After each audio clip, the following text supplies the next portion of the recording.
Chapter 1. It was a bright day in Konohagakure and the Cage's family was enjoying it outside in the afternoon heat. "Hey Dad, check this out," a little girl screamed out happily as she lifted a blob of water about the size of a hand out of the water and molded it into a ball hovering in midair about a foot off the water's surface. This little girl was called Narumi Uzumaki Namikaze, who at this moment was about 8 years old. Who was already about 4 feet 7 inches, 4 foot 7 inches. It is going to be like this for my story. Means feet. Means inches. She had a slim figure already, seeing as she has been training almost since she began to walk. Plus, how much fat could possibly be on an 8-year-old future ninja? Also, she had long red hair that was as dark as her mother's and crystal blue eyes that showed complete excitement. Her dad was heard laughing and then quickly bent down to tell her, "Good job, you will be the best kunoichi ever. Besides your mother, of course." With a big smile. After Minato says this, his wife shows up in the doorway looking proudly at Narumi as well.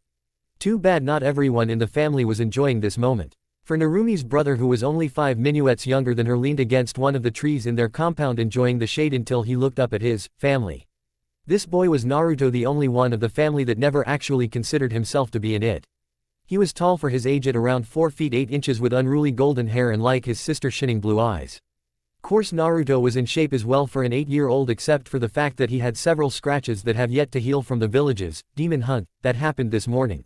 You see, both him and his sister have the 9-tailed fox sealed into them. Except that Naruto has the soul while Narumi has the chakra. Course everyone still only attacked Naruto for that reason, because they thought that Naruto would eventually become possessed by the fox. "Che, my family looks as happy as ever and they still don't even notice me. Too bad for them. If they won't help me train, then I will just continue to do it by myself in secret," Naruto thought to himself, then pulled out a small book called Sealing for Advanced Sealers, and began to read until it was finally time for supper. Where his family doesn't even call for him and they just walk into the house and close the door, leaving Naruto to realize himself. Course when they all sit down, everyone except Naruto began to chat happily while Naruto just sat at the far end of the table and finished his ramen. When he did, he simply put his bowl into the sink and walked to his room.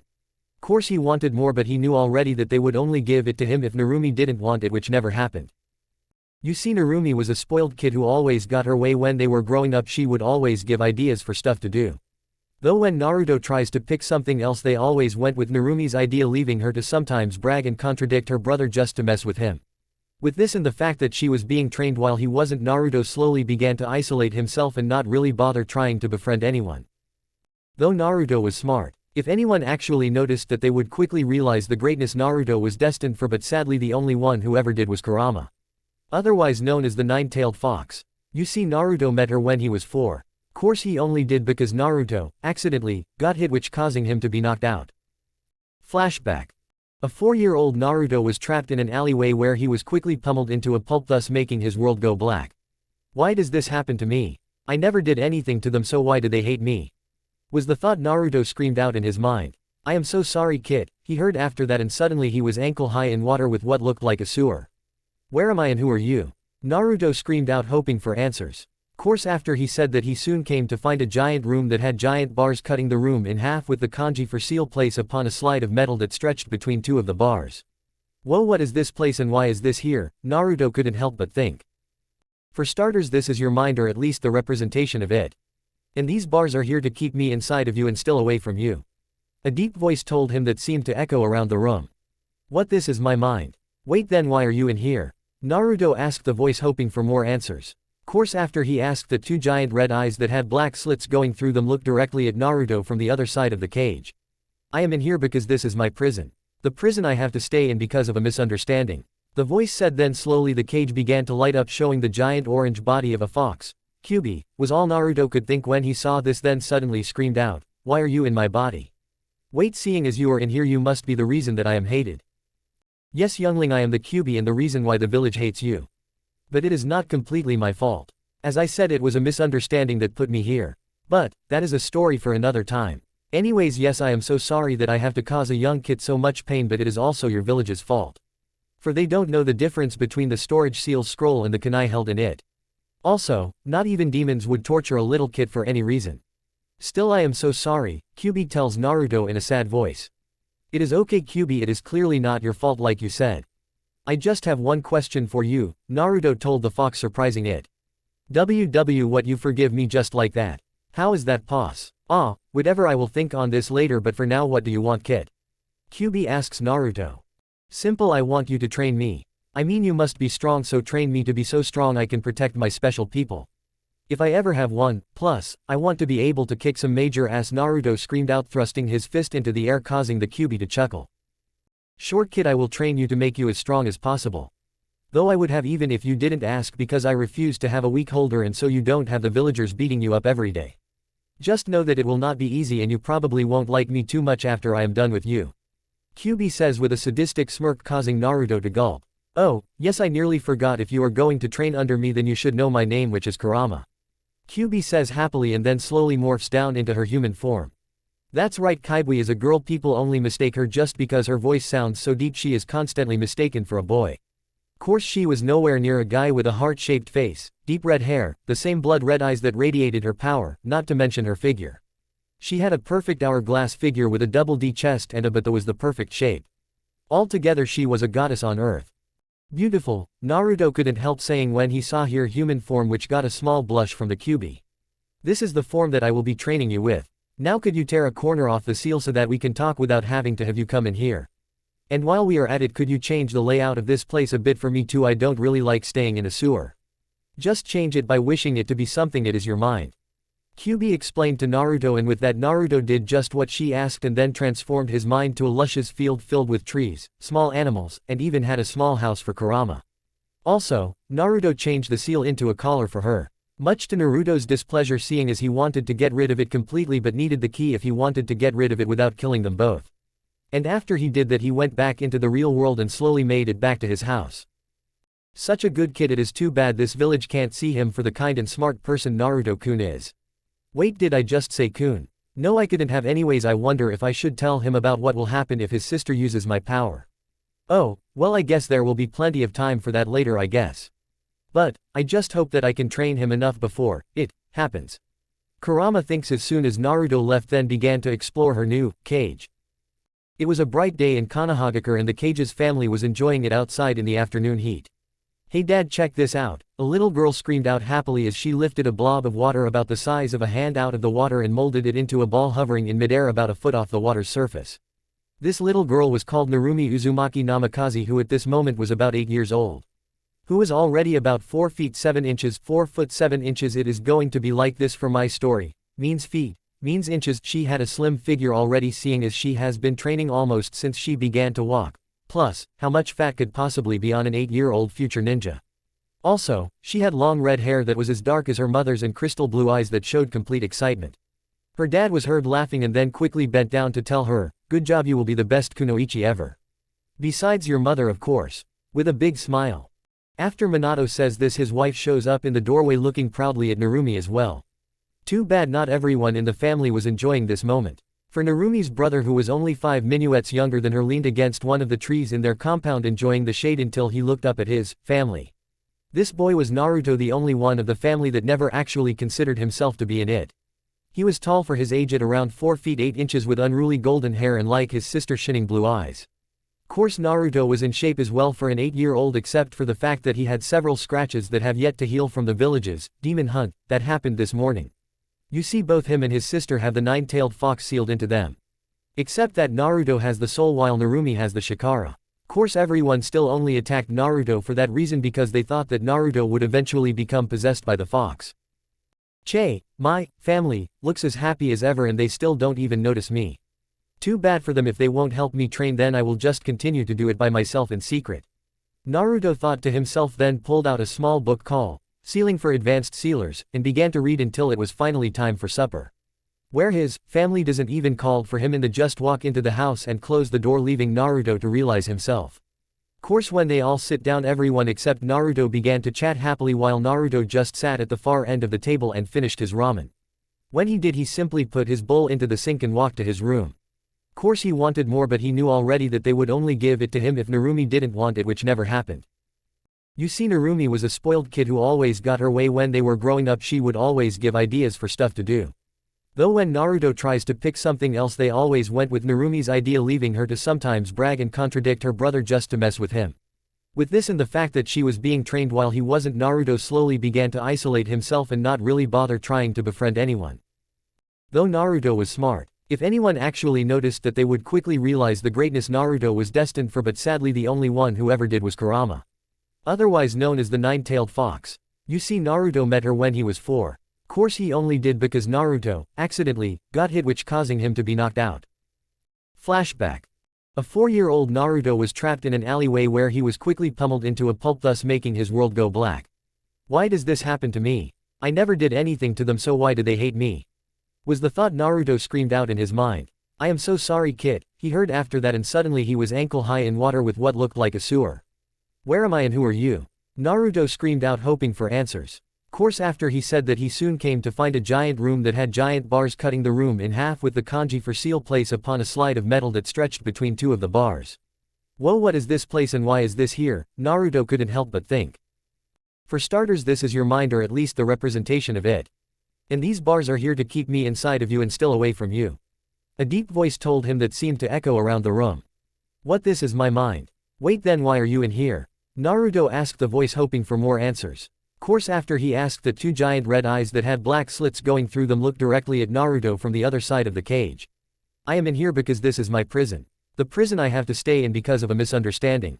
The voice said. Then slowly the cage began to light up, showing the giant orange body of a fox. Kyuubi, was all Naruto could think when he saw this, then suddenly screamed out, why are you in my body? Wait, seeing as you are in here, you must be the reason that I am hated. Yes, youngling, I am the Kyuubi and the reason why the village hates you. But it is not completely my fault. As I said, it was a misunderstanding that put me here. But, that is a story for another time. Anyways, yes, I am so sorry that I have to cause a young kid so much pain, but it is also your village's fault. For they don't know the difference between the storage seal scroll and the kunai held in it. Also, not even demons would torture a little kid for any reason. Still, I am so sorry, Kyuubi tells Naruto in a sad voice. It is okay, Kyuubi, it is clearly not your fault like you said. I just have one question for you, Naruto told the fox, surprising it. What, you forgive me just like that? How is that pos? Whatever, I will think on this later, but for now what do you want, kid? Kyuubi asks Naruto. Simple, I want you to train me. I mean, you must be strong, so train me to be so strong I can protect my special people. If I ever have one, plus, I want to be able to kick some major ass, Naruto screamed out, thrusting his fist into the air, causing the Kyuubi to chuckle. Sure, kid, I will train you to make you as strong as possible. Though I would have even if you didn't ask, because I refuse to have a weak holder and so you don't have the villagers beating you up every day. Just know that it will not be easy and you probably won't like me too much after I am done with you. Kyuubi says with a sadistic smirk, causing Naruto to gulp. Oh, yes, I nearly forgot, if you are going to train under me then you should know my name, which is Kurama. Kyuubi says happily and then slowly morphs down into her human form. That's right, Kaibui is a girl, people only mistake her just because her voice sounds so deep, she is constantly mistaken for a boy. Course she was nowhere near a guy with a heart-shaped face, deep red hair, the same blood-red eyes that radiated her power, not to mention her figure. She had a perfect hourglass figure with a double D chest and a butt that was the perfect shape. Altogether she was a goddess on earth. Beautiful, Naruto couldn't help saying when he saw her human form, which got a small blush from the Kyuubi. This is the form that I will be training you with. Now could you tear a corner off the seal so that we can talk without having to have you come in here? And while we are at it, could you change the layout of this place a bit for me too? I don't really like staying in a sewer. Just change it by wishing it to be something it is your mind. Kyuubi explained to Naruto, and with that Naruto did just what she asked and then transformed his mind to a luscious field filled with trees, small animals, and even had a small house for Kurama. Also, Naruto changed the seal into a collar for her. Much to Naruto's displeasure, seeing as he wanted to get rid of it completely but needed the key if he wanted to get rid of it without killing them both. And after he did that, he went back into the real world and slowly made it back to his house. Such a good kid, it is too bad this village can't see him for the kind and smart person Naruto-kun is. Wait, did I just say kun? No, I couldn't have. Anyways, I wonder if I should tell him about what will happen if his sister uses my power. Oh, well, I guess there will be plenty of time for that later, I guess. But, I just hope that I can train him enough before it happens. Kurama thinks as soon as Naruto left, then began to explore her new cage. Chapter 3. What? No, I insist you tell me. I mean, it is my mind, so tell me all I want to know and how you know Naruto ni. Narumi yelled out and stomped her foot down in frustration. Bah, I am not in here by choice, so I don't really feel the need to answer for you. But, as for Naruto-kun, it is simply the fact that I am one of his closest friends who would be going with him if I could. But, seeing as fate brought me here to be stuck with you, Gaki, I have to settle with only my gift going with him. The voice told her, "Fine, but I want to make it clear that we will be talking after Naruto-ni is brought back." Narumi yelled out, still acting childish. "Bah, he won't be brought back, I promise you that." The voice said, completely believing that it was right.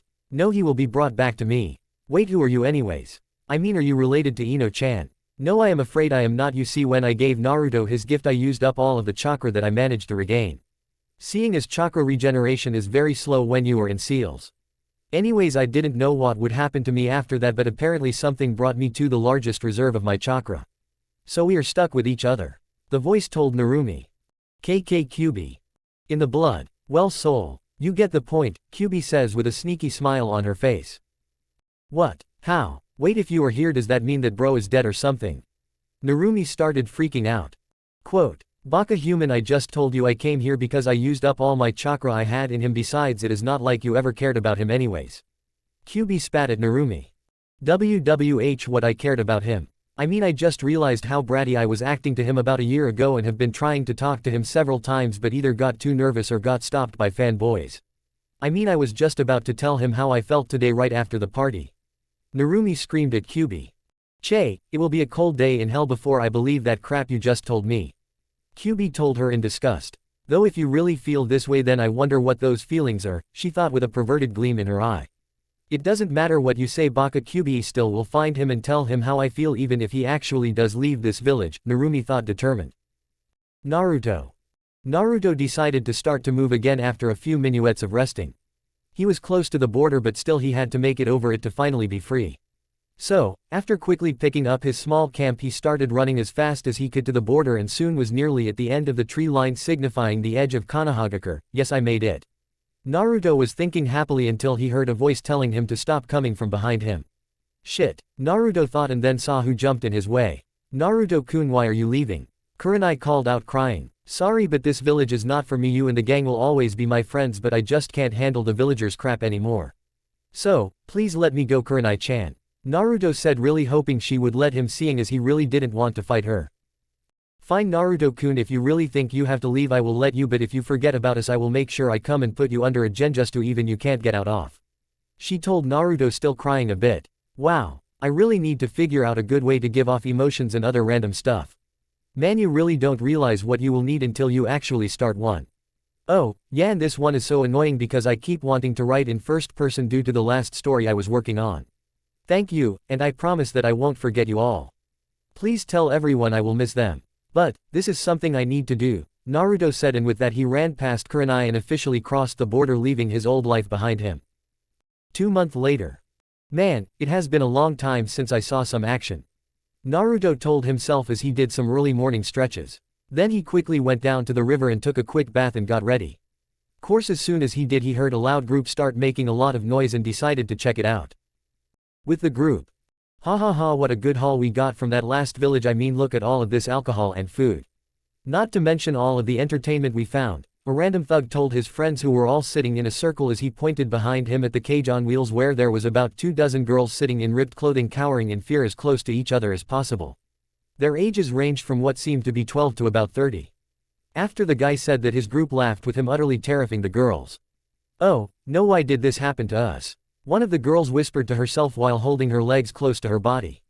"Shish, don't worry, I am sure some knight will save us just like in the tales we were told," another of the teenagers whispered to her. "Bah, you can't hope for that, girls, just face it, we are going to live the rest of our lives being these sleazeballs' personal fuck toys," one of the older ones whispered rather coldly. And with that they all started to whimper a bit until a bottle shattered on the bars. "Hey, shut up in there, we will give you something to make noise about later," one of the guys said with a lustful smirk on his face.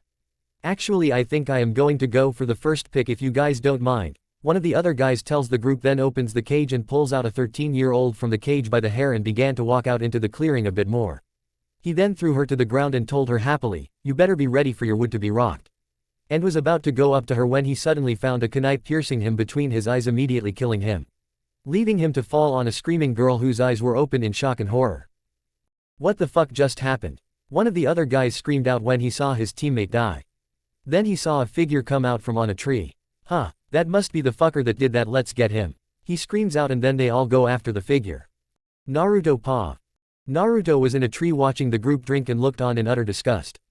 Then he saw that they were dragging out a girl and decided he need to help, and with that he threw his kunai at him and hit him dead on right between the eyes. And with that he ran into battle. Course he was a ninja, so they didn't stand much of a chance, so he just went right into them holding 2 kunai. And just started to slash at them. Right when he got up to the first one, he ducked under a sword slash aimed to cut him in half. He then stabbed upward and pierced through the man's throat, then he ran up and stabbed 2 more in the heart. Altogether he slaughtered the entire group without getting injured at all. I don't know why these thugs wouldn't run. I mean, they saw me kill all their friends, why didn't they? Naruto asked himself, then began to walk through the camp to get to the cage. Halfway to the cage, a man randomly jumped out from behind a tent slashing with his katana. Shit! Naruto screamed out as he tried to dodge the attack, but due to the close quarters he got a cut across his chest. Course that guy didn't last long, seeing as he soon found a slash on his throat, finishing him off. Damn it, I got too careless here. Naruto complains to himself. After that guy was dead, Naruto examined his wound and found it was nothing serious, so he went to the cage quickly. Course the girls didn't know what to think about seeing this guy kill all of their captors. Course the only one that could do anything finally got out of her surprise and grabbed a katana from one of the dead thugs. Stop, I will not let you harm my friends, she stuttered out, clearly thinking she was about to die. Well, I don't know why I jumped in front of him, I mean I could have ran. No, I would never forgive myself for at least trying to help my friends. Oh, well, I guess we all will share the same fate again, she thought as she stood in front of him. Course he did what none of them expected, he laughed at her. Why are you laughing at me? I am serious, I will kill you if you try anything. Ha ha ha, you actually think I am going to harm you? No, I just hate people like that. Here, let's unlock your friends and bring you to your village. Naruto asks her while spinning the keys on his pointer finger. What? All the girls scream out in surprise. Course Naruto used that as time to walk past the girl with the sword and opened up the cage. So, come on, let's search here for some equipment, then get going. And hopefully we can find some clothes for them, Naruto thought to himself with a blush. Eventually the girls got over their shock and figured they had nothing to lose and ended up just looking around with Naruto. And they looted all of the food, weapons, medicine, and clothing. So by the time they were done, all of the girls were in a bit more covering clothing, except it was all too big for them, so they really just wore the biggest shirts as dresses. Mr. Naruto Uzikas, Naruto told them. Well, Naruto-san, I found a medical bag, so how about I take care of your wound? One of the older girls asked him. You see, after getting to know Naruto a bit, they began to trust him a bit more. Sure, that would be great, Naruto said, and then took off his shirt. Which made all of the girls blush a bit when they saw his chest. He is hot, is all that went through their mind. Course the one of the girls quickly ran up to bandage him up, blushing even more than ever being so close to him. Course after Naruto has bandaged up and everything around camp was picked up. Including the bodies which were burnt up with a fire. Just you. It was already getting late, so they all went into the remaining tents and fell asleep. Man, I wish I could see Natsui-chan again, I wonder what happened to her. I hope she is still okay, but I guess I might never know, Naruto thought, and then went to sleep. When Naruto woke up, he tried to move and found his arms had something heavy on it and looked to find 2 girls with their heads on his arms.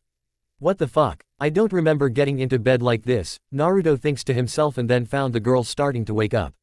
What happened here? Naruto asked groggily, making both of the girls get a bright red blush. Well, you see, we heard rustling in the forest and got a bit scared, so we came to get you and sort of accidentally fell asleep again.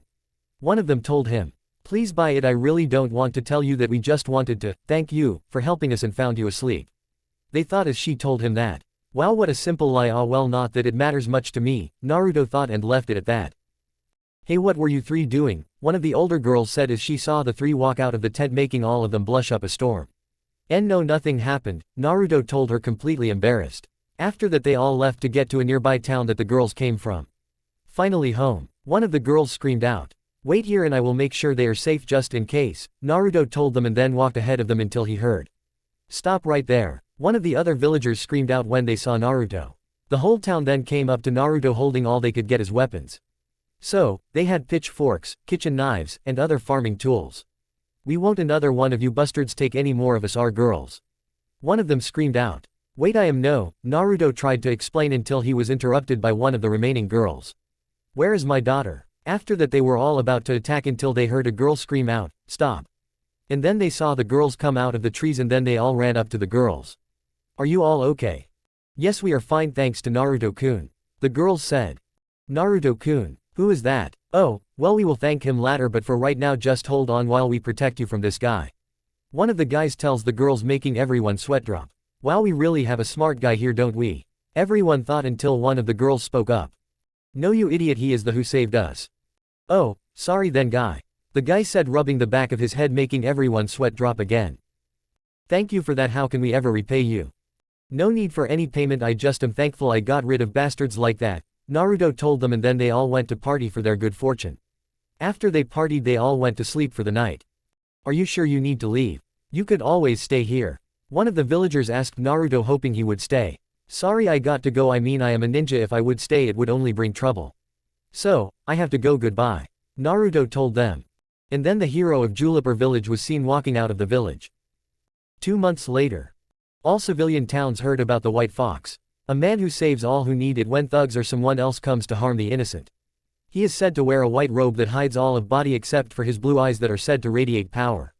On the back of his robe is the kanji for fox written in gold. It is said that he holds the legendary Rinnegan and is able to beat even ninjas.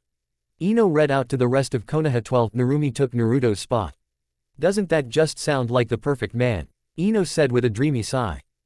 Sure, if he is even real. Sakura screamed. Yes, it seems highly unlikely that there is a random vigilante running around the world helping people. Shino told them in his monotone voice. Yeah, and what about his Rinnegan thing they say he has? What is that anyway? Kiba asks to get answered by Shikamaru. The Rinnegan is one of bloodline that is said to be one of the best in the world.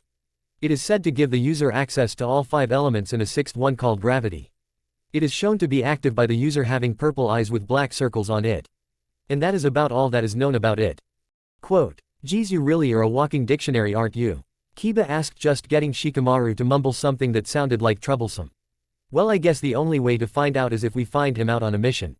Choji said in between eating his chips. Whatever, if I see him I will force him to teach me all he knows, for I deserve it because I am an Uchiha elite. Sasuke said with cocky smile. Yeah right, Tem. The only thing you are an elite in is being a cocky bastard. Kiba said, and they all laughed except for Sakura. That said, Sasuke just did his normal thing. Sulking to himself. Narumi, that guy might just be Naruto-kun if the saying is true.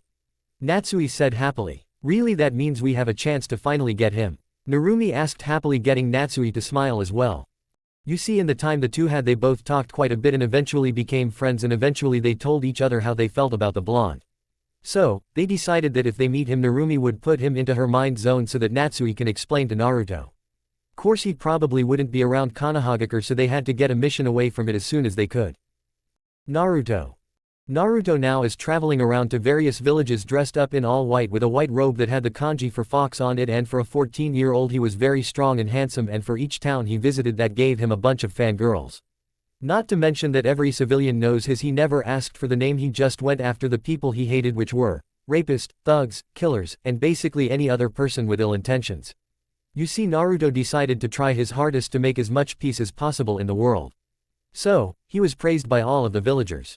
And feared by all of the villains of villages and towns, though not too many people got to see his katana, which for right now was just a plain one, seeing as he didn't have the money to get too fancy with it, but it did the job just fine, but no one saw it except those who were dead, seeing as he has it sealed to his belt.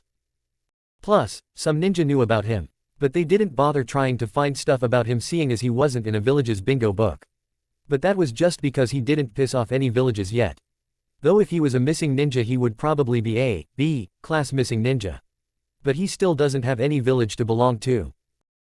Sometimes it is good to just relax, Naruto told himself as he sat on a random tree branch in a forest that was not close to any villages or people. Nothing better than being in a completely secluded area. I mean, there is no one around to worry about, it feels so good just to relax for once. He thought to himself until he looked at his supplies and saw that it saw very small now. Darn, I have to go to a village after all. Naruto thought with a sigh, and then jumped down to the ground and leisurely walked in the direction of a random village. Skip till really close to village, because who really wants to read about walking where nothing happens? Almost there, Naruto thought happily, and then heard a gasp behind him. Wait, you are the White Fox? A man that looked to be in his 40s asked in amazement. Yeah, if that is what you villagers call me now. Naruto said like it was not a big deal. Wow, I never thought I would see you in person. Allow me to introduce myself. My name is Yoshiko, and this girl behind me is my little daughter Ayaki. It is a pleasure to meet you. Yoshiko said happily, and then finished with a small bow. Meanwhile the girl stood behind her father, unsure of what to do. Yoshiko was a middle-aged man who was probably in his early 30s who wore a simple brown kimono while Ayaki seemed to be 10 or 11 and wearing a dark red shirt and sweatpants. Nice to meet you guys, Naruto responded kindly. So, what are you going to the village for? Yoshiko asked. Nothing really. Just getting low on equipment. Naruto calmly told them. Ah, well you have come to the right spot then. Welcome to Yoshi Market, home to all your gear and many other things. Yoshiko said happily. Sigh, what my father meant was that we own a moving market that sells almost anything. Ayaki said with a sigh. Ah, well sure I guess, but may I suggest waiting till you get in town to try and sell someone something. Naruto told them with a small smile. Hey, yeah that might be a good idea, Yoshiko said a bit embarrassed. And with that both Yoshiko and Ayaki jumped back onto their cart. Do you want a lift, Fox-san? Ayaki asked Naruto. So, with a shrug Naruto just jumped onto the top of the cart. Oh, and you can just call me Naruto by the way. And with that they began their friendship. 1 month later. Naruto, Yoshiko, and Ayaki became good friends as they traveled around the villages, and right now we're traveling in a random forest. Hey Naruto-kun, how much farther is it to get to the next village? Ayaki yells up to Naruto.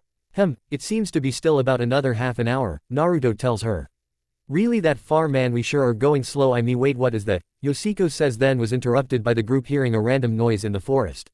Which put all three of them on edge. Then all of a sudden a teenage girl in a blue kimono with long red hair running as fast as she could.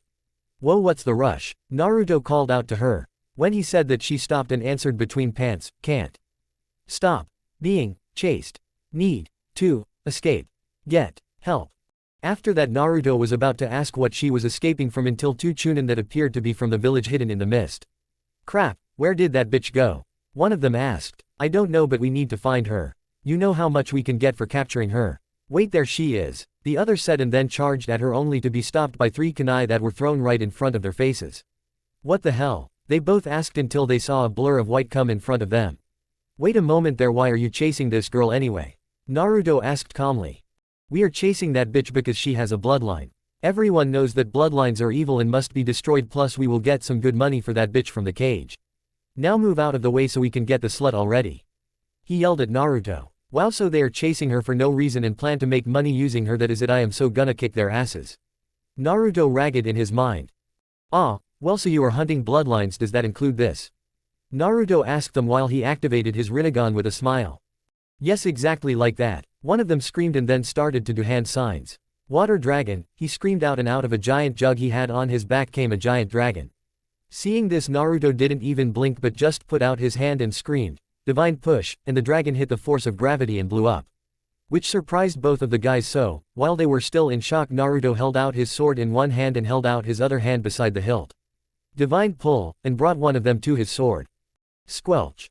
The man still had the look of surprise on his face as the sword pierced through his ribcage, killed him. After he died, Naruto let him slide of his blade and looked at the other one, which had a look of pure horror on his face.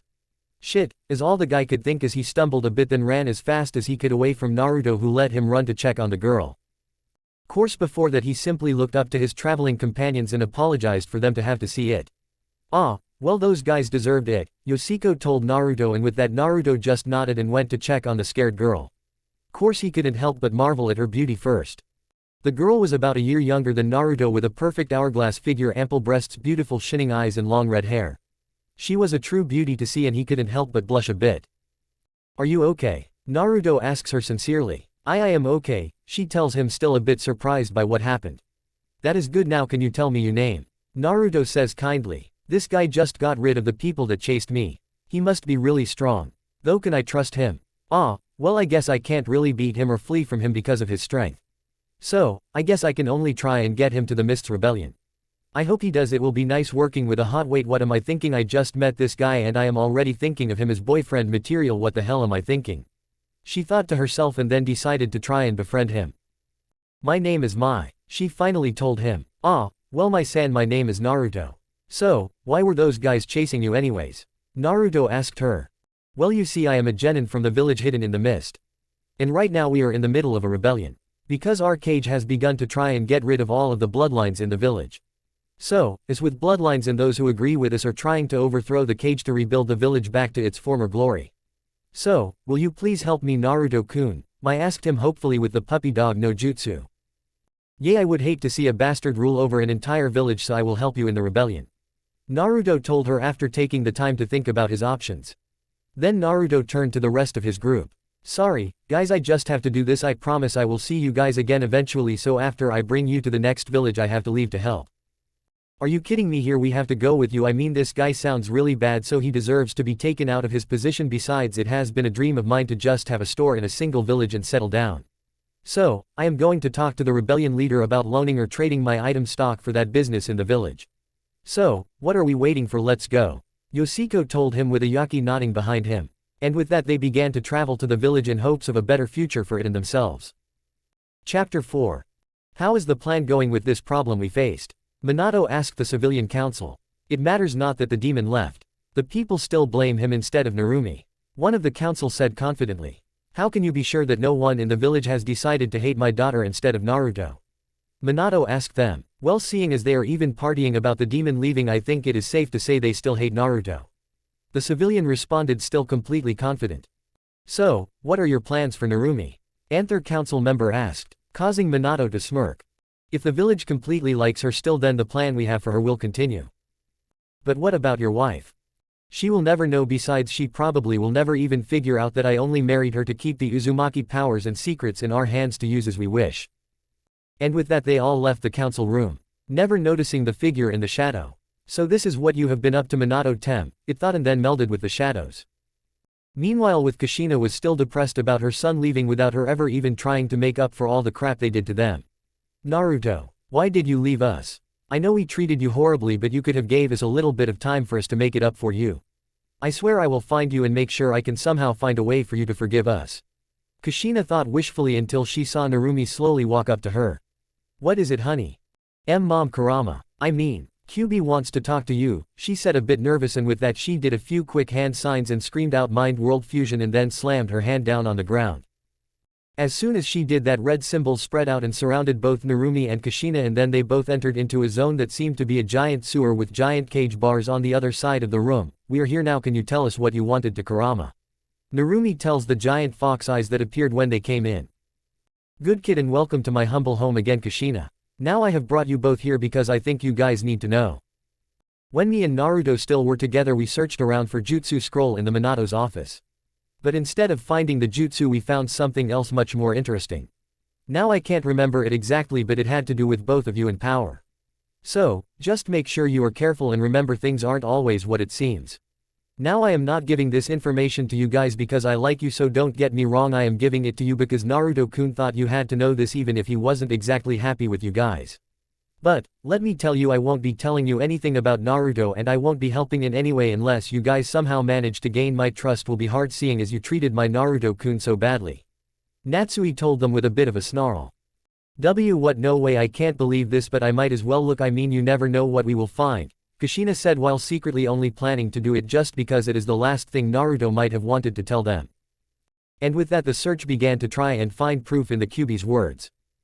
1 month after Naruto left, Kushina and Narumi have searched for about 2 weeks until they found something interesting in Minato's private study. It was just a small scroll that was in a small hidden compartment on the bottom of the desk that had a scroll hidden in it. Though the fact that it was hidden didn't really bother them. What bothered them was what it said. Dear Minato, we have found that there is truly no way to find Naruto, so it will be impossible for him to tell your family about the plan. Now as for the plan, we need you to make sure you get your family to do what we want them to and keep them from being suspicious of anything. And above all, just remember the plan. From Anam, civilian council member. What is this? A plan that he is purposely trying to keep hidden from us? Natsui was right. Narumi angrily whispered at her mother. Yes, now we need to find out what this means. After all, we can't get too mad at something we have no idea what it is. For all we know, this could be something we are completely overreacting to. So we need proof, Kushina whispered back. And with that they doubled their effort to try and find the secret plans. Of course they were getting nowhere in the house, so they had to search the actual cage tower. But how are we going to search in there? Isn't there always at least one Anbu in the room at all times? Narumi asks, just for her mother to just smile and say she has that covered. So, the next day when Minato left, they entered the room and Kushina whispered in, Tsuyoshi, how are the clouds looking today? Causing Narumi to just stare at her in confusion until a man showed up right in front of them. This man was very tall at about 6 feet 4 inches with bluish-green eyes that seemed to stare into your soul, dark blonde hair that seemed to be almost brown and his mouth covered by a black scarf wrapped tightly to his wore a black Anbu-style shirt and pants. Though the most impressive part of his outfit was the giant sword he had going across his back. Think Zabuza's blade, just more like a regular sword's look to it. But altogether he looked intimidating and very strong judging by his looks. "Who is this?" Narumi asks when she saw him. "This is one of my old students who has always been one of my most trustworthy friends. I mean, he is practically family to me," Kushina told her happily, causing Tsuyoshi eyes to light up a bit in happiness. "So, you are going to let us search in here?" Narumi asks. "Yes, as long as you make sure that it looks the same. I don't want to get in trouble, but I have to help Kushina-sensei when she needs it," Tsuyoshi told them in a rather neutral tone of voice. "Thank you, Sui-kun," Kushina says and then walks by him to begin to search. They searched for about 30 minuets thanks to Kushina's scanning jutsus until they found a secret scroll that looked suspicious. So, Kushina used her skills in seals to crack the seal and began to read after decoding it. Plans for Uzumaki Kushina and her daughter Namikaze Uzumaki Narumi. Seeing as the Uzumaki clan is so strong, we must make sure that it stays in the Hidden Leaf village. This must be done by any means possible. Right now we are working on having our top shinobi, Minato Namikaze, seduce the last Uzumaki girl Kushina Uzumaki. Also know to hold the nine-tailed fox, also making it necessary for us to keep her here." Kushina was shocked to say the least. Her love Minato Namikaze actually didn't love her. He only married her because of her power. She was mad to say the least. All that was on her mind was anger and screaming out, how dare he do that to her. Though after a while she continued to read. New entry: we have succeeded in seducing the demon Kushina and Minato has even had 2 kids with her. Now that is perfect for us, seeing as if they were strong, and then teach the strongest ones to become weapons for us when they become chunin. Update: Naruto seems unfit to be a strong one, and now that we had to put the demon into both of them, with Kushina somehow surviving death by the extraction of the demon. Though the village needs to know what happened, so seeing as Naruto seems to be the weaker of the two, we will use him as the scapegoat and allow the village to torture him for payback for what the demon has done. Update: Narumi is doing great, but if we are going to use her to keep the Uzumaki clan alive, we need to get her to breed with the strongest upcoming ninja named Sasuke Uchiha, but we will wait and hope that they get together without our help. Update: Naruto has left the village and managed to get past the border without getting caught, leaving only 2 Uzumaki left. So, we need either Kushina or Narumi to either breed another Uzumaki kid or donate their eggs for later fertilization. After that we can use them both for strong ninja on the front lines of battle. Also, we will try and force the Uchiha and Uzumaki kids together to just breed already. Then we can get rid of the future traitorous Uchiha and keep the others. Course this needs to be done fast or else it might be too late. If worst comes to worst, we can always just use a few of Danzo's mindless minions. Kuchina was beyond mad after reading this course, so was Narumi. The only thing they cared about for them was breeding due to the Uzumaki's power and abilities. So, right then and there they both decide that they will no longer be with Minato and try and live on their own, but before that they had to get prepared. 1 week later. After getting a document from the Fire Lord and enough money to buy a house and support them for a while. So she went to tell Minato the good news. "Minato, I have something I want to tell you," Kushina said, falsely sweet. "What is it?" he asked, curious. Slap. Minato holds his check in surprise after Kushina slapped him. "How dare you? You married me just to control the Uzumakis. You bastard. And even worse, you plan on allowing someone to rape your own daughter. You sick bastard, I don't want to ever see you again, and you can't touch me, seeing as I have documentation allowing me to start up the Uzumaki clan's headquarters here without someone butting in, namely you. Now goodbye, Minato Tem." Kushina yelled at him, and then both her and Narumi left the house, leaving a shocked Minato standing there. Week later. Kushina and Narumi set up their clan, which was really just a house that they shared with a few of Naruto's old friends and a few of their friends so that they all could support each other. Course with this group they don't take kindly to someone with bad intentions to come at one of them. They were immediately sent away by the rest of the group, thus having their clan being nicknamed the cold-hearted princesses of the leaf. Course the youngest of these was Narumi, who of course had to still deal with fanboys, especially Sasuke, who was told that if he wanted his clan to get stronger he should try and marry a Uzumaki. Course all of the other Uchiha except for about 24 were killed by a group of random missing ninja who were privately killed off, leaving no one to think otherwise. Though that didn't stop the male Uchiha to be cocky bastards, even Sasuke, who, somehow, was placed on a team with 2 girls and Kakashi as their sensei. Who just happened to know a lot of jutsu for Narumi and could train Sasuke to use his Sharingan. Wonderful, I left my father's house a name and he still is trying to make me a weapon and slut me up. Damn it, I wish I could have just went with Naruto when he left, then I could easily make it up for him. Narumi thought with a sigh, don't worry kid, I will make it so you can try and gain his trust, you just need to keep believing we will see him again and hold out here until you and your mother can leave this place as well. I mean that is why you put on the Uzumaki's headband and not the hidden leafs, right? Natsui told her, trying to cheer her up a bit. Course all it got was a large sigh. I wonder what Naruto is doing right now. Narumi said. So do I kid, so do I. Chapter 5. Speech is same as always, and for all you who are really fast, yes I did forget to put this in the disclaimer up, so sorry about that. Leaf still. Hey mom, why did you say Tsuyoshi was like family? I mean Naruto was our family and we completely ignored him, but yet you just said you treat him better. Does that mean that you treated Tsuyoshi like a son while treating Naruto ni like he didn't exist? Narumi asked. This question caused Kushina to get a bit depressed, but still she answered. Well, you see I was kind of acting a bit like a fangirl for Minato at that time. You see he did save me from being abducted, so, ever since then I have been infatuated with him. So, I followed his every word without questioning it. Now of course a few people tried to help me get out of my fangirl ways, knowing that I became what I hate. Course all my friends tried to help me, but I pushed them all away. So, I was just following Minato for the most part, though I still am at fault. I plan on making it up to Naruto. Kushina mumbled out and then quickly added, oh, and if you ever get like that I am going to kick your ass all around the world. We don't need another mistake like this happening. Well, that was informative, but you didn't exactly explain why Tsuyoshi will follow practically anything you ask him to. Narumi told her mother. Oh, that is simple, it is because I saved him from dying when he was young. Flashback. It was the one of our battles with the rock. Kushina, who looked about the same as her older self. Except for her now wearing her battle suit, which was a dark red shirt and pants with her two katanas across her back forming an X, and she was with her team that was now all chunin. There was Tsuyoshi was wearing the same thing he does in the future except for the scarf, and was tall for his age at 5 feet 4 inches. Also, instead of a giant sword he only had a small katana that was only about 3 feet long.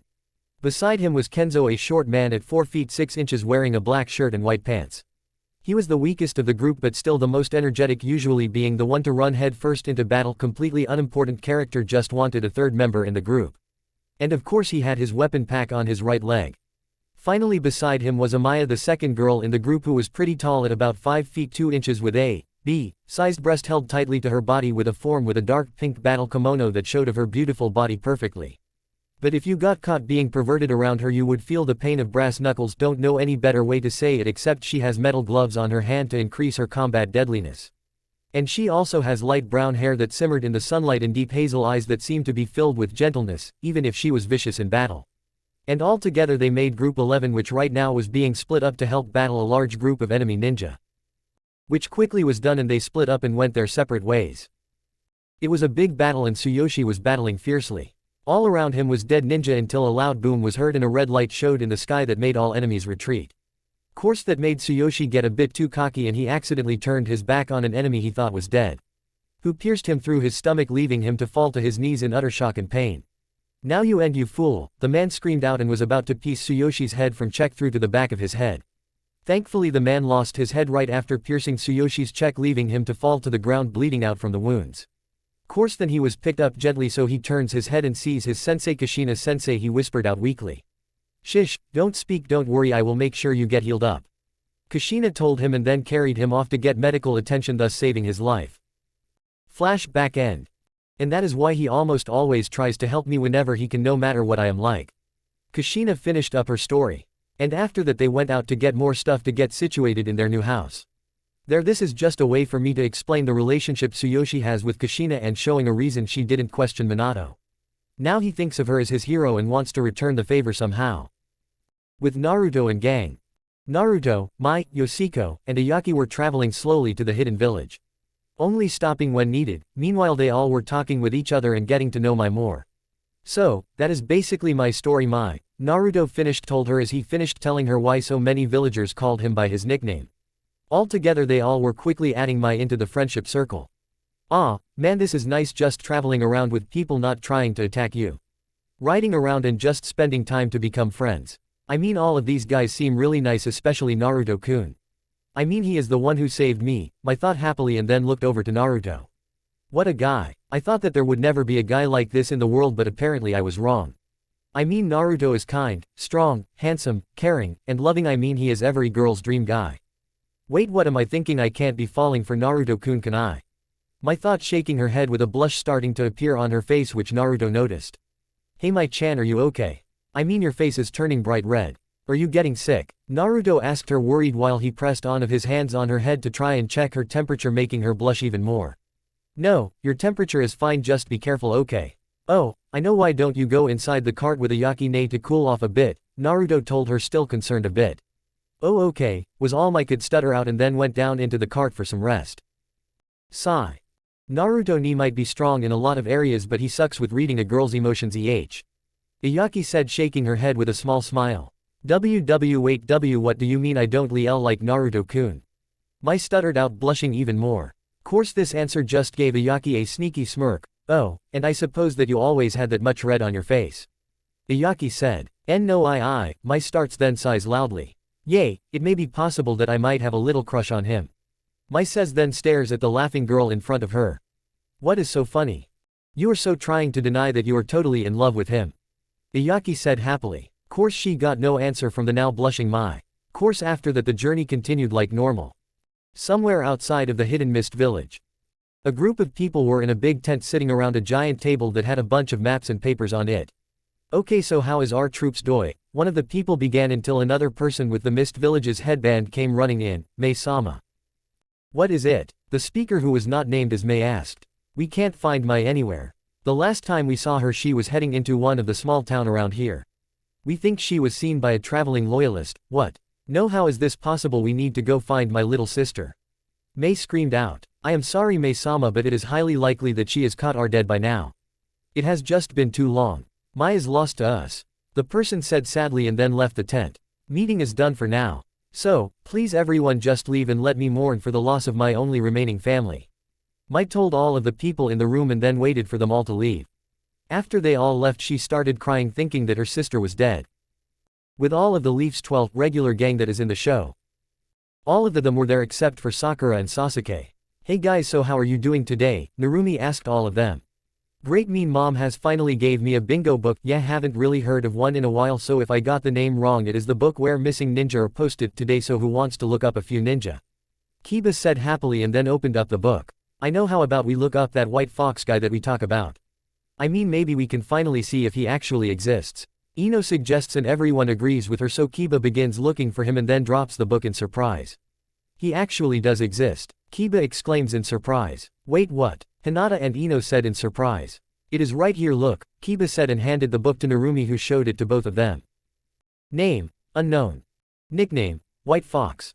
Age, 14. Rank, B. Village affiliation, none. Wanted by, Hidden Mist. Reason, killing 2 mist ninja. Abilities, Kenjutsu, unknown. Taijutsu, Chunin. Genjutsu, unknown. Fuinjutsu, unknown. Ninjutsu, uses gravity, rest, unknown. Description, tall man who is a bit taller than 6 feet. He is known for wearing a white robe and everything else he wears is white. He is known by the kanji for fox on the back of his robe.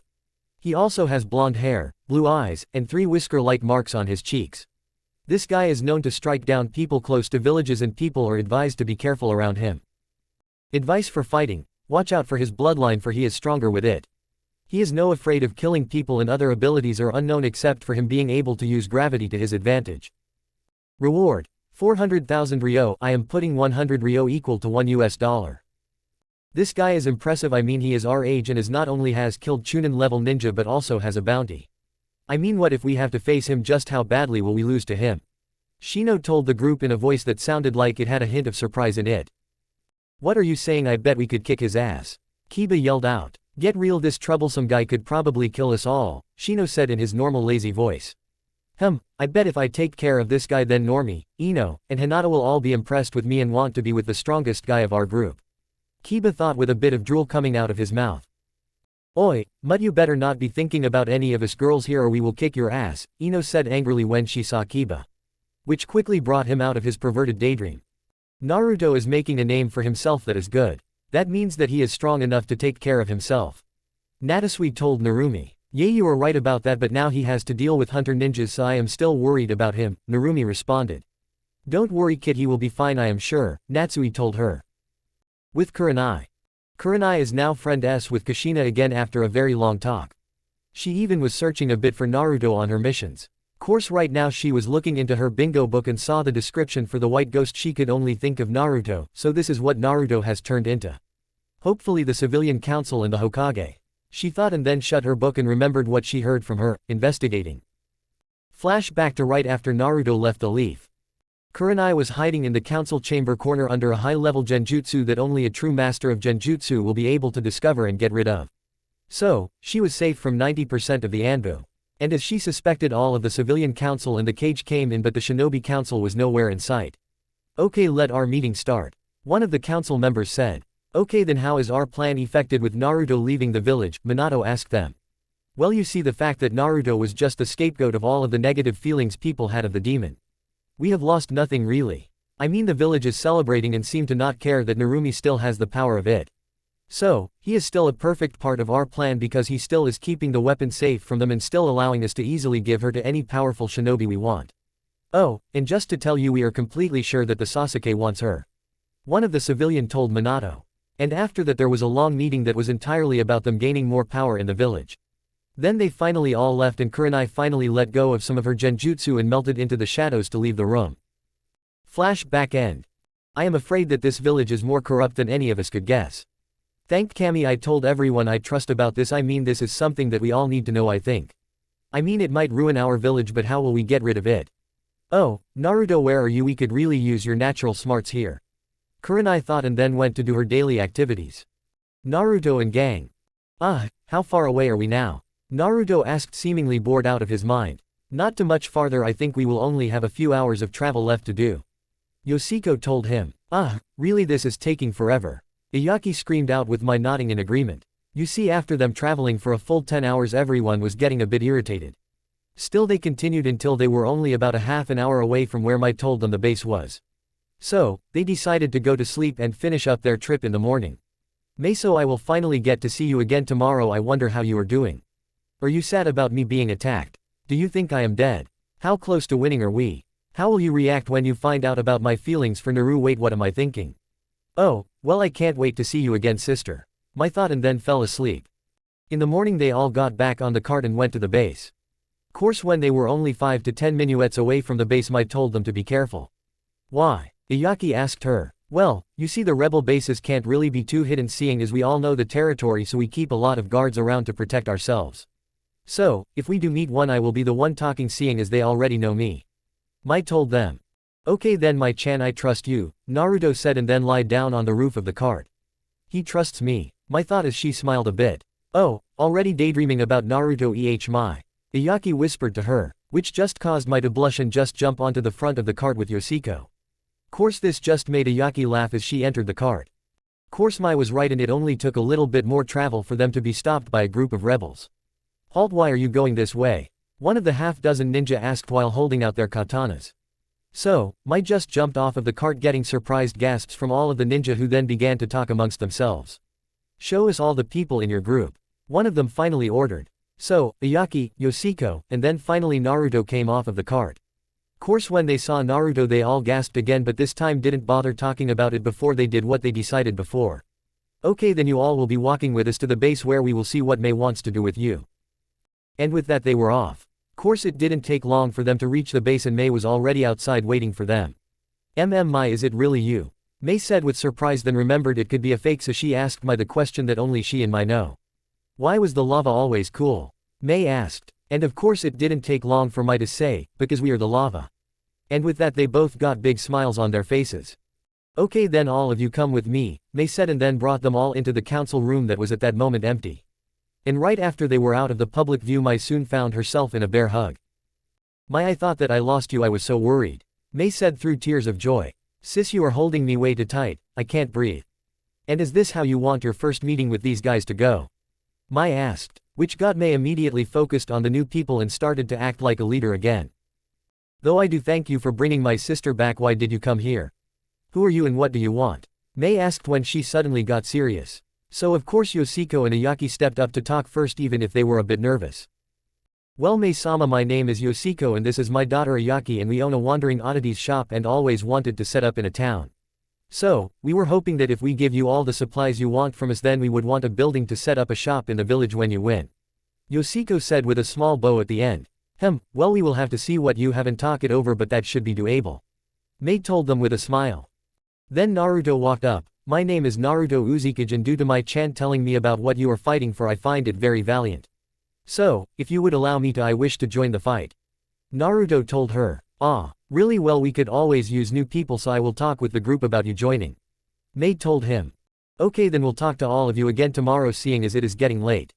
You may sleep in your cart tonight, which I assume you do anyways. Mei tells them and they all nod and were about to walk away when all of the council came in. So this is the crew that brought her in Well anyways we are here for the meeting Mei-sama, one of them tells her. Okay then we will see you tomorrow have fun in your meeting, Naruto tells her and then they all walk out the door. Course it was then that they all saw the kanji on his back and it finally clicks. You are the wit fox. They all say in complete surprise. Yeah I am called that now I guess though I don't know why it is such a big deal. Well see you guys in the morning. Naruto told them then walked out of the tent. So, that is the white fox. He doesn't look as scary as I thought he would. One of the council says confusing Mai. What do you mean? Naruto-kun's known all over is really good why would it be scary? Mai asked them. Mai, you weren't here so you don't know this but he was just put into our bingo book for killing 2 of the loyalists. I mean even if they were not on our side we still don't know why he did it so we should be careful around him. One of the council said. What no he can be trusted I mean he only killed the 2 loyalists who were chasing me. That is why Naruto-kun is in the book. Mai told them. Really then I think we should take the time to think about these new people and what they want. And when everyone agreed they too left leaving only Mei and Mai in the room. It is so good to see you again Mai said truly happy. Yes as it is to see you but what I want to know is why it is Naruto-kun. I mean you never called a guy kun in your entire life. I mean even the ones you are friends with you don't call kun so why call H? Oh, I see what it is. My little Mai has gotten her first crush. Mei said with a big smile causing Mai to look like a tomato. It is not like that I am just really thankful for all he has done. I don't like him. Mai managed to tell her sister who just rolled her eyes. Sure you don't now why don't we tell each other about what we missed but more importantly what those people are like. Mei said and with that they spent the night talking. Chapter 6. Everyone was starting to wake up when Naruto and company were back in the council meeting. So, we have thought over each of your wants and have come to a decision. One of the council said then let Mei say the rest. Okay for your supplies case Yoshiko we have decided that we will need more businesses after we win so we have decided to go with that deal. Mei told a now happy Yoshiko.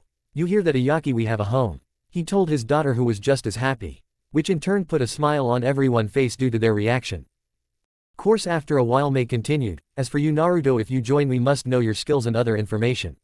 Also, we will need you to be watched over until we are sure we can trust you. Plus, if you will allow us we will like to ask you a question that you don't need to answer for you to help us, so will you let us? Mei asks. Yeah those ideas are fine with me and yes I will answer the question seeing as now that you are the leader of the rebellion I must follow you, Naruto tells them with a big smile on his face. He is smart. I mean he automatically tries to get on my good side with a bit of clever speech.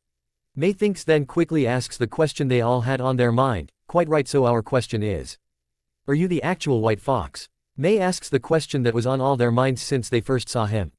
Yes, I am called that by many people but my real name is Naruto not White Fox. Naruto tells them with a little bit of a stern expression. By the way they aren't sure they are going to win they are just that motivated that they think no one can stop their dedication. So, they are just hoping they will win. Just clearing that up. We need to keep him. Imagine all of the publicity we will get if word slips out that he is fighting for us. All of the council members thought to themselves hoping that more people would support them if they have a hero of the civilian world with them. As we thought. Now that we need to talk about the fact that you are in the bingo book. One of the council said causing Mai, Naruto Ayaki, and Yoshiko to gain extremely confused looks. What are you talking about sis? Mai finally asked Mei. Well you see Naruto-san here is marked as a B-ranked Rouge Ninja that is wanted for doing something against the cage we are fighting here. Mei told them. But why would they be going against Naruto-kun? Oh wait of course. It was the ninja he killed to save me. Mai said suddenly realizing why. Oh, so that is why. Then we must thank you for saving our leader's sister then Fox-san, one of the random council told Naruto. Oh, it was no prob. Wait did you just say leader's sister? Naruto asked surprised. Yes Mai is my sister so I must thank you Naruto-san, Mei said happily. Man I managed to save one of the only one that really matters to the leader of the rebels. Man imagine what could have happened if the cage got their hands on her. Naruto though when he heard this. Yay, Naruto is still a good guy, so he doesn't even think that he could be asking for favors because of it. Wow, then you are welcome, though I really had no idea it was your family, Mei-san. I just helped her because those guys were sickening even to be around. So, I wasn't going to let them overpower a girl, that is for sure. Naruto told her firmly. That look, could he really mean that, I wonder? Maybe he really is a pretty good guy. Not to mention he is a looker. If he really did mean that he did it out of the kindness of his heart, he might just be the perfect guy for my Mai. Though I still need to make sure before I allow it. I mean, even she is my sister, I can't let just anyone date her. Mei thought happily. Okay, then now we move on to skills. So what would you say your skills are, and what do you possibly have to help our cause, Naruto-san? One of the council asked the question they all wanted to know. Of course my skills would probably be all at mid to high chunin level, but I haven't really fought too much for a while now, so you may want to test me on that later on. But as for special things, I have Minto Namikaze's 2 special jutsus. Also, I have been studying in seals for quite a while and would call myself a seal master, though I have yet to be tested on that as well. Course, the most important thing is that I have a bloodline called Rinnegan at my disposal. Naruto told them calmly, but still left the council in utter shock. Wait, you are telling us that you have the legendary thought to be imaginary Rinnegan? Mei stuttered out in completely shocked that someone could actually have it. No way, you gotta be kidding me, can you show it to us? One of the council members said in disbelief, causing Naruto just to shrug his shoulders and activate his Rinnegan. Wow, it actually exists, is all they could think as they saw this. Course, even Mai and the others were surprised by it, seeing as this was the first time he really used, seeing as he never uses it unless he has to. Eventually Mei got out of her shock and told Naruto his first mission. Okay, then don't take this the wrong way, but you will be watched by our other ninja until we can completely trust you. Mei told Naruto. Fair enough, I guess. I mean, in this world you can't really trust anyone completely. Naruto responds to her. Yay, that is true. But anyways, we will test you later, but right now I have a mission for you to go on. You see, we are running out of food right now, so we need to get some villages around this area. Cows, they really don't want to help us, seeing as they are unsure if we are going to be able to win. But, if the legend of the white fox who is known to save villagers is on our side, they might be more willing. So, please go and help the squad we are sending out to go for that. Mei told him. Hi Mei-sama, Naruto said, and then went with the ninja that showed up to prepare to go with them. Course, it didn't take long, seeing as Naruto has yet to settle down, so he still carried all of his stuff on him. The only thing he really did was make sure his robe was clearly showing the fox on the back so that the people could clearly see who he was. And soon he met his teammates for this mission, who were a bunch of random ninja with nothing really special about them, so they just left quickly to go to a bunch of random towns try and get supplies. Hello there, people of this lovely village. We are here as agents of the group of people brave enough to go against the corrupt cage. We are here today with our newest member, and perhaps you have heard of him. Please welcome the White Fox, hero of civilians, to our cause. Now, as you can see, our group is fighting for a very noble cause. So, we ask for your support. Though we will not ask for new soldiers to fight for us. Instead, we ask simply for supplies you would generously give to support our cause. So, please help us, and remember, we fight not for just us but everyone in the mist. One of Naruto's teammate calls out. In each village they went to, trying to get as many people to donate as possible. And of course it did work somewhat. But even with the White Fox being there, the people still were hesitant on showing their support, seeing as they didn't want to face the corrupt cage's wrath. Though they still got a decent amount of supplies. Okay, then that is all the spots we could go to that are safe, so let's head back. The leader of Naruto's groups told them, and they all nodded and jumped onto the caravan and started back to the base. When they got there, they quickly took stock of all of the new stuff and put it away. Then they went to Mei to tell her how it went. Mei-sama, we are back with the supplies, the leader said, then gave her the list to look over. Okay, thank you. All of you except Naruto may leave. Mei told them, and they all nodded and went away except for Naruto. Okay Naruto, we have a tent set up. It is in the western district of the barracks. Mai will show you where it is, won't you Mai? Mei told him, then smiled at her sister. Of course Ni-san, Mai said, and they both quickly left and went to Naruto's new tent. And here it is, Mai said happily, and then with a quick thanks Naruto got set up in his tent. 2 days later. Naruto simply went on supply missions because of how he was known as a hero to the civilians for 2 days. Plus, they watched him during these missions to see if he was really wanting to help them. That is why it took so long for him to get his test. Okay Naruto, today you will be testing your skills against one of our chunin, so please meet us on training ground 3 in an hour. Mei told Naruto, who nodded, then left to prepare. You really seem like you are more than a chunin, Naruto. So, without you knowing, we are putting you against a jonin instead, just so that we get to see your true powers. I mean, if you really are a chunin, then we will tell you we made a mistake. But, really come on, we all know you are hiding something, so just show it to us already. Mei was thinking after he left. Might get me Atsuki-san please, Mei asked, and her sister left as well. Huh, why am I getting him? He is a Jonin. Ah, well, Mei will tell me eventually, I am sure. I mean, there is no way she is trying to not give Naruto-kun a chance. Right, my thought then ran off to get him. Training ground 3. Okay, then are you ready for your fight, Naruto-san? Mei said when both him, her, the council, and a few other people, guards, Yes, Mai-sama, Naruto told her. Okay, good, then let me introduce your opponent Atsuki, Mei said, pointing at the Chunin. Atsuki was a 5 feet 10 inches muscular man. He had short straight brown hair that just slightly went past his hairline. His eyes were dark brown as well that showed an eerie mischievous glint. On his chin was a cross-shaped scar from a battle of the past. On his back was his favorite weapon, 2 short blades that were on either side of his hip, both in deep red guards. Not to mention that his serious demeanor made him a fearsome opponent who earned his rank through pure hard work. Are you ready as well, Atsuki-san? Mei asked him as well, only to get a nod as her response. Okay, then let me explain the rules. You two will be fighting for 3 hours or until one of you is knocked out, to tiered to continue, forfeit. Though forfeiting will make your chances of joining us slim. Or are put into a situation where you would have died if we were fighting for real. Is that clear? Mei said, getting a nod from each of them, then fight. Mei finished chopping the air with her hand. And then they were off. Naruto and Atsuki ran at each other quickly, swords drawn. Soon enough the clang of their swords clashing was heard several times. Eventually they slammed into each other, neither gaining any ground, so eventually they both just jumped away and slid back a few feet. You are pretty good, kid, Atsuki said with a smirk. Yay, you too, Naruto said happily. And then they both ran back at each other. Naruto slashed at Atsuki's stomach only for his sword to be blocked by one of Atsuki's swords, while the other slashed at his head, which Naruto quickly ducked under it. Course he just barely dogged it, seeing as a few strands of hair were cut off his head. They had a battle using their swords while neither one was really gaining any ground in it. So, they both put them away and began to use ninjutsu. So, Naruto quickly went through hand signs and then screamed out Sweden. Mizoripa, water release. Violent water wave, then quickly shot out a jet of water at Atsuki, who jumped to the side and quickly called out his own jutsu, Kurigakur no Jutsu, hidden mist technique, causing the entire arena, not around spectators I should add due to next part, to be covered in a thick mist. What are you going to do now, Naruto? You can't see me, and can't even sense my chakra. See how it is to go against a master of our village's arts. Atsuki's voice said from seemingly all directions around Naruto. Course he was slightly surprised when Naruto just laughed a bit. Now what will I ever do? There is mist all around me and I can't see. What should I ever do? I mean, it is not like I can just use it to my advantage, can I? Naruto then said in a voice laced with sarcasm. Then he quickly jumped out of the mist high into the air and then screamed out Kangeki no Jutsu, inspiration wave technique, causing electricity to be launched down into the mist, shocking Atsuki, who couldn't get out of the mist quick enough. Soon enough the mist cleared, showing Atsuki on the ground burnt all over with a spark of electricity coming from his body every now and then. Checkmate, Naruto said with a smile. Until he was launched back by a shark slamming its nose onto his gut with a Atsuki who was not as burnt, holding his last hand sign saying Sweden. Suikuden no Jutsu, water release, water shark projectile technique. Said jutsu sent Naruto through 2 trees and slammed him into a third. Ow, you sneaky bastard, Naruto complained as he rubbed his back and then stood up to fight again.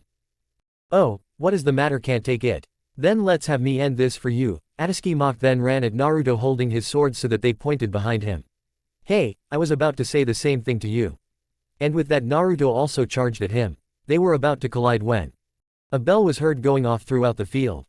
Well, wasn't that an interesting match? Let me thank both of you for giving us that amazing show. Now what level would you put Naruto at, Atsuki? Mei asked happily after she jumped into their arena and began to walk over to them. Course this question brought Atsuki into a mental review of the battle for a while until he finally answered. From this battle I think we all can say Naruto is a strong ninja. So, here is how I would place his skills. Then took out a marker and paper and started writing. So, they waited for about a minute and then he showed them all what he wrote. Naruto Uzika's skills. Ninjutsu, mid-chunin, not exact due to lack of information. Taijutsu, unknown. Genjutsu, unknown. Kenjutsu, high chunin to low jonin. Bloodline skill, unknown. Seeing this, everyone else nearly laughed at how little this actually showed. Course Mei just sighed and then turned to Naruto. Well, I guess we will just have to see how you do in various missions, she told him, and then left with her sister. See you later, Naruto, I hope we can fight again, Atsuki said with a smile, then left as well, leaving Naruto to walk back to his tent to rest up. A while later, It has been a while since Naruto had his first mission and training session. And after that he spent his days training, on missions, or with his friends. Altogether he worked hard and now was probably closer to Jonin in level but decided not to take Mei's offer of making him one and work through the ranks with his now best friend Mai. Who wasn't even a genin yet due to the war starting on her last year in school. He also had his bounty increased and was now an A-rank Rouge ninja who is still wanted for attacking the hidden mist village's ninja. And right now he was in a tent with his friend Mai listening to what their next mission will be. Okay then Mai-chan, Naruto-kun, right now we have decided to attack the hidden village directly. Now this will be tough but what I need you to do is very important to the battle, okay? Mei said then continued after getting a nod from both of them. Good, your mission is to infiltrate the genin barracks before the battle begins and block them off from the rest of the village. Now this must be done so we have future ninja to train. Though be careful because not only will you be facing attacks from enemy ninja in the village but also from the very people you are blocking. You see we have no idea how many children are under his complete control. So, you and the other people I am sending to help must be extremely careful. Now here is all of the people helping you, please get them all ready and tell the first person on this list that they are in charge, okay? Mei told them making them nod, then opened the scroll and see about 20 names. After they looked they quickly said their farewells and used Shunshin no Jutsu body flicker technique, first and last time I will say it this way. To quickly notify the people on the list. And soon enough they were all at the entrance of the base ready to leave. Then with a quick talk to the rest of the people left for the hidden village a half an hour before the rest of the resistance. At Kohona nothing really was out of the ordinary. Narumi was on yet another D-ranked mission that this time required her to get the devil cat for the daimyo's wife. Again, man, why did we have to catch this stupid cat again? Narumi said in frustration. Now Narumi, these missions have to be done for the good of the village, so be happy you can help your home, Kakashi said, not knowing what else to say to her seeing as he never liked D-ranked missions either. Quote. Cut the crap sensei, we all know you hate this as much as us. Sasuke said and then turned to Narumi. But, if you want to enjoy your days more you could always go out with me and become my first girlfriend. And then gave a lusty look at her still developing body, causing the pink-haired girl behind them to get jealous at Narumi's luck. No thanks Tem, I would date a dog before you, Narumi said with a hint of disgust showing in her voice. I wish he would stop asking me out, I have said no enough. I mean I am one of the few girls our age that realize he wouldn't love us at all and only would use us to breed for his clan then forget all about us. I mean really I still don't understand why the other girls would want to go for that kind of sad life. But there is no way I am going to fall that low to allow that to happen to me. Narumi thought, remembering exactly why she hates his advances and his fangirls.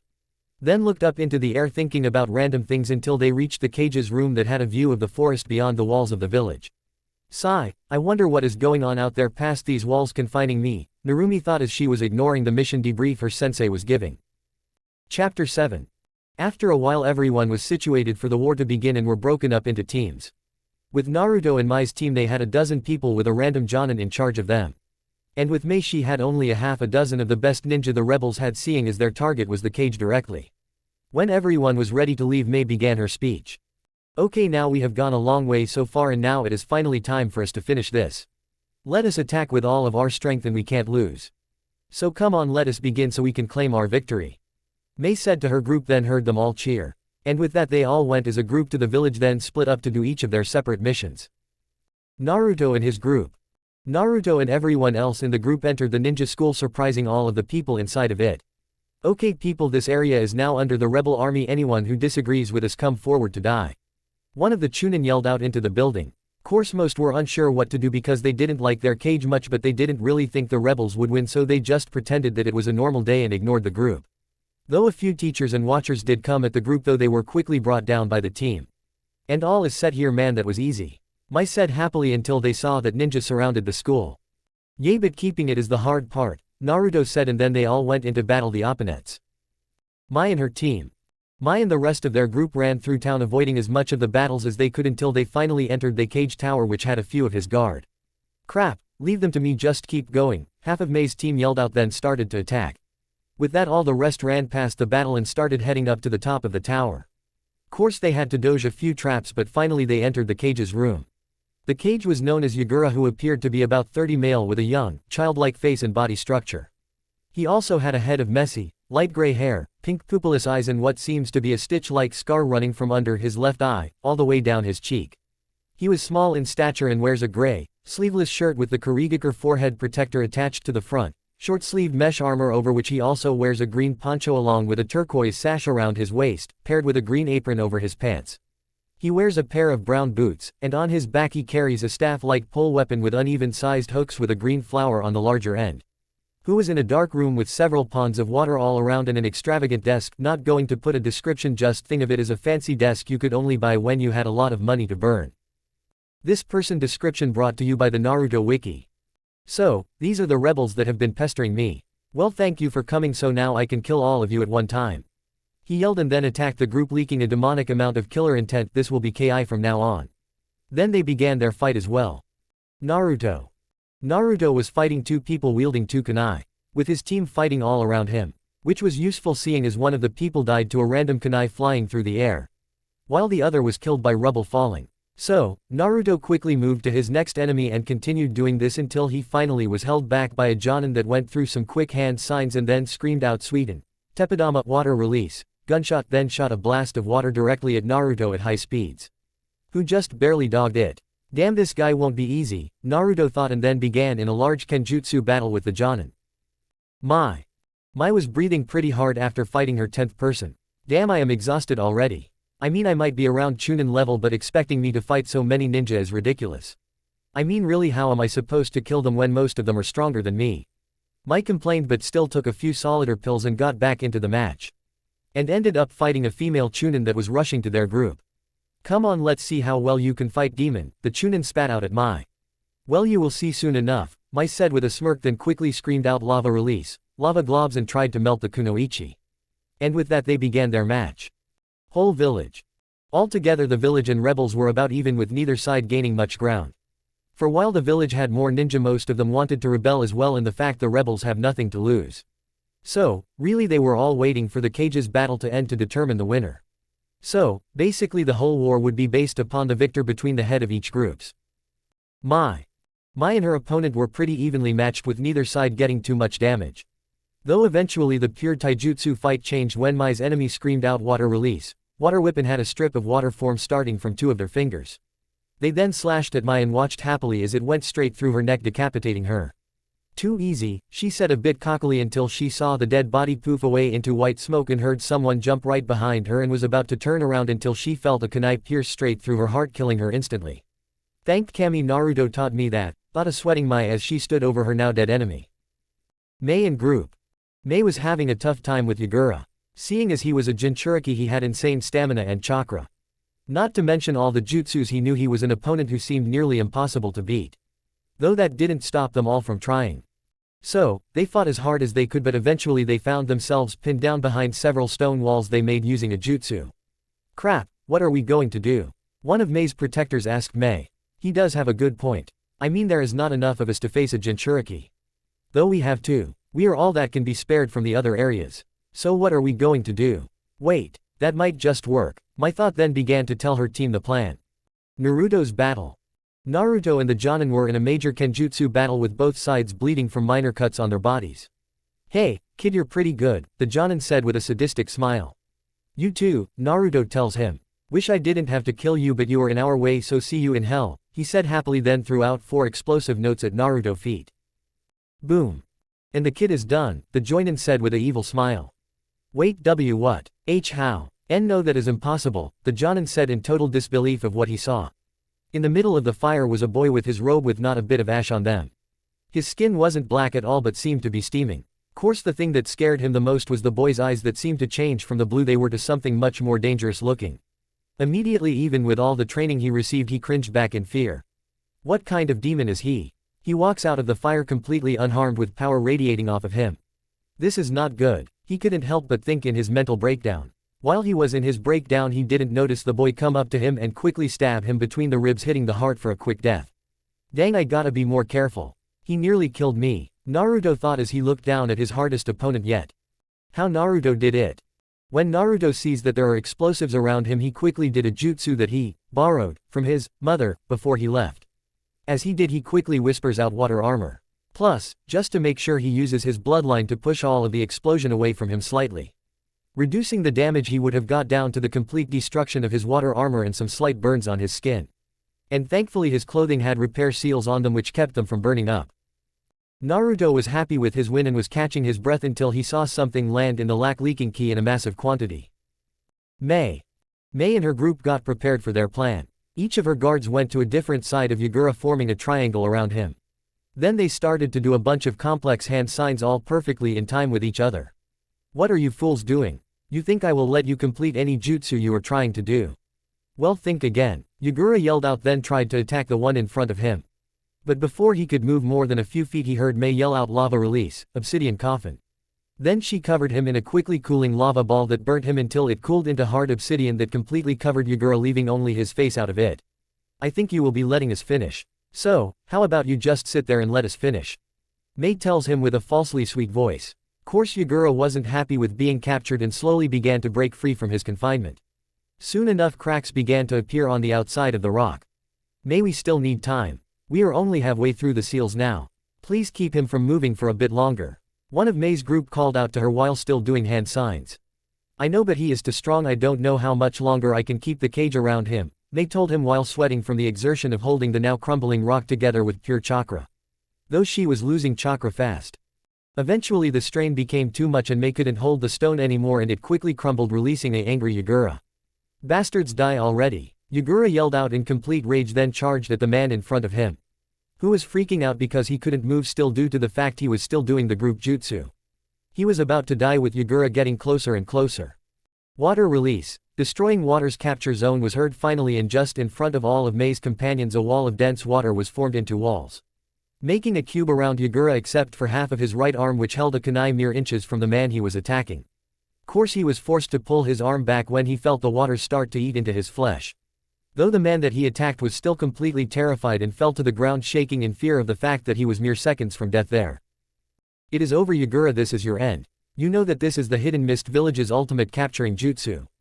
It can't be broken by anything, nor can you go through it, or its pH level will destroy everything you are. The only thing you can do is wait for it to kill you as it closes in on you. Goodbye, you worthless corrupt cage. May said, and with that all the rebels present began to will the waters to shrink down, making the cube smaller. None of them felt any regret as they saw the soon-to-be dissolved ninja look around in utter shock. Meanwhile the cage in the cube had many things going on in his mind as he saw the cold eyes of his enemies look down upon him in his final moments of life. No, this can't be happening. I was meant to rule the world and finally rid it of all of the evil bloodline users. Why did they stop me? Don't they know that those demons will just kill all you care about, just like they killed my life by sealing a biju inside of me? No, I must stop all bloodline users from living. I must have my revenge. Biju, give me your power, I must win. Yagura yelled out into his mind, only to hear a deep laugh come through his mind. You foolish mortal, you are just as weak as all the others. Why should I help you when I can now free myself? You see, the sealer that put me inside of you only made it so I was held back by your mind. So, as long as it was strong I couldn't break free. But, now that you are weaker and these fools just wrecked your sense of power, just weakened the seal enough for me to completely free myself. I can finally squash all of you pathetic mortals like the bugs you are. The demonic turtle screamed out, then destroyed the seal and leaked all of his chakra out, completely taking over Yagura, which destroyed his very mind and soul, leaving only his body, which was quickly being morphed back into the turtle's likeness. Finally, thanks to you pathetic humans, I am free to do what I want again. Now as your reward I will make sure you are the first humans I kill, the Biju told May and her group, scaring them with the amount of ki he was leaking out. Then using all of his force he completely destroyed the water walls by evaporating it with the amount of demonic energy he was using. Then quickly destroyed the room they were in with a loud boom and jumped into the nearby lake, where by molding the molecules around him he quickly built himself a new body and prepared to destroy the very village that trapped him once and for all. Village as a whole. Every ninja was still fighting until they heard a giant explosion coming from the cage tower, making them shiver at the ki that came from the hole. Then they saw something that they wish they never did. A humanoid figure leaking ki and blood-red chakra leapt out of the room and landed into the lake. Then after a large burst of that chakra came the thing that they all feared. The three-tailed turtle Biju standing in the river with all of its ki filling the air around the village. They were about to die and they all knew it. So, they decided that if they would die trying. So, with that in mind they all ran up to the lake and prepare for what could be their final battle. Lake. Everyone, rebel and loyalist alike, were at the lake looking at the turtle in front of them with fear evident in their eyes. Soon Naruto and Mai saw May run up to the lake as well and quickly ran to her as all the ninja began to fight the beast. Sis, what happened? I thought you were supposed to beat him in the cage tower, Mai asked. We did, but that brought out the Biju, allowing it to come out of the seal and attack the world again. Now the only thing we can do is figure some way to beat it. Like another seal. Mei said. Then they both turned to Naruto with a questioning look. Yeah, I think I could beef up my evil containment seal enough to capture him. I just need two things which are both hard to get. Time and a living human body to seal the beast into. Naruto said with sadness evident in his voice. What you need a human? No, there must be another way. Please tell me you're joking. Mei said, making Naruto just look down even more in sadness. I am sorry Mei-chan, it is the only way. Naruto mumbled out, barely hearable. Fine, if that is what it takes, we can't change it. We don't have another plan. The only problem is how are we going to pick which person will become the Jinchuriki? Mei said, and then they all thought about it for a bit and couldn't think of any way to do this easily. I will volunteer, a female voice was heard, which made all of them turn to where the voice came from. Where they saw a girl about the same age as Mei was, who seemed to be a bit small for her age, being about 4 feet 10 inches and B-cup breasts. She looked like she was training all her life due to the fact she had the body of an athletic runner. She also had light blue hair that ran to her shoulders, with the bangs of her hair partially covering up her pink eyes that only had a very small pupil.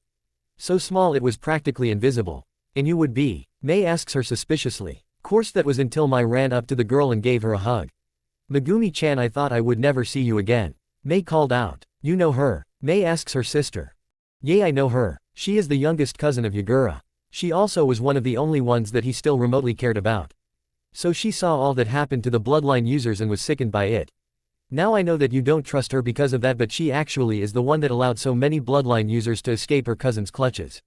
She even helped me escape, and I would have gotten away without a problem if I didn't freak out and accidentally go the wrong way out of the village. Oh, and just so you know, I trust her completely. Mei said with a quick smile. What she said is true. My cousin was good man until he started having a dream of a man with red eyes. Soon after that he attacked the bloodline users and started this war. Now I felt sorry for them, so I wanted to try and stop him, but he was too far gone. So, all I could do was help the people he attacked. And right now I have a way for my family to repay the village for all the trouble it caused. No other family needs to carry that horrible burden. Please let me, so I can at least have a chance to repay the bloodline users for all of the crap my cousin did. Megumi said with desperation clear in her voice. She truly wanted to become the sacrifice for this. I believe her, but it is up to you. Now for the seal to work, the demon needs to be weakened, so work on that while I start on the seal. Now if you excuse me, I want to get this done as fast as I can, Naruto said simply, and then sat down, took out a scroll, ink, and a pen and began to write his seal. While of course Mei went through the possibilities. She really wants to be the one to do it, I can see that is true. But can we trust her not to use its power for revenge? Well, Mei and Naruto trust her, so that says something because they don't trust people all that easily. So, what should I do? I guess I will just have to go with my gut on this one. Mei thought, okay guys, Naruto, our seal master is working on a seal for this giant turtle, so right now we just have to weaken him and not do too much damage to our village. Now I don't care which side you were on right now, so unless you want this turtle to beat you, I suggest you do the same. Now all troops attack this Biju. Show him the true power of the mist. Mei screamed out to the entire group, and they all began to fight for their home, family, and very lives. 2 hours later. I finally finished. Naruto screamed out in joy as he went up to Mei and Mei. Really, now do you think he is weak enough for the seal to work yet? Mei asked Naruto. He does seem weaker, but he still could use a bit more, but I will do that. But for this I only need the person that is becoming the human sacrifice to come with me. The rest of the people around will just get in the way. So, if you could please get everyone off of the lake so I can begin. Naruto told her politely and waited with the giant seal scroll he had strapped horizontally across his back. Okay, then I have picked. She tells him and then whispers the name to Naruto so he is the only one to hear. After she finished, he nodded and then grabbed the person, then walked onto the slowly clearing lake. You ready? Naruto asks the person and got a nod of approval in return. Then let me begin, Naruto said, then began the steps to seal the beast. The first thing Naruto did was send a bunch of shadow clones to pester the turtle. Now all I need you to do right now is show me your stomach. Naruto told the person, who quickly complied. So, Naruto began to write down a complex seal system on the stomach, leaving barely any of it not covered with a kanji or mark of ink. After Naruto did this, he pumped a bit of chakra into his eyes to activate the Rinnegan and walked towards the turtle. Naruto eventually started running and made it up the back of the turtle to about the center of the beast and began to do hand signs. Demigods pull, Naruto screamed out and then slammed both of his hands onto the turtle's back and jumped off. As soon as Naruto's feet touched the water, he ran back to the soon-to-be Jinchuriki's position. Soon after he did, he slammed his hands together and activated his jutsu. which brought some of the stones around the lake to slam onto the demon in the water. After a while the demon was covered in a couple layers of stones which only made it matter.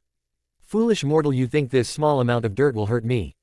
the demon said to Naruto, mocking him. "No, that was just to slow you down," Naruto said with a smile, then took off the scroll and then threw it onto the turtle's now dirt-covered shell and activated it by pumping chakra into it. After it was activated, the seal's kanjis moved and increased to cover the entire beast and then stopped. After they stopped, the beast started fighting the seals that bound the stone to him and was slowly weakening it. Course, while he was doing that, Naruto ran over to his sacrifice and slammed his chakra-covered fingers into the seal on their stomach while saying Devil's Warrior's final burial. After he did that, the demon seals started to turn red and move over to the person. When they made it, the seals connected and red chakra started to travel the seal path for what seemed like hours. Till finally it stopped and the seals separated, leaving the new Jinchuriki to pass out on Naruto and a barely visible demon. Naruto then looked at his work and saw the truly interesting seal. The seal was a giant circle with a swirl going to the belly button. Around the circle was a bunch of symbols with 4 of them leading up to smaller circles with swirls. After he was done with looking at his work, he walked up to what was left of the turtle and began to talk. "Too bad my seal couldn't take all of you chakra, I guess. Thankfully I have a way to get rid of the rest. You see, all of it is now going into your drainage seal where it will overload it and explode, leaving all the chakra to disperse in the air. So goodbye," Naruto said, then activated the seal and shunshin to where Mei and Mai was. Boom. That noise was heard in villages all around the hidden mist, and all there was nothing left of the turtle, just water raining down to the ground that was brought into the air from the force of the explosion, causing everyone to cheer at the defeat of the turtle. Days later. The council had worked very hard starting up the reconstruction and weeding out the still loyal ninja all around the village, but have finally came to the hardest part of the rebuild, deciding a new cage. They thought long and hard on it, and had many meetings about it until they finally reached a decision. So, they gathered all of the village around the still damaged cage tower and told them the news of their decision. "People of the village, may I present you your Godai Mizukage Terumi?" One of the council members yelled out and then allowed Mei to walk onto the balcony to give her speech. "We of the Hidden Mist Village have had a tough time for a while now with the last cage and the war going on. Now while you all know that I was one of the people to start the war, want to assure you that it will bring in a new era for all of us. With the war over, we will rebuild our village and make it even better than before. And soon enough we will become the strongest village of this world." Mei told the village, causing people to cheer for her as she basked in it. Next day. Naruto, Mai, and Naruto's newest friend Megumi were in the makeshift office on the floor below the original office and were waiting to find out what Mei wanted. "Welcome Naruto-kun, Mei-chan, Megumi-chan, I have brought all 3 of you to my office to give you your ranks. For Naruto we give you the rank Genin just because we have a plan for you that needs you to be that rank," Mei said, tossing Naruto a Hitai 8 which he accepted, not really caring which rank he got. "Now for you two, I want you to finish up this year's schooling with all the other kids, seeing as neither one of you graduated. Oh, and Megumi, please don't use your Biju's chakra. I am sure Naruto has told you the reason not to," Mei said, and they both accepted that, and all 3 were about to leave until Mei called for Naruto to stay. "Naruto, I know you are stronger than a genin, but we must show that we are still strong. So, you will be on a genin team for the sole reason of doing great in the Chunin exams, where you will be brought up to Chunin, or maybe even Jonin," Mei said seriously, and then gained an angry look that slightly scared Naruto as she continued. "Also, the council has voted that your Rinnegan is to be made into a village bloodline. So, in order for your clan to increase in size quickly, you must take multiple wives." She finished, then looked at Naruto, checking his reaction to this, and was actually surprised by it. Naruto had a look of horror on his face as he exclaimed what he was thinking. "What? How am I supposed to even date one girl when she will automatically think I just want her for breeding? This is just great, I will never find someone to start a family with," Naruto complained, which made Mei laugh a bit. "Well Naruto, any normal man would have been really happy with that, but then again you never were really normal. Though as for your concern, I don't think will be all that hard. Seeing as some girls can be just as interested in guys as guys can with them. And I know for the fact that you have a lot of fan clubs already beginning to form for all you have done," Mei said happily, but then got her serious face again. "But if you get perverted I will melt your balls," she said, making Naruto turn completely white. Hi, Naruto said, then ran out of the room as fast as he could and then went all the way to the house he was sharing with Yoshiko's family. Chapter 8. It has been a month since the war and everything was rebuilt. All of the bloodline haters have either died or left the village, so they went back to a peaceful life. Megumi was happy with being the one who sacrificed, seeing as no one was really too bad for her. There was only a few people that resented her for various things, but mostly everyone didn't care what her past was or ignored it completely. Also both her and Mai have grown up a little bit more and were looking more beautiful than ever. Mai, who now wore a black version of what her sister with red highlights around the neck, sleeves and bottom rim of the dress. Her figure stayed slim with her constant training and she had C-cup breast. Her hair was kept in a simple ponytail that traveled half down her back and was tied with a simple red bow. Megumi was also looking great with her hair cut short so it just barely touched her neck. She wore a simple green kimono that split at her legs, letting her have the mobility she needs while showing of her smooth legs. While she also had a C-cup breasts that were just a little bit smaller than her friends. Both of them were now going to their last day of school so that they could learn which team they were going to be on. So, they happily walk into the classroom that already had a bunch of kids happily talking. So, they quickly sat down and began to talk until it was about time for the teacher to come in.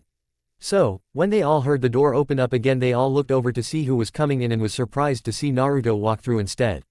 Naruto still had his normal cloak on and looked the same except for growing an inch or two. The only difference was the two swords he had on his back. The swords were each about 3 feet long with a dragon wrapping around the sheaths. They also had a guard with the image of a dragon head biting the handle. Plus, both of the handles were wrapped in red leather. They both were called twin dragons. I only put it in bold because I can't find a way to put it in different language. Not that I really care. He got them from Mei when she tried getting people to use the special swords again. Flashback equals. You wanted to see me, Mei? Naruto asked her. Yes Naruto, I did. You see, we had a special group of swordsmen who each carried a special sword. Now there was 7 of them and 8 swords because we never could find someone for one of the swords. Now we already had one of our Jonin be accepted by a sword, so I want you to try and get one yourself as well, seeing as you seem to be quickly gaining power as well. So, how about we go see if we can hook you up with a sword? Mei asked and then lead him down to where they were kept. So, Naruto tried to see if each sword would accept him by pumping chakra into each one, and so far he tried and failed with all but one sword. Course this was the one that no one used yet, so it wasn't personalized at all, it was just a regular looking sword with the creator's name etched in the side. Still Naruto wanted one, so he gave it a try, and this time when he put his chakra into it the sword began to morph. So, Naruto put the sword down and let it do what it wanted. So, both Mei and Naruto watched curiously as the sword finished up by slitting itself in two. So when it was finally done, there were 2 black blades that had 2 different kanjis.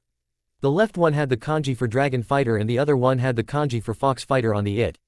Wow, these swords are awesome. Naruto couldn't help but say as he looked at them. Which gave Mei a smile as well, saying, yup, and they are all yours swordsman, so let us give you the style you will be using with them. Or you could always use your own, it doesn't really matter. So, Naruto simply told her that he would use his style, seeing as he already knew his foxclaw style. And with that Naruto left the room to train more. Flashback and equals. When Naruto entered the classroom, several girls blushed a bit seeing the person they had a crush on. Still Naruto took no notice and walked up to Megumi and Mai. What are you doing here? I thought you were already at least Chunin. Mai asked confused. Yeah, well, you see, Mei-chan wants to show that we are strong still, so she is going to put me on a team until the Chunin exam, where I will then go up to my rank. Though I have no idea which team I will be on, seeing as she still wanted it to be a surprise. Naruto told them, which of course got both of them hoping that they were on his team. Course everyone else wanted to be on his team as well and wanted to ask, but that was the time when their teacher came in. Okay, then I know you guys are all excited about being genin, but be quit for a while so I can actually tell you which team you are on. The teacher said that made all of the class pay attention to him completely. Okay, then these are the teams. I am only going to say Naruto's team. Team 8 is Naruto, Megumi, and Mai. Your sensei will be Yoshira. And as soon as he finished, all of the Jonin walked into the room. Course everyone knew about her already. She had big D-cup breasts that she hides in a dark red kimono with a black sash around her stomach. She also has dark hazel eyes and long blonde hair that was kept out of her eyes using her headband. Though she never holds any weapons on the outside of her outfit, everyone knows that she hid weapons all throughout her sleeves using seals. The only thing that some think harmed her good looks was the scar that she had on both cheeks from a swordsman trying to kill her. Course she only got the scar because she was fast enough to move her head just enough to have it not kill her. Still, she is in the Frozen Mist Princesses, which every guy knows is the scariest group in the village. Seeing as if they even think that you are being perverted around one of them, you will be in trouble. Course it is even rumored that the Cage herself is a member of it. All in all, she is not one to mess with. Teammate with me, Yoshira said simply, and then had them all follow her into one of the restaurants in town. And after they ordered, then their sensei began to talk to them. Okay, then, as your old told you, my name is Yoshira. Now you Sally, we would have a test to see if you could actually be a good team. By Mei-sama told me to skip it, so I will just get to know each one of you. So, just say your name, likes, dislikes, and your dreams. And I will start. I like dango, my friends in the club, and training. I dislike fangirls, Joshiotem, and perverts. My dream is to live a good life. You next redhead. She finished up then waited for her team. My name is Mai. I like Megumi-chan, Naruto-kun, my sister, and training. I dislike perverts, and Konoha. My dream is to become strong and have a family, Mai said happily and blushed while looking over at Naruto when she said the last part. Okay then, so she has a crush on Naruto. Her soon-to-be teacher though when Mai said that. Okay then it is your turn now turtle girl, Yoshira said. My name is Megumi not Turtle. I like the turtles that are always friendly, my friends, and using ninjutsu. I dislike evil turtles, my cousin, and perverts. My dream is to heal my family's name and to start a family with a good man, Megumi said and then also looked at Naruto. Now seeing as both saw this they both though different things. This team is going to be awkward as long as they don't figure things out. Their sensei thought. She likes him too, I guess we will have to fight for him. I just hope we can stay friends after I win, both girls thought at the same time. Meanwhile Naruto remained completely clueless about all of this. Okay then, training will be starting every day at noon at training field 6 and now I need to go to a meeting, so enjoy the rest of your meal. Yoshira said then shunshined away to talk with Mei like the rest of the Jonin teachers. Course she had to wait for all the others to leave before she could say what she really wanted to. Mei, you never told your sister and her friend about Naruto's CRA, did you? Yoshira asked her with a bit of a sigh. No, of course I didn't. Do you think I really have to? Mei asked. Yeah, I am sure that they both like him. The only reason Naruto didn't is because he apparently has no skill in reading girls' emotions. Yoshira said with a neutral voice. Quote. Okay then I will tell them. And get them to teach Naruto a bit, Mei said with a sweat drop on the back of her head. A kid that is growing to be one of the smartest people I know in many areas doesn't even have the slightest idea how to talk to girls, is all she can think while she sweat drops. Okay, bring them in here tomorrow after you train them, Yoshira, Mei told her and then watched as she left the room. Next day. Mai and Megumi went out to try and find Naruto so that they could tell him how they felt together, because that is what they decided after hearing what Mei told them. If he really has to marry multiple women, I guess I can share just as long as he still loves us equally. They both thought as they finally saw Naruto. Hey Naruto, is it true that you are under CRA? Mai asks him. Yeah, why? Naruto said while sweating a bit. Crap, they're going to think I am just a pervert, aren't they? Naruto thought, thinking he would lose his friends. Okay then would you mind dating us then? Megumi asks, blushing so much that she looked like a tomato. What? Naruto asks in total disbelief. You heard her, we want in, Mai said, blushing just a bit less than Megumi. Please say yes already, this is embarrassing, Mai thinks as she waits. Why yeah SSUer, Naruto says still in shock. I can't believe it, I mean yeah I like them but I wasn't going to tell them yet, seeing as I just don't know how they would react to CRA, but now I don't have to. I mean they already figured it out and are okay with it. This is great, I finally get to date the dream girls. Naruto was thinking as he stuttered out his answer. After that he was hugged by the two girls with such force that he was knocked to the ground. And from that day on the team couple was made. Week after. Okay then Team 8, your next mission is to bring back Zabuza Momochi and his companion Haku back to the Mist Village. You see he left for failing to kill the last cage, so we could use him back because he is very strong and has basically done nothing wrong. Mei tells them and then with a simple nod they run off to try and find them. Konoha, week and 2 days before. All was peaceful in the village until Kiba was heard screaming in the mission handout area. No, I demand that I get a better mission. These missions are an insult to my power, so give me better ones. Kiba screamed at the Chunin giving out missions, who of course quickly decided to give him a mission just to shut him up. Okay then here is a C-ranked mission then Kiba. You and your team are to protect this man as he finishes the bridge he is making. Bring him in please, Minato asked the Chunin by the door, who nodded and opened the door to show a drunken Tazuna in. So, these are the people to protect me. Bah, they don't look like much. Tazuna drunkenly slurred out, which caused the Kiba to get angry and try to kill him. No Kiba, you can't kill the person we are supposed to protect. And don't worry Tazuna, I will be there to protect you as well, so no harm will come to you. Kurenai said, smiling while still holding Kiba by the back of his shirt. And after a few moments they were off traveling with him to the wave. They all quickly passed a puddle that all Kurenai ignored. It is so sad that they think that will trick us, Kurenai though, as she secretly stared at the puddle. Still the ninja attacked and quickly killed. Kurenai then ran at Hinata. When she saw this she was about to attack when she saw that Kiba beat her to it when he quickly knocked out the missing nin. Hey, I just saved you Hinata, so how about a date with the strong hero? Kiba said cockily, only to be turned down by her soon after. Damn it. I will have you eventually, Kiba thought. And with them done with the ninja, Kurenai came back and confronted Tuzuna about his lie. Which only lasted a little bit until they all decided to continue still. But after a little bit longer, Kurenai screamed out, "Duck," right before a giant sword flew over them and hit the tree behind them. "Well, Kurenai, the genjutsu mistress of Konoha, how about you hand over the old man and I will let you go?" A voice asked her from the sword, and when she saw who it was she began to mentally freak out. "Crap, that is Zabuza, the demon of the mist. How will I be able to beat him with my genjutsu?" She thought, worried, but hid it and said no to him. "Zabuza looks the same as in the anime.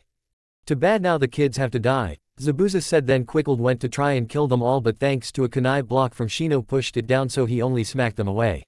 So, Zabuza went to the weakest person, who looked to be the youngest girl of the group. Which of course pissed off Kurenai, seeing as she always wanted kids and treated Hinata like one of hers. So, with strength she didn't know she had, she launched him into a tree with a well-placed kick to the chest. "Suffer," Kurenai said, then put him into her special anti-pervert genjutsu featuring Guy, terrifying Zabuza so much that he didn't try to stop Kurenai as she brought a kunai closer to his neck. Thankfully for him, his weapon threw needles into his neck, killing him before she could then taking him out of the battle area. Course that was one of Kurenai's strongest genjutsu, so she was tired as well but was still able to walk to Tazuna's house. "Come on, let's hurry," is all she said, and they all went as fast as they could with the old man to his house. When they got there they were greeted by Tsunami, who happily let them in. After they got in and all settled in, they all began to train for when Zabuza and his helpers came back. Week after. Kurenai and her team brought Tazuna to work on the bridge for one of the last days of working on the bridge. Course nothing really happened unusual, so Tsunami and her son brought Tazuna his lunch as usual. "Grandpa, we got your lunch," Inari said happily as he ran up to his grandpa. "Hey Inari, let's eat. Guys, half-hour break for lunch," Tanuza called out to his group, and they all went their separate ways. Though right when everyone was situated to eat, a heavy mist came into the area. "Crap, everyone on guard, Zabuza is here again," Kurenai screamed out, and her team instantly was on their feet prepared for a fight. Though they weren't expecting the laughter that filled the air. "You guys actually think that you can beat us? We know you skills now, so prepare to die," Zabuza screamed out, and then from the other side of them they heard ice shackles. After they heard that, ice quickly spread across the bridge that Kurenai managed to dodge, but her team was too slow. Soon enough they were covered up to their heads with ice, completely unable to move. After that, a water clone of Zabuza landed next to them and put his sword to their necks. "Now don't move or we will kill your team," Zabuza told her coldly while releasing enough ki to show he was serious. So, Kurenai did the only thing she could do, she surrendered so she wouldn't see her team die. Which of course got a smile from Zabuza, who screamed out, "Die!" as loud as he could and charged it with his sword in front of, clearly trying to impale her. Course no one expected Zabuza to be blocked by a boy with two swords. Naruto and group. Minutes before, Naruto and his team were running through the forest around Tazuna's village. Yoshiro was trying to sense where Zabuza is as they ran around the forest. Course they just came to the village a little while ago and couldn't get any information from the village. So, all they had to go on was that he was last seen around the village, leaving them to have to search around for him. Though eventually they found his chakra signal around a large bridge that was being made. Course they also saw that he was fighting Konoha as well. "Crap, we can't bring him back to our village if Konoha is pissed off at us.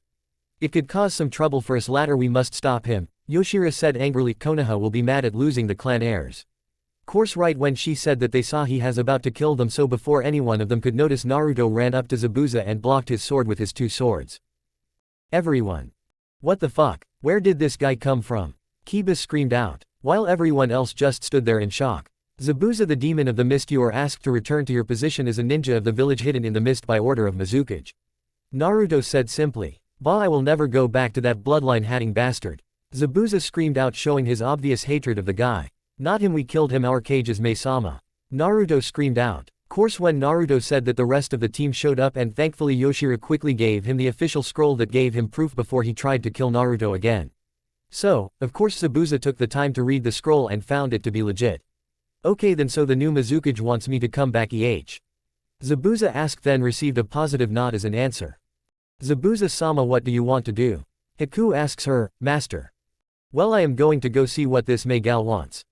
So, you can go do whatever you want, I don't own you anymore, so just go live happily somewhere," Zabuza told Haku. "Please do, I don't want to break my tough guy act by saying that I think you are my daughter in all but blood," Zabuza wished as he said this.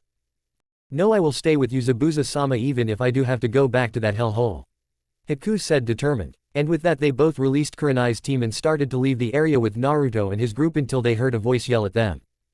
Well, it looks like the great demon is just a big softie. Man, am I glad I went with a backup plan. Now kill all of the guys but leave me all the girls for my enjoyment later, especially that ice bloodline demon. A short pudgy man screamed out, causing all of his thug army to charge. Shit, what are we going to do? I mean, there is no way we can kill them all with the amount of people we have. Kiba shouted, starting to freak out. Calm down, Kiba, we won't let these weak perverts get. Kurenai started until she felt a large mass of ki radiate from somewhere near them. So, of course everyone looks to where it comes from and truly get afraid. For right there was Naruto with his Rinnegan activated and swords drawn, looking down at the thug army. The ki amount that was released from him was so much that the people around him could have sworn they saw the Shinigami standing right behind him. You will not touch my friends. Naruto screamed out in a voice that was about as demonic as a human voice can get. And with that Naruto charged at the army. For the next 5 minuets there was what could only be called a massacre. Blood flew everywhere and one of the thugs died, leaving only Gato left alive. Thankfully Inari passed out from the ki before he was mentally scared. Please don't kill me, I will give you anything you want. Gato begged Naruto when Naruto grabbed him by the shirt. So you will write down the location of all you have stolen from these villagers. Naruto screamed at him, and of course he did exactly what Naruto wanted. After he did that, Naruto just smiled sadistically. Okay, then I won't kill you, Naruto said, making Gato sigh in relief. They will, Naruto told him after a few seconds, and then threw him to the villagers that gathered with weapons at the ready. And with that Gato's screams of pain were heard all over the town. And with that Gato's army and life was destroyed by a single boy. Next day, Tazuna let the Mist Ninja spend a few days in his house to recover, so that is what they did. Course that was until Kiba decided to flirt a bit. So, he walked up to Mai, Megumi, and Haku to try and get one of them. Hey girls, how you doing? Kiba asked, making his voice sound as strong as possible. Hey, they responded and then went back to their conversation. So, what is your names? Kiba asked them simply, which they all answered truthfully, seeing no reason to lie. Ah, such beautiful names for beautiful girls, Kiba simply asked them, trying to get them to like them. Oh, thanks, but we are already dating someone, Mai and Megumi answered immediately, which was the exact time said boy and all the other ninja walked in, and Naruto immediately gave them both a big hug, making them blush as they felt his muscular body. Hey princesses, how is it going? Naruto asked both of the girls, who both smiled when they heard the nickname he gave them. What, you are both are dating? What is your name? Kiba says in disbelief, and then remembered they never got his name, so of course all of the ninja besides his team listened closely to him. Oh, well, you guys can call me the White Fox, I guess, seeing as my real name is unimportant. Naruto said, simply shocking all of the people there. You mean you are the White Fox? Also known as the youngest traveling ninja? Hinata said in disbelief.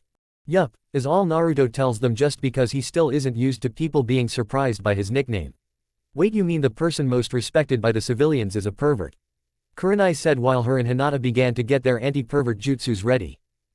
Wait, Yoshira quickly said, then pulled the 2 other girls out of the room. You see, he is not a pervert. I know that for a fact. The only reason he has multiple girlfriends is because our council decided that he needed to replenish his bloodline quickly.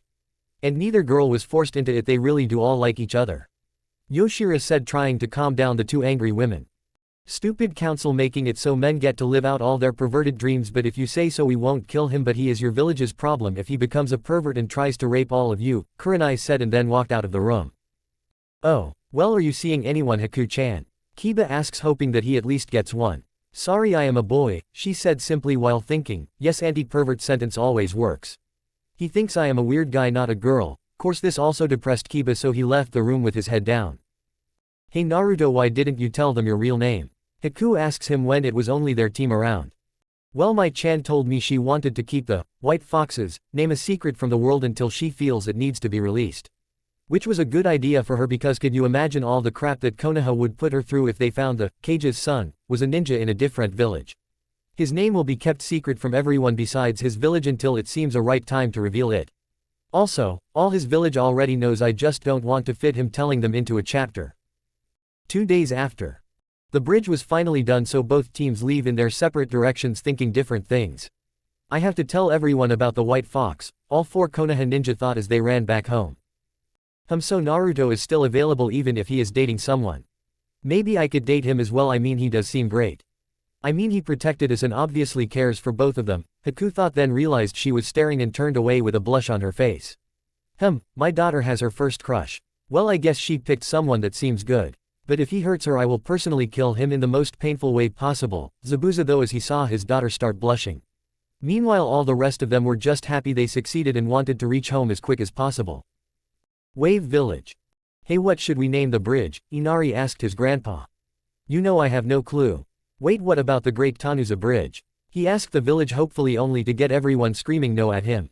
Course that was the time that Tsunami decided to try to name it. Hey, what about the Bridge of Peace? I mean, that is what those ninja brought to us with it, she said, then waited for the answer. Which surprisingly was all yeses. So, from that moment on the bridge was called that. Chapter 9. Kurenai and her team just finished with their mission debrief and went their separate ways. The three genin went to the meeting grounds to tell all of them more about the mystery that is the white fox. When they get there they find all of the genin already there enjoying a small meal of rice balls as they talked about random topics. Hey guys, bet you can't guess who we meet on our last mission. Kiba said mockingly when they reached the rest of them. Should we actually care, Kiba?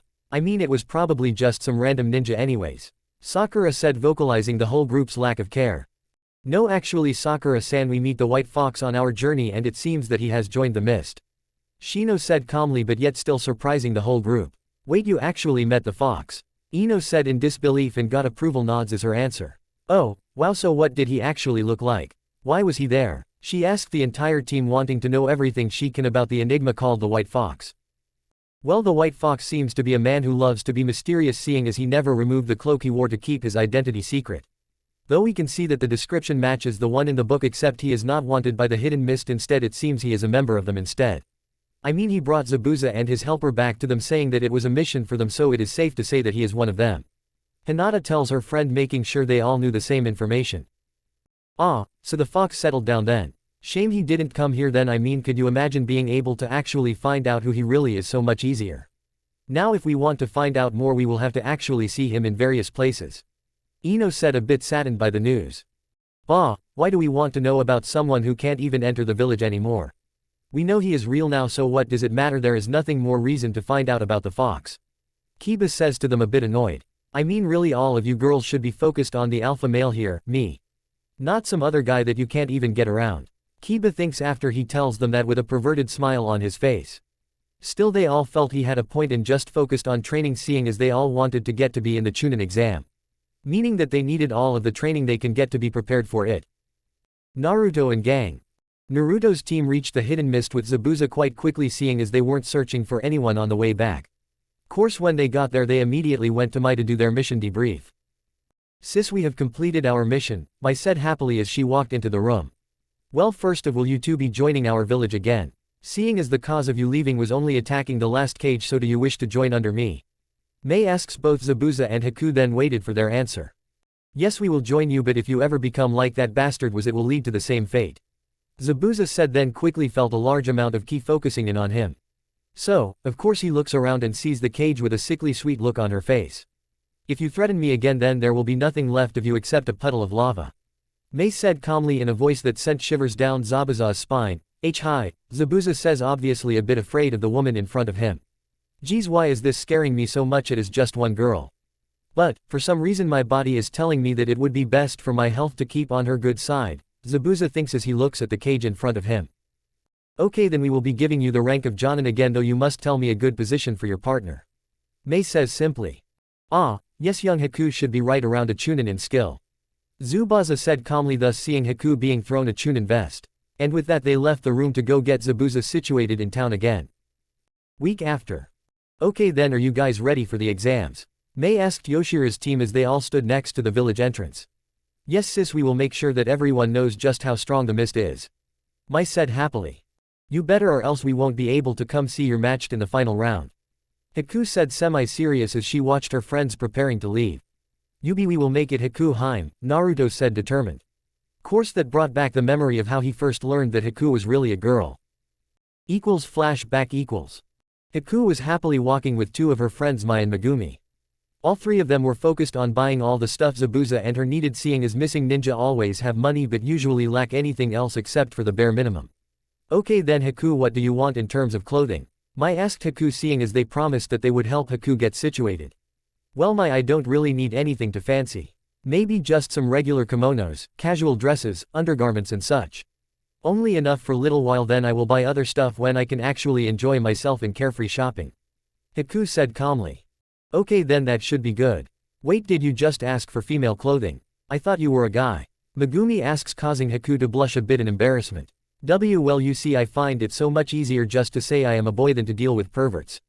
Plus, Zabuza-sensei told me that it would be easier to not attract attention if I didn't look like a girl.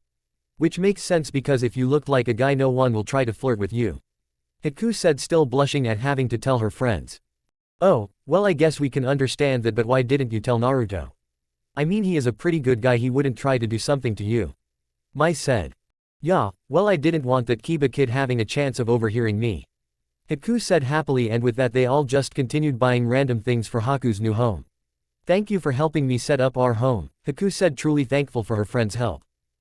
No problem, now make sure that you and Zabuza come to the restaurant for the celebratory meal after our first real mission success, Megumi said, and with that they all left to prepare for the meal they were going to have. Later that night, Naruto, Yoshira, Mai, and Zabuza were all at a random restaurant waiting for Haku to show up, seeing as she was the only one not there. Okay then Zabuza, do you know what is taking Haku so long? Mai asked, only to see Zabuza shrug. Haku didn't tell me anything except that he might be late for some reason. Zabuza said simply, though right after he said that said person walked through the restaurant door, surprising a certain blonde. Haku walked up to them with her hair flowing down her back. She had red lipstick and just a slight amount of makeup to show of her face's true beauty. She was also wearing a pink kimono with sakura flowers and a dark red sash tied around her stomach, which showed of her figure perfectly. Altogether she was looking absolutely beautiful, especially with her cheeks slightly red because everyone was looking at her. Haku, I thought you were a boy, Naruto said in total surprise. Does it look like I am a boy now, Naruto-kun? Haku asked while walking up to him. Which of course made Naruto blush even more until she finally sat down next to the still shocked Naruto. Course everyone else was laughing at the way Naruto reacted, seeing as they all knew that Haku was a girl, they just didn't expect her to do something like this to tell Naruto. Course after that they enjoyed the rest of their meal while still picking on Naruto every now and then. Course after that day Haku became one of Naruto's girlfriends. Course she only became one because she grew to like him from when they talked as they came to the village. Which of course was completely fine with Mai and Megumi because they both knew she was going to be with them eventually. Flashback and equals. So, now that you guys have finally finished saying goodbye to us, then just leave so you don't miss all of the exam because you couldn't stop saying goodbye. Zabuza mockingly said. Stop acting like you won't miss us, Naruto told him in a sarcastic voice. In your dreams, kid, Zabuza said with a tick mark beginning to appear on his head. Nope, my dreams aren't about you, so sorry, and with that Zabuza began to chase Naruto around the field. Well, we better go before we lose a teammate, Yoshira said, and with that they all left to go to Konoha. Near Konoha. Okay then, now that we are so close to the village, let me remind you of two things. One, remember that we aren't here for you to become Chunin. You more than likely will become Chunin no matter what. And two, Naruto will be known as Yuto Rustoshi. Oh, and Naruto, please wear this mask to hide your whisker marks. Yoshira said, handing Naruto a white mask which he calmly puts on his face. Then they walked to the entrance.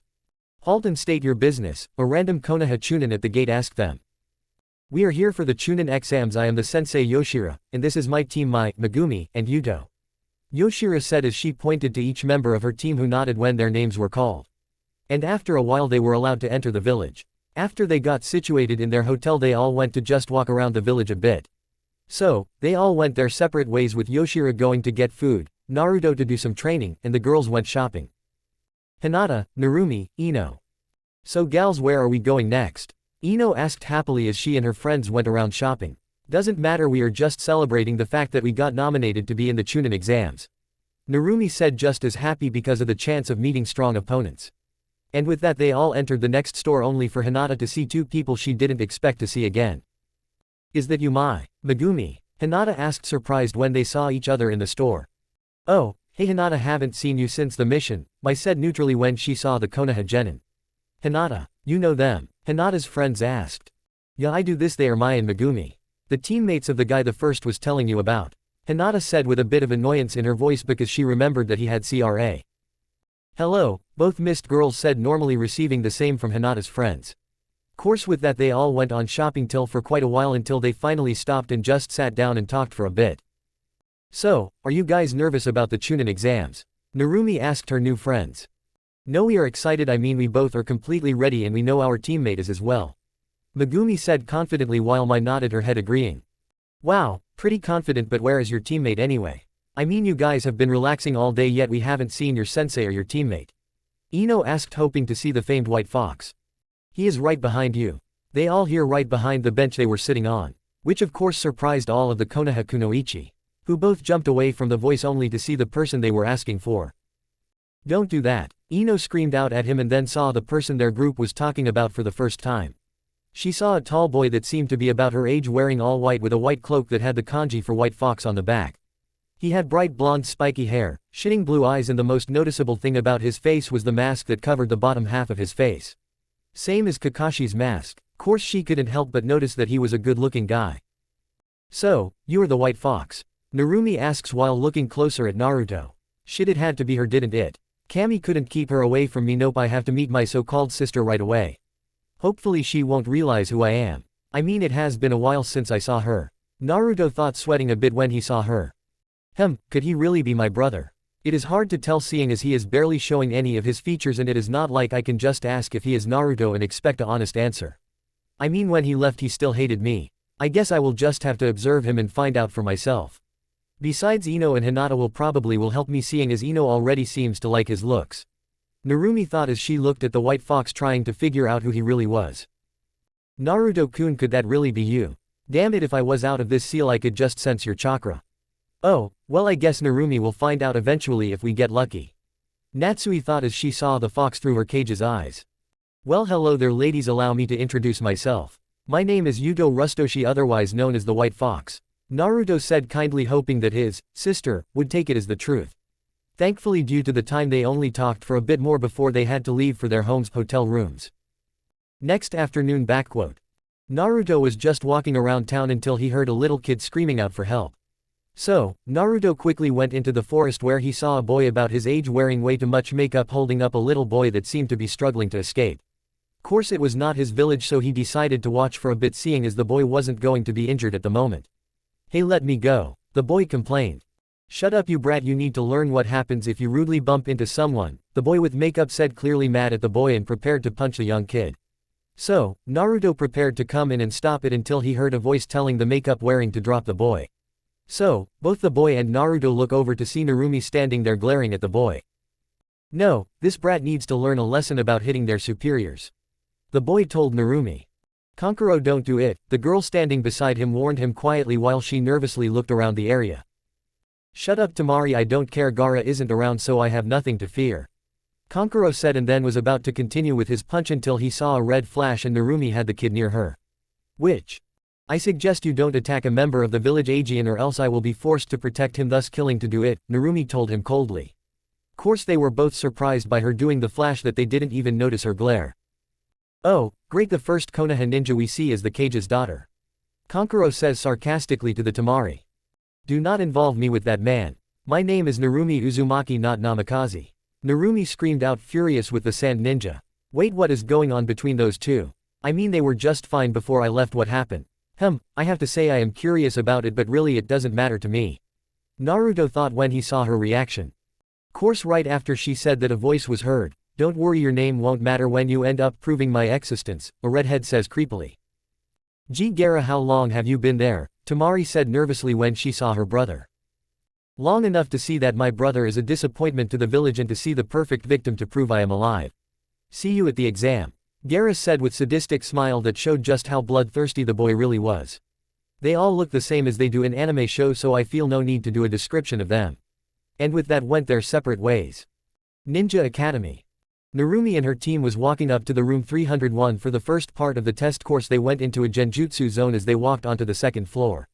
On this floor they see a bunch of genin huddling around a door that was being blocked by two people. Well, look at all those fools that can't even see through this weak genjutsu, Sasuke said when they were still a ways away from the group. Course when he said that he was going to go and tell them, so Narumi quickly grabs the back of his shirt and dragged him up to the room, leaving the kids to their fates. When they got into the room there were a bunch of kids already there, but they still had about 15 minutes till the test actually started, so they went to keep themselves occupied for the time. Approximately 10 minutes later. Same teams as in anime except for Naruto's team and Narumi. Basically all of the teams were already in the room that were going to be there. Though there were only a few minutes until the first testy actually started. So, people were now just trying to intimidate the other teams or hide away, becoming less of a target. Which is why when Naruto and his team showed up, a couple of kids tried to intimidate them by leaking their ki into their surroundings. "You guys think we should show them what real ki is?" Megumi whispered to her two teammates. "Yay, sis did say she wanted us to demonstrate our village's power," Mai whispered back, causing them all to get an evil smirk as they let out their own ki, which not only destroyed the other kid but to also increase it so much that the kids were visibly terrified by the team. Though after a few moments the Konoha ninja began to talk until an older boy with gray hair came up to them offering information on their opponents, which Sasuke quickly took. "Give me information on Gaara and the White Fox," Sasuke said, hoping he had at least some information on each of them. Those two seem to be the strongest, most known ninja here. So, if I beat them it will show just how great I am. Plus, it might even show Narumi why she sold be one of my wives so the Uchiha can be even stronger than before. I am glad I actually listened to the council, I mean they had a good point. Getting her will allow me to get more jutsu from their clan so I can have even more jutsu to use against Itachi. Sasuke thought as he asked for the names. Okay, then let's see what I have on them.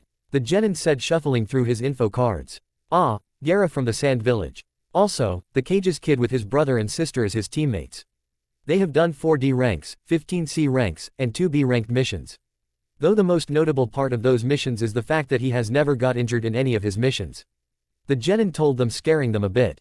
That has to be a lie. No genin can even do a B rank mission but never getting injured, that has to be even more impossible. Kiba asked, just getting a shrug from the boy. So, without saying anything else about Gaara, instead he just started talking about the next person they asked for. Now the White Fox, otherwise known as Yuto. He was a wandering ninja until he suddenly joined the Mist Village. His teammates are Mai, the sister of the Mizukage, and Megumi, the cousin of the last Mizukage. He has completed 15C rank missions and AB rank. The genin finished giving them just only a small amount of information. Course after he read the card another man came into the room right behind the desk. Everyone was talking near. Though Sasuke was still thinking about what he was told. Both of these two seem to be really strong. They should be excellent opponents to prove my clan and my strength to everyone. Especially Narumi. I will finally show her that she should be with the strongest Uchiha alive. Attention maggots, my name is Ibiki Morino and I will be the examiner for the first test. A man sternly called out. Course everyone listened to him quickly just because of his appearance. Ibiki was a tall man around 6 feet with a black trench coat covering up his gray shirt and pants. He wore his forehead protector as a bandana which covered all of the top of his head. Though his face was the thing that really scared the kids. His face looked stern with cold black eyes that seemed to look through you, and a permanent scowl on his face. He also had 2 scars that went across most of his face diagonally. Both of which were close to his eyes. So everyone quickly sat down in their designated seats. He began to explain the rules. Okay, this is how the first test will work. You have an hour to complete the 10-question test in front of you. Though you have 10 points to begin with, each time you are caught cheating we subtract 2 points from you. If one of your teammates loses all their points, the entire team is out. So with that being said, begin, Ibiki says, and then all of the Chunin hopefuls began their tests. These questions seem to be too hard for the average genin to answer. So, there must be a few people here with the answers that we are supposed to copy off. They are practically telling us to cheat. Well, if they really want us to. Naruto thinks and then wrote down a scroll copying seal on a corner of his paper and then tore the seal off. After it was off the paper, he put a protection seal onto the back of the seal's paper so that it couldn't get wet. He then mumbled water snake jutsu, putting a small amount chakra into it so that it was small enough to slither through undetected. When it was formed, he gave it the seal and then sent it to one of the clamorous looking genin in the crowd. Which took a while, seeing as Naruto needed to make sure it wasn't caught. And thankfully no one noticed it as the seal was placed onto another person's test, where it began to slightly glow blue, showing it had copied all that was on the paper. Then Naruto slowly brought it back to himself.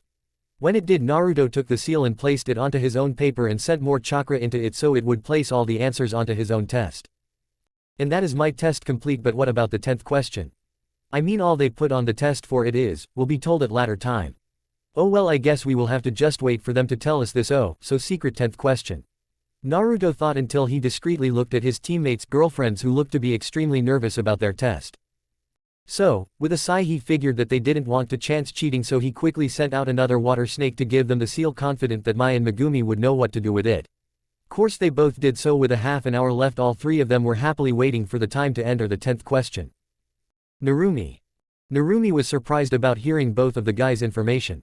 Even if it was just their teammates and their mission count, it was still surprising that both of them did B-rank missions. They both were people she had to keep her eyes on. Course soon after she heard about them the exam started and she had to focus in onto the actual test. Why are these questions so hard? How do they expect us to do these questions? Wait, they want us to cheat, don't they? Narumi thought, freaking out until she realized the point of the test and looked around to all her friends who all seemed to be doing fine. So, she just spent her time either worrying about what she was going to do and cursing herself for not learning Rakan Jutsu or tactics. Course that was until she heard a voice in her head call out her name, which worried her until she heard the tone of Ino's voice. "Ino, what do you want?" Narumi asked her friend.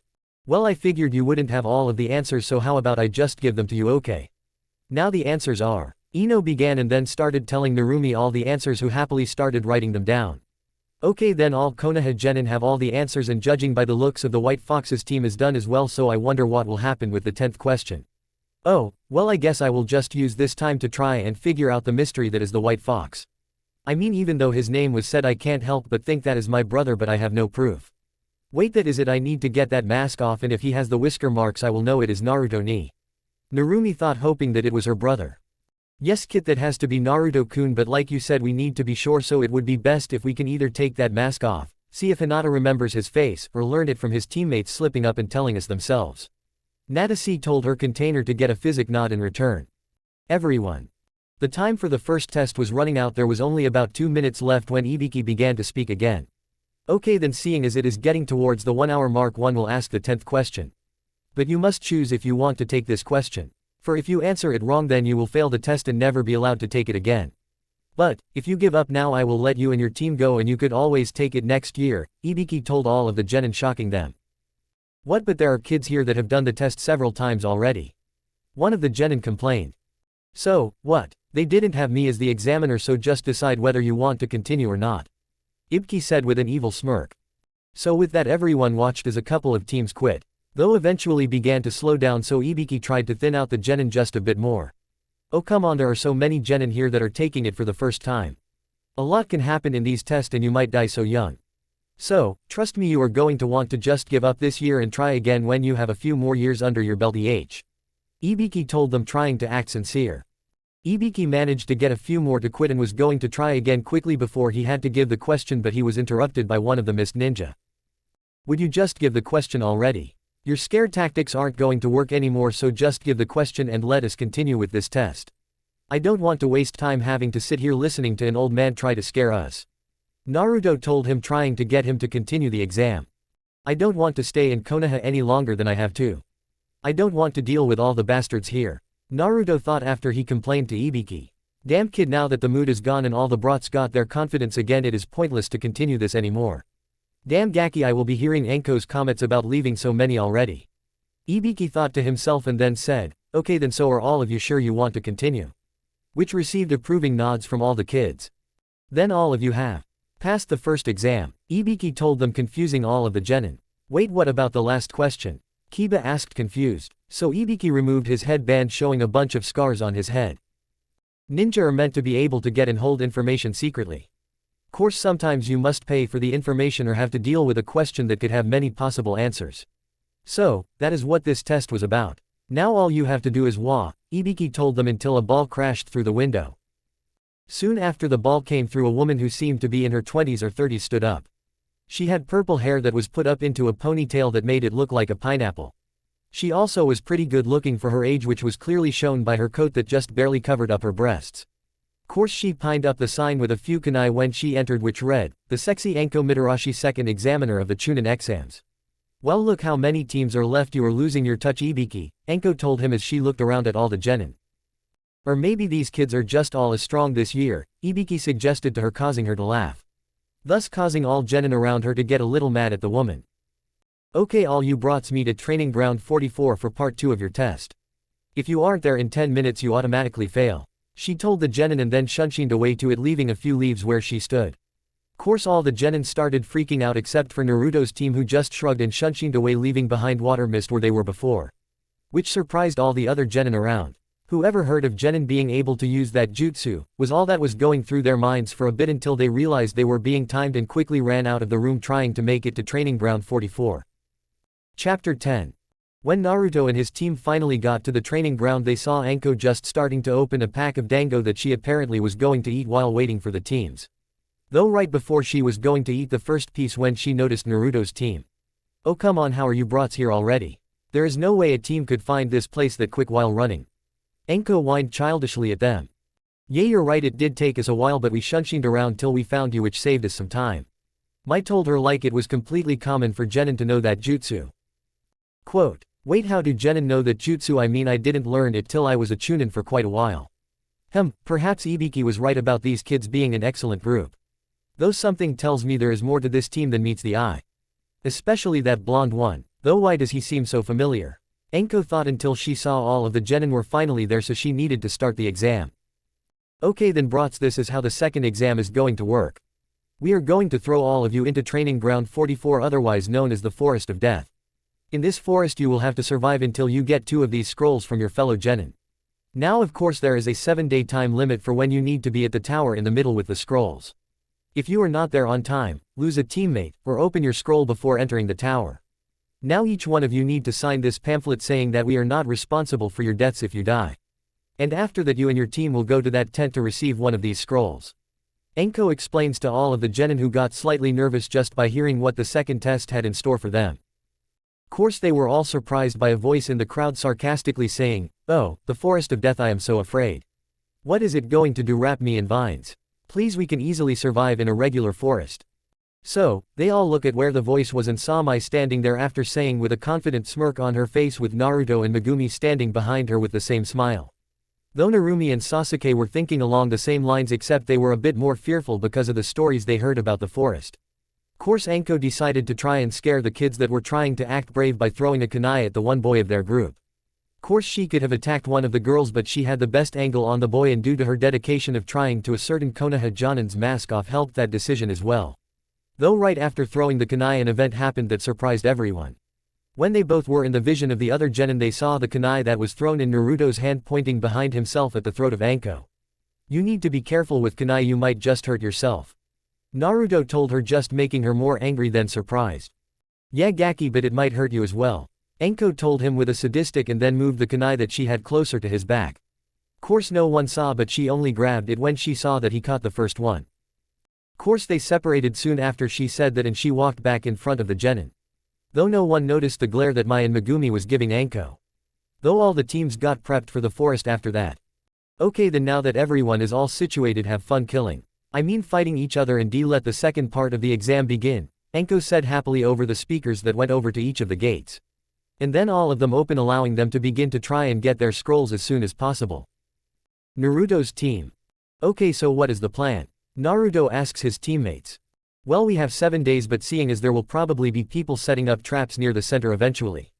Though we could also wait for them to get what they need so that we don't bother us, or we could just take care of them so that we can loot the looters. But for now we might as well explore for a bit, because I am curious why Konoha ninja are so nervous about this place. Megumi told them, completely serious about the task on hand. Okay then, so how about we just hunt down a team or 2 while we look around then? Naruto tells them, and with a nod they all go out into the forest to hunt for other teams and for what might be lurking in the forest. Narumi and her team. So Sasuke-kun, what should we do? Sakura asks her crush. Well, right now we should hunt down one of the strongest teams here, so I say we go for either the team from sand or mist, Sasuke says, and then gets back to looking for an opponent. Soon I will prove to everyone just how superior I am, though as they continued on. What? Are you kidding me? We should go for a weaker team so that we can easily get the scroll we need.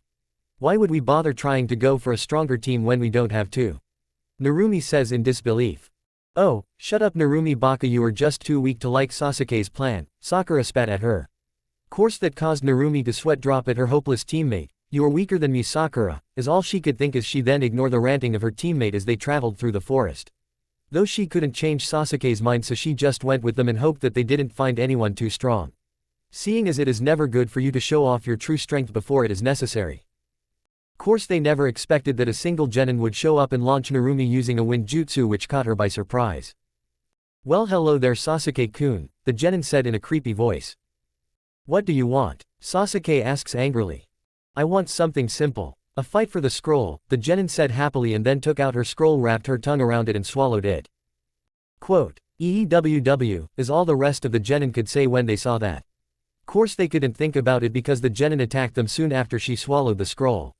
They tried to fight back but she was so fast that they were unable to fight back. So, Sasuke quickly activated his bloodline and managed to hit the genin with a fire jutsu so the genin fell to the ground burning for a bit until it finally went away. There, I think we got the bastard, Sasuke said as he breathed in relief. Then they both began to walk away from the smoldering ground where the body was, which was hidden under a smoke cloud. So, neither one of them expected a head to come out of the smoke quickly on what appeared to be an elongated neck. The head quickly bit Sasuke between his neck and shoulder blade and retracted just as fast as it extended. Kukuku, keep the gift I gave you and remember who will be able to give you more strength than you could ever dream about. The body that was now standing up told them, allowing Sakura to see exactly who it was but not Sasuke, seeing as he was currently withering on the ground in pain. Course that made Sakura pale when she saw the face of the Rouge Sannin Orochimaru beneath what looked like charred flesh. Sorry brat, but I can't have anyone tell everyone about my gift yet, so I have to kill you, Orochimaru said with a smirk that showed that he was not truly sorry about. And with that he began running towards the still shell-shocked girl. Though neither expected a water whip to come between the two of them. So sorry, but I can't let you get rid of them, even if they are annoying. So, I guess I have to stop you, Narumi said and then got into her stance prepared to fight and hopefully beat the Sannin.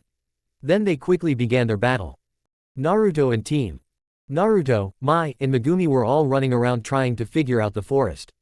And so far they were finding weird things everywhere they looked. It seems that this forest is the perfect grounds for animals and plants to grow. Seeing as few people come into this place due to ninja not wanting to be in the testing area. So now everything has nothing but its natural enemies to worry about. And even then it is minimal because of all the food around. Allowing everything to flourish. It is actually kind of nice to be in this perfect forest if it wasn't for the fact that someone fucked up the forest making it want to kill anything that isn't natural to it. Naruto thought as he ran with his team. Or at least he was until he saw one of the saddest traps he ever saw. It was a steel wire tied between two trees, trying to decapitate them using their own speed. Which probably would have been smart if it wasn't for the fact that you could clearly see the wire. So, of course all his team just stopped to just stare at the trap's stupidity. But of course they eventually looked up into a tree by the trap that was making a noise that seemed like snoring. How can they be sleeping with only this pitiful trap as a defense? And in the middle of the day, Mai asked her team, who just shrugged, clearly wondering the same thing. So of course the entire team was trying to hold back their laughter at possibly the worst genin team in history. But they only stayed for a few short moments and were about to just search the team and leave when they saw them start to wake up. "Ah, what a good nap," one of them said happily as he stretched out and then saw the team just looking at him and his team. So of course he quickly woke up his other teams and they all fell to the ground below. So, a team finally gets the balls to face the strongest team here. Beware, for we are the only team here composed completely of Konoha's counselor's kids, they all said together cockily and striking a pose. Which is when Naruto's team saw all of their expensive weapons and armor.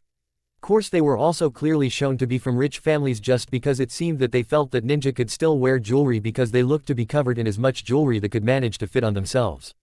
Altogether they looked like 3 shining gold metal cans. Wow, how can they call themselves ninja if they not only wear enough armor to block their moment but also make themselves noticeable by wearing shining jewelry? Naruto and Mai couldn't help but think, looking at the one of the weirdest teams in the exam. Course Megumi felt no need to wait for them to attack and ended up just running behind them and slamming their heads together, instantly knocking them out. Though when she looked at her friends she saw their questioning looks and simply said, "What, you would do the same thing if you two weren't too busy gawking at them," which of course was completely true. So they all got started trying to search for the scroll that team had and eventually found a earth scroll which they needed, meaning they were done with the test already and it was only sunset of the first day. But all of a sudden they felt a spike of foul chakra in the air and a girl screaming. So, they decided to check it out, seeing as they couldn't help but want to help, and then began racing to what seemed to be the direction of one of the biggest trees in the forest. Narumi and her team. She and Orochimaru were fighting for at least 10 minutes and it seemed obvious that he was just toying with her. "Well, my dear Narumi-chan, I think I had enough fun with this fight, so how about I just take you out of the equation for a while?" Orochimaru told her, then brought back one of his hands which soon had fire and kanjis on all of his fingers except his pinky. And when he felt it was ready he slammed it into her already existent seal and simply said chakra suppressing seal, which screwed with her chakra system, thus knocking her out for a while. And as soon as she fell, Orochimaru saw that the pink-haired girl was beginning to come out of her shock, so he took one last look at the team and melted into the ground under him, not leaving any trace of himself being there. Oh, crap, I am the only one able to move right now, but we need to get away from here seeing as all the noise must have called someone. Sakura thought and then began to pick her teammates up and brought them both to a nearby pine tree that had its branches low enough that it made a tent. 2 hours later. Sakura had a bucket of water and bandages that she was currently putting on her sweating teammates' heads. She was trying her hardest to give medical care to them, but she didn't know exactly what to do, but she did manage to set up a few traps around their tent. Which was good because she soon heard one of the traps being set off, launching a few hidden kunai. So, she grabbed her weapons pack and ran out of the tent and saw Ino and Hinata's team standing there. "Hey Sakura, how are you doing?" Ino asked happily to the girl she thought of as a friend. Who of course just stood in her stance until Ino finally told her that the Konoha ninja should be sticking together. Which of course lowered Sakura's suspicions, but she still was tense until she finally decided she couldn't beat them all anyways, so she just lowered her defenses and greeted her fellow Konoha ninja. Who turned out to be actually peaceful. So, they began to talk about how they were holding up in this part of the test until they heard another trap going off, and then they immediately went out to try and fight the intruders. "Okay, then just give us the Uchiha and we will let you live," one of the genin from the Sound Village told them coldly. "Never," Sakura screamed out and then raced towards them without thinking about her odds and was almost instantly caught by the only female on the other team, who smiled sadistically at her. "Get ready to die, you annoying Pinky," the girl said, and then began bringing a kunai to Sakura's throat, completely intending to cut it. Course that was until she was hit by a large mass of evil chakra.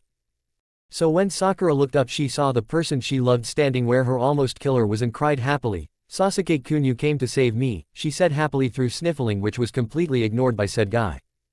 Instead of listening to her, he beat the crap out of the team they were facing and planned on killing them until he took a look at all of the people around him. Though mainly looked at the girls and instead just told the Sound Ninja to leave and kick them away from the area. Then he looked back at the females in the Konoha teams with a lustful look. "Come with me, all of you girls, you have the honor of being the first of the many girls I will have to restore my mighty clan," he told them, and without waiting for an answer brought them all back to the tent, and put a barrio of evil chakra around it, which left the other males unable to do anything to stop the Uchiha. Yes, Sasuke finally noticed me, Sakura though happily as she was dragged into the tent for whatever the Uchiha wanted, while the rest of them were having different thoughts. "Crap, with this chakra level we probably can't beat him. Just great, not only are we going to get raped, we are also going to have to give our first time to this sleazeball." All the others were thinking, completely afraid of what was going to happen. Course what they didn't expect was Sasuke to leap at Hinata first and rip open her hoodie and shirt with a kunai, causing her to scream out in surprise and despair, which was probably heard throughout the area. But if Sasuke wanted them, then he would have to overpower them.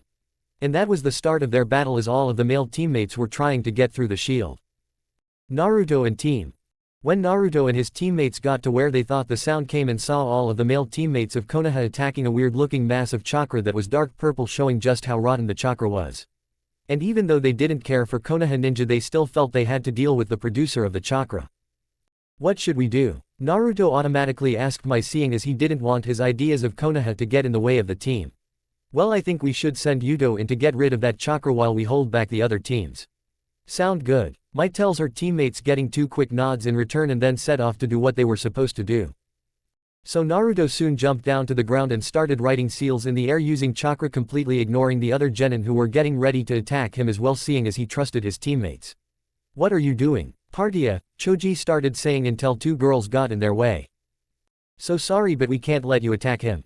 But don't worry, we only want to get rid of this evil chakra, we don't have any reason to fight you guys," Mai told them honestly. "You don't get it, the bastard Uchiha brought all of our female teammates in there and locked us out. I don't care what you do, just make sure you find a way to stop the bastard from doing whatever he wants to them." Kiba growled out while staring at the force field of chakra. Evil Destroyer seal was heard from Yuto, and the seals he wrote turned white and attached to the chakra chamber, which tried to cover them up. But the seals won over and made a hole in the center of the seal big enough for a man to walk through, but it was only temporary, seeing as the seal was already starting to turn purple, showing how the chakra in it was being corrupted. Still, Naruto ran through the hole without hesitation and saw a sight that made him blush and shake in rage. When Naruto entered the zone, he saw that Sasuke had just finished ripping all of the girls' clothing and was about ready to rape them all when he finally noticed the newcomer in his area. "What the hell are you doing here?" Sasuke angrily asked Naruto. "Don't worry about how I got here, just know that I am going to kick your ass for trying to rape these girls." Naruto growled at him, realizing enough that everyone in the area had a shiver of fear run down their spines.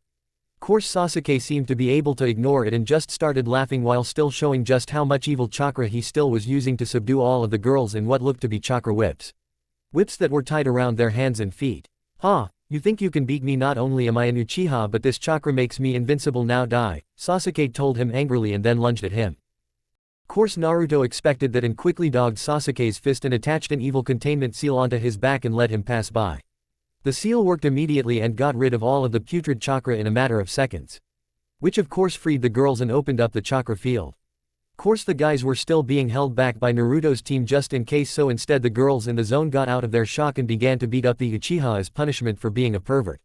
Well, all of them except Sakura, who seemed to still be in a fantasy of some sort. Course they only beat him up for a few moments until Naruto gave the boy a little bit of mercy by kicking him out of the tree. Into another tree's trunk. Hard. Putting him in a near-death state. So with Sasuke taken care of, Naruto looked over to the girls and blushed again when he saw them. Sorry about taking away your prey. I will send my teammates in to see if they can help you with all of your predicaments. Naruto told them and then began to walk away. What, not feeling perverted today? Hinata asked angrily, remembering that he already had more than one girlfriend. Course Naruto just stopped walking for a moment and without turning around responded to the still irate girl. I understand why you feel that way, but I am not a pervert. I only date the girls that accept my unique situation and still love me. If you feel I am lying, then so be it, but I tell the truth. And then he continued walking to his teammates. When Naruto got outside, he saw everyone at a standstill. So, he walked over to his girlfriends, who both seemed happy to see him again. Hey Narumi, the Uchiha was the source of the bad chakra. Oh, and there are a few girls that could use your help in there. I suggest you go. I will hold off the Konoha shinobi. Naruto whispered to them and then sat down next to the tree and started shining his sword. Konoha's Genin's paw.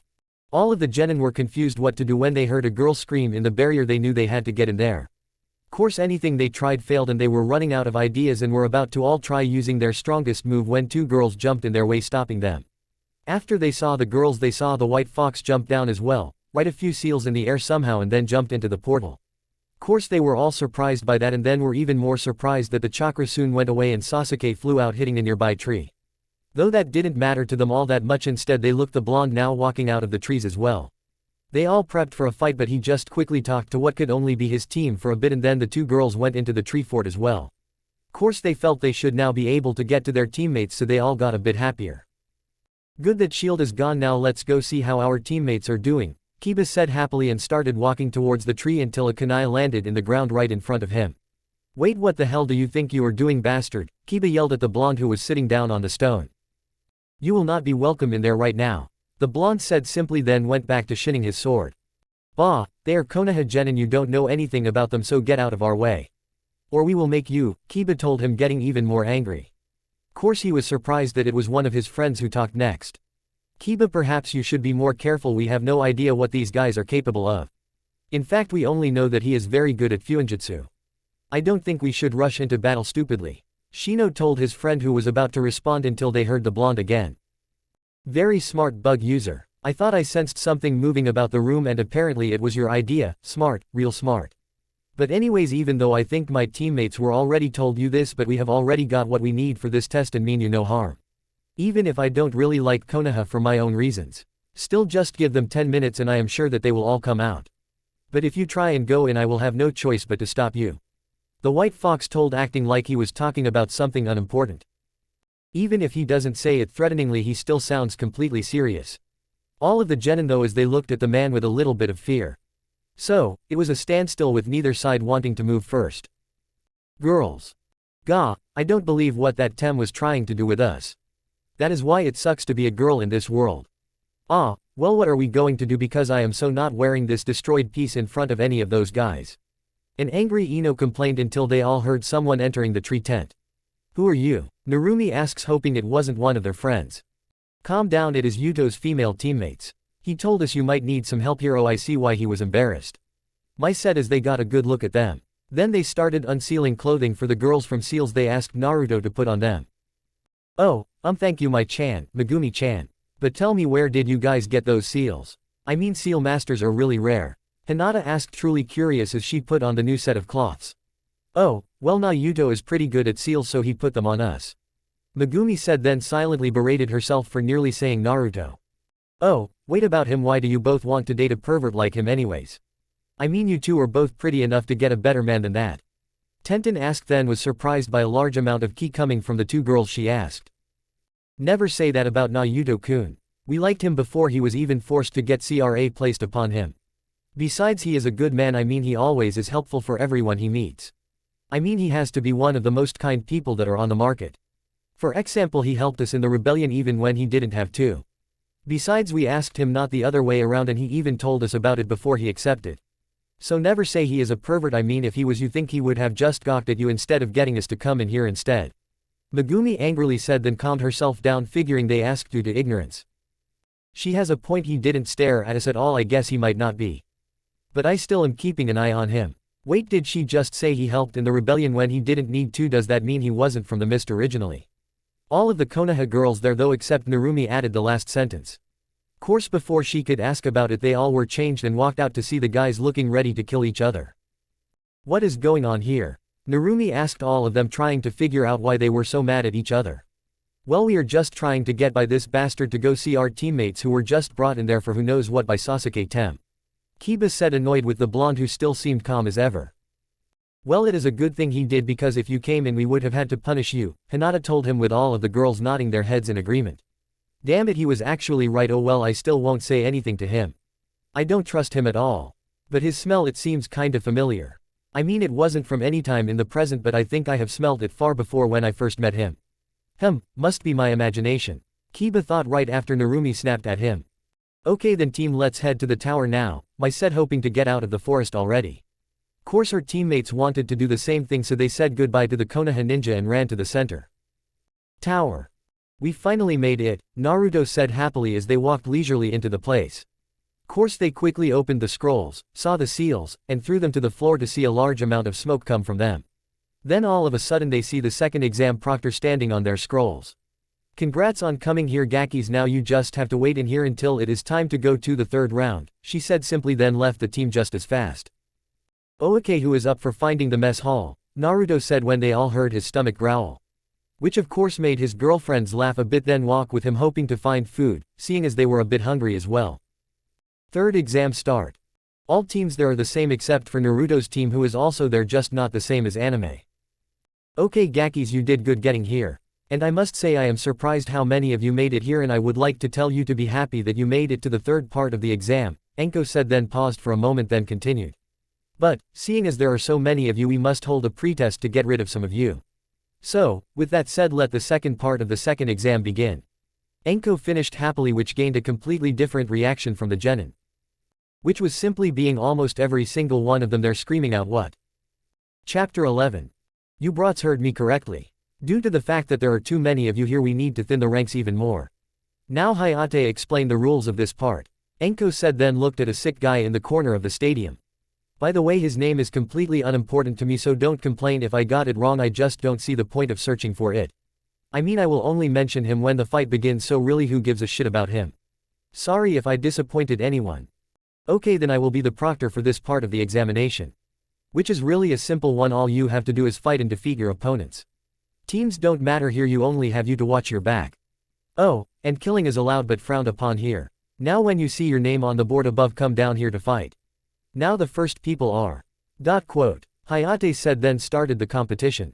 All of them are the same, so I am only going to do Narumi's, Naruto's, Mei's, Sasuke's. He deserves to fight someone other than a chakra stealer, and Megumi's. All of the other ones are the same, so there is no point for you to see them.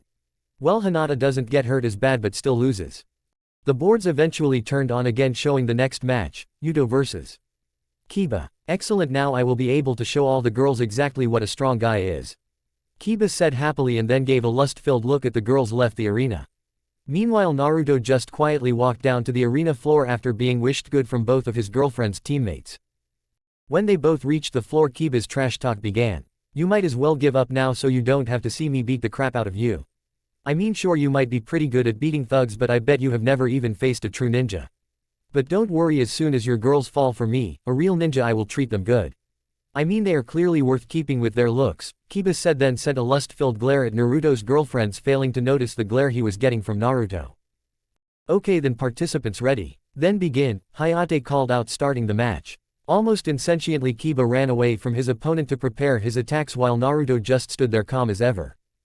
Soon Kiba called out Fang over Fang and started spinning rapidly at Naruto, landing a blow that caused a dust cloud to form, blocking everyone's vision. Course that only lasted a few moments until it cleared up, showing Naruto standing over Akamaru, who sat in the center of a crater. "Akamaru, you bastard, I will kill you with my new jutsu," Kiba yelled, furious with Naruto. Then he quickly called out a few earth clones and they all yelled out Ultimate Fang Cloud, and they all started spinning in speed towards the still unmoving Naruto. When they all got within range of him, they attacked blindly, making a circle with a diameter of about 20 feet filled with spinning Kibas. Course the attack quickly filled the entire stadium with dust, making everyone there barely able to watch and breath. Though when it finally cleared, they only saw a heavily breathing Kiba standing in the center of a deep hole in the ground. "There, I avenged you, my friend. Wait, crap, I got him with that attack too. Now we won't even have a proper burial for him. What am I going to do?" Kiba says when he realizes his mistake. I don't know how about you live with him for a few more years." A voice said from the side of the stadium said calmly, so of course everyone looks over at the voice and what they see surprises them. How did he manage to survive that? Most of them thought to themselves as they saw Naruto sitting down with Akamaru in his lap enjoying the petting he was getting from the blonde. Wait, how did you survive that? I should have killed you. I can't believe you are alive, boy, I thought Yuto got you. Kiba said, still shocked until he saw his dog and immediately forgot about everything else. Well, Kiba, it is simple really, I don't feel the need to kill friendly dogs. Especially when they are this friendly, so I didn't want his life to end just because he had a stupid owner. And as for how I am alive, well, I just don't feel like telling, so how about you just surrender now and I will let you and the puppy go away. But if you don't surrender, then I will have no choice to start breaking your bones until you do. Naruto told him calmly, ignoring the growl he heard from the dog in his lap. I surrender, Kiba said unhappily until his dog ran up to him and they instantly began talking to each other. Winner Yuto, Hayate said in the same neutral voice. And with that, Naruto and Kiba went up to their seats while Akamaru was taken by Kiba's sister Henna for a checkup. Course Minato, Narumi, and Kushina all didn't really think about the match after Kiba's attack, seeing as they were all busy thinking the same thing. Was that a Hiraishin he just did? What they saw. Kiba was just a few inches from actually hitting Yuto when there was a bright flash and he was gone. Though right after that flash happened, Yuto came right back and quickly teleported out of the way again with just a few seconds left before he got hit. Which was clearly seen by the rips in his cloak. The Hiraishin. But there was no seals. It couldn't have been. Could it? Smallest flashback in the world done. Still all of them were in shock trying to figure out exactly who and what is the White Fox. Course eventually everyone noticed the board moving again, showing the next match, my versus. Megumi was called out and both of the girls happily walked down to the stadium floor. You ready for me to kick your ass to show Yuto who truly is the stronger one of us? Megumi asked with a smile. Yeah, I am, and don't worry, I will be sure to tell him you tried your best before you got your ass kicked. My returned, and then they both waited for the examiner to start the match. And begin, Hayate said simply, and then both of them began to fight. They started off with their basic taijutsu moves, managing to block each other, keeping in pace with neither side getting off to many good hits. Still they continued on until eventually Mai managed to kick Megumi into one of the walls. Still Mai wanted to make sure Megumi lost, so she quickly went through some hand signs and called out Earth-style mud shot and then spat out a glob of mud at the wall. Why did you have to doge that? I was hoping I could get this done quickly. Mai said childishly to seemingly no one until everyone saw Megumi appear behind Mai. Sorry, but I am not one to do something just because a bratty girl wants me to. Megumi said with a smile, then quickly whispered water whip and created her favorite weapons, two whips that were long enough to reach about 30 feet out from her. Oh, so you want to play with weapons, Mai said, then jumped to the other side of the stadium. Then she pulled out a single scroll from a hidden sleeve and quickly opened it while spreading blood over a seal it had on it. Soon after she put her blood on it, summon smoke came from the scroll that quickly vanished, showing the two commas with chains on the bottom of them. Course the most interesting part of the commas was the fact that it was a dark red that seemed to be changing to different shades of red. Almost like it was made of captured lava. Let's get this party started, they both said happily, and then both began to run at each other after screaming out Kai. The battle to the untrained eye was just a bunch of random sparks and the sound of metal hitting metal.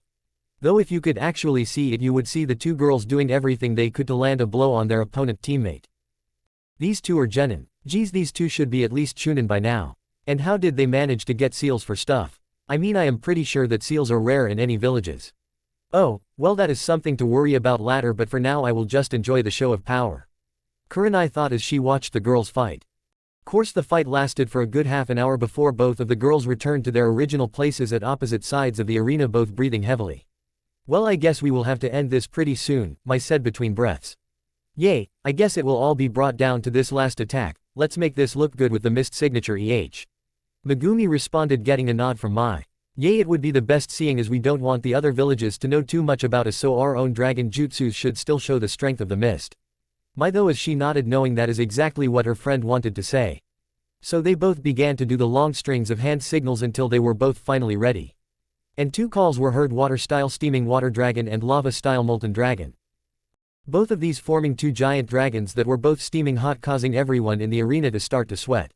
Course all of these attacks impressed all the people in the area, seeing as no one expected genin to know these kinds of jutsus. Still, the dragons were there and began to collide, causing lava droplets and steam to spread throughout the area for a few moments until no one was able to see the actual match due to the amount of mist. Which of course took about a minute to clear up, showing two girls standing still on opposite sides of the arena with a pool of lava at the center. Course neither side was moving, so the referee came up to check up on them and found an interesting sight. Both of the girls managed to stay standing even after they passed out from chakra exhaustion. Seeing as both genin are unable to fight anymore due to chakra exhaustion, neither one will continue on due to no clear winner being formed. Now we will wait for the jutsu's remainder to be cleaned up before we start the next match. Hayate called out as Mai and Megumi were brought to the hospital. So, of course Naruto wanted to go see them, but his sensei stopped him with a bit of reasoning, making him stay until all of the matches were done before he could go see them. Which she only did because he needed to make sure he got into the finals now and couldn't risk getting in trouble for leaving earlier than he was supposed to. They better be fine when this is over. Gah, I should be with them. I don't trust anything about this village. Oh well, I just hope this doesn't take too long. But if something happens to them, I will make sure the people who did it get the punishment they deserve, Naruto thought as he watched the final two people start their match, Narumi vs Sasuke. Arena floor. How about you just give up and hand yourself over to me like you did in the forest, Sasuke told her, just like an order. Fuck you, Uchiha, you only were able to do that because you gave Sakura a chakra pill I asked for. What a surprise I had when I found out it was a date rape drug. I am telling you that as soon as this is over I will tell the officials and put your ass into jail. Narumi growled at Sasuke, leaking a large amount of ki. Bah, I can't get in trouble, I have all of the council on my side. Well, all of the civilian mostly, but still I am untouchable. Now I will beat you down and take you as my first baby maker as soon as this is over, Sasuke said cockily. Course Hayate, having ignored their rambling, simply started the match as soon as they stopped talking. So, Narumi quickly called out Water Dragon to try to kill the Uchiha as fast as possible. Course Sasuke had his Sharingan activated, so he managed to use a fire just in time for him to escape its reach. After he dogged the dragon, he came in to start the taijutsu battle with him, trying to hit her in the face with a side kick which was quickly blocked. So after that they both went into their own fighting style. Narumi with her Water Dragon style and Sasuke with his modified version of the Uchiha's style that he simply called the Killer style. They went at it for only a few minutes until Sasuke overextended his fist, allowing Narumi to quickly take out a kunai and stab it into his stomach, utterly surprising Sasuke. She then slashed him across the chest and launched him into the wall with a vicious kick to the kunai in his stomach, thus piercing him even more. Course Sasuke was starting to worry after he felt the kunai stab so far into his stomach that you could only see half the handle that was now covered by blood running down it. He also had a few broken ribs that probably punctured a lung, and his chest was still sore from the slash she gave him across it. Shit, she might just kill me. No, I refuse to die. I am the Uchiha, not her, meaning I always win. I can't die here, I need to kill Itachi and restart the clan in my own image. Come on, body work, Sasuke screamed in his mind, and he soon felt his curse seal act up, giving him the same feeling that he had in the forest. The feeling of power coursing through his entire body as the black marks moved to cover his entire body. Also, the amount of chakra also seemed to heal his wounds as well, seeing as he could no longer feel them. Ha ha ha, you can't kill me now, die you bitch. Sasuke screamed out and charged at Narumi with inhuman speed and slammed her into the other wall, keeping a hold on her throat the whole time. So, what are you going to do now, Narumi? You see, this is true power now, you can't do anything to stop it, can you? No, of course you can't, so any last words? Sasuke said as cocky as ever. So still struggling to breath, Narumi spat out, only one rasengan, and then slammed a swirling mass of chakra into Sasuke's stomach, sending him flying back into the wall he was in previously, except he was now upside down. Course with the curse seal still on, he began to try to get back onto his feet, so Narumi quickly started Anther Jutsu, calling out Water Spear, making a cone of water come from the ground in front of Sasuke, stabbing him in the gut again. Winner Narumi, Hayate called out before it got any worse. So, Narumi happily released her jutsu, causing his blood to quickly come out, meaning that he would die if he didn't get medical attention, and maybe even if he did. "Goodbye bastard," Narumi said simply, then walked away. He so had that coming. Most of the genin there were thinking when they saw the could be fate of Konoha's precious Uchiha. Though the other few spectators were mainly annoyed with their Uchiha stock was damaged. Still the exam continued, so after a small break all of the remaining genin were called up to the area. Okay, then here is how the third exam will work. For this you will have a tournament mod of fighting with basically the same rules as the second part of the second exam. Now you have a month to train before the exams. Now come up and grab a number to figure out who you are going to be fighting for the third round. Hayate told them, and then they each went up and grabbed a number. Okay, then this will be the matches. Round 1 Yuto vs. Narumi. Round 2 Tamari vs. Shikamaru. Round 3 Neji vs. Kankuro. Round 4 Gaara vs. Shino. Meet back here in 1 month at 11:30 so we may begin the matches. Hayate explained, and with that the preparation time for the final part of the exam began. Chapter 12. After Hayate released all of the genin, Naruto quickly ran to the hospital to see his girlfriends. So he quickly went up to their rooms and saw that they both were awake in their room, which wasn't that surprising seeing as they both always seemed to recover from training fights rather quickly. The thing that was surprising was the fact that he wasn't the first person to go and see them. "Hey Megumi, how you feeling?" Naruto asked his girlfriends, ignoring the company for a moment. "Yeah, we feel better now. Oh, sorry for not coming back sooner, but the doctors decided that we have to stay here for a bit longer to make sure we are okay. But thankfully Ino and Hinata were here already to talk with us a bit to keep us from getting too bored. So, who are you fighting for the next round?" Mai told him, then asked, clearly curious about what she missed. Well, you didn't miss much, just that Narumi girl destroyed the Uchiha. I mean, he probably will die if he doesn't get help. He will probably die. Serves the bastard right if you ask me. Anyways, after that they gave us a month off and I will be fighting the first match with Narumi apparently. Naruto explained to them. Oh, well then we will have to whip you into shape after this so you can win first then, right? Now can you get a doctor or something so we can actually get out of this damn place? Megumi ordered with a small pout, making Naruto chuckle slightly at his girlfriend's impatience at it. Yes, I will get one of them. I mean, how could anyone forget that you hate hospitals nearly as much as I do? Naruto told them, then left the room still smiling at his girlfriend's antics. Still in room. We are not trying to say your friend is weak or anything, but I am not sure if he will be able to beat Narumi. I mean, she is the strongest genin I have met. Hinata told them.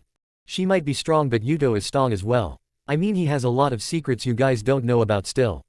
So, you better tell Normie to prepare for one hell of a fight because Yuto won't be taken down so easily. I mean, we don't date weaklings after all. Mai screams out happily, clearly confident in her boyfriend. Sure, we'll tell her, but actual L about your boyfriend. We are sorry for what we thought about him. I mean, he is nothing like what we thought he would be. I guess you really can't judge a book by its cover. Really old saying just seems to fit. Ino said, staring down at her feet in shame. I mean, although he was a perverted bastard like every other guy, but he still saved us from the asshole of an Uchiha. I don't even want to think what would have happened if he didn't show up. Though we girls probably should help Sakura with her mental problems, seeing as she is still going after him even though he nearly raped her and us. Ino though is a continuation but decided not to say it out loud. It's okay, I am sure Yuto doesn't mind that you thought of him like that. I mean, it does look that way. Though if you really want to apologize you should tell him, not us. Megumi told the girls, trying to cheer them up. Yeah, you're right, we will do that eventually. Nay, why don't you two come to an all-girls sleepover at Narumi's? I mean, we will have to ask her, but I am sure she won't mind. Hinata asked them, hoping to make more friends. Yeah, we probably could just let us talk it over with our sensei. Mai said, a bit nervous. Should we? I mean, they are Konoha ninja, but they do seem nice. I guess we will just have to figure it out as a team, seeing as we already know what ninja from this village are capable of, so we shouldn't take any chances. Mai thought as she gave smirk. Course they both found that answer acceptable and gave them a slip of paper with the address on it and left the room just as Naruto entered with a nurse. The nurse quickly gave the girls a check over and then signed their slip, giving them permission to leave, so all three of them left at the same time to go find their sensei. Okay then sensei, what is the plan? Naruto asked to seemingly no one in an empty training field that was surrounded by a large forest. The plan is simple, we send Haku and Zabuza over to train you for a month here, Naruto, while I help out Mai and Megumi. Oh, and as for you match, don't overdo it. We still want to be on friendly terms with this village and your style on the cages kid won't help that. Yoshira told them simply, which got nods from all of her students. Okay then sensei, I won't make it too bad. Naruto told her with a monotone voice, making it hard to figure out what he was thinking. Hey sensei, we were invited to a sleepover with a few of the genin that were in the exams. While it seemed like a friendly invitation, it might just be for information. Should we go? Megumi asked her sensei, kind of hoping that she could go. Yes, I think it would be a good idea for you to go. I mean, you already seem interested in it and you could gather information on them too. Course you know exactly what information would be good for us, so if the situation arises, grab it. Oh, and I am sure you could let out minor facts on Yudo-kun if needed as well, but be careful because I think they already suspect something about us, so don't give them more reason to look into it. It would just become troublesome, Yoshira told them, which brought a smile to both of their faces, seeing as this would be their first sleepover. Later that day, all of the girls were at Narumi's house except Mai and Megumi. Do you think that they will be coming? Ino asked all of her friends that were just getting situated for the sleepover. I don't know, but either way we are going to have fun after all of the exam crap. Tenten said, rubbing her back. I mean, that sand girl did a number on my back and even with it being healed it still stings. She continued to complain. Yay, she did a number on you, didn't she? But that was only because of that stupid fan. Narumi said, told her friend, trying to make her friend feel better. Course after she said that there was a knock at the front door, so they all went to see that Mai and Megumi finally came. Mai had her hair tied up in a ponytail down her back with dark red nightshirt and pants, while Megumi had her hair down as she normally had it and had a white nightshirt and pants with turtles on them. Hello, we are ready for the sleepover. I think, Mai said, a bit nervous seeing as it was her first one. Good to see you too. Now come in, you two, don't be shy. Narumi said happily. Yay, we will, but just wondering, why did you invite us? I mean, we're happy that you did, it is just the fact that we were enemies just a little while ago. Mai said with a little bit of distrust in her voice. Well, you did help us in there and never really attacked us, so I was just thinking that we could try and become friends, okay? Narumi said with a bright smile while all of her friends did the same, which of course surprised them. Okay then girls, how about you come in and enjoy yourself now before you catch a cold outside, Kushina told them while she herded them all inside of the home. So, when everyone was set up, they all began to enjoy themselves with a party-like event. Okay then, so what do we do at a sleeping party? Mai asked when they finally were all prepared. Course the setup was simple, with basically all of the sleeping bags in the middle of the large living room. What? You don't know what to do at a sleepover? Haven't you gone to one before? Ino asked in disbelief. Course that question quickly depressed Mai and Megumi. Well, you see, due to the rebellion we were unable to relax like actual young kids. You see, Mai was constantly worrying about staying alive in it while I was busy trying to sneak information to the rebels from the inside. So, we truly only got to be happy when we finally finished the war by a mass effort to capture the three-tailed turtle Biju. Megumi said sadly. Oh, wait, how did you manage to beat the Biju? I mean, when we had to get the Kyubi, it nearly killed our cage sealing it, and he was a master sealer. Is the sealer you used okay, and what happened to the holder of the beast? Tenten asked the question all of the Konoha girls were wondering. Well, our seal master must have been better or something, seeing as he didn't die sealing the beast. In fact, all that happened to him was a bit of chakra exhaustion. Though maybe that was because he was younger perhaps, seeing as it was Naruto that did it. Megumi said in a somber tone. Oh wow, then he must be really good at seals. Do you think he could make a few for me? Tenten asked, hoping that she could get more seals to play with. Quote, still that doesn't explain what happened to the Jinchuriki. I mean, for us there was two of them and only one of them was treated fairly. Hinata asked, trying to bring the conversation back to learn as much as possible. Oh, well, we only had one and she was and still is treated fairly, seeing as all of our village trusts Yudo's work, so I was treated just like any other ninja in our village. But what do you mean they treated one fairly and the other badly? How is that possible? Mai asked them, faking confusion. Yay, I know exactly why that happened, and it is why we hate this village. Though it would be nice to see if she changed her ways after all this time. I mean, I don't know what Naruto would believe if he heard her, but I really want to see if she changed. Even if he doesn't believe she can. She thought as she said it, but still managed to not show how much this question actually was answering. Well, see, I had a brother a while ago who shared in the keeping of the Kyubi. Me taking the chakra and him taking the soul. But, while I was liked by everyone and trained by my parents, my brother was sitting on the sidelines all alone. Though I was too much of a brat to realize it at the time, but he slowly began to hate the very thought of being a part of our family and very village. So, eventually he decided to leave the village for good. Course before he did that, the Kyubi, which he apparently made friends with, gave him a gift using all of the chakra it had, thus bringing her completely under my seal. But after that no one has seen him again. We don't even know if he is alive anymore. Narumi said sadly, then released a depressed sigh. What? Oh, I am sorry to hear that, but it seems you have developed different feelings for him now. Megumi asked, trying to pull out more information. Oh well, I have grown to regret the way I treated him. I mean, not only was he my own brother, but he gave me the hint I needed to figure out my bastard of a dad was up to an evil plan. So, one of my life goals is to hopefully find him and bring him back to a loving family, Narumi responded with determination in her voice. Ha, more like you want to make a family with him, the QB teased her container. In en natasi baka, I don't want him like that. Narumi denied, only receiving a chuckle from the fox.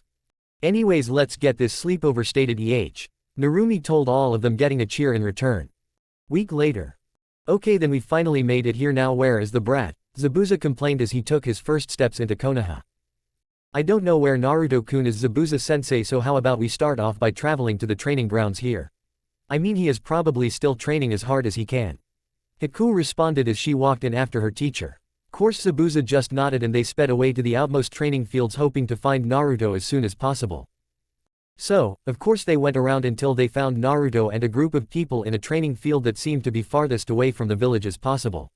Henna, Haku called out until Mai grabbed her around the mouth, silencing her. Shish, his name is Yuto in this village. We don't want him to get caught. That goes for you too, Zabuza-san, Mai whispered to them. Bah, don't worry about Haku saying the brat's name. For me his name will always be Gaki, Zabuza said simply. Course after that they walked into the group again. Zabuza-sensei, Haku-chan, you are finally here. Naruto said happily. Yup Gaki, we are here to kick your ass in shape for this test. Well, I am at least. I am pretty sure Haku only came here to try and get personal time with you and probably heal the future wounds I will be giving you, Zabuza said, smiling at his blushing student. Zabuza-sensei, Haku yelled at the guy who was practically laughing at the fact that she was embarrassed due to him. Wait, what is going on here? Tenten asked in complete confusion. This is Zabuza, Yuto's second sensei. He is here for Yuto to train in his swordsmanship skills. Also, next to him is Haku, who is Yuto's third girlfriend. She is one of the kindest people you could ever meet and decided to become a medical ninja instead. Though if you mess with one of her precious people she will kick your ass. Megumi said simply, feeling no need to keep it a secret. Oh, so he is going to train now? Tenten asked, getting an approving nod as a response. So, Tenten then calmly walked up to Naruto and kicked his feet out from under him, making him fall on his butt. Hey, what was that for? Naruto called out, annoyed with the girl. I am just giving you a taste of what will come if you forget to make a few more seals for me to play with by the end of the week. Tenten ordered him and then walked away from the field. What just happened? Naruto asked in disbelief. I don't know. Bah, who will ever get how a girl's mind works? Zabuza said, getting glared at by all the girls around him.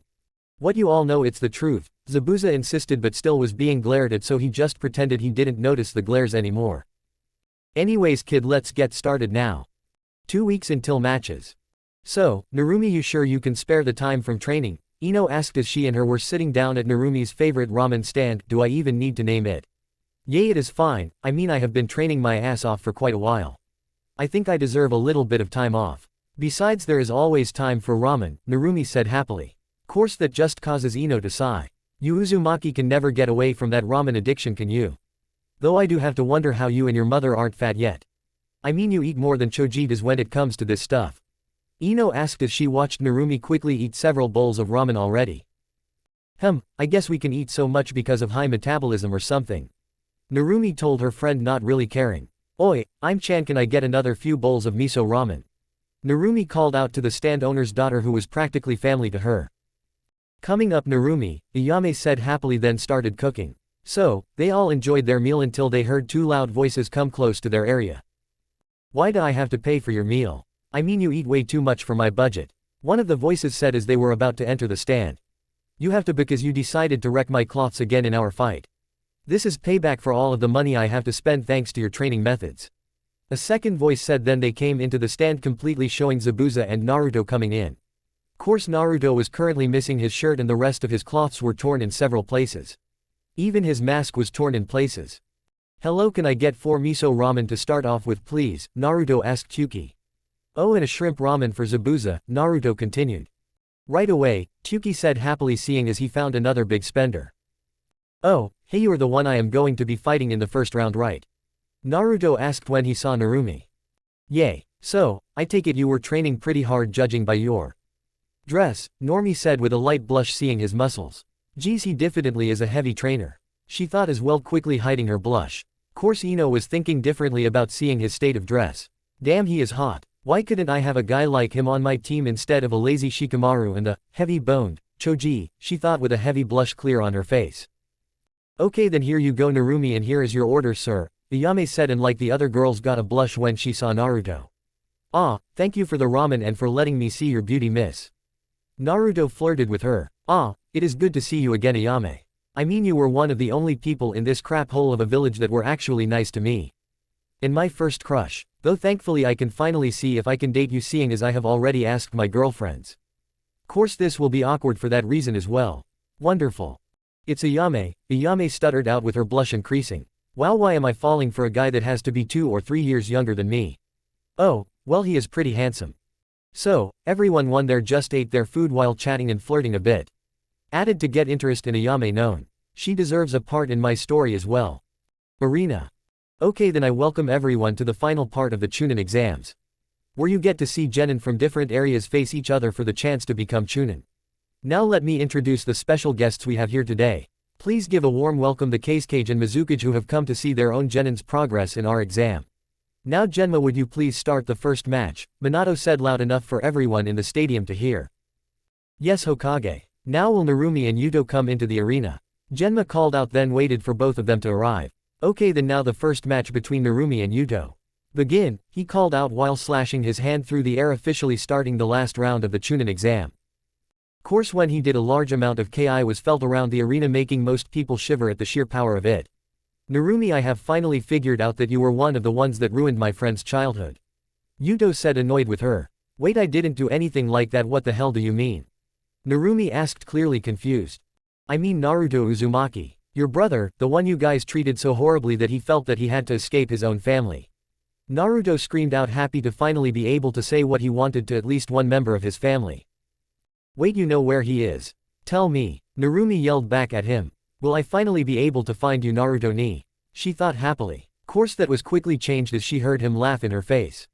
Yeah, because I will tell you just so that you can torture him again. No, I won't tell you. He is happy now away from you and I won't wreck his life again by telling you. Naruto yelled out at his own sister. Crap, Naruto don't get too mad at her. I mean we told you that we thought she was actually wanting to rebuild her relationship with you again. Why are you not listening to us about this? Do you not trust your own family that much? Mai and Megumi thought sadly as they saw their boyfriend yell at his sister. Grr, fine if you won't tell me then I will beat the answers out of you. Narumi yelled then pulled out 2 kunai and ran at Yuto. Bring it on. Naruto yelled and then pulled out his swords and ran at her as well. So, their weapons clashed onto each other several times with loud metallic screeches being heard across the area. Holy crap I have never seen Narumi so vicious before. Well except for the Uchiha match of course. Kiba yelled out from his seat around the Konoha 12. She usually isn't like this but she really wants to find her brother. So, I guess she is just trying to force Yuto to give her the information. Hinata said simply then they all turned to look at the match again. Damn she is better than I thought she would be, Naruto thought as he recovered from a vicious right hook she gave him. How about we pick up the pace a bit? Naruto called out then brought one hand above his head and one below his waist whispered hidden mist no jutsu then disappeared into the mist that appeared. Crap he is too good to beat easily. Now he has took away my vision. Crap this is going to be a hard fight even if I have Natsui's help. Narumi complained in her mind. Calm down kid we need you to be focused if we are going to win. Now I will give you some of my chakra so we can overpower him already and start asking about Naruto-kun. I mean I really want to hear what he knows about Naruto-kun. Natsuki told her container and then practically forced Narumi to use her chakra. Now how should I do this? I mean just because she can't see me doesn't mean that she can't still get me. I mean I bet she has more chakra than me still due to Natsui. Naruto thought as he began to make a plan. Course it only took him a few moments to realize that Narumi was starting to look more animalistic and her chakra was getting slightly familiar. Damn it she would have to use Natsui's chakra. Crap this just got a hell of a lot harder. Naruto complained then quickly formulated a plan. So before the mist dissipated Naruto quickly made a shadow clone and hid him behind a piece of rubble and had it start on the only seal that would help him win. Though after he hid the clone Naruto quickly dropped the mist and created a few mist clones using the water before the Kyuubi chakra vaporized all of the moisture. This is the last chance you will get Yuto.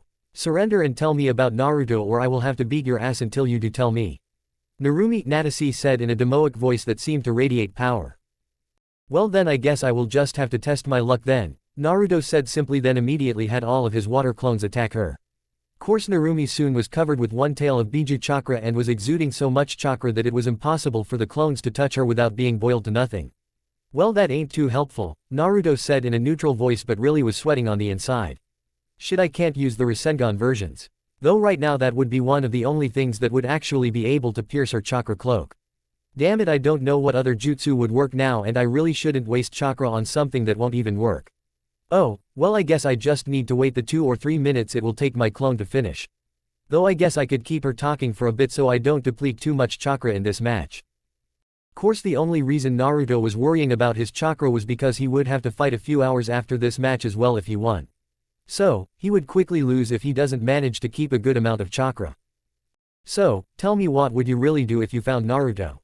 Naruto asked, hoping that she would talk for most of the time he needed. What, I would bring him back to his home and make sure he got the family he didn't get when he was younger. Narumi told him, still in her demonic state, making it still sound kind of evil. Bah, what proof do I have that you won't just lie to me to get to him?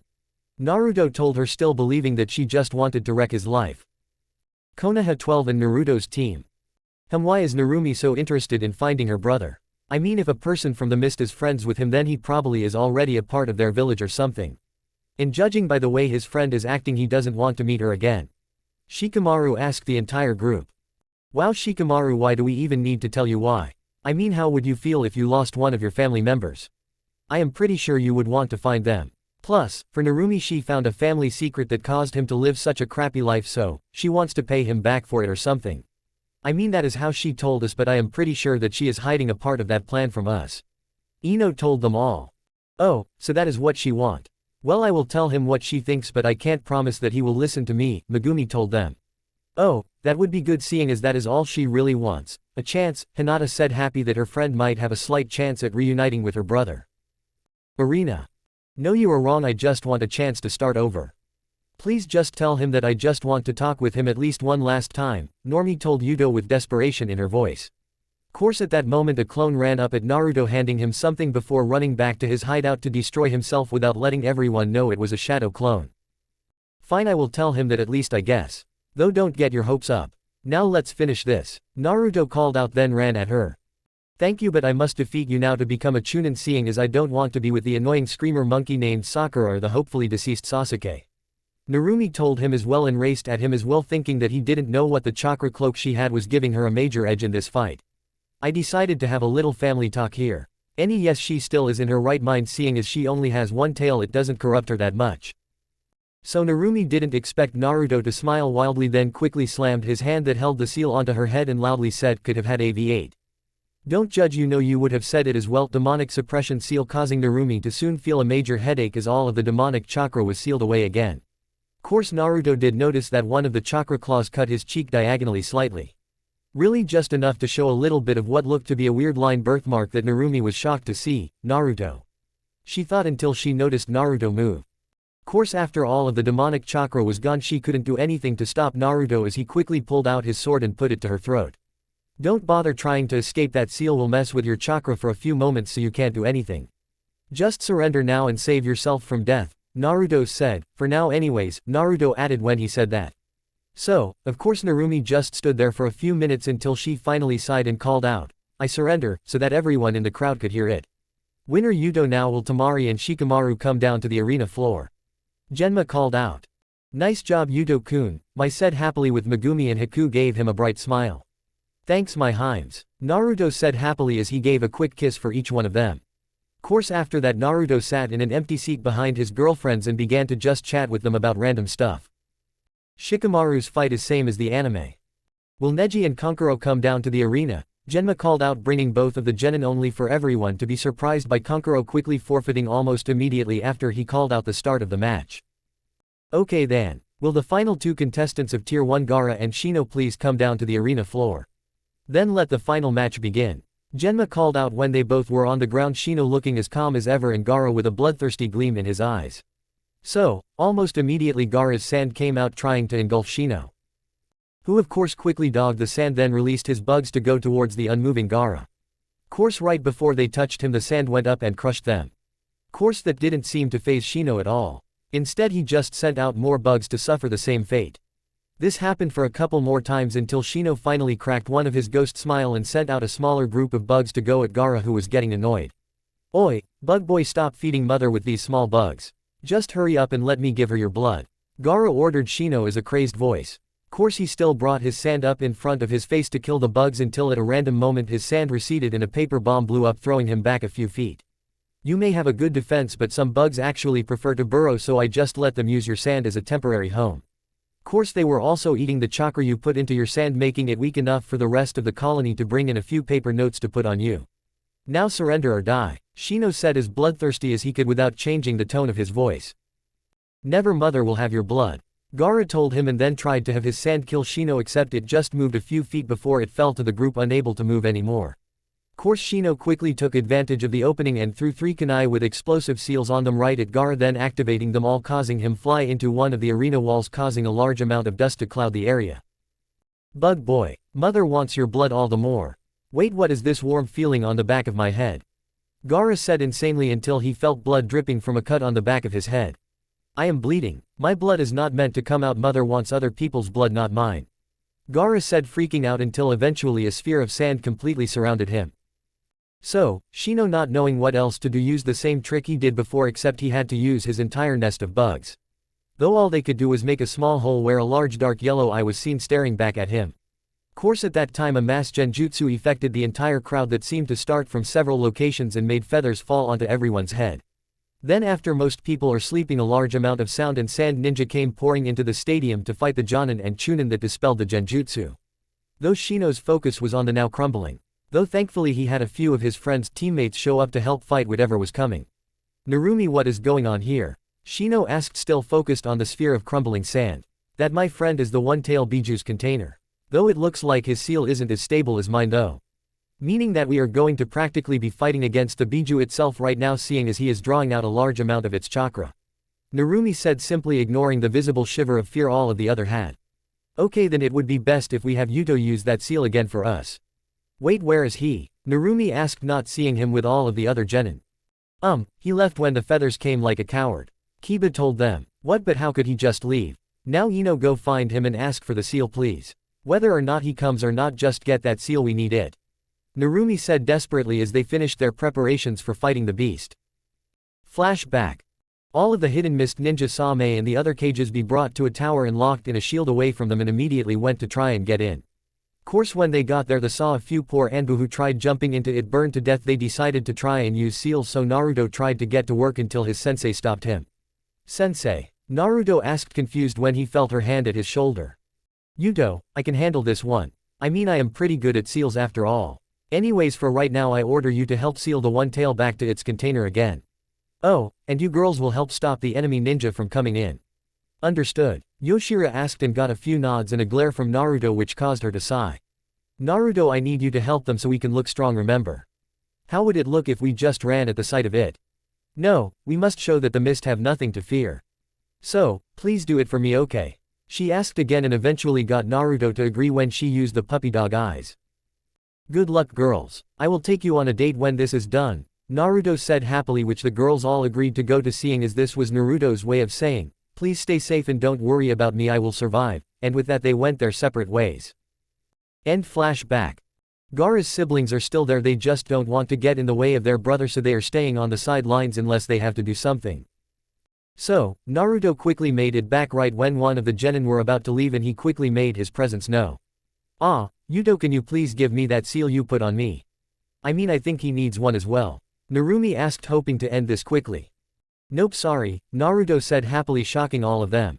"WWH what? Why? We need it to beat this guy," Ino asked, starting to get annoyed with the fox. "I can't do it because it won't work. He is so far along that his entire seal will need to be improved. Which I can do, I just need all the sand to be moved so I can get to the actual seal." Naruto then told them, makng them all breath a sigh of relief. "Wait, so how are we going to get the sand off?" Kiba asked, hoping they didn't have to fight the creature that was giving off insane amounts of chakra. Course he didn't expect his answer to come after 2 pretty good sized swords came into existence right in front of his face. "Well, we simply have to beat him till he doesn't get back up," Naruto said like it was obvious. "What? How are we supposed to do that? I mean, we are genin and that is a biju. You're strong, I will give you that, but not that strong," Kiba yelled in disbelief. Well, so sorry to disappoint, but right now we are all we have, so let's make the best of it. Okay, Naruto said, then took out a small scroll from a hidden slot in his cloak. And what is that for? Tenten asked curiously. This is what will stop him when we get rid of some of his chakra. Naruto said simply. Chapter 13. Okay, then get prepared for a large battle now before he comes out of that. Naruto ordered all of the genin behind him. Hey, you aren't a higher rank than us or someone we even know. Why should we listen to you? Besides, if anyone would know what to do, it would be our strongest, namely me, Sakura told them with a smug smile. What the hell are you talking about, forehead? I mean, Narumi is probably the strongest person here, Ino tells her, starting an argument that made everyone sweat drop. Perhaps we should just listen to Yuto for now, seeing as he seems to be the only one with a plan. Besides, it is illogical for us to argue when we have to fight this abnormal guy.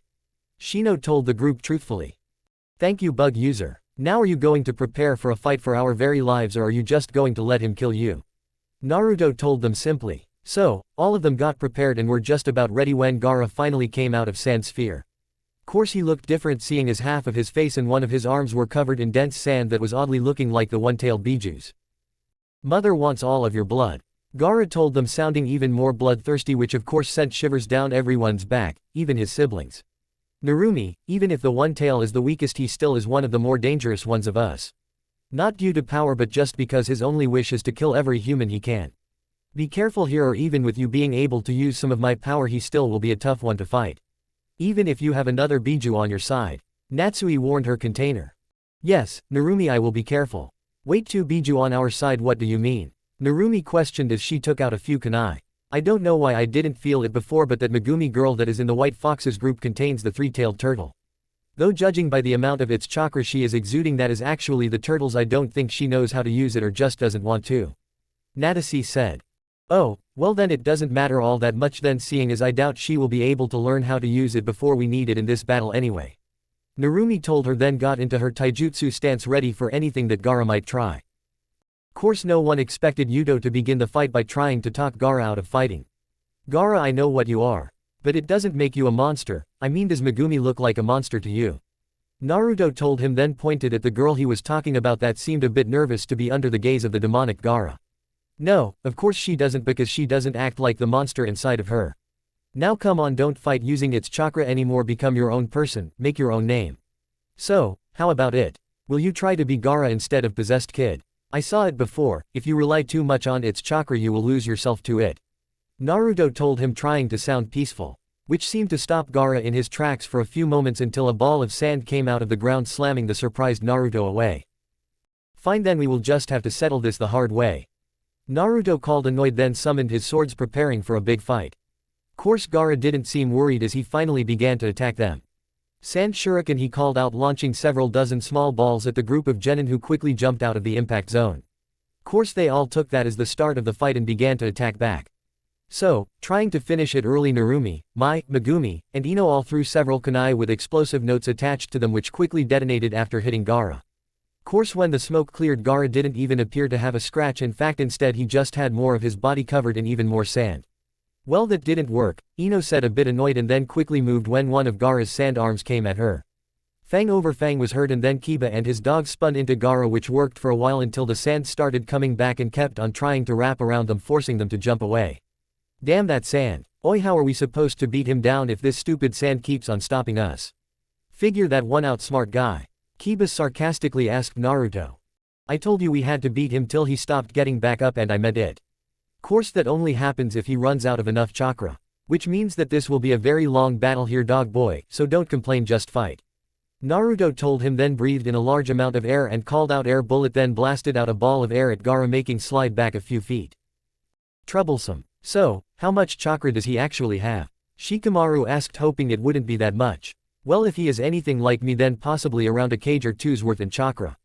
Narumi said, clearly not happy with what she just said. Well, that is just troublesome. Sigh. I knew I should have just slept through today, Shikamaru thought as he dogged yet another swipe of Gaara's claw-like arm. Mei, Orochimaru, Minato. Cage, what is meaning of this? Mei asked him, annoyed as he forcefully brought them both up to one of the tallest buildings in Konoha, then quickly had his minions put up a barrier. Kukuku, so sorry Mizukage, my target was only going to be Minato-kun, but you just had to have your brats come into the finals. Orochimaru said with the creepy smile he always has. And what would you want with me, Orochimaru? I mean, besides allowing me to kill you, one of our worst missing ninja? Minato asked, clearly not happy with Orochimaru being back in the village. Nope, so sorry, but instead I am here to kill you and maybe even taking Sasuke-kun and maybe even your daughter for my experiments. Though now I have a lava user from the mist to play with as well, Orochimaru said happily. Then quickly jumped away when a ball of lava hit where he was before. Well, if you want me or the other girl, then you will have to get through us first, Mei said, and then got into her fighting stance right before the other two did as well. Smokescreen, Mei called out, then blew out a cloud of sulfur that she then ignited by clicking her teeth, making a large explosion where Orochimaru was standing. Course he simply shed his skin and slithered out of the way, leaving the shedded skin to burn. Course Minato quickly started using his Hiraishin to teleport around Orochimaru, quickly going for his vitals with his kunai, which were just barely being blocked by Orochimaru. Damn it, if it wasn't for that stupid move of his I could easily beat them. I really should have just taken him. I mean, without her long-range attacks I would find some way to beat him, but they work as a team too well. Orochimaru thought, getting a bit worried about his chances of winning this, so he decided to put the odds back on his side and quickly slammed his hand down, calling out Impure World Reincarnation, causing 2 wooden caskets to come out of the ground. Well, Minato, how about we see how you do against the cages of the past? Orochimaru told him. Then the coffins opened up, showing 2 of the cages that were before Minato. Minato, you handle Orochimaru, I will take care of the other 2. Just hurry up because we have no idea what he added to them, Mei said, getting a simple nod as an answer. Zabuza, Haku, Yoshira. All 3 of them quickly discovered that there was no way for them to get into the force field that Mei was in. So, they decided to actually make themselves useful. So, they went to one of the weakest entry points of Konoha and helped protect it. Course they really acted as a 3-person army, with Zabuza cutting through countless enemies using his massive sword. Yoshira using her special taijutsu style that easily dealt death blows by chakra-infused punches and kicks. While Haku was throwing countless ice needles, slowing down the enemies for her teammates. Though altogether they were quickly decimating the people they were up against, stunning the Konoha ninja around them. Holy shit, remind me not to go against these people when they get mad. They all fought a bit afraid of the mist ninja in front of them. Cages and Orochimaru. Mei was having a bit of trouble with the zombie cages, seeing as they never seemed to die or lose chakra, and whenever she used a lava jutsu it was almost immediately countered with a water jutsu. Great, that bastard Minato better hurry up, I can't hold off these 2 forever, she thought as she dogged another wooden spike. Meanwhile, Minato was having trouble as well with Orochimaru, who managed to put a seal on him that made it impossible for him to teleport. Still, he managed to make Orochimaru drop his sword, and they both had several wounds, though none of them were serious. Kukuku, you are pretty good, Minato, I mean you actually managed to harm me, but sadly I must finish this now, Orochimaru said, then quickly got close to him and used a chakra string that was attached to his sword to have it come flying back to him, piercing Minato through the stomach with a sickening squelch. Mei. After a while, Mei was getting sick of waiting for Minato, so she decided to try a plan of her own. So, she quickly used Headhunter Justu to go underground, making several tunnels that she soon filled with lava. Course she only made a few tunnels before she had to go up so the cages wouldn't notice. After that, she quickly brought the cages around to where she thought one of her tunnels would be. Well, let's hope that luck is on my side, Mei thought to herself, hoping that her plan could work on undead cages. So, she just threw a kunai with an explosive note at right under the cage's feet. Well, this is good by then, Mei told them, then activated the seal. Course they didn't say anything, they just tried to run at her again, but they were too late. The seal exploded and they both fell into a lava trap that burned away any progress they were making in regenerating their bodies, thus putting them into cycle of destruction until the lava eventually cooled. Course Mei wasn't going to wait for that, seeing as she was quickly running to where she felt Orochimaru and Minato's chakra signatures to see if she could help. Though she got there just in time to see Minato be stabbed completely through by a sword. Gaara, Gen in groups, Gaara's siblings.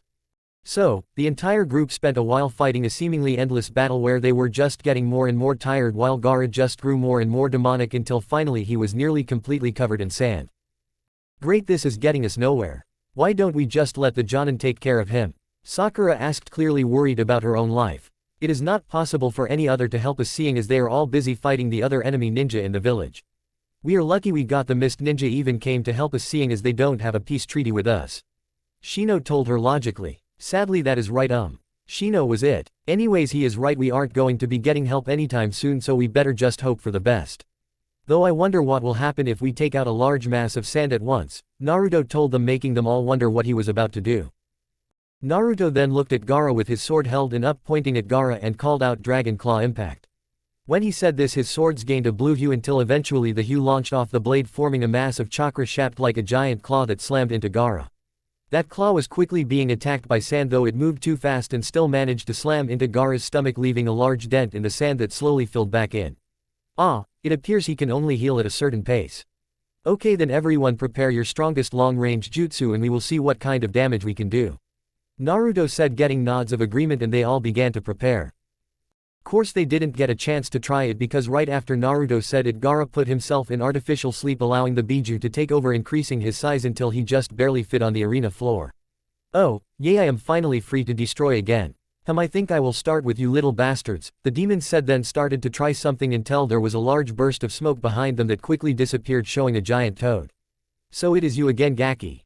Oh, great, I have to fight the one-tail The toad said to Narumi, who was now on the top of his head. Yes, if you would please fight him, Gamabunta-sama. He really is a Jinchuriki like me, but he put himself into a false sleep form and turned into that, Narumi told him. Well then we will just have to wake him up rather quickly because even I don't want to fight a biju if I don't have to.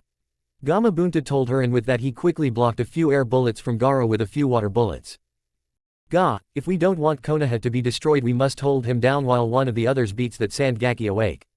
Gamabunta said after he got hit by one of Gaara's attacks. Okay then you too, okay then boy you better be ready.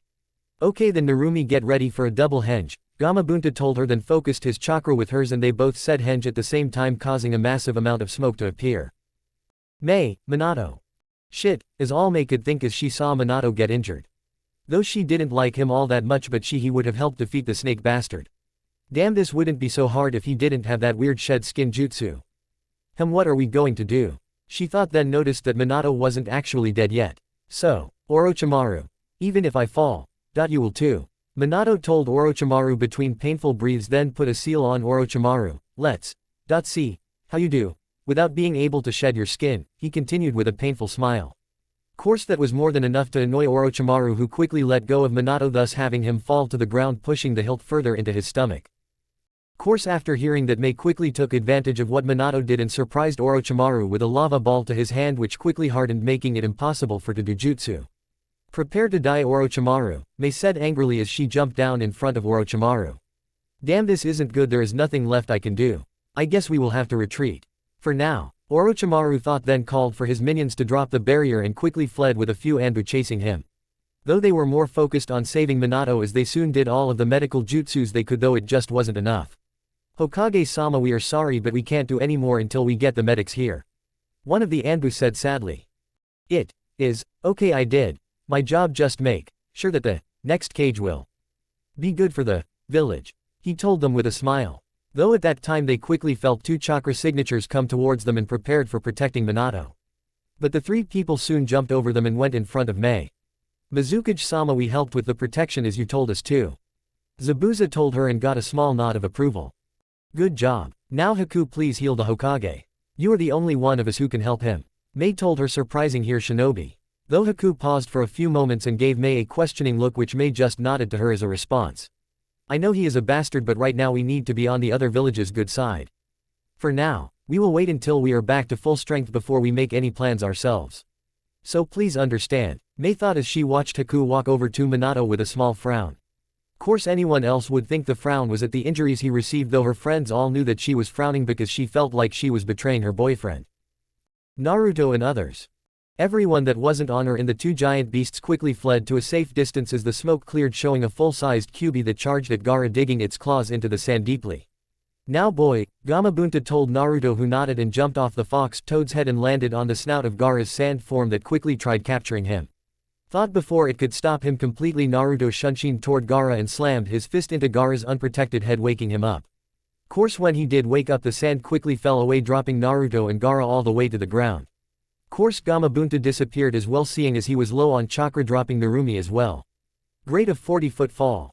This is going to hurt, was all Narumi thought. Then she closed her eyes and waited for the unavoidable pain. Though instead of feeling that, she felt someone grab her between their arms, so she quickly opened her eyes and saw the person that was holding her. Why Yudo, what are you doing? She asks with a small blush due to the fact that he was still holding her. What, you are almost out of chakra. So, don't worry about the fall, I have a plan. Naruto told her with a smile that made her blush even more. So, when they were only a few feet from the ground, Naruto quickly did a sealess water bullet that indented the ground into a small pond. Then Naruto quickly used a little bit of wind chakra to slow them down just enough so that they didn't still die from hitting the water. Course Gaara also survived the fall without too much damage due to all of the sand that was already piled up, even if he couldn't move due to severe chakra depletion. So, all he could do was watch as Naruto came over to the pond's edge where he put down the tired Narumi and then walked towards Gaara.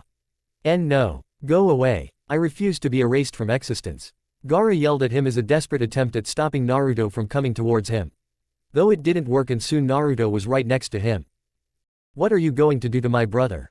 Temari screamed at Naruto from the side of the arena where she was pinned down by the rest of the genin right next to her other brother who was in the same predicament.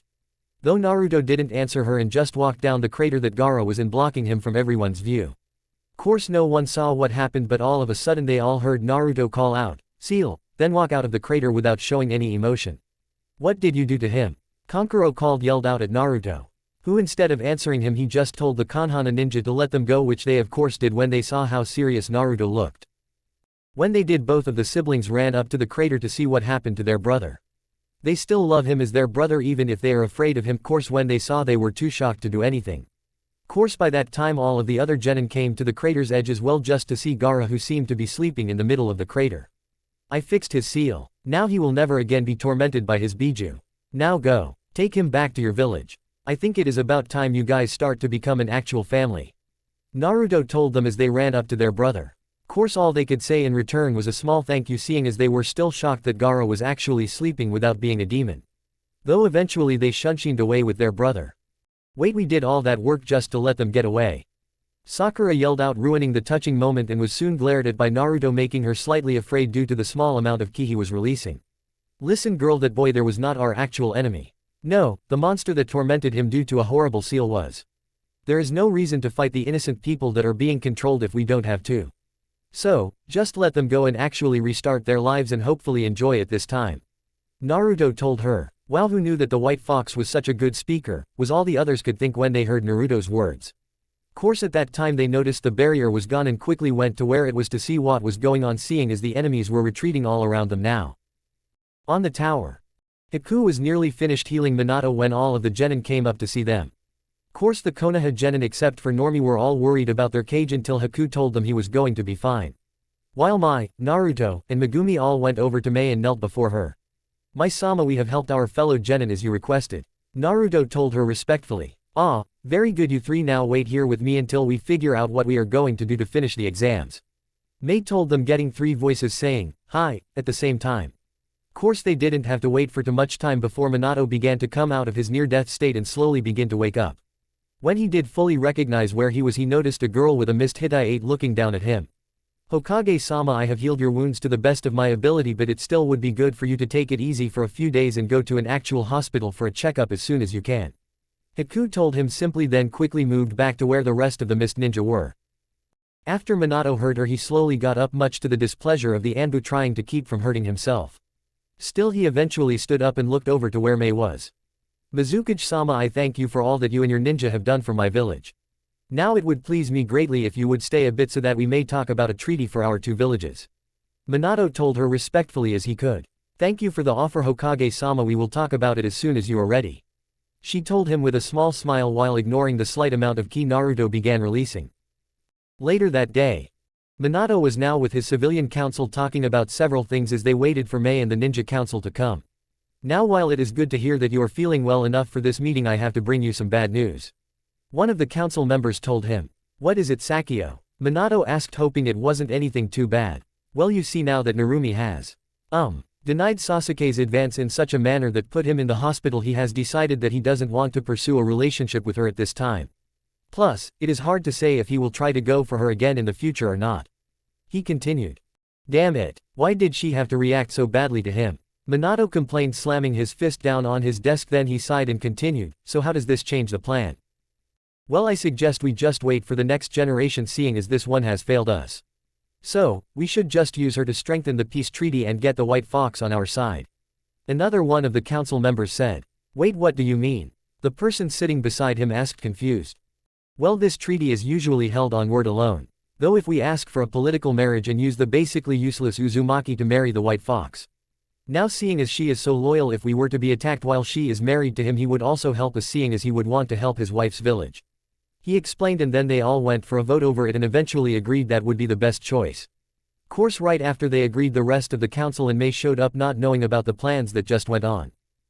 Okay, then we will begin the talk of the peace treaty now, but know that I will have to have my council agree to it after we both agree, just to make it final. May said. Then they all sat down for the treaty talk. Arena. All of the Konoha genin and Mist genin were now in a room where they were about to receive their ranks. Will Yuto Rustoshi, Mai Terumi, Megumi, Narumi Uzumaki, and Shikamaru Nara please come to up? Hayate asked them, which they all quickly did. Okay, then seeing as our cage is preoccupied, I will be giving you your rank. Now Narumi Uzumaki and Shikamaru Nara, for your abilities shown in this Chunin exam, I happily give you the rank of Chunin. Hayate said, then tossed them both a Chunin vest. After that Yoshira came up. Yuto Rustoshi, Mai Terumi, and Megumi, seeing as the Mizukage is busy, I will give you your rank. For the abilities you have shown in this Chunin exam, I give you the title of Chunin, Yoshira said, then tossed them all their vests as well. After that everyone, they both said congratulations, left while all of the Chunin left to go to one of the restaurants owned by the Akamichi clan to celebrate. Course Naruto, Mai, and Megumi all sat next to each other and didn't really talk too much while all of the Konoha ninja were all chatting happily as the meat was being cooked. Though all in all everyone was having a pretty good time until eventually they had to leave for their own homes. Well, it looks like we will finally get to leave this place, Mai said happily. Yay, oh, and I am sorry I had to heal Minato, but Mai told me to. Haku told Naruto. Don't worry about it, Haku. I mean, you are a medical ninja, it is your job. Naruto told her happily. Besides, I am happy that we are leaving, so nothing else really could ruin my mood.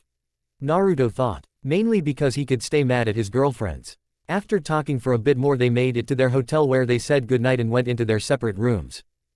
Course Naruto got a surprise visitor as he was changing. Hello? Naruto asked as he answered the door, clearly tired. Hi, Narumi asked, blushing a bit, seeing as Naruto opened the door without his shirt on.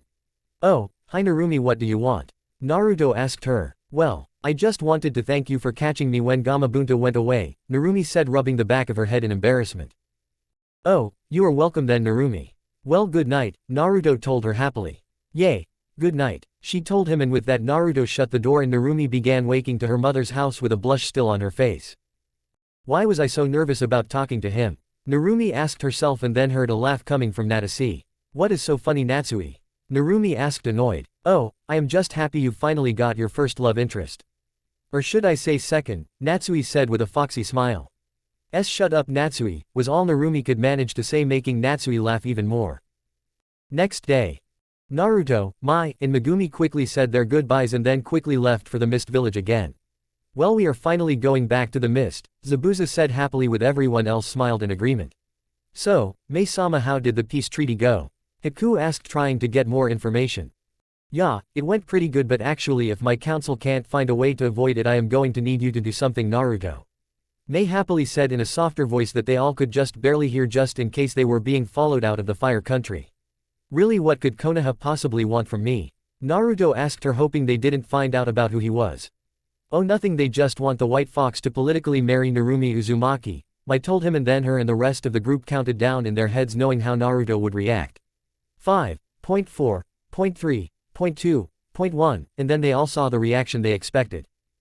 What? Naruto screamed out in shock after he fully understood what Mai told him. Chapter 14. You heard me right. Apparently they want you tied partially to their village. So, while I know that you don't really like Konoha all that much, but we need this until we are back to full strength again. Besides, she might have changed. Mai said quietly, trying to get him to understand her. Well, I understand that, I guess. I don't like it, but if I have to. But what about the special problem we have with each other? Naruto whispered back to her, though he seemed to force himself to agree. I am sorry, Naruto, but it might be the only way we can get the help we need. Besides, you are the last male Uzumaki, so you have to make sure the clan continues anyways. Which of course means you will have to date someone in your family so you can have at least one person with pure Uzumaki blood. Even if your DNA was slightly changed, it is the closest there is going to be. Mai explained. Course Naruto just got mad at the explanation. My clan name hasn't been Uzumaki for years, Mai-sama, it is and always will be Uzika's. Naruto softly growled out to her. Course Mai just sighed hearing this. Naruto, you can't change your blood. Even if you want it to. Mai simply told him, just making Naruto even more annoyed with what he heard from his cage. After that the walk home was basically simple with no one really wanting to speak too much after what the news they just heard. So, they basically quickly went home quietly. When they finally got home Naruto quickly said his goodbye to his girlfriends and went to his shared house so that he could just think about the problem just learned about. Course Naruto right when Naruto got home he was greeted by Ayaki who quickly ran up to him giving him a hug. Oni-chan you're home. She called out happily. Yup it is good to see you again Ayaki ne and you to Oto-san, Naruto said happily to her then nodded to Yoshiko. Hey Naruto good to see you again. How does it feel to be a chunin? Yoshiko asked curious. It is just like normal I mean my team was practically doing chunin and jonin missions already. Naruto said after he sat down in their living room. So, how is the shop doing? Naruto asked as he started to unpack his bag. Well, we are doing very good for all of our basic stock but we could use some more seals when you get a chance. I mean your seals are always our fastest sells. Maybe you should teach one of us how to make the seals Yoshiko said then laughed. Yay Oni-chan how about you teach me them Ayaki asked her adopted brother. So, Naruto just walked to his room and came back down holding a book that quickly found its way into her hands. Okay then if you want to learn how to make one you must learn what is involved in a seal. Naruto told her making her look at the book itself. The book wasn't all that big though it was obviously a long series of books seeing as the title was, The Art of Fuinjutsu Book 1 Foot so, when Ayaki finished looking at the book she looked back up at her brother with a questioning look. I am going to have you read the basics then I will test your knowledge before I begin to teach you the more difficult parts of Fuinjutsu. Naruto told her and she quickly opened up the book and began reading. Well May gave us a week off so hopefully we can get you a good start on your seals. Oh, and I will probably work at the shop for a bit this week. Now if you excuse me I am going to finishing unpacking and meditate in my room for a bit. Naruto said then went to his room. Sigh, what am I going to do? I mean I am betrothed to my sister. Naruto thought and then just sat down on his bed to think about the weirdness that he learned about that day. Narumi right after the treaty meeting. So, Narumi when do you think you will get to lead your first mission? Ino asked. I have no idea though right now I am just happy that we all made it out of that crazy battle alive. I mean really who would have expected that the sand would turn on us and the mist would help us? Narumi says as she starts sharpening the Anbu-style sword she just got. Course at that time they heard the front door shut and saw Kushina walk through looking tired and annoyed. You okay mom? Narumi asks as Kushina sat down on the couch. Well the treaty went well but the civilian council and the elders wanted there to be a political marriage and no matter what I did they always managed to focus in on marrying of one of the clan heirs to make sure that the marriage bonds the villages strongly. Kushina told them still sounding annoyed about it. Oh, so who is the person being married? Ino asked. I mean I want to do the best for my clan but being married to someone I don't know. I would prefer to actually fall in love. I mean who knows what the other person is like. They could be a perverted ass for all we know. She thought a bit nervous about who it would be. Yes they only wanted to marry of one person the entire time and unless the Mist Council changes it Narumi will be married off to the White Fox. Kushina said shocking Narumi. What? I am being married off to Yuto. With no chance of seeing if I actually like him or not. Narumi said still surprised about what her mom said. Course her mother just nodded sadly at her. So, in the end I am just married off by my village to Yuto. Great no chance of finding someone I actually love, Narumi said in her mind. Oh, I am not so sure that you haven't already done that. I mean I know that you have been thinking about someone more ever since the Chunin exams, Natsuki told her with a smirk. What are you talking about Natsui? Narumi said blushing causing Natsui to start laughing. Sigh, then I guess I know who I will end up with then. Narumi said still not completely sure with her feelings about this. Few days later. Narumi you are wanted by the Hokage, an Anbu member told Narumi then quickly shunshined away. So, Narumi quickly went to the Hokage to see what she was needed for. You needed me Hokage-sama? Narumi asked as she entered his office. Yes Narumi I feel it is time for you to lead your first mission. So, you will be leading Ino, Tenten, and Sakura along with Kurenai. Now normally I would just have you lead a squad but for this mission there is need for carefulness. For this mission is to get a rare scroll owned by a rich merchant back from a wandering band of bandits. Now bandits normally wouldn't be a problem for Genin but there is a chance that they have a few trained samurais which will give you some trouble. So, here is the mission scroll. Oh, and don't worry about them being in the mist now I have already sent word why you are going there. Minato told her and the rest of the people he was sending. Okay then team prepare for at least a month and meet me at the gate in an hour, Kurenai said simply then left the room with her team. My team please do the same, Narumi said doing the same as Kurenai. Gate. Okay if everyone is ready then let's go. Narumi said happily. Then they all started traveling to the last known location of the bandits. Bandit camp. It took a few days for them to reach the camp that was situated rather close to a village known for their market, so they apparently caught the bandits right when they were about to sell the scroll. Okay, then are you guys ready? Narumi asked her team, getting simple nods as their answer. Okay, then Kurenai, you and your team take the north side of the camp and we will take the south side. Narumi said simply, and then they all left to take care of the bandits while getting the scroll. 30 minuets later. Well, the Hokage was right, there were a few trained bandits, but that was still really easy because we had so many people. Though now we have to travel all the way back. Well, this will be boring. Kiba complained after he realized that all the action was done. Yay, but we could always go through the hidden mist village and see what it actually is like. Narumi told him, and maybe I can see the white fox and my brother if they are there, she added silently. Yeah, we might as well, seeing as it is on our way. Oh, and by the way, good job for your first mission, Narumi. Kurenai said happily. Then they all quickly cleaned up the area, then left for the hidden mist. Konoha ninja at the hidden mist. So, this is the Misty H. Wow, it really doesn't look all that different from Konoha. Ino states simply as they walk through the front gate and begin to look around.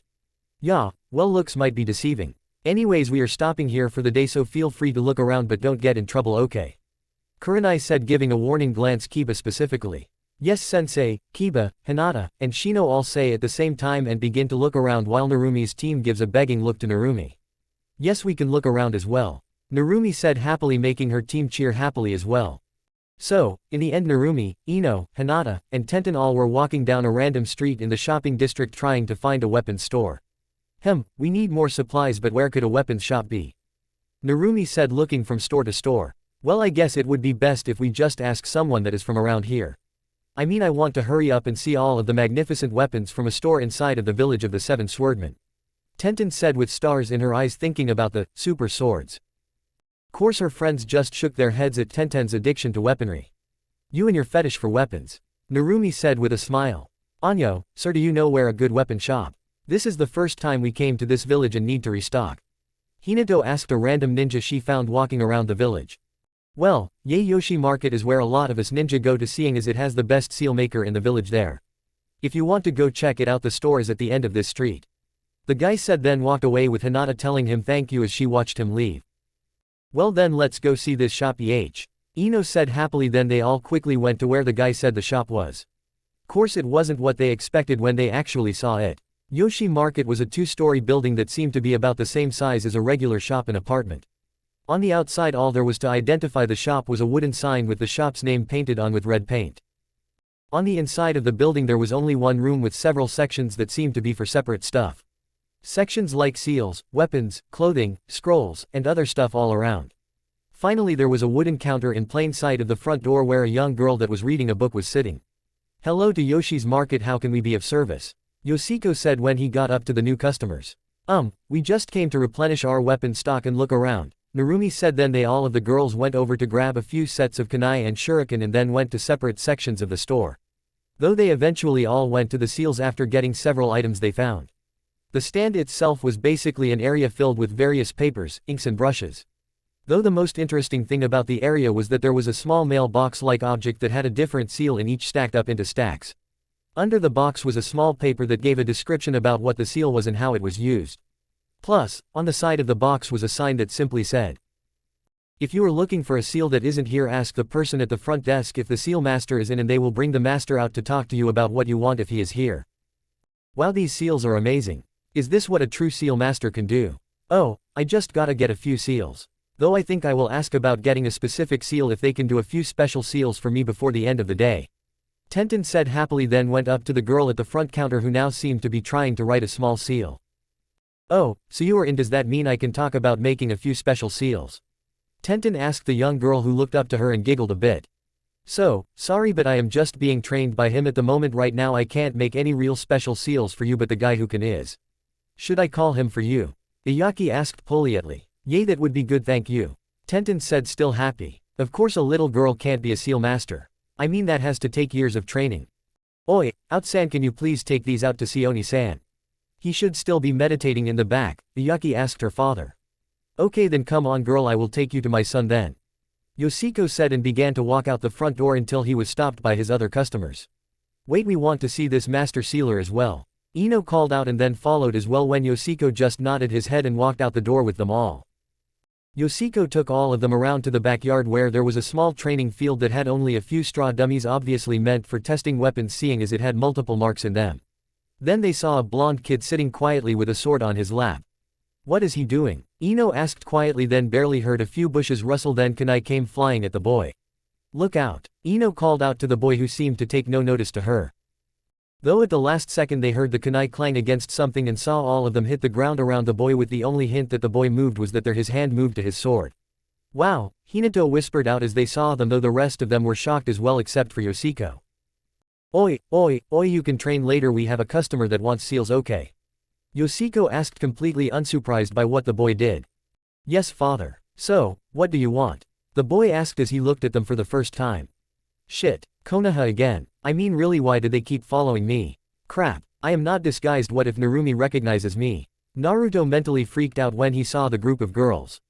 Course the girls were surprised when they saw him. When they saw him actually look at them, they saw that the blonde-haired boy had bright blue eyes that reminded them of someone.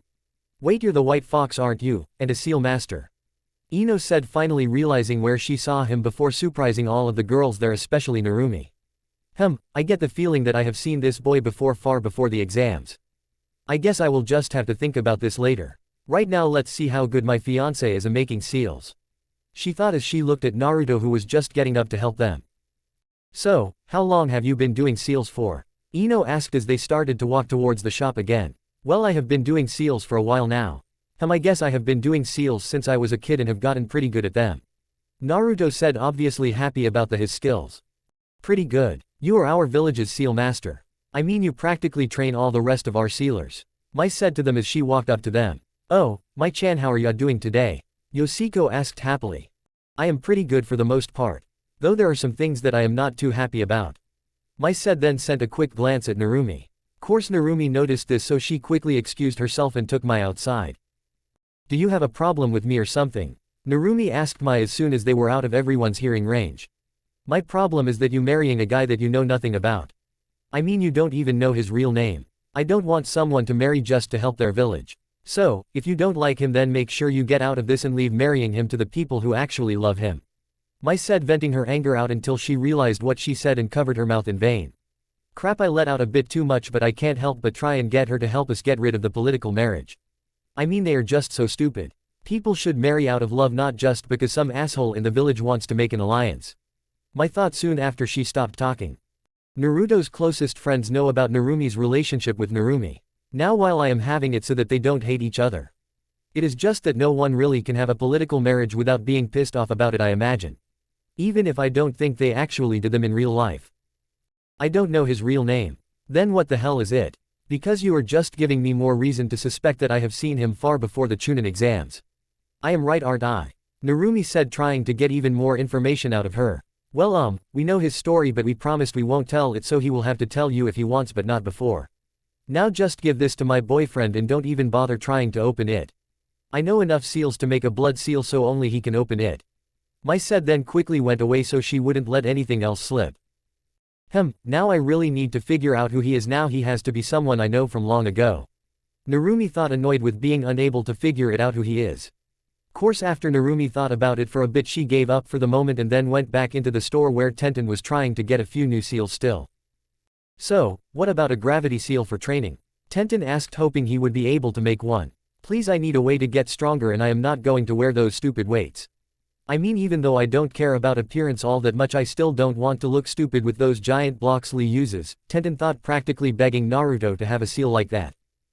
Well, I can do those seals, but you may not want them. Naruto said, trying to not tell her the reason, but he still was blushing a bit. Why? Tenten asked, making Naruto yell out damn in his mind. It is just that they kind of have to be one large seal. And the seal needs to go to your legs and arms till it finally connects to a control seal on the shoulder. Meaning, Naruto told her, blushing even more, but stopped his description, hoping that he wouldn't have to finish the statement. Man, I really hate putting these seals on. I mean, when a girl comes in and wants one, I have to see them, making me feel like I am cheating on my girlfriends. But if it is a guy that wants one, well, it is just weird for everyone. Naruto thought to himself, not really liking his gravity seal work. Oh, well then. "Ah, what the hell, I will get it anyways, but my friends come with me and if you try something we will kick your ass." Tenten warned him with a small blush as well. "Very well then. If you will come with me I will begin to do the seal, which will probably take about 1 or 2 hours to complete." Naruto told her simply, then brought them to the sealing room, which was basically just a large dark room that already had several seals and weird markings. "Geez, it is creepy in here," Ino said as she felt a shiver of fear come down her back.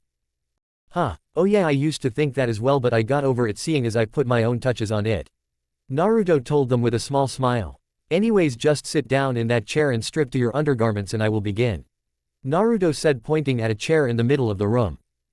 "Oh okay then," Tenten said, blushing quite a bit. "It is so I am not the weak link, it is so I am not the—" She kept on repeating in her head as she did it, focusing on the reason rather than what she was actually doing.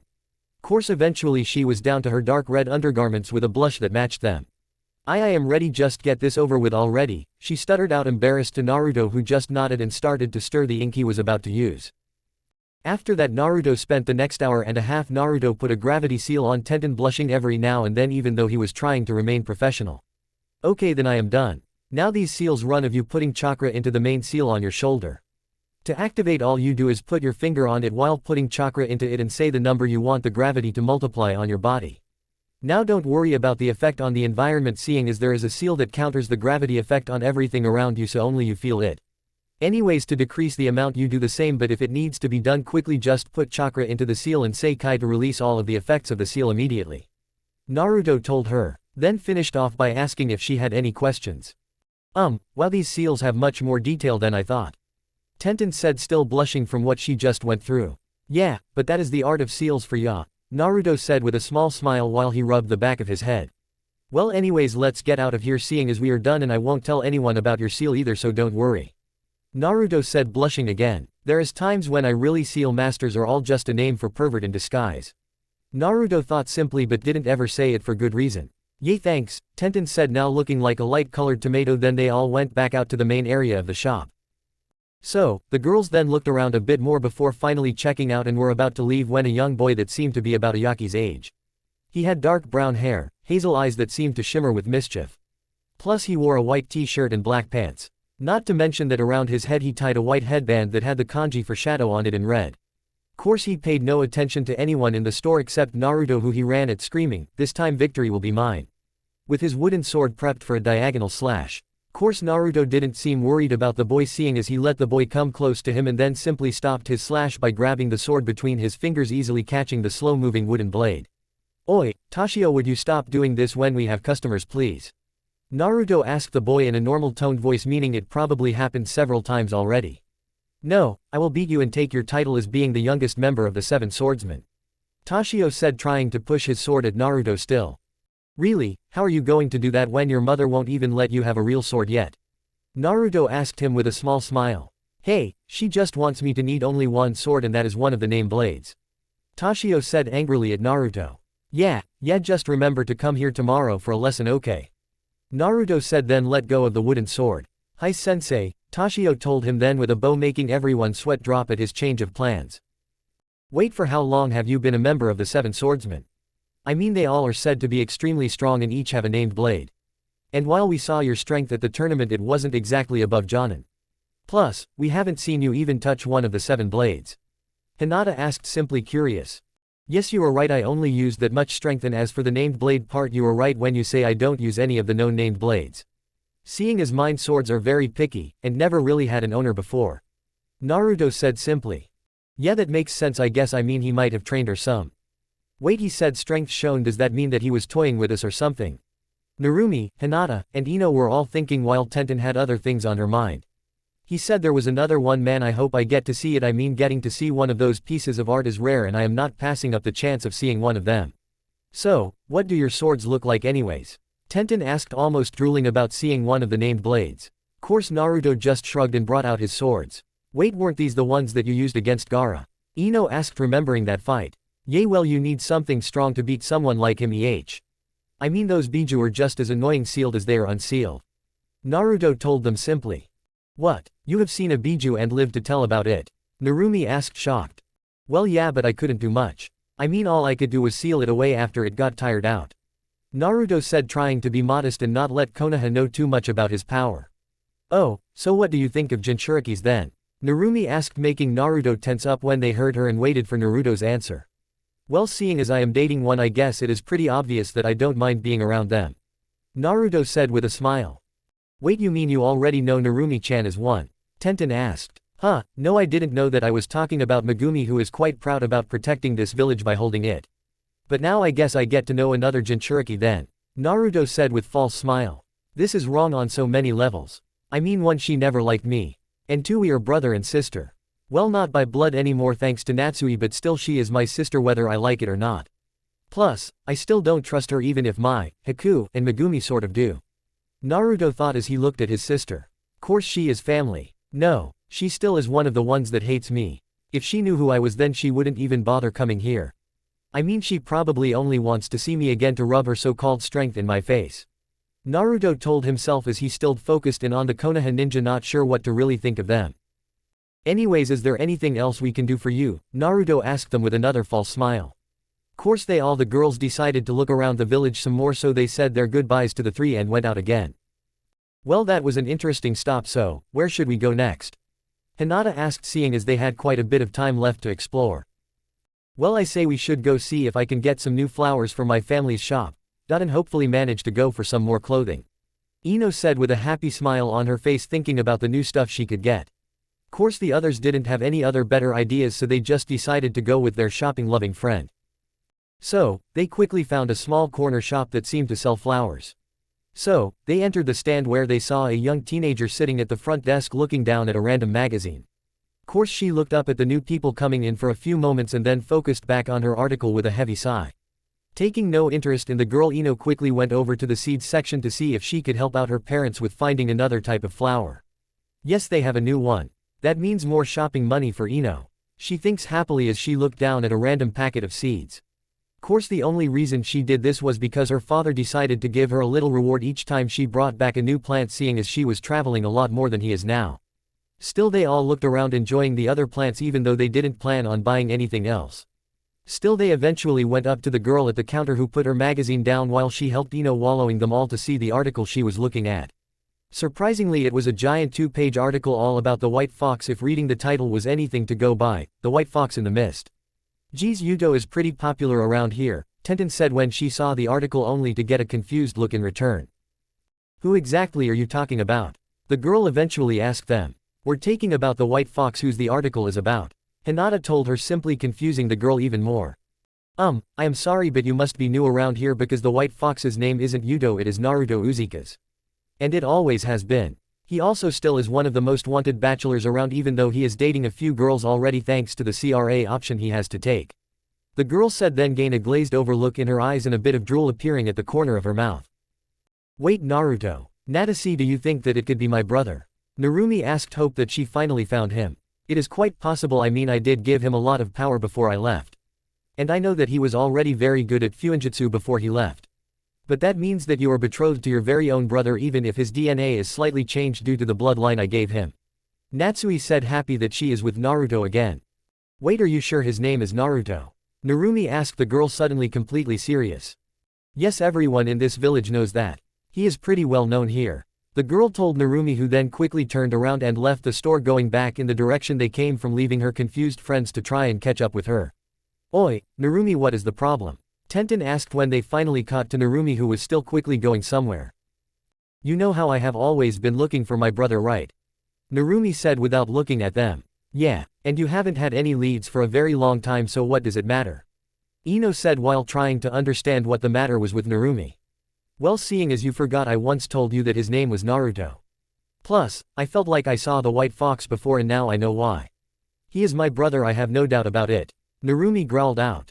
Now wait, if he was your brother, don't you think that he would have told you already?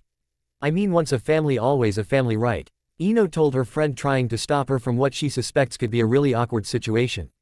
Come on, Narumi, I know you want to find your brother, but there is no way it is going to happen. I mean, he could be dead already, seeing as he left before we even finished at the academy and wasn't even close to the top of the class. There is no way he could have survived all the way to another village and done all these amazing things like fight Biju when he never even finished his schooling. All you are going to do is make your future with him even more awkward due to him thinking you are crazy. Ino thought as she said this. Course Narumi wasn't listening. She ignored her friends who were now trying to stop her from making a scene and kept on going until she finally reached Yoshi Market again. Well, it is either he is my brother and this stupid marriage thing gets a little bit strange. Or he is not and he thinks that I am crazy. Well, I don't really care seeing as this stupid marriage is already weird enough. Narumi thought, then opened the door wide open to see Naruto talking with Mei. Hello Mizukage, I wasn't expecting to see you around here. I was just came to talk with Yuto for a bit. Narumi said respectfully to the cage and then walked over to Naruto. Crap, did she figure it out? Naruto thought as she came closer to him. It looks like she needs to tell him something important. I wonder if she finally figured it out.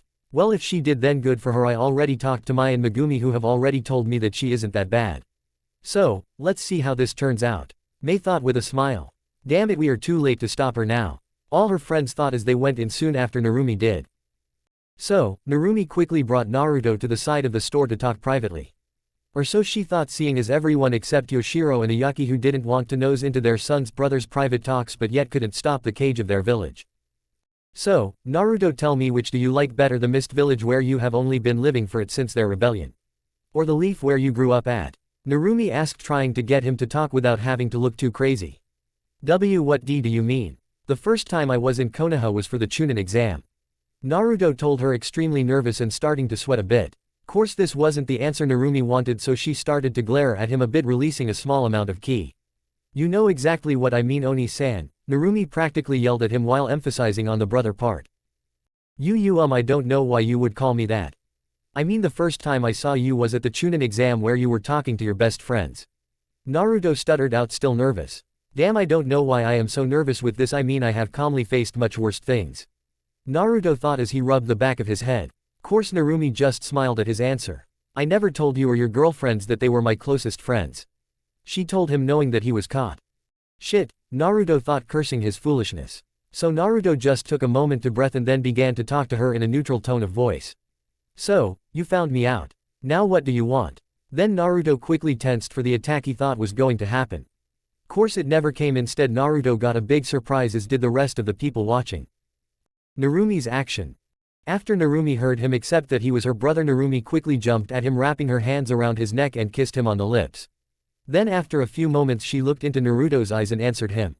Because I want to tell you what I truly think about you. She said with a happy smile. Chapter 15. Wait, what? Naruto asked, not understanding what happened. Naruto, I said what I meant. After you left I figured out what you mean to me. Narumi said, still holding onto her brother tightly.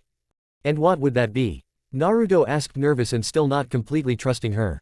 Course this when he asked this, Narumi simply started blushing and acting a bit shy.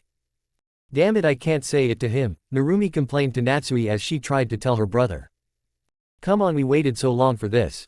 Narumi, you can do it, all you need to do is say it.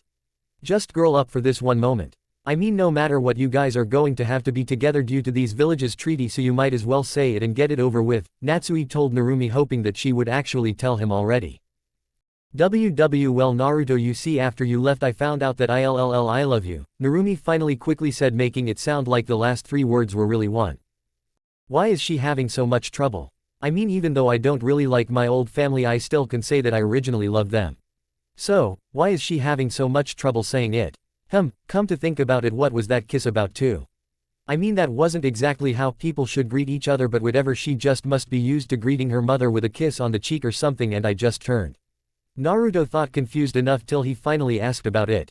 Yes, of course you do. I mean, even I originally loved that family as well. So, why are you having so much trouble saying it? Course that just made Narumi nervous again. Well, Narumi simply said, trying to work up the courage to explain again. With onlookers. Is she always this shy? Mei asked the other girls, who simply shook their heads no. She usually is the most forward person of our group. If she wanted you to know something then she told you, so I have no idea why she is acting like this, Ino told the cage, never looking away from the show. Sorry for snooping, Narumi, but it's your fault for making us worry about you. But I wondered why you never told us the real reason why she wanted to see her brother. Though now I think I know the reason. You love him, just not in the family way, don't you? Ino thought as she watched her friend. Don't worry, even though it is a bit strange, I won't hold it against you. I mean, with his looks, what is not to like? Ino continued to think with a small smirk as Narumi started to fidget in nervousness. Wow, so this is what happens when you are in love. Well, I never thought that one of us would actually find someone, though apparently you did, Narumi. I am happy for you, though I wonder if I will ever get to experience this, Hinata thought happily watching her friend try to speak her mind. Wow, I am surprised that Naruto is actually listening to her without getting mad. I mean, it is well known that he doesn't like his old family. He must be trying to forgive seeing as Mai and Megumi like her. You know, at first I thought that this would have gone badly, but now it just might work. I mean, Naruto doesn't completely hate her anymore and she is obviously in love with him. Now all she needs to do is just regain his trust and they should be fine. Mei thought with a small smile. Narumi and Naruto. Well, I have decided that I love you even more than a sibling should. I mean, you have been so nice even when everyone else was acting like asses. I mean, like that one time when you saved that little girl lost in the forest when you thought that no one was looking. So, please, I know I was a ass to you before, but I have changed, please just give me a chance. Narumi told him, hoping that he would forgive her. There, now I told him, now it is just up to what he decides. Narumi thought, happy that she finally told him. Narumi, while I don't exactly hate you because Mai and Megumi both told me you changed, I still don't know if I can trust you. I mean, you know my story now for the most part, but I don't know yours. If this is going to work, then it will take time. I mean, you never know, we might learn how to stay together. Naruto said, giving her an awkward hug. I understand, Narumi said, accepting the fact that she would have to work for Naruto's love. Okay, then let's go get something to eat now with our friends, okay? I mean, you need to meet Haku, Mai, and Megumi as well today, right? Naruto said happily, then walked to the main area with her only to catch the people that were listening in on them. Tenten, Hinata, Ino, what the hell? Narumi yelled at her friends. At the same time Naruto screamed the same thing to Mei. Course they all just stood there embarrassed, thinking the same thing, busted. Well, you see, we were curious about what you guys were doing and kind of ended up just listening to the whole thing. Sorry, Mei said with a childish smile as she rubbed the back of her head, making everyone sweat drop at the fact that the mist had such a childish attitude. Same for us. So when did you save a kid anyways? Ino asked, trying to change the subject. Well, it wasn't anything really. I mean, all I did was bring them out of the forest. Naruto said, embarrassed, rubbing the back of his head. Anyways, Narumi, let's go get the other girls and get something to eat. Naruto said, then rushed out of the building, dragging her with him. At the restaurant. Well, isn't this nice? Haku said with a small smile as she, Megumi, Narumi, Mai, and Naruto all sat around a small circular table at a fancy restaurant. Yes, it is. I mean, we all get to see the newest member of our family and we don't usually do too much stuff completely together. Megumi said as she sat down next to Haku. Yeah, so we are still going through with the political marriage. I mean, you do understand that he is related to you still. Even if it is only by actual name, right? Mai asked. Yes, I realize that, but I still love him. We just need to rebuild our relationship. Besides, if you guys can handle a relationship like this, then so can I, Narumi said happily. And as long as you girls are happy, then I am as well. Naruto said as he walked over to them with a smile. And we are, Naru-kun, Megumi said, sharing his smile. Course after that they all sat down and enjoyed their date, though it was cut short by Narumi needing to get back to her team, seeing as she was their leader. Next day. Both Konoha teams were at the main gate again, about to leave when they saw Naruto, Mai, and Megumi running up to them. Hey guys, come to see us off? Narumi asked happily when she saw them. Yup, it was nice to see you again, Narumi, and now we don't even need to hide Naruto from you anymore. Mai told her. Too bad you have to leave so early. I mean, we could have spent this time actually getting to know each other. Mai added, in a little bit sad because of this. Yeah, but don't worry, we will see each other again a lot more now.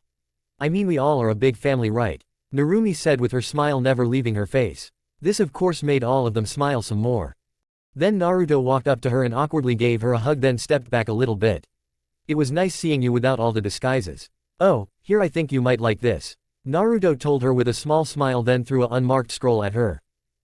Okay then, bye, Narumi said, then turned around with her team and started on their trip home with Naruto and friends waving goodbye to them. With Narumi and group. So that was who you were being married to, huh? Well, he doesn't seem that bad. Kurenai asked after they were a good distance from the mist. Yeah, now that I got to know him, it really isn't that bad.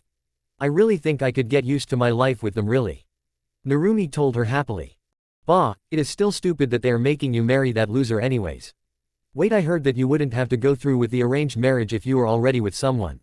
So, how about you just start going out with the most handsome man our age, me? Now doesn't that sound great? Kiba asked her. Come on, I refuse to give up a girl with that kind of a body to some hopeless loser from another village. Though he did seem familiar. Maybe I should check out some old memories to see if I met him before. Kiba thought, trying to figure out who the fox was. No thanks Kiba. I would rather be with a guy who actually cares about me rather than someone looking for just a body to lust after. Narumi said coldly to him without looking at him.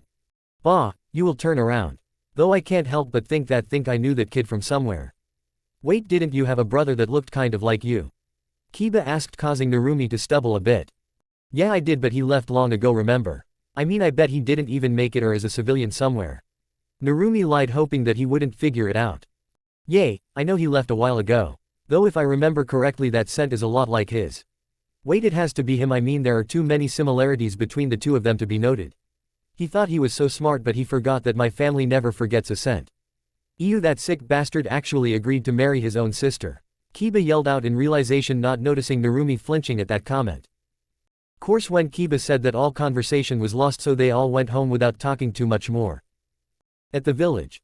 Quote, and that is our verbal report. Now if you have no other need for me then I will leave, Narumi said. Then everyone except Kiba left. You have some reason for staying, Kiba? Minato asked, curious why the kid stayed for no apparent reason. Well, nothing really, it is just that I learned where your other child went. Kiba said with a smug look. They saw, Naruto, I think his name was. Where is that kid? I mean, he still needs to be punished for taking some of Konoha's knowledge from Konoha. And for pissing off me and most of Konoha, Minato thought, but quickly asked for Kiba to continue acting like the news didn't really matter to him. Well, we just saw that the white fox without his costume on, and he looked a lot like Narumi. Plus his smell was similar to the smell that Naruto had before he left. So, I am pretty sure that Naruto is the white fox. Kiba told Minato, who only looked surprised for a few moments. The brat was right, in the village I didn't even notice. Damn that sneaky brat, Minato thought as he thanked Kiba for the information, then quickly got back to work. Course that didn't last too long until he was interrupted by a shell-shocked Chunin running into his office. Hokage-sama, the Akatsuki attacked us looking for Narumi. They were repelled, but now Kurenai, Guy, Asuma, and Kakashi all were injured far beyond what our healers can fix. I am afraid they will be out of commission unless they manage to heal by themselves, or if we bring in a better healer. The man called out, infuriating Minato even more. Damn it, fetch me Jiraiya. Minato told the guy, who quickly ran off to find the old pervert. There is no need for the fight to be written, it is the same as the anime. You wanted me, Jiraiya said as soon as he entered the room. Yes, I need you to find Tsunade and bring her back to heal up some of our best fighters. Take whoever you need just to hand in a list of their names. Minato told him, getting a small nod in return as the old man left the room. Jiraiya quickly ran and got a few Anbu members and ran out of the village to find the missing blonde. At the mist. Mai was talking with Naruto and his girlfriends when a random Chunin ran in looking scared about something. Mizukage-sama, Orochimaru's minions were found in our village trying to get one of our bloodline users. We captured them, but they managed to poison a few of our ninja, which we are trying to make an antidote for it as we speak. He told her. Course after hearing this, Mai slammed her fist onto the desk, causing it to crack a bit. Damn you, Orochimaru. Now Mai, Megumi, Naruto, go out and find Orochimaru, but do not attack. When you find him, send a message back using the new transport seal Naruto made, and we will send a group of our strongest ninja to kill him before he becomes too much of a problem. She practically yelled in annoyance. Yes, we won't fail you, sis, Mai said, and then they all quickly left for their next mission. Okay, then where should we go looking first? Megumi asked as they sat down for a quick meal in a random town. Well, Mai told us that his hands were extremely damaged. Damaged enough that he would need an extremely good medic. So, he must be looking around for Tsunade, who is known to travel around gambling. So we should find the legendary sucker, as she is called by all gambling stations. Naruto told his girlfriends, who nodded in agreement, then began to listen around, hoping that they could hear about anything that would help them. Yeah, you know, I heard that you have a good chance in Yorstorp City's largest casino. Or at least that is what my friend, the only reason he told me was that there was a famous person there right now using up their money, but he wouldn't tell me who, saying I should know. A random guy said as he passed them with his friends. Well, you heard them. Looks like we are going there as soon as we are done eating, Mai said simply, and simply continued eating, impressed by their luck. At the village. Okay, then let's see, where is the casino they were talking about anyways, Naruto said, looking around the village while Megumi looked at a tourist map. This says it should be on that mountain over there. Megumi said simply, then started walking up the mountain towards a large building on the top. Course when they got to the top, they were told that they needed to compete in the tournament to actually go into the casino, since it was all closed out for the special event. So the teens all walked away to talk to each other and finally decided to get Naruto into the competition, seeing as he was the luckiest of them all and they didn't really lose a lot of money. So, eventually they all got in, seeing as Naruto entered in, giving them the large sum that they required, and started to look around the casino. It was big enough to hold a couple dozen regular houses and was filled with countless things for people to spend money, but right now the main focus was on a bunch of Texas Hold'em tables where everyone was standing around checking out the competition. So, Naruto and his team walked over and pretended to do it as well, except they were looking for a certain player, which they soon found glaring at a black-haired woman holding a pig. So, they decided to walk over to her. "I already told you that I won't quit this. I have a feeling that I am going to win this," Tsunade told the black-haired woman. Course after she said that, they both noticed the teenagers. "What the hell do you want with me, Miss Ninja?" Tsunade growled out with mistrust. "Well, we are looking for Orochimaru and know that he was grievously injured. We were wondering if you know where to find him or if he contacted you recently to heal his hands. Seeing as we feel that he would try to find you, one of the best medics around." Naruto asked her, trying to remain respectful. "Nope, I haven't seen the snake bastard in ages and don't want to. Though I have to say I am happy you aren't here just to try a pickup line or something," Tsunade said, then noticed the heated glares from the two girls beside him. "That is our boyfriend that you are saying that to," Mai said, a little venom in her voice. "Oh, so sorry, little girl. Wait, did you just say R? Could this asshole actually be nothing more than a smooth-talking pimp or something?" Tsunade began to rant until Mai and Megumi stopped her. "No, he isn't. You see, in our village he has a rare bloodline that puts him under the CRA law. Also, he is a hero and a great boyfriend. So don't go yelling at him for what he can't control," Megumi said, unusually angry. Course Naruto was just surprised that his girls were trying so hard to defend him when they both knew he could defend himself. Really, he didn't know whether he should be proud of them or annoyed that they thought he was weak. Course Tsunade didn't know what to think and didn't try to respond, seeing as the first round of elimination was about to begin. So, she just got up and left for her table without trying to respond to them.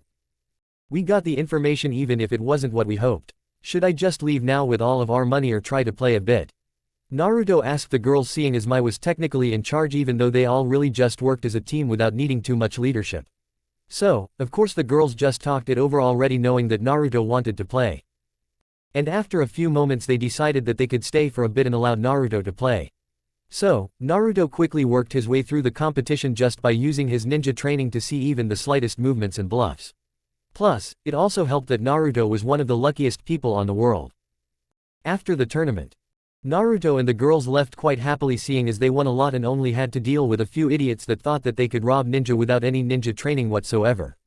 Course the only visitor they found interesting was Tsunade, who somehow managed to win some money in the competition before had to leave due to her friend forcing her to. "Wow brat, you did pretty good. How about you loan me some of that money Tsunade asked, showing a bit more cleave to him. Which of course made Naruto blush a bit more, but his girlfriends quickly went in front of him, glaring at the older women as they held onto either one of Naruto's arms. "How dare you try and seduce him? I mean, he has us, why would he need an older woman like you? But, if you want money we could give you some if you could help us find Orochimaru." What do you say?" Megumi said while Mai was still holding onto Naruto as strongly as she could. Course that just made Tsunade stop talking for a moment. "Man, you girls are really focused in on finding the Tem, aren't you? I mean, if someone was going after my lover I would have just killed them, not try to make a deal with them. Why is this mission so important to you?" Tsunade asked, actually curious. "Well, you see, there is two reasons for that. 1. Naruto would never go for a one-nighter with a girl. He is just too nice to do that. And 2. Some of our bloodline users were attacked by that bastard and my sister really wants him taken care of, so we must do our best to do it." Mai told her truthfully, not feeling any reason to lie. Well, if I see him I might just have to take you up on that offer," Tsunade said with a smile, then quickly turned to leave. Course her friend didn't notice, so she quickly waved by as well and ran to catch up. Quote, "Well, that was different," Naruto said, still kind of surprised that a woman that was like 60 or older just technically tried to seduce him and he just didn't know how to respond to that. Course that was quickly solved by him quickly looking over at his still pissed off beautiful girlfriends, and really just the look made him not want to get them mad at him. "Wow Naruto, you can fight a biju but you can't face one of you girls' friends being made at you. Then again, who could face them? Women can be so scary at times," Naruto thought with a shiver of fear going down his spine due to even thinking about it. "So, what are we going to do now?" Naruto asked, seeing as their one lead didn't get them anywhere. "Well, I guess we will just have to snoop around then." I hate these kinds of missions so much," Mai said, annoyed. Course the other two just nodded their agreement. "Well, we might as well get some food and a room for the night," Mai said with a sigh, then had Naruto walk off to get takeout from somewhere while they both went to find a hotel. Megumi. Both of the girls went to the nearest hotel and went to get a room. The hotel was quite nice with everything looking like an average 4-star hotel. I don't travel that much so I don't really know the real difference, so just know that I mean that it is slightly better than average hotel. So, they decided to get a pretty good room with their newfound money. We would like a room please. Megumi politely told the man at the lobby's desk, who looked down at the two girls with what appears to be a perverted knowing smile. Why, of course you can have a room, girls. Please enjoy time here, and if you want a man's company just give out a call for me. The man said happily while he checked them out, ignoring the look girls around him were giving him. Course Mai and Megumi were glaring at him while blushing out of embarrassment, seeing as they just realized what that sounded like to the regular person, or pervert. No thank you, RBOYFREIND will be coming shortly, we just need a room for us to sleep for the night, nothing else. And we won't need any help. Mai told him, then dropped the amount for a good room down on the desk, showing that she just wanted to quickly get the room. Thankfully the guy got the message and quickly gave them their room key, allowing them to leave for their room. So, they quickly entered their room and let out a heavy sigh. Well, that was embarrassing, Mai said as she jumped onto the 2 queen-sized bed. Yeah, I just hope Naru-kun doesn't take too much longer, I am hungry. Megumi said, holding her growling stomach, blushing even more in embarrassment. Thankfully Naruto didn't take too long and soon was knocking on their door holding takeout ramen, which the girls happily accepted due to them getting a taste for it after eating it so much of it with him on dates. So, they all sat down and quickly finished off their meal happily, then began to talk a bit more before they actually went to sleep. So, what are we going to tomorrow about finding the snake? I mean, we have done a few of these recon missions before, but this guy is just slippery. Naruto said while he lied down in the middle of the now empty bed. Yeah, I guess we are just going to have to ask in a few less than legal areas or something and hope that they have someone that can lead us to something. But if that doesn't work, I am afraid we are going to have to just send a message to Sis about this. It might just be the first mission we were unable to complete. Though for right now let's just get some rest and worry about that stuff in the morning. Mai said after getting dressed in her dark blue nightgown. Course, with that statement being said, both girls jumped onto the bed with Naruto and snuggled up close to him. MMH, best pillow I ever had, Megumi said happily as she put her head on his chest. Course Mai did the same and eventually they all fell asleep together happily. Chapter 16. In the morning Naruto woke up first and managed to get off the bed and began to make all of them breakfast and just finished cooking omelets when the girls finally sat down for breakfast. So, what are we going to do about our mission? Naruto asks them between bites of food. Well, I still say that the snake will be looking for Tsunade, so I say we should just follow her for a while and hope that he tries to go to her to heal the damage that Sis did to him. Mai told them while she grabbed another piece of toast. Works for me, Megumi simply said with a shrug, with Naruto doing the same soon after. So, they all quickly finished then tried to find Tsunade. Again, with that in mind they quickly went to see if she was checked into any of the hotels in town. Thankfully they found Tsunade walking around town by sheer luck and quickly went to the rooftops to watch her. Even this is hopeless. Mai complained sadly after they watched her for a few hours. Well, you never know, it might work, it just will take time. Besides, it is the only lead we have. Naruto told her, trying to keep everyone hopeful. Course he only got 2 board size as a response. Thankfully they didn't have to wait too long for until something interesting happened. Tsunade was walking on the outskirts of the town when a weird-looking man came up to talk to Tsunade. The man was pretty tall compared to others and obviously was a ninja, but the weirdest part to his look was that he was very pale. So, they all quickly moved in close enough to listen in for right now, seeing as they were still unsure if it was Orochimaru or not. Quote, if you want them back you will have to heal my hands, the pale man told her, causing her to think for a bit. No, I know exactly how you are Orochimaru. You may be able to bring them back but they wouldn't be the same. I mean, you probably would just make them attack me as soon as I heal your damn hands, besides what would you do if I healed you anyways? Tsunade said, annoyed to the now named man. So you figured out that I am Orochimaru eh? Anyways, if you would heal my hands I will go back to the leaf to kill Minato and destroy the village once and for all. So just think about it. I mean, we all know how much you love Minato, so I will be back around here in a week for your answer, but if you want them back I will need 2 people to sacrifice. Orochimaru told her, then quickly left, leaving no trace left before Naruto and the girls could even get a report out back to Mai. Course after that Tsunade, who still looked to be thinking about his offer, left and the mist ninja let her leave without following her. So, let's go report what we found out to Mai and see what she wants us to do. Mai said when Tsunade finally left, getting nods as a response. So, she quickly went through hand signs and then called out summoning jutsu, causing a small amount of smoke to appear where she slammed her hand on the ground. When the smoke cleared, a small phoenix was seen glowing softly like living lava. You called for me, Summoner-sama, the small bird asked respectfully while looking up at Mai. Yes, Yuzun, will you please give this to my sis Mai, please? Mai asked it kindly, getting a small nod in return as the bird allowed the scroll to be wrapped to its leg, then quickly desummoned itself. And now we wait, Mai told the people who were basically her family with a sigh. Then they all walked back into the village. Jiraiya and his team were quickly running through the forest trying to reach the last town that Tsunade has been reported in, hoping that they could get there before their one trail went cold. Course they all were traveling in relative silence, being completely focused on their objective and getting their mission done as soon as possible. Okay then guys, I know that finding Tsunade will be hard, but I am sure we can manage this without spending too much time out here. So, let's try our hardest to bring the big boo. I mean our best healer for our village. Jiraiya told his group, causing most of the group to just sweat drop at the Sennin's perverseness, while who knew one of our best fighters is a major pervert, all of the nearly laughing Anbu were thinking. Course the female of the group were thinking differently, that perverted old man is so lucky that we can't beat the crap out of him right now, though the old man was completely oblivious to this and just continued jumping through the trees, never missing a beat. Just you wait, Tsunade. You may have been allowed to have this mission before because you wanted to run from your problems, but not anymore.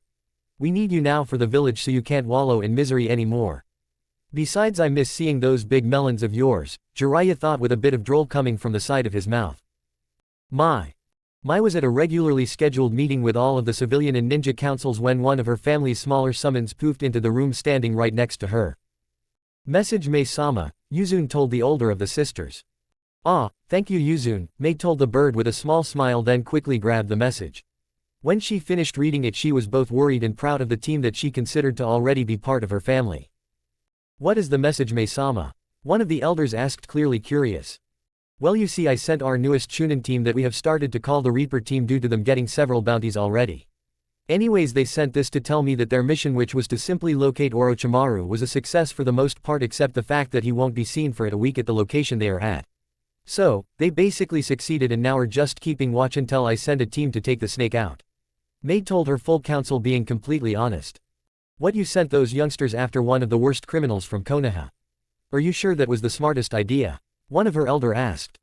Yes, I am. I mean, although they are young and practically my family, I know that they are strong and capable of doing Jonin missions even now. So, even though I am worried about them, I still have to send them on missions that we need to have be done. Now, instead of questioning that, how about we get some men down there to get rid of that snake bastard once and for all while we can? Mai explained to them.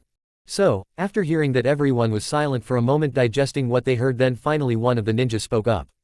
Yes, then let us hurry up in bringing them some of our Anbu to quickly get rid of that snake before he causes any more problems for us. The man spoke up, then gave a small smile. Plus, we don't want our youngest village hero to get killed now, would we? He finished saying. This of course quickly was agreed upon because of all the important people on the team and 2 squads of some of the best Anbu they had, while a poof of smoke showed that Yuzun also left to deliver the reply. So, Mai went back to her private office and looked out the window at her village, thinking only one thing. Come home safe, my family. Tsunade. That snake bastard automatically thinks that I am considering allowing him to tarnish my family's name by having him summon them to his evil desire. Though maybe I should tell those brats, I mean they did say they would give me some money for it. Nah, I wanna get rid of him myself when he gets back. No one makes fun of my brother or my one true love. Tsunade thought and clenched her fist with a glare that made some of the people walking around her back away in fear. Come on Shizune, let's go gambling till that snake bastard shows up again. I feel luck today. Tsunade cheered happily, dragging a complaying Shizune by the hand behind her. Sigh, why does Lady Tsunade always have to be like this? The black-haired woman thought as she tried to keep up with her excited friend. Next day, Naruto. Well, Mai, are you ready? Naruto asked his girlfriend, both beginning to do his morning stretches in his boxers. Course he didn't see the small blush that she had after he asked. He was so focused on stretching the sleep out of his limbs that he didn't even notice Mai come up from behind him, quickly wrapping around his neck with her head so close to his head that he could feel her hot breath on his ear. Anytime you are ready, Naru-kun, Mai seductively said, then nibbled on his ear, causing him to blush. Naruto's entire body tensed up when she said this, and he already began to feel his lust for them come to the surface of his emotions, and quickly turned around to bring her into his arms, to bring her into a deep passionate kiss that she quickly returned. Mai then began to lick the bottom of his lip, begging for entrance, which Naruto gladly let happen, bringing them both into a massive tongue war. Soon Mai grew bored with the kiss and threw the surprised boy back onto the hotel bed, which she quickly joined him on. They then froze for a minute staring at each other, observing every inch of each other's bodies, trying to imagine what was hidden by the undergarments they wore. Though this break from action didn't last long until they both went into another tongue war, trying to put all of their feeling into while they felt each other up. Naruto's hands quickly slid around the smooth skin that was Mai's back until he slowly brought his hands down and squeezed her plump ass, causing the girl to moan a bit as he groped her. After a while, Naruto soon realized that the clothing they had was getting in the way, so he let go of Mai's ass, causing her to sigh in disappointment slightly until she felt Naruto fumble around with the clasp on her bra until it was undone, releasing her boobs to feel his muscular body. This quickly caused her to moan in enjoyment as her hard nipples began to rub against him as they moved. Soon Naruto's hands came back around, finding her breast while they were still kissing, and began to fondle the soft mounds. Though Mai, not wanting to be outdone, ended their heated kissing match slow enough so that a clear strand of saliva was seen for a few moments connecting both of their tongues. Course Naruto quickly tried to reclaim his grasp on his girlfriend's lips, only to begin moan as she softly nibbled onto his lower neck while she felt him up as well. Kami, it feels so good when she does that. Though I shouldn't be the only one to be feeling good, Naruto thought, then put one of his hands down under Mai's red panties and stuck a finger into her pussy, causing her to jump at the sudden feeling. Naruto, Mai managed to say between moans as she began to enjoy the new feeling he was giving her, but quickly went back to work on Naruto's neck. Soon Naruto added another finger into Mai's pussy, increasing her pleasure even more until it soon became unbearable. She quickly pulled away and pulled down his boxer, showing his now completely hard penis for the first time. The sight captivated Mai, seeing as she never saw one before except for pictures when they had to learn about it in school. Then she slowly went closer to it, still captivated by the sight of it, until she was only a few inches from its tip. This distance slowly began to shorten as she began to open her mouth to try one of the seduction methods she was told about. The distance became smaller and smaller until she was about to get her first desired taste. "Come on you guys, it is time for," Megumi told them, both annoyed as she walked through the door to the bedroom until she saw what they were doing and instantly began to blush. Course the shock of seeing Megumi enter cleared their mind of all the lust, and they quickly moved away from each other, blushing bright red. After that they all just stood there for a few moments unsure of what to do. Then Naruto and Mai quickly started to get changed while Megumi went back to the kitchen. Course their blushes remained as they continued to think about what they were doing while they did this. Soon enough they ended up eating breakfast in complete silence, still embarrassed by what happened.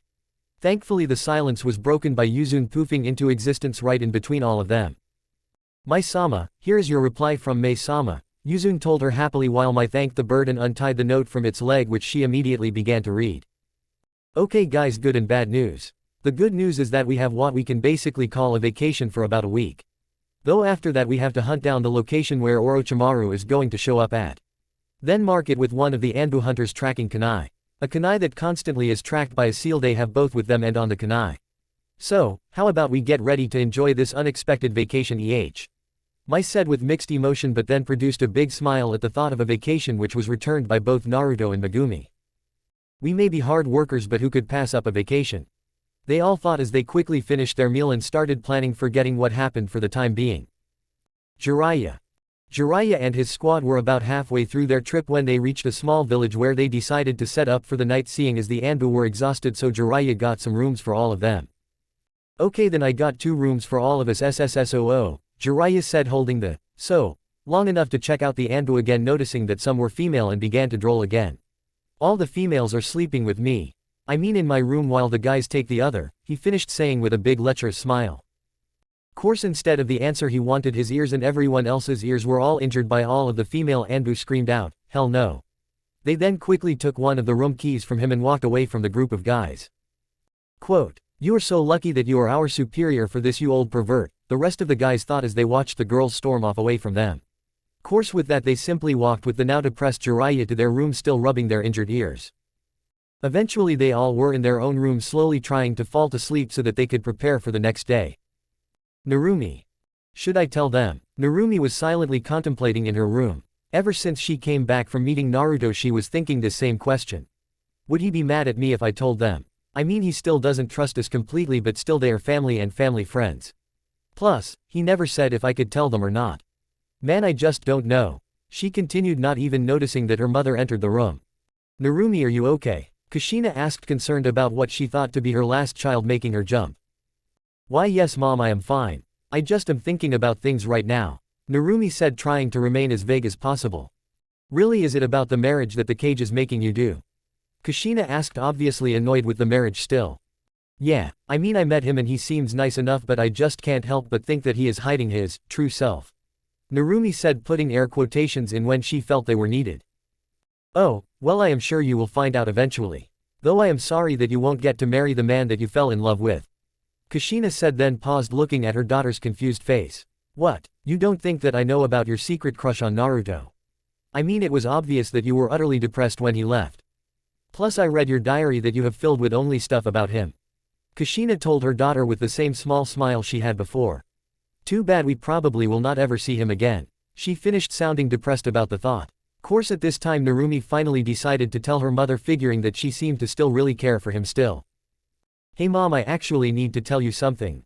Narumi began telling her and spent quite a while explaining the whole story and answering any questions her mother had.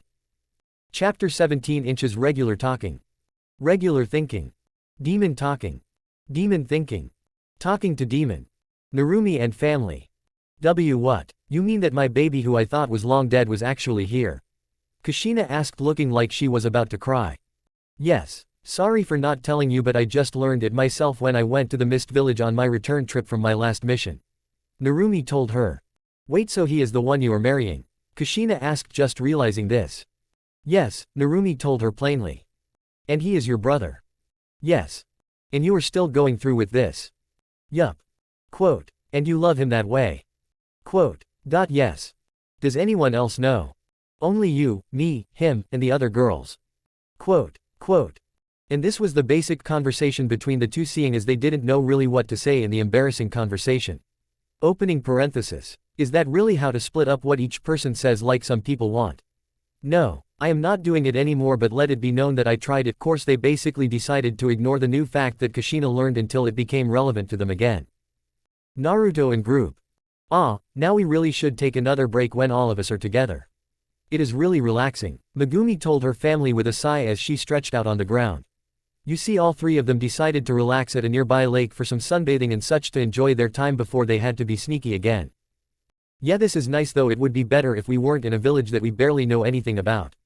Naruto responded to her, leaning onto the outside of the lake while still enjoying cold water. Oh, well then we will just have to ask for a vacation when we get back. I mean, we have been working hard for a while. So, I say we try and go to some village known for vacations because we sure do need it. Mai planned, with her two friends nodding in agreement with her. Then they all spent a while just enjoying themselves on one of their rare breaks. Tsunade.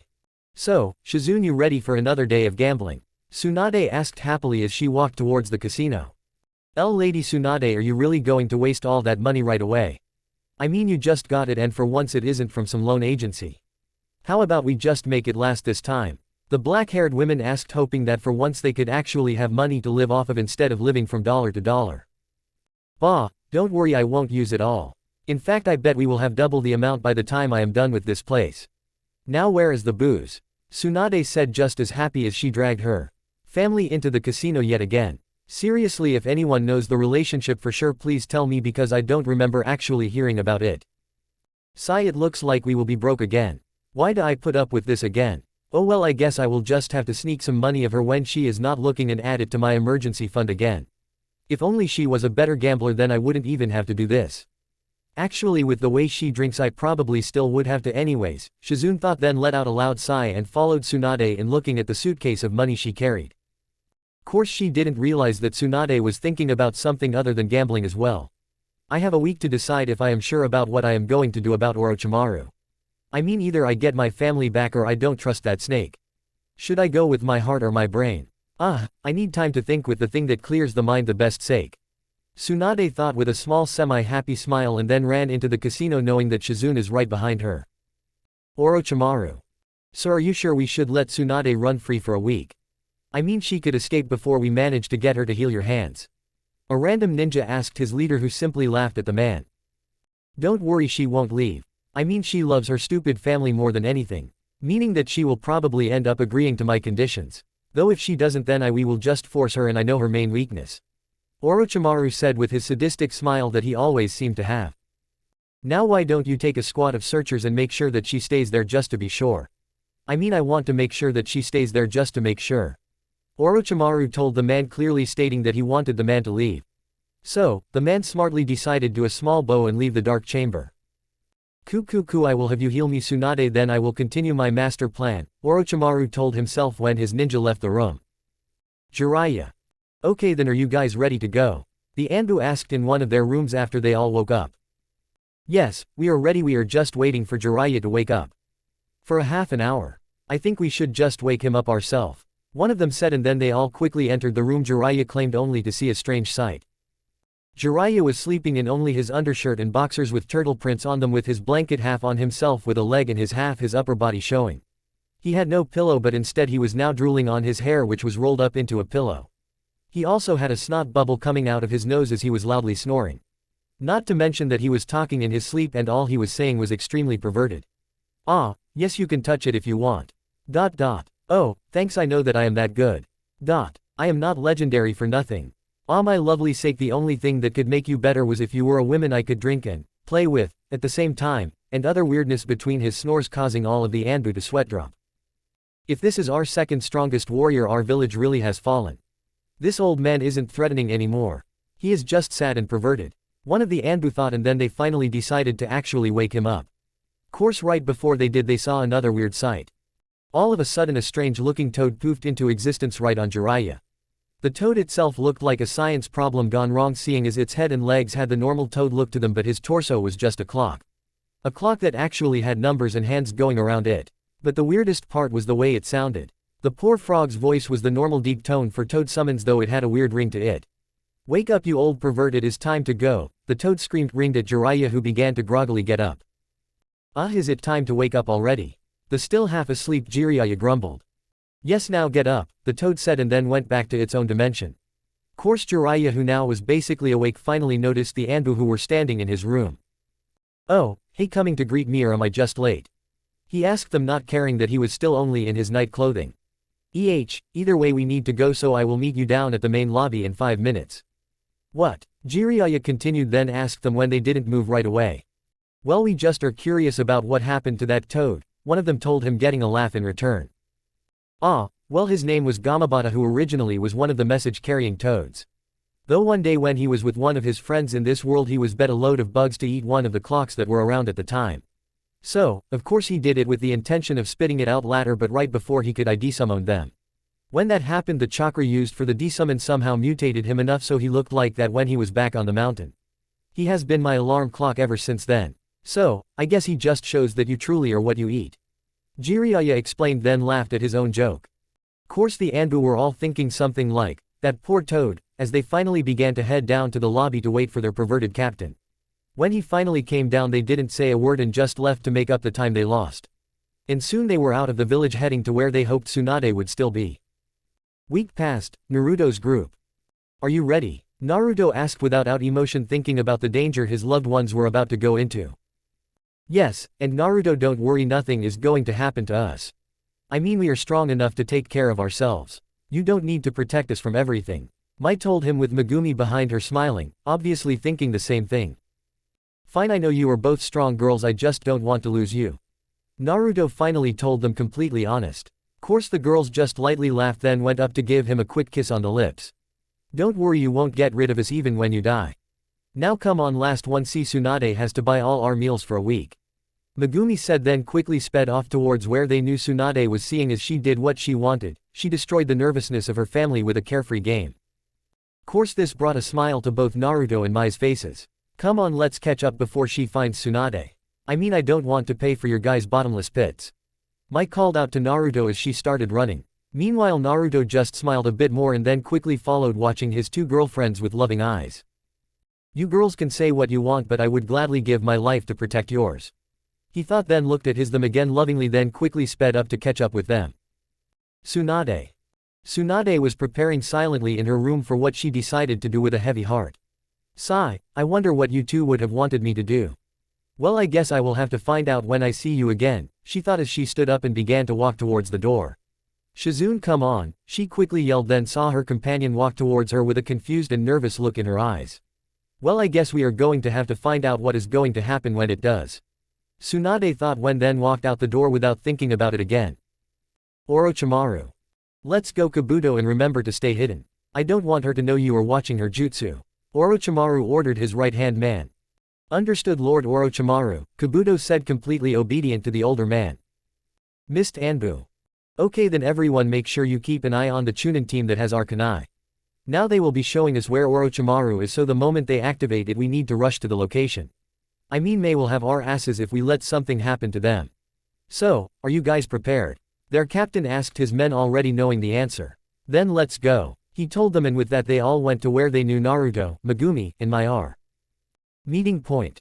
Tsunade eventually found Orochimaru waiting in an open forest area with trees and shrubs where Kabuto and Naruto's team were hiding unknown to them. So, have you made your decision, Tsunade?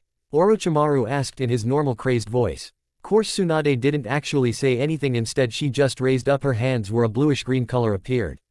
Don't care if it is not the color it is in the anime, it is the color now in this. Ah, I am so glad you agreed with me, Orochimaru said with a small smirk and lifted his hands up to Tsunade's as she brought her hands closer. They were about to touch when a random kunai can flying through the air between them, making them both jump back when a young kid a bit older than Naruto came out from behind a tree. Tisk Tsunade, you were supposed to heal me. Thankfully I had my trusted servant Kabuto here to help me, or your jutsu might have just had me. Though tell me, why did you bring those 3 kids? Orochimaru asked her, looking over to the shrub where Naruto, Megumi, and Mai were. What do you mean kids? The only person I have with me is Shizune, who is right here. Tsunade asked, then noticed the small movements of the inexperienced team. Shit, what are we going to do? We are supposed to keep them here until our Anbu get here. But we are caught, should we run? Megumi whispered, freaking out a bit. No, our mission was to keep him here, and as much as I don't want to fight him we have to complete this mission for our village. So, come on, we can stall him for the small amount of time our Anbu need to get to this place. So, ready? Naruto told them, sort of calming them down and forming a plan. So, they just jumped out into the open, figuring there was no real point to hiding anymore. Oh, so they aren't with you. Now tell us, missed kids, why are you bothering us grown-ups? Orochimaru asked them, infuriating them by treating them like small children. Our mission is to find you, snake bastard. Now surrender to us, missed ninja, Mai told him, deciding not to tell him about the squads of Anbu coming. Kukuku, you 3 kids think you can beat me? Don't make me laugh, you will never be as strong as I am. Orochimaru cockily told them. Course they simply just got into their stances, making him laugh even more. Oh, don't worry Orochimaru, they won't be the only one trying to get rid of scum like you. Tsunade told him, then both her and Shizune got into their stances as well. Very well Kabuto, take care of the lackeys, I will deal with Tsunade, Orochimaru said simply, then they all split up into their separate fights. Kabuto, Naruto's team, Shizune. Kabuto quickly began his attack on them as soon as he felt he was far enough from his master. He started off by creating chakra scalpels and slashed at Shizune, who he thought was the most dangerous. After that he quickly ducked under a punch from Mai. And for the longest amount of time Kabuto was absolutely overpowering them. Course none of them were extremely damaged, but they still weren't getting anywhere. So, Megumi quickly had an idea and ducked into one of the craters their explosive kunai created and began to tunnel to where Kabuto was standing. When she got there she created a geysers right under him, launching both of them into the air. "Ha, I got you," she said happily and tried to stab him before they landed. Course she didn't expect Hi-Em to maneuver to make the kunai not kill him by having him it stab through his hand. "But I have you too," Kabuto told her, then reached with his other hand up to her, hitting in a few places before she got over her surprise. "Ah, damn it," she screamed out in pain and fell to the ground far away from where Kabuto landed on his feet. Megumi, Naruto and Mai screamed out when they saw her injured and soon became furious with their opponent. "I am going to kill you, bastard," Naruto told Kabuto, then quickly activated his bloodline and charged at Kabuto empty-handed. "Ha, even if I got your stupid girlfriend and that is all it takes for you to go into a blind rage, that is so pathetic," Kabuto told him, then finally noticed his eyes. His eyes have changed. A bloodline perhaps. I mean, it looks like the Rinnegan, but why does it have a black slit going through the middle of it? I guess it is just due to him having the QB in him for a while or something. Oh, well, he still is being foolish, Kabuto thought with a smile, then quickly prepared his chakra scalpels to quickly kill the raging teen. Course he then saw Naruto stop and bring his hands up just out of his reach, then heard a jutsu being called out. Divine push, oh, shit, was all he could think before he was launched through the air at breakneck speeds, ending the fight. So, Shizune quickly ran over to the downed girl with Mai going as well. And Naruto, who knew he could trust Mai, so he turned to see the other fight going on and quickly decided to enter the fight. Orochimaru, Tsunade. Kukuku, just give up now Tsunade, you know that those stupid kids can't beat my Kabuto. So, if you surrender I promise to make their deaths quick. Orochimaru told her, still cocky only to have to dodge a punch from Tsunade. Drop dead already, snake bastard. I know Shizune can take anything that comes her way. But can you without your hands? She asked him with a sadistic smile and began her assault on her opponent, who could only manage to dodge her attacks. Course, being the snake-like creature he is, Orochimaru could slither around her very easy. Though he wasn't getting too much of an advantage either. Till he eventually decided to use her weakness against her. So, Orochimaru brought one of his injured hands up to his mouth and bit into the skin just under his wrist, drawing some blood. After he did that, he quickly flung that arm at her, causing a bit of blood to splatter on her, causing her hemophobia to act up. Almost immediately she began to shake and could only focus on the blood droops that were on her face. What is wrong? Still afraid of blood, Su-chan? Well, I can fix that, he told her, then charged at her with his sword that he regurgitated. Course, right before he could reach her, a blur blew by him quick enough for him to figure out what it was. So, he simply ignored it and continued running at her until Naruto got in his way with one of his own swords. Damn you, White Fox, stop trying to get in my way, Orochimaru told him, annoyed as he pushed down with more force onto Naruto's weapon. So, sorry but I can't let you kill her today. I mean, it is too interesting to play Texas Hold'em with her and she needs to heal my girlfriend. Now you can just die, Naruto told him, then immediately jumped away from him, confusing Orochimaru until he saw several kunai with explosive notes attached landed at his feet, quickly blowing up. After that, 2 squads of mist anbu appeared around Naruto, who was quickly preparing a spinning ball of chakra in his hand. After he made it, a head soon came out of the ground attacking Naruto, who kind of expected the crazy snake to something that crazy, quickly shoved the ball into the snake's head, calling out rasengan, making the head launch backwards. Will you guys please take care of the rest? Naruto asked the anbu and quickly went to Megumi, not waiting for an answer. Near Megumi. How is she? Naruto asked the woman he believed was called Shizune when he finally got close to them. Well, she is stable now, she just needs to rest her muscle and have an actual hospital look her over more thoroughly, Shinzune told him happily, then was surprised by Naruto suddenly hugging her. Thank you, Shizune. Anyways, if you are ever in the Mist Village, come and find me. I owe you one for saving one of my precious people, Naruto told her, then quickly let go of her and looked lovingly at one of his girlfriends. Course, Orochimaru managed to escape, but he still was heavily damaged yet again and probably wouldn't show his face around for a while. So, they left with their mission only partially a success and went their separate ways. Later, Tsunade. Hey there, princess, Jiraiya called out when he jumped in front of her. What do you want, Toad Boy? Tsunade asked him, not really wanting to deal with him. Well, Minato wants you back now, so we are required to bring you back, Jiraiya told her, hoping she wouldn't try to fight. Fine, I wanna go see how the girls are doing anyways. You wanna go see Kushina and the others, Shizune? Tsunade asked, actually caring for her opinion for once. Yay, let's go, it will be nice to see our friends again, Shizune said happily. Then they both joined the squad of Anbu and a special Jonin for a trip back to the Hidden Leaf village. White Fox, I know you just used Minato's, and don't worry, we will get you for stealing our village's moves, Jiraiya thought as they traveled, but felt no need to vocalize it to the group he was with. Chapter 18. The 2 Sannin and their Anbu escorts finally made it back to village. We finally made it back home, Jiraiya told the group with a happy sigh. Yes, we are here now, let's go see what Frog Boy wants, Tsunade said, obviously not really liking the man. Tsunade, you know Minato is our cage and you must show him respect, Jiraiya scolded her when he heard her. Yeah, I am going to respect someone who used one of my students. That is definitely going to happen, Tsunade angrily told him in return. Quote, very well then, I guess Minato will deal with you the way he wants, seeing as you are one of his ninja, Jiraiya told her, obviously furious with her idea of his student. Cage Tower. Welcome back, Tsunade, I hope you will be working in the hospital as soon as you can, Minato asked her in a way that made it clear that he wasn't asking. Yes, Kage-san, Tsunade told, strained to tell him without showing her absolute hatred of the man. Okay then, you may leave, but I expect to see you at the hospital tomorrow to get your work schedule. Now you, Jiraiya, I must speak with you about your next mission, Minato told him, then waited for Tsunade to leave. Okay then, I have, Minato began, then was interrupted by Jiraiya. Minato, it appears that the White Fox somehow managed to steal at least one of your signature family moves. Now, I don't know how he learned it, but they obviously stole it from us somehow during the Chunin exams, Jiraiya told him, fully expecting Minato to be furious, but instead Mineo just smiled. Ah, well, it seems we have found my long-lost Sun, and this just proves it even more. You see, I just heard from Kiba that he smelt like my family, and now with what you just said, I think it is safe to say that he was correct. So, give this message to the Mist's cage, asking her to come to a cage meeting to confront her about it. Minato said, still keeping the smirk he had since before he began his explanation. Course this gave Jiraiya a similar smirk as well as he quickly grabbed the scroll and left the room. I will make you come back to this village if it is the last thing I do, boy. I need you under my thumb, especially with how much political pull you now have. I mean, it might just be enough for me to not punish you for ruining the matchup between the Uzumaki Nakame's brat and the Uchiha. No, you still need to work extra hard to make that up for me. I mean, we have to make sure you give that bloodline to a strong clan after all. Minato thought, already planning what he was going to do with his son. Mist Village. All of the Anbu walked around the Chunin group where Mai and Naruto were standing, and Megumi was being carried by the insistence of Naruto.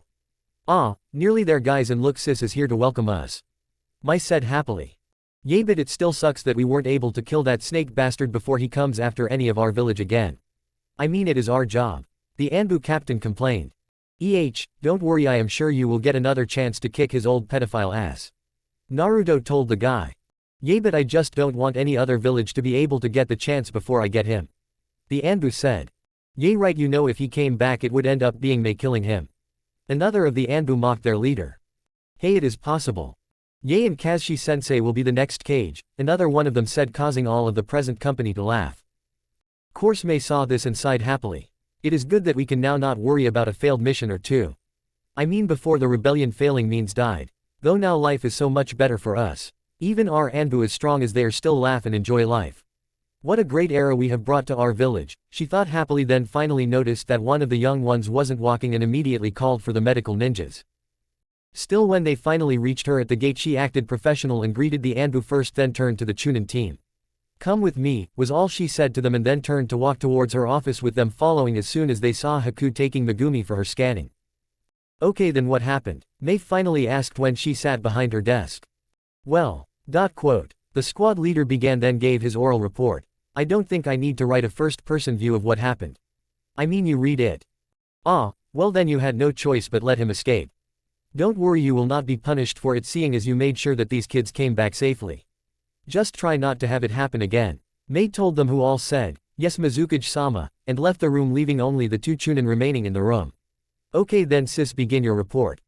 And so she did, leaving out the unneeded break time they had to take and leaving out her story of what happened during that week, which gave her a small tint of red still thinking about it, but it quickly disappeared. Okay then, you guys did exactly what was required and beyond that. Just be more careful next time. If you weren't working with Anbu you would have died. Mei told them, making both their stances droop a bit in sadness. Still, you managed to come back from a mission I normally give my Jonin, so I am proud of you for that. Mei continued, instantly bringing their happiness back. Now Naruto, how about you go check on Megumi? I need to have a small chat with Mai for a moment. Mei finished, then saw that Naruto wasted no time in getting to the hospital due to the fact that one of his precious people were there injured. So, what happened during this unplanned break? Did you guys have fun? Mei asked her sister with a knowing look that caused Mai to blush and stutter out of embarrassment. What do you mean? No, nothing hap, Mai began, but then was interrupted by Mei. Don't give me that, I saw you blush and I want to know if I have to file the marriage papers soon or not. Mei told her sister while thinking a completely different idea. Naruto, I know you are one of the best boys out there, but a boy is still a boy. So, if you were trying to pressure her into bed, I will personally kill you myself. Bloodline be damned. Course when her sister asked this she just blushed more inside, knowing that she was caught. Fine, no, we didn't have sex, but me and Naruto came close. I mean, if Megumi didn't walk in we would have. But before you ask or get too mad, I want you to know it was actually me who broke the tension at first, not him. We just continued after it was broke. Mai explained, knowing that she could trust her sister and that the Anbu already left the room when they felt that a family, girl talk, was coming. Course after that Mai was extremely red, with all of her face turned a light shade of red. But I really hope you do hurry up with those papers. This tension is killing me. She said, not realizing she said what she thought until she noticed the look on her sister's face, then instantly turned several shades of red darker. Oh, so my little sis wants some action Well, I think I could work something out, but try to hold out. I mean, I don't want you having kids before I get to. Mei said, laughing a bit at her sister's reaction to the idea of children. Yes sis, Mai managed to push out, then quickly left to cool off a bit after a heated conversation. Poor sis, you are being forced to hold back your feelings. I mean, we all know you guys are happily in love, we just can't have a bunch of young kids trying to have kids already. Though having kids does seem like a good idea. Maybe I should look into having one myself if I meet the right person. Mei thought then did a signal for the Anbu to come back in and sat down to start on her ever-present paperwork pile with a bored sigh starting her off. Orikimura. After he escaped, the Anbu, Orochimaru quickly summoned some snakes to bring him Kabuto. Thought what he found surprised him. Kabuto, being extremely good at medical jutsu, usually healed himself up completely within a few minutes. Though this time, even though he had more than 5 minutes, he still looked bloodied up. "So, that brat got you pretty good, Orochimaru asked with his small sadistic smirk.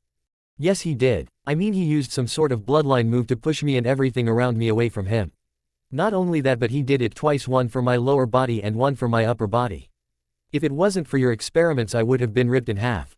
But still, even with my modified body, I still have several broken bones, internal bleeding, and several external slashes to heal. And with this amount of damage, I don't think I will be done healing for at least a few hours," Kabuto told his master while seeming to ignore most of his pain.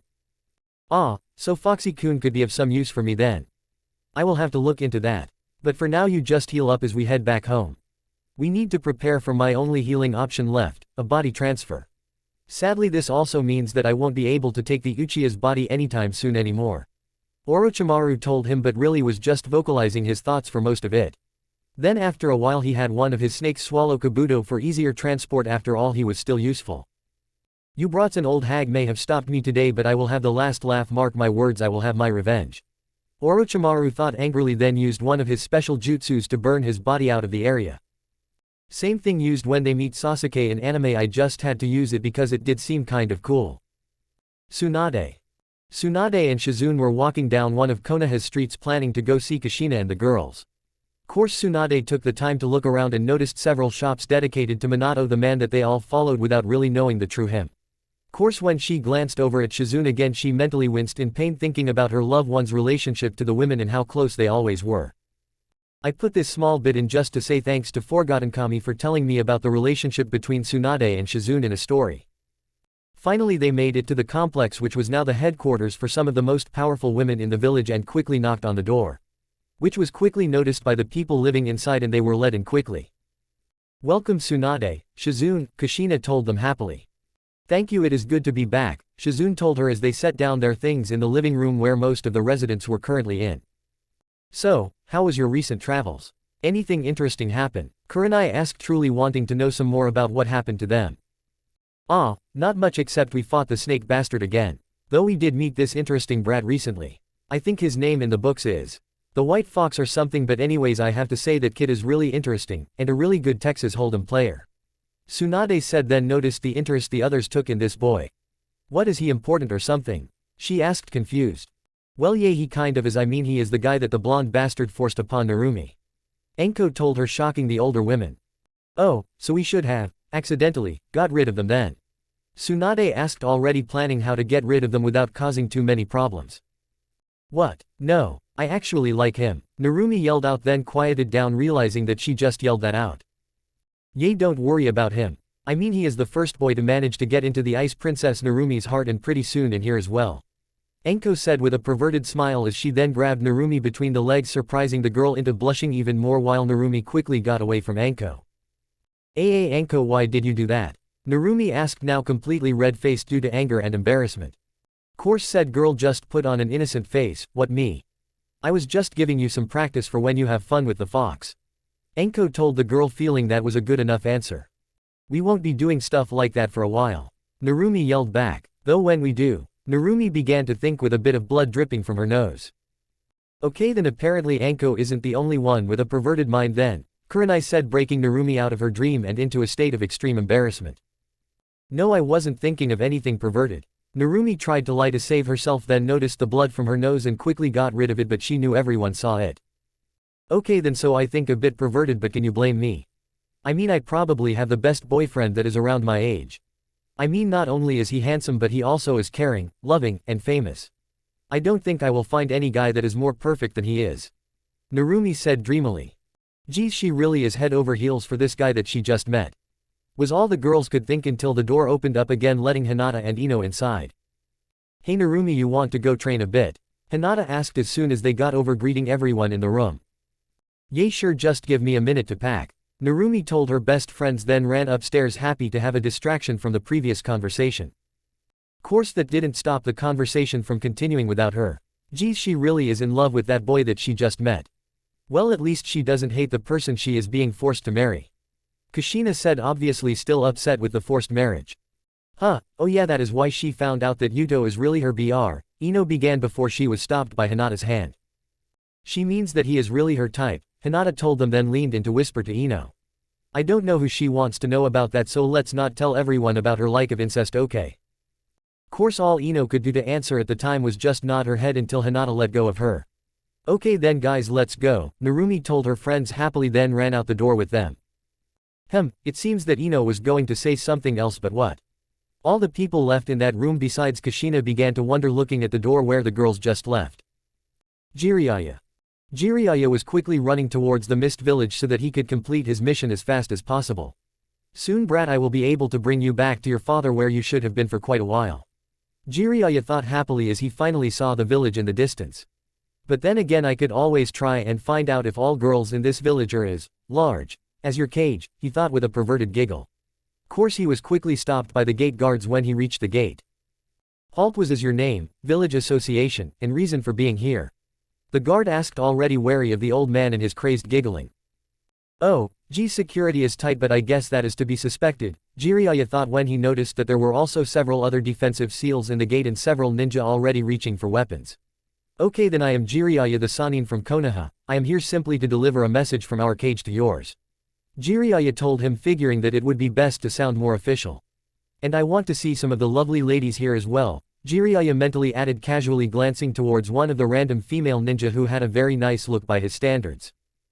Quote, very well then, the seal is good, just be on your best behavior around here.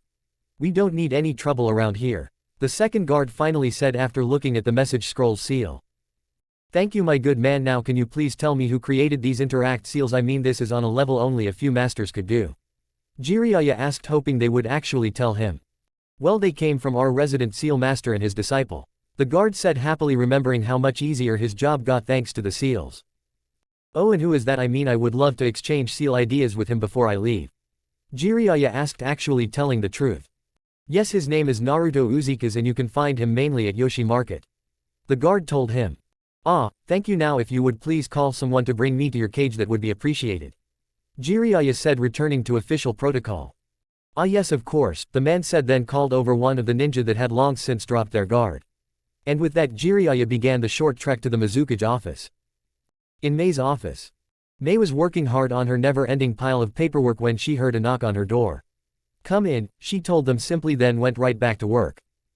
Excuse me Mizukage-sama, but there is a man with a message from the Hokage that wishes to see you. The secretary said after just sticking her head into the office. Let him in then please, Mei told her, getting a small nod in return.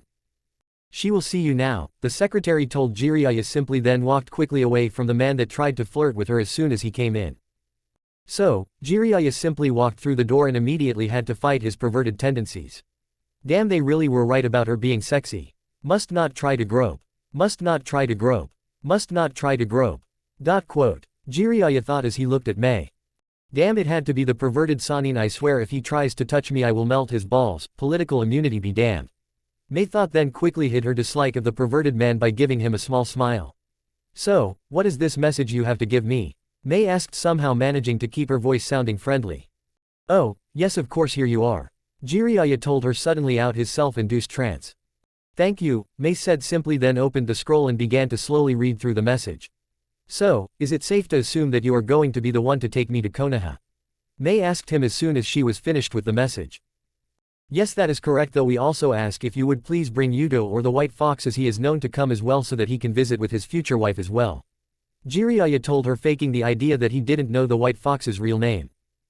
We shall see, but anyway we will leave tomorrow, so please allow one of my Anbu to show you to your hotel. Mei told him simply, then watched as he left the room.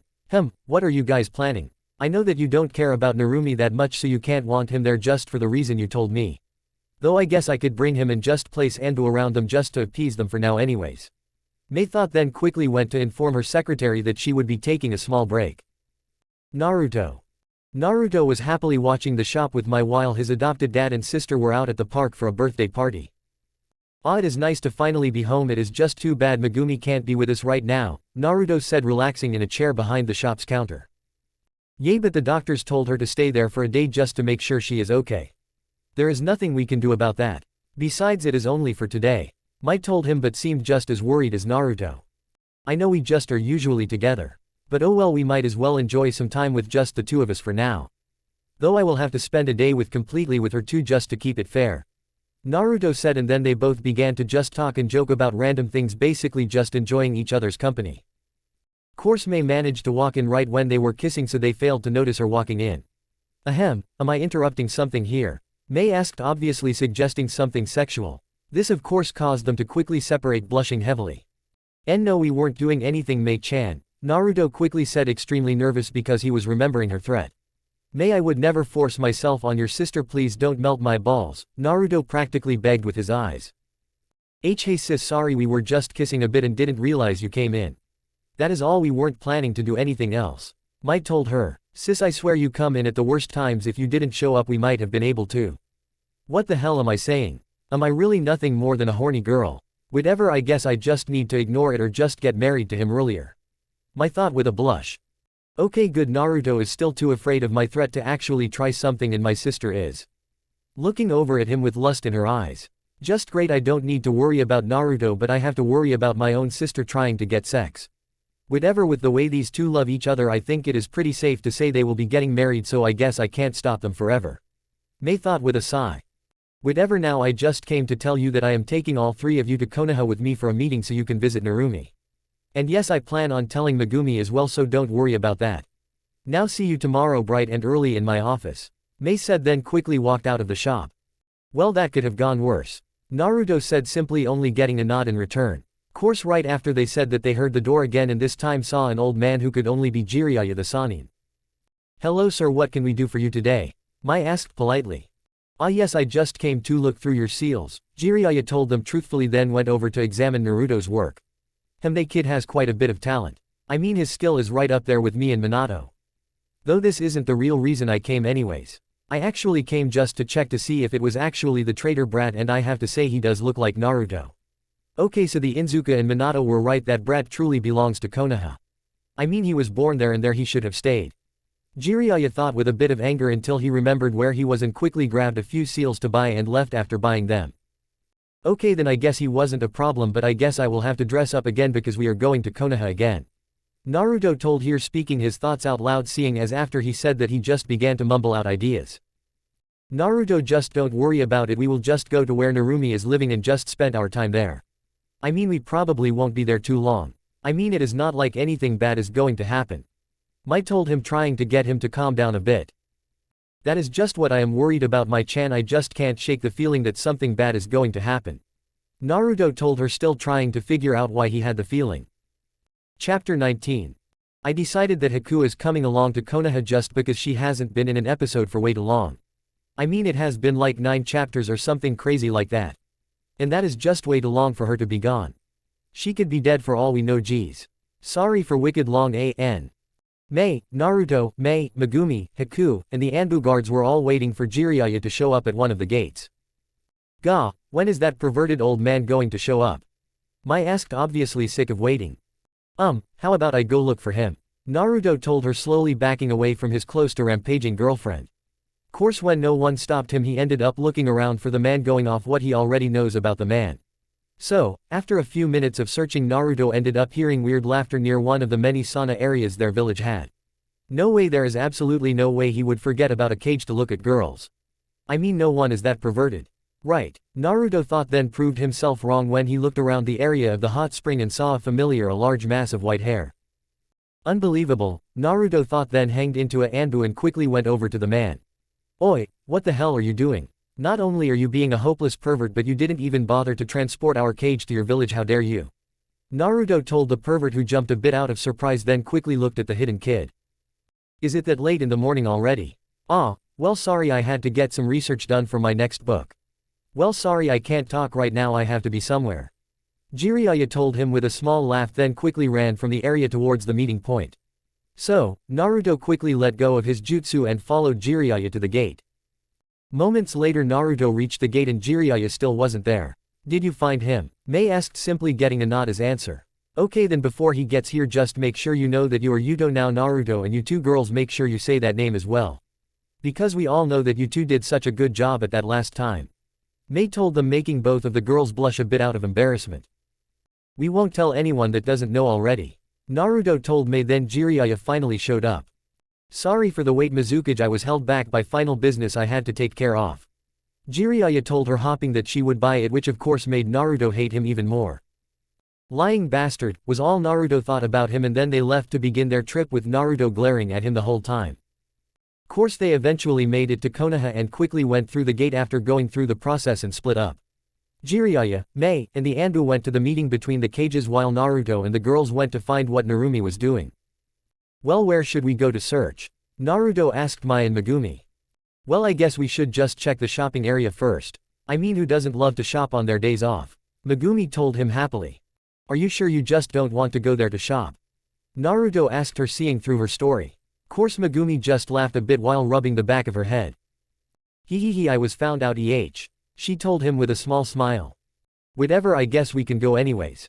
Naruto said with a shrug, then walked with them to the shopping area. Narumi. So, guys, how about we go get that cute new hair tie that went on display recently? Ino asked happily as they walked around the shopping area. Sure, though I don't know why you need it, I mean you already have what you call the perfect look already. Hinata told her friend. Well, where would I be without the latest stuff? Though we need to stop a good store for some sexy underwear for Narumi to show off to her loved one. Ino said, nudging the now blushing girl in the side. Ino, we are nowhere near that part of our relationship. Narumi told Ino, still blushing. Right, well, I am sure that you want to be prepared just in case you get some lubing sooner than you think. Ino told her, dragging her into the shop. Wait, us girls had a meeting and decided that we won't do stuff like that until we are married. Narumi told them, still trying to escape from the two smiling girls. See, you are already talking about it. Ino told her happily, then began to look through the ills without a care in the world. Well, I don't think I am going to get out of this. Oh, well, I guess I might as well get some. I mean, it won't hurt to be prepared. Though I wonder when I will see him again. I mean, I need some more personal time with my true love. Narumi thought, then began to look around the store finally without blushing. Narumi, how about we try to get this seal off or weekend enough for me to come out and enjoy him as well? I mean, I should be able to be with him as well. Besides, I already know that he has more than enough for all of us. Natsui told the girl with a perverted grin. Nata, I really don't need to hear this right now, Narumi complained, starting to blush again. But anyways, seeing as Naruto is so good with seals, we will see what we can do, but it will probably have to be something that lets you out partially, just to make sure the negative problems caused by tampering with the seal to be as small as possible. But don't worry, we will find a way to free you. Narumi told her with a smile. Very well, just do it as soon as you can. I really need to stretch my limbs in the actual world, not just in your head. As weird as that sounds. Wait, I think that Naruto is nearby. I mean, I can sense it by looking through the smells your sensory glands are picking up. Go and get him and make sure you ask about my seal. Natsui told Narumi with a smile, which immediately caused Narumi to stop browsing and quickly look around just to make sure he didn't see her. Course she then saw him and the mist girls and quickly bought what she had and walked out the store with her friends. Hey, why are we leaving so early? I wasn't done looking. I mean, what if I find someone to be with? Ino complained, obviously joking, seeing as she was still a part of their club after all. Well, if you must know, I saw Naruto. I guess we should call him. Anyways, I saw him and the girls walking this way, so I want to go see them. Okay? Narumi asked while walking towards Naruto, not giving them a chance to answer. Hey Yuto, how are you doing? Narumi asked, happy to see him again. Oh, hey Normie, we are fine, in fact we were just looking for you guys. Naruto told her with a small smile. Huh, why? Well, Mei-sama needed to come here to see the Hokage and she decided to bring us to spend some time as a giant family. Oh, well then let's let you meet my extended family then, come on let's g. Narumi said happily and was about to drag them off until she was interrupted by a fake cough coming from Ino. How about introducing each other first? Narumi. Ino asked, finally making them notice her and Hinata. Oh yeah, sorry, Narumi apologized, rubbing the back of her head, laughing a bit. Well, this is Hinata and Ino, who were both in the Chunin exams with us if you remember. Narumi told him, pointing at each one she mentioned. Ah, hello again Hinata, Ino, Naruto told them politely. And for us, well, you know me, Mai, and Megumi, and this is Haku, the best medic I know. Naruto told them, proudly boasting about his girlfriend's abilities, making her blush. Hello, Ino and Hinata told them, and with that they finally went back towards the girls' apparent headquarters. The trip was rather enjoyable for all of them, just talking about random things until they finally reached their destination.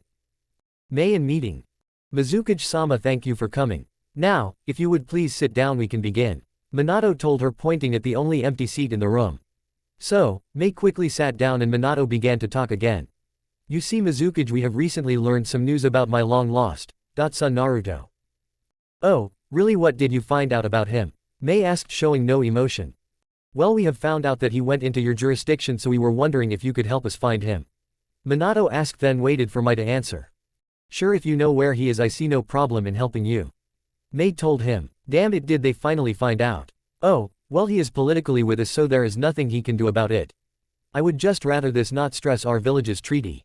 But whatever, Naruto has clearly proven that he is a good part of our village.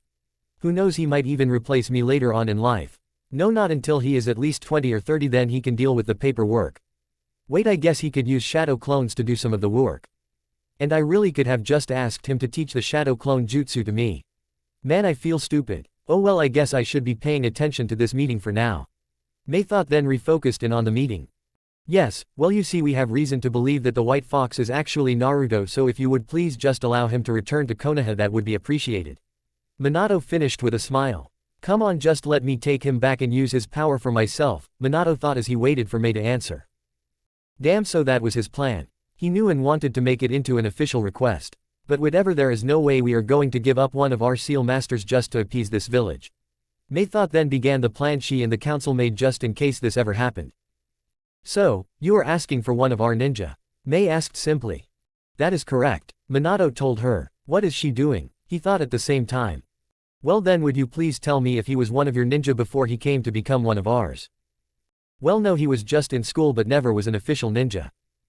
Well, then I am sorry to say this, but due to the fact that he willingly became one of our ninja and never was he is now a legal part of our village. So, unless we banish him or find extreme reason to get rid of him, he will have to follow the rules of the Mist Village where he swore his loyalties to first. May finished with a smile, knowing that she had him. Well, yes, that is true, but it would cement our village's connection if you allowed him to come back where he belongs. Minato told her, trying to change her mind. Oi, Minato, why are you still trying to get him? I mean, he obviously belongs to their ranks and she won't give him over for any reason, seeing as one of his mates is her own sister. Soom called out, obviously not caring about the meeting very much. Yes, I agree with Soom, he obviously is happy over there.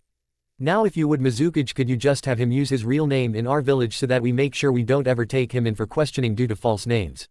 Kushina told her, politely telling her a way to keep Minato from taking Naruto even after this. Yes, I will do that as soon as this meeting is over. Now if you wouldn't mind, I would like to call this meeting to an end and then stay here for 2 days just to relax a bit before I need to leave. The trip here was far too long for my liking and I want to make sure my ninja are on the top of their game to be able to protect me to the best of their ability. May told them, then calmly waited for the meeting to end. Though as soon as it ended, May quickly went to find where Naruto and the girls.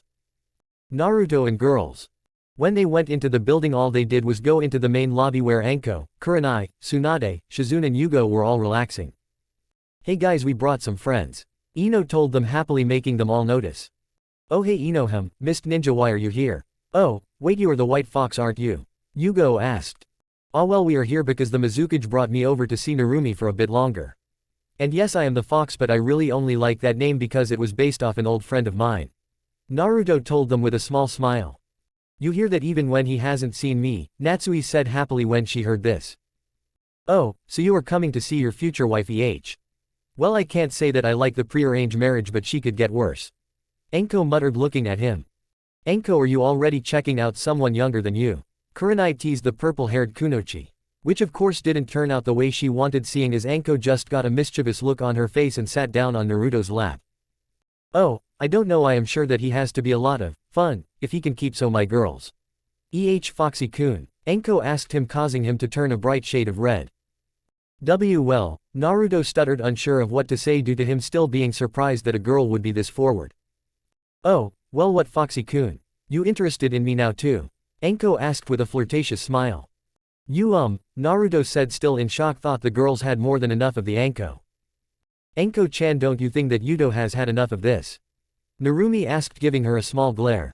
Sigh, fine, but if you need me you know where to find me. Anko told him, giving a simple wink in his direction. Course this alone was more than enough to make Naruto stutter out of surprise for several more minutes while Enko laughed the whole time. Course after about an hour more of talking they finally heard two people walk through the door. That is weird, only Kushina-sensei is meant to come back anytime soon, so who could the other person be? Yugo asked herself, making them all curious, so every one of them stopped talking and simply waited for the two people to walk in. So again, sorry about the cage's personal decision to tempt you into bringing back Naruto. I mean, he never bothered telling us his ninja council about something like that. Man, I swear there is something weird going around this village. Anyways, so how is he? Kushina asked happily, then finally realized that they were already at their destination. It is quite alright. I know how annoying people who think they own the world can be. Oh, wow, we are here already. Man, that walk is fast if you were talking. Mei responded happily, then finally decided to take notice of the other people in the room. Hey mom, how was the meeting? Narumi asked, sincerely curious. Oh, it went well honey, until a certain cage of ours decided to hatch a plan without us knowing about it. I mean, I can't believe that man was trying to take one of Mei's ninja. The nerve. Kushina answered her daughter, not really caring about council meeting's supposed secrecy. Oh, by the way, who do we have for company right now? I mean, I don't remember seeing them before. She continued, looking at the mist gang. Oh, this is just the Chunin team that came with the Mizukage. This is Mai, Megumi, Haku, and Yuto. The soon-to-be partial family of yours. Kurenai told, obviously still annoyed with the whole forced marriage thing. Well then, my name is Kushina and it is nice to meet you Haku, Mei, Megumi. Kushina said, then gave a partial bow to each one of them, then turned to Naruto with a small smirk. Quote, and Naruto, she said, shocking everyone in the room besides Mei. What are you talking about, Kushina-san? My name is Yuto. Naruto asked, fearing the worst. Naruto, it is okay, we agreed upon this. It has been made clear to the gate guards and everyone how asks that Yuto is actually Naruto. Mei told them. Quote, very well then, yes, I am Naruto, but not the one you remember. Naruto told Kushina after letting out a small sigh. Wait, what? You mean to tell me that whole time we thought that your son was dead, he was actually living happily in another village? And even managed to not have us notice when he literally was right in front of our face. Enko yelled out in disbelief. Yup, that is basically what sis is saying. But, we would have told some people if we knew how they would react. But, we didn't, so we just kept it quiet. I mean, I don't know what our life would be like without Naruto in our village. He did save us from the Biju. Mai told the still shocked group. Wait, how did a kid manage to defeat a Biju? I mean, those things are harder to fight than the old snake bastard. Enko asked, unable to wrap her mind around the idea that a kid was that strong. I am not that strong, it was the village's ninja who fought it, I simply sealed it away for them without making them lose another person. Especially one as important as their seal masters. So, don't pin that win on me, that was the villagers themselves' accomplishment, as I have told everyone who congratulated me for beating the beast. Naruto told her, making it sound more believable. Bah, I don't know why you are so modest. I mean, if you didn't seal that damn thing, the nearest seal master we had that would easily accept one of my orders would have taken way too long to find. Which means that we would have lost more unnecessary lives in that terrible war.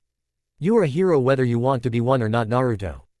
Mei told him with a big smile when she said the last sentence. Whatever, I will never accept that as my own victory, was all Naruto told her. Then they dropped the matter and waited for the other question they were sure to get.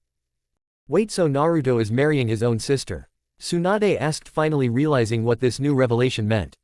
Yes, I am, but due to my bloodline that is okay. Naruto told her, simply due to the fact that he already had planned for that question. Why does your bloodline change anything? I mean, they are hereditary, meaning that there still would be no change in your DNA similarities with her. Shizune asked, trying to find the logic in his statement.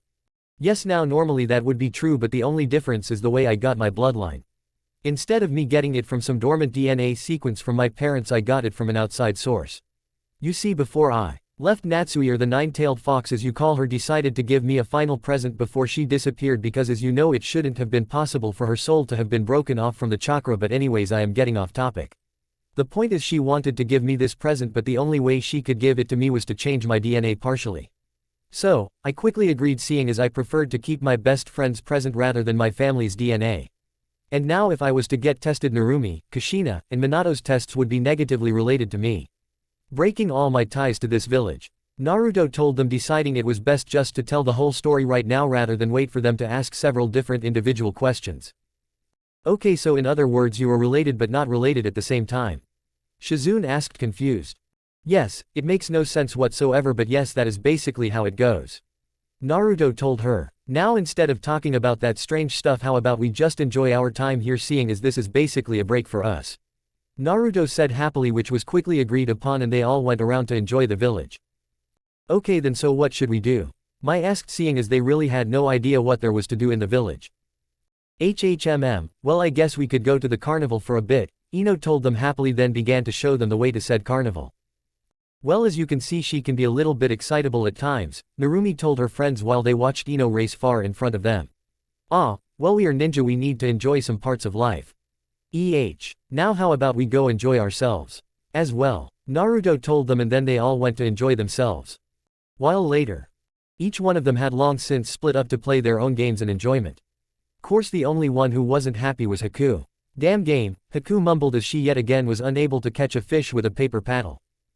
Game where you see a bunch of Japanese people in animes using paper disc things trying to pull a goldfish out of the water. Which seems impossible to me, by the way. Course Haku was surprised by a sudden arm wrapping around her shoulders, so she immediately created some ice sanbon and quickly turned around, preparing to punish whoever tried to touch her that way. But, thankfully she stopped just before she hit Naruto in the chest with them.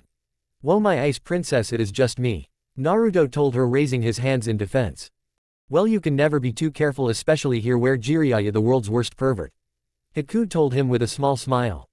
Oh, really? Well, all I do is hang out with women to perfect for me to ever be able to be worth their time, so what does that make me? Naruto told her with a large grin that quickly made her laugh as well. That makes you the luckiest man alive. And is the luckiest girls alive, she told him, giving him a quick kiss on the lips and snuggled closer to him. They spent a few moments just enjoying their closeness until the game runner brought them back to reality with a fake cough. Oh, sorry about that. Now how about we win you a fish or two? Naruto told her, then paid for another round and placed his hand on her and began to tell her the best way to try and win this game. Which again I just don't know enough about and don't want to look up, so you fill in a lovey-dovey sense here. Course with both of them doing it together, they quickly managed to get two fish that were currently happily swimming in a small bowl. While Haku, who was holding the bowl, happily leaning on Naruto, who had his arm wrapped around her shoulder.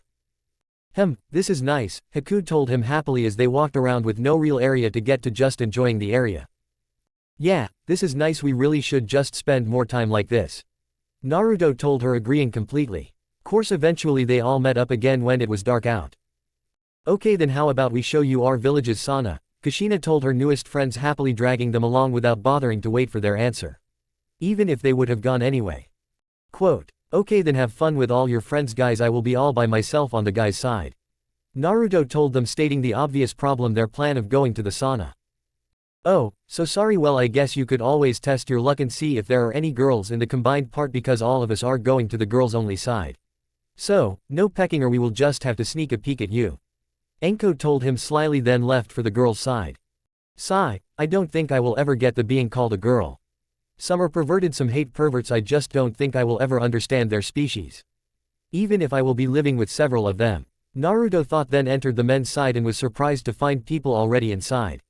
Sitting in the water was a bulgy-looking kid with red swirls on his cheeks, a boy with a pineapple hairstyle and a lazy look to him, and an older man that was still smoking even in the water. Still, he didn't really want to talk to them, so he just went into the spring and began to enjoy the waters until they started to ask him questions. Hey, you are Yuto the white fox. Wait, I mean Naruto the lost child, the boy with swirls on his cheeks told him, looking rather surprised. Yes, I am Naruto, but lost I am not. I will always feel that my life is best when I am working with the mist people.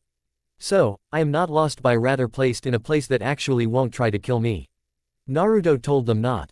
Still, you were in our class if I remember correctly. Oh, by the way, I am Choji, the pudgy kid said, then pointed at the lazy kid who seemed to be nearly sleeping in the water, who had his hair tied back to look almost like a pineapple. And this is Shikimari, he told Naruto happily. Course the man just sighed and mumbled, troublesome. Oh, and this is our sensei Asuma, our sensei.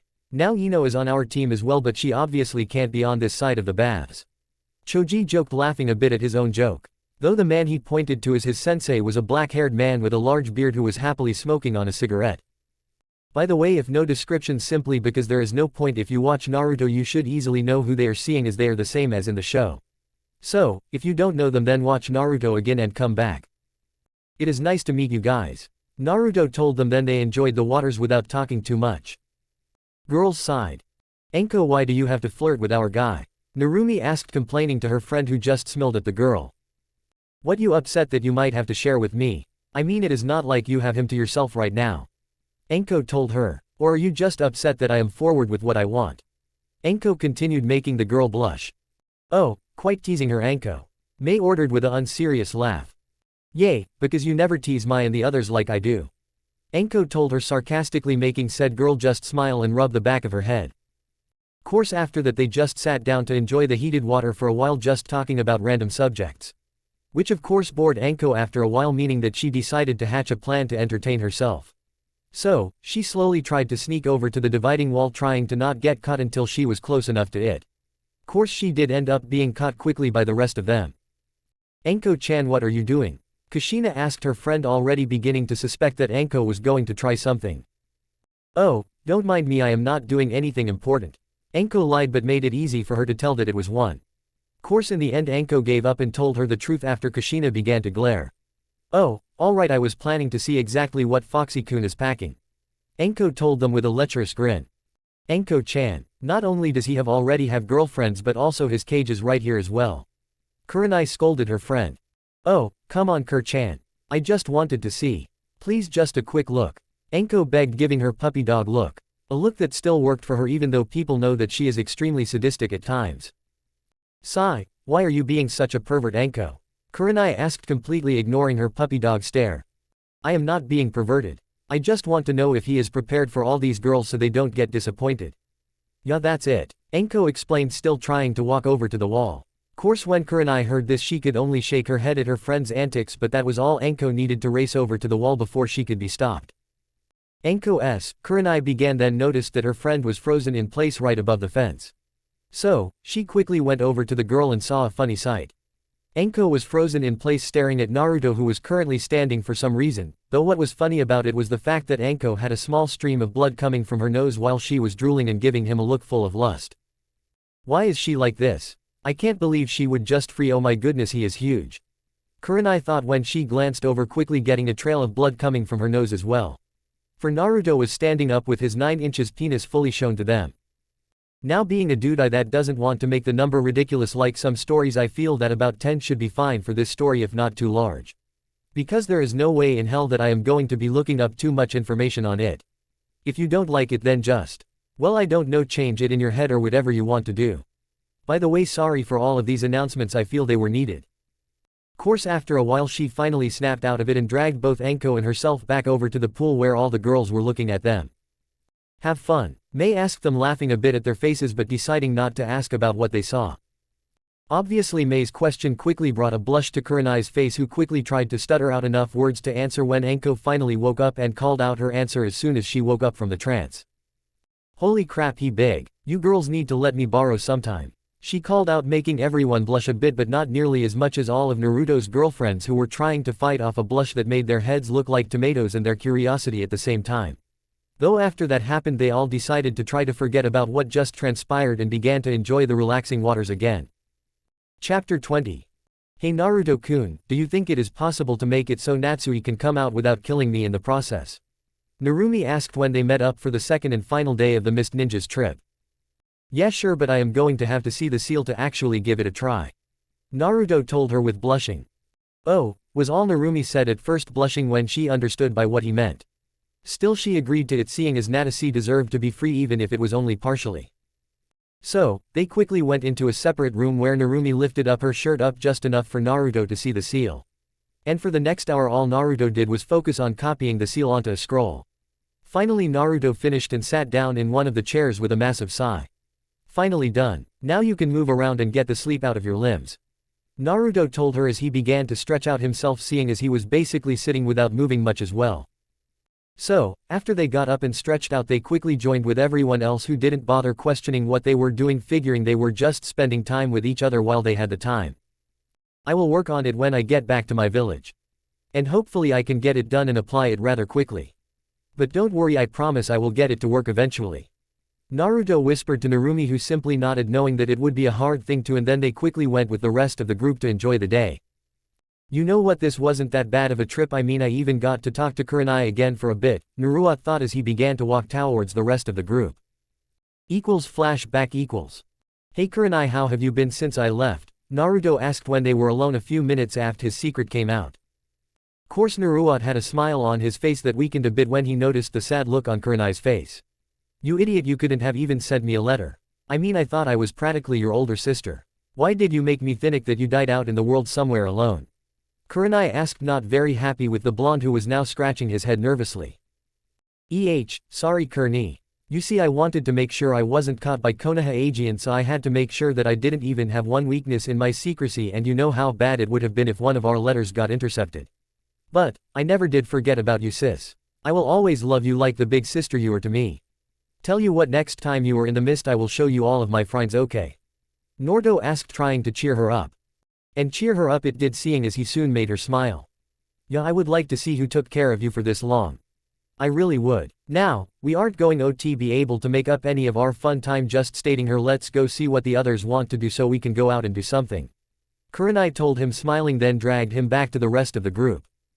Flashback End of trip. Hyuga clan house. Hinata-sama, Hiyashi wants to see you in his office, one of the house's caretakers told her when they saw that she was in her room. Okay then, thank you. Hinata told the caretaker politely and watched as they left her room, then quickly went to see what her father wanted. You asked for me, father? Hinata asked when she finally entered his office. Ah, yes Hinata, it has come to my attention that some people feel you are too soft to be the leader of our clan. So, the clan council has decided that you will be putting you out of your natural habitat, so to speak, and have you spend a week surviving in an unpopulated area of the Mist's land, which has already been approved by the Mizukage and the idea has been approved by the Hokage. Now of course you will be watched to make sure nothing too bad happens to you, but hopefully this will toughen you up even more.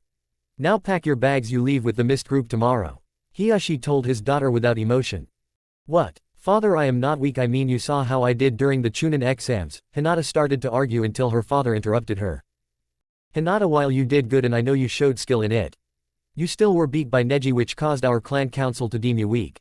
I am sorry, there is nothing I can do. But after you complete this task I will allow you to spend a day or two with your friends in the Mist Village. If their cage allows you, that is. Hiyashi told his daughter, hoping she would understand that it wasn't his fault completely. Stupid council. Making me go on a trip because I am too weak.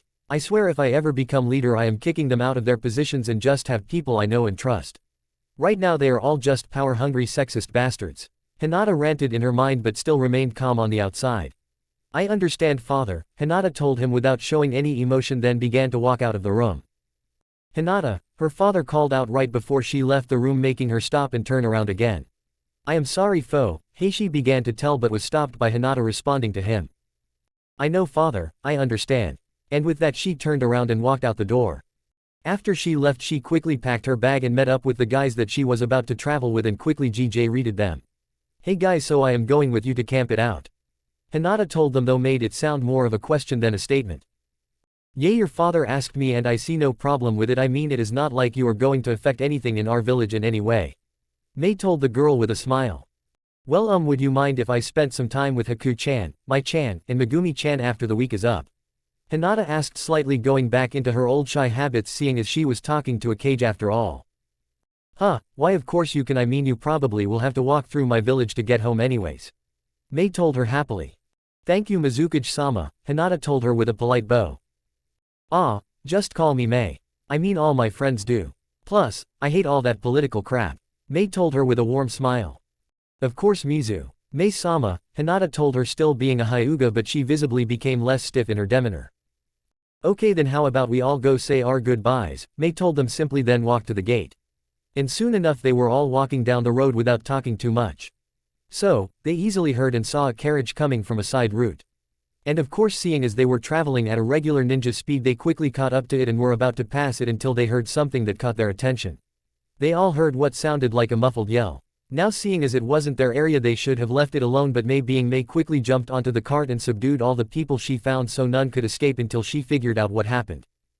Altogether they captured 6 people, 2 girls that were tied up and gagged already before they even got there and 4 men that Mei personally knocked out and tied up. So, she decided to question the girls while they waited for the guys to wake up. Sigh, Mei, you aren't supposed to act so randomly, you were a cage, what is if something happened to you? I mean sure it is a good thing that we saved them, but really you need to stay safe. Naruto told her, knowing that the Anbu were probably thinking the same thing. Yay, but I still am a ninja so I can still take care of myself. Mei told him and then went over to the girls, not even bothering to hear Naruto's next comment. Course the girls were freaking out, so she slowly walked towards them and quickly removed the gag. What happened? Was all Mei asked, then calmly waited for them to answer. Course they seemed to be a bit hesitant in talking, but in the end one of them began to tell their story. Well, you see, we were visiting our family in a nearby village and just left a little while ago. But, as soon as we left, those jerks ran at our cart and took it over. And seeing as they decided to take us with them, they probably would have done something to us as well if you didn't come and help us, so thanks for that. The girl said, then waited for Mei to talk again. Well, they seem to be telling the truth, but I guess I will have to get the guy's story as well just to make sure. I mean, even if it looks obvious, you never know what could happen nowadays. Mei told herself and then told the girls to wait a bit so she can get the guy's stories as well just in case. After that she simply walked over to one of the guys, brought him away from the rest of the group, then splashed him with a little bit of water from a nearby puddle so she didn't have to waste water. Course the water did its job and the guy began to groggily wake up. What hit me? The guy muttered to himself when he woke up, apparently still feeling the pain Mei gave him when she knocked him out. Course after that it only took a few moments for him to realize that he was tied up. What the hell? He muttered to himself, then finally noticed that Mei was standing in front of him. What the hell? Are you trying to use me in a sadistic dream or something? He asked her while struggling to try and get the ropes, of which held firmly, though the same can't be said about Mei's calmness. Seeing as she can deal with a lot, but when someone tried to make fun of her love life or lack of one, she gets mad. So, Mei quickly stomped down on his leg hard enough to only make him feel pain but not enough to break it. Then she looked down at him with a dark shadow around her and began to order him around.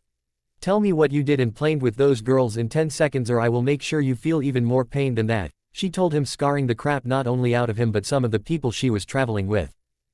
Man, I don't know how she does that. One moment she is the happiest person in the world and the next moment she looks like she could kill you just by willing it.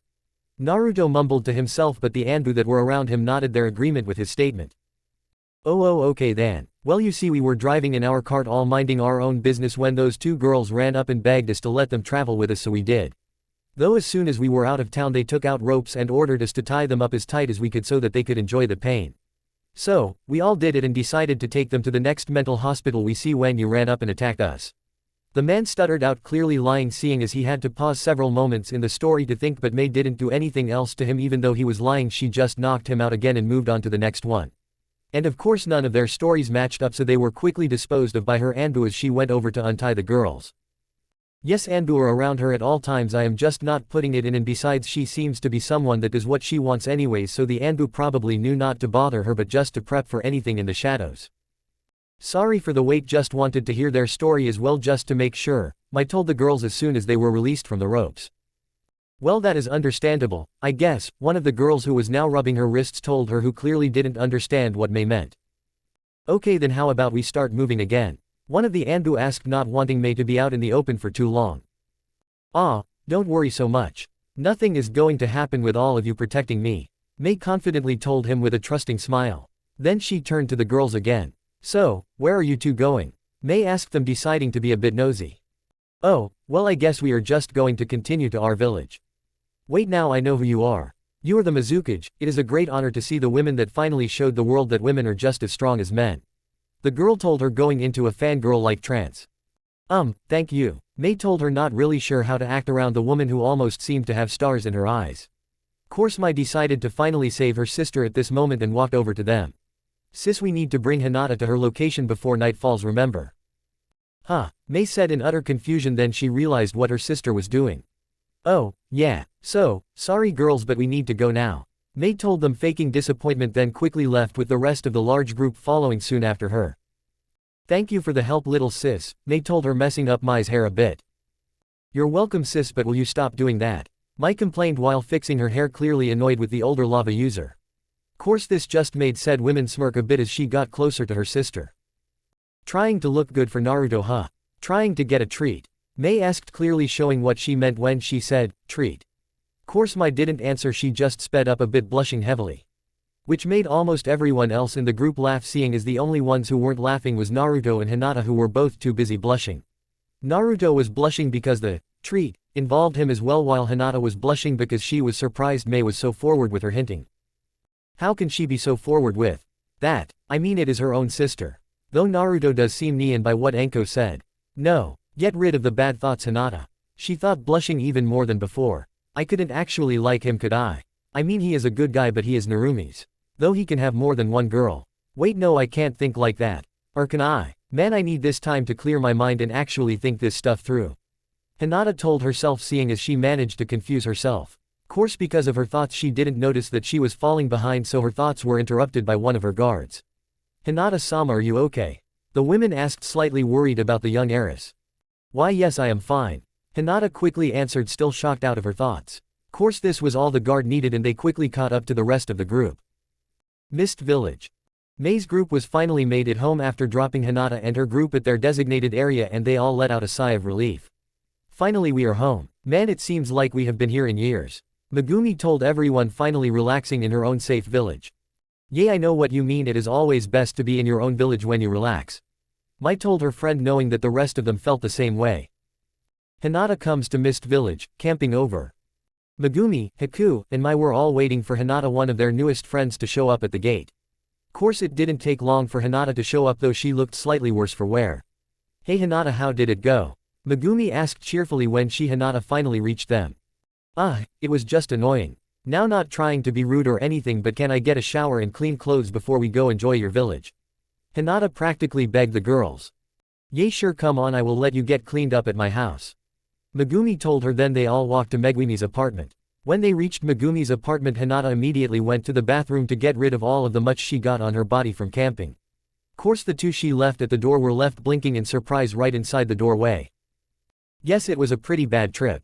Haku told them with a shrug. Then they all went into her living room. You see, while it still was an apartment, it was practically a house with 2 bedrooms, a full bathroom, a kitchen, and a living room. Altogether it was about the size of 4 hotel rooms. And it was all thanks to Naruto that she had all this, though she didn't know that. Naruto, with the money he got from his seals, secretly bought the place and renovated her room to basically be a house where she pays only a small amount so she doesn't find out.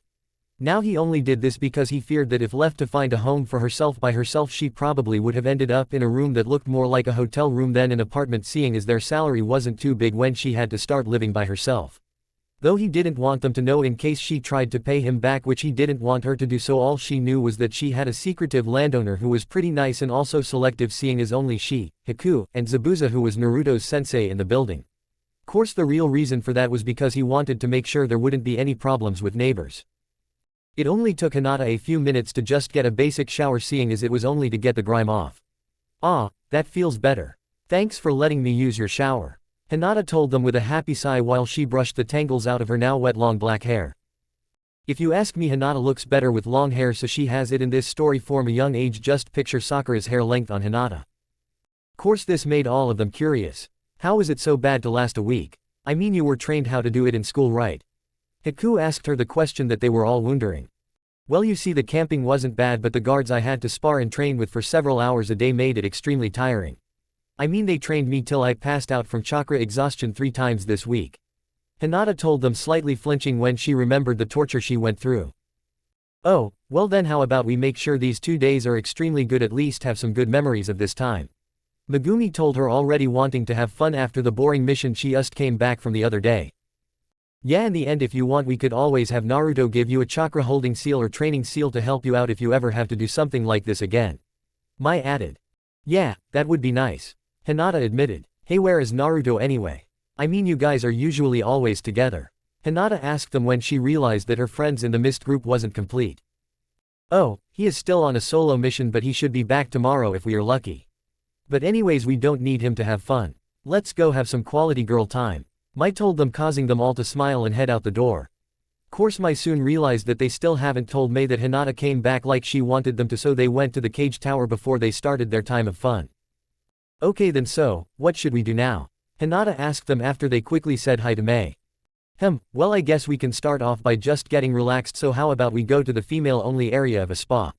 I mean, I don't know about you, but I think a massage would be nice. And don't worry, all the massagers are female as well. So, you don't need to worry about a guy touching you.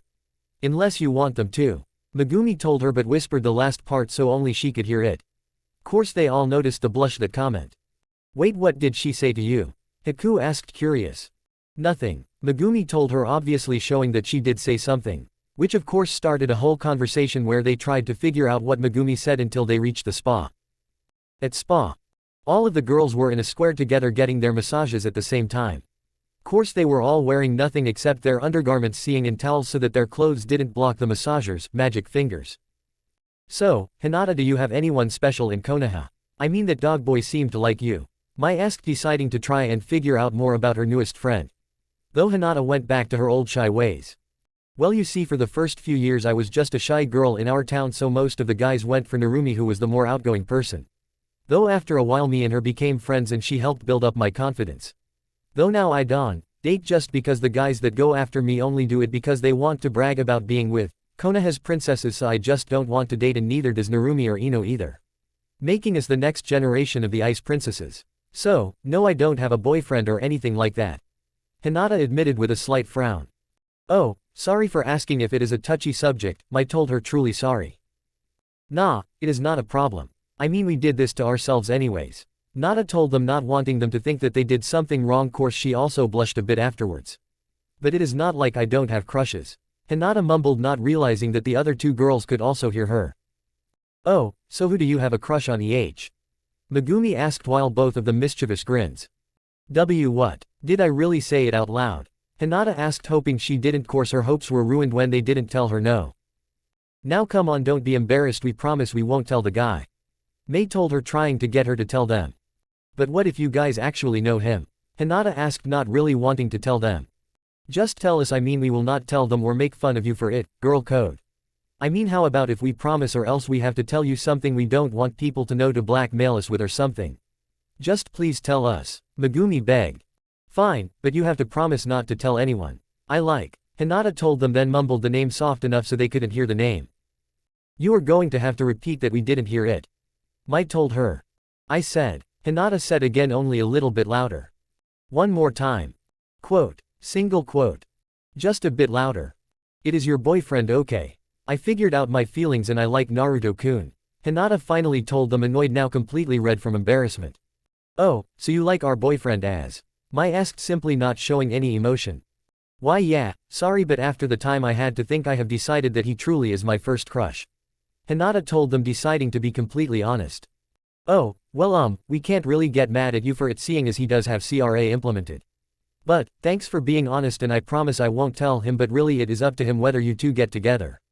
Thought I wouldn't mind having you be one of us. Megumi told her awkwardly. Really? Well, I guess I need to figure out how he feels about me then.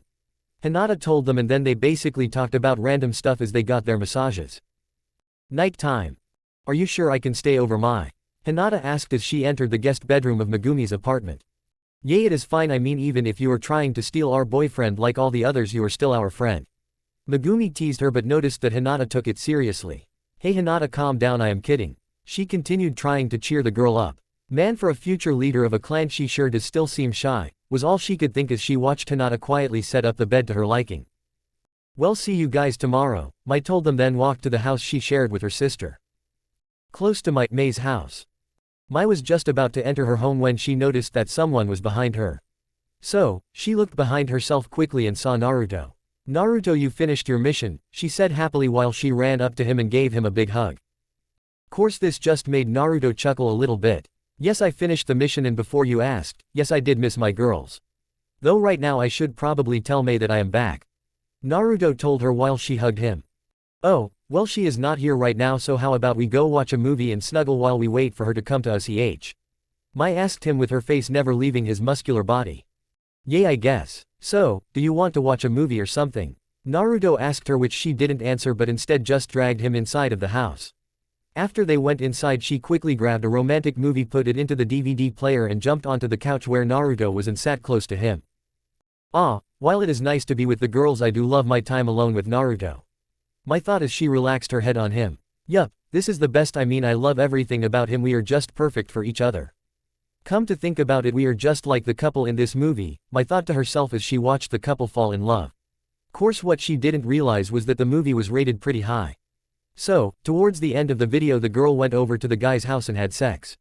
Wait, what is this rated? Oh, man, Naruto is going to think that I am perverted or something for getting a R-rated movie. Though we are adults now, seeing as we are ninja now. No, bad thoughts go away. But does it really feel that good? Mai continued to think as a curious teenager would, blushing. Course Naruto was blushing just as much until the video finally over. Well, that was interesting, Naruto told her awkwardly, still blushing. Yay, sorry about that, I guess I should check the rating next time.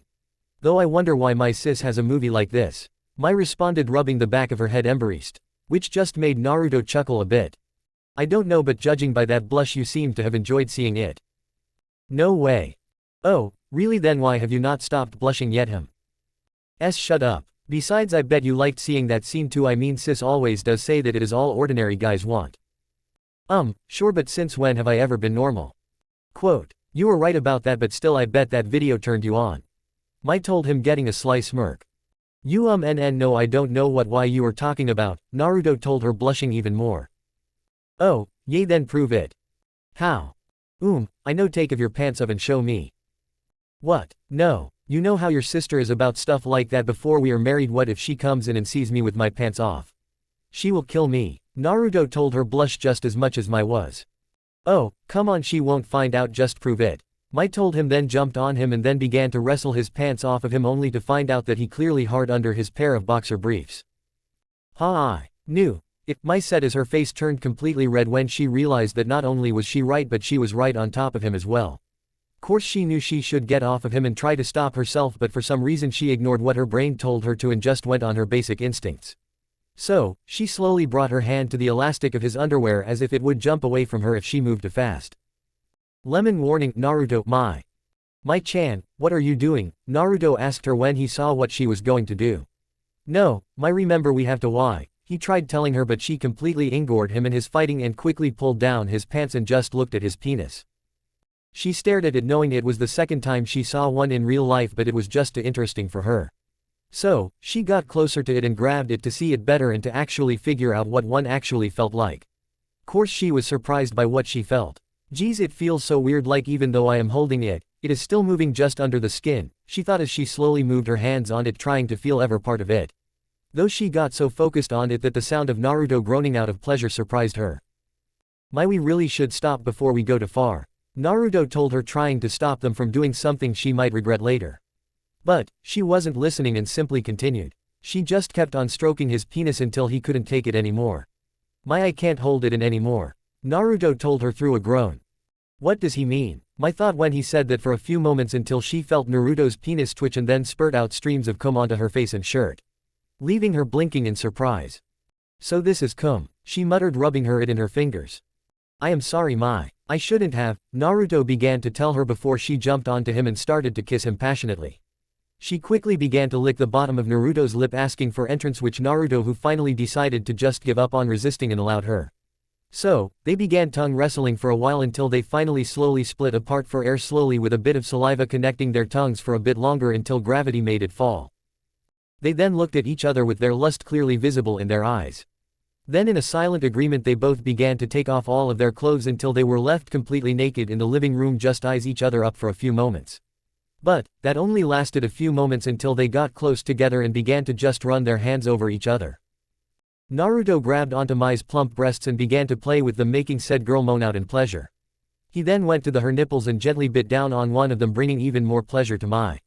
Course when he did this, his hands roamed down to her ass where he squeezed a check with one hand and used his other hand to play with her virgin pussy.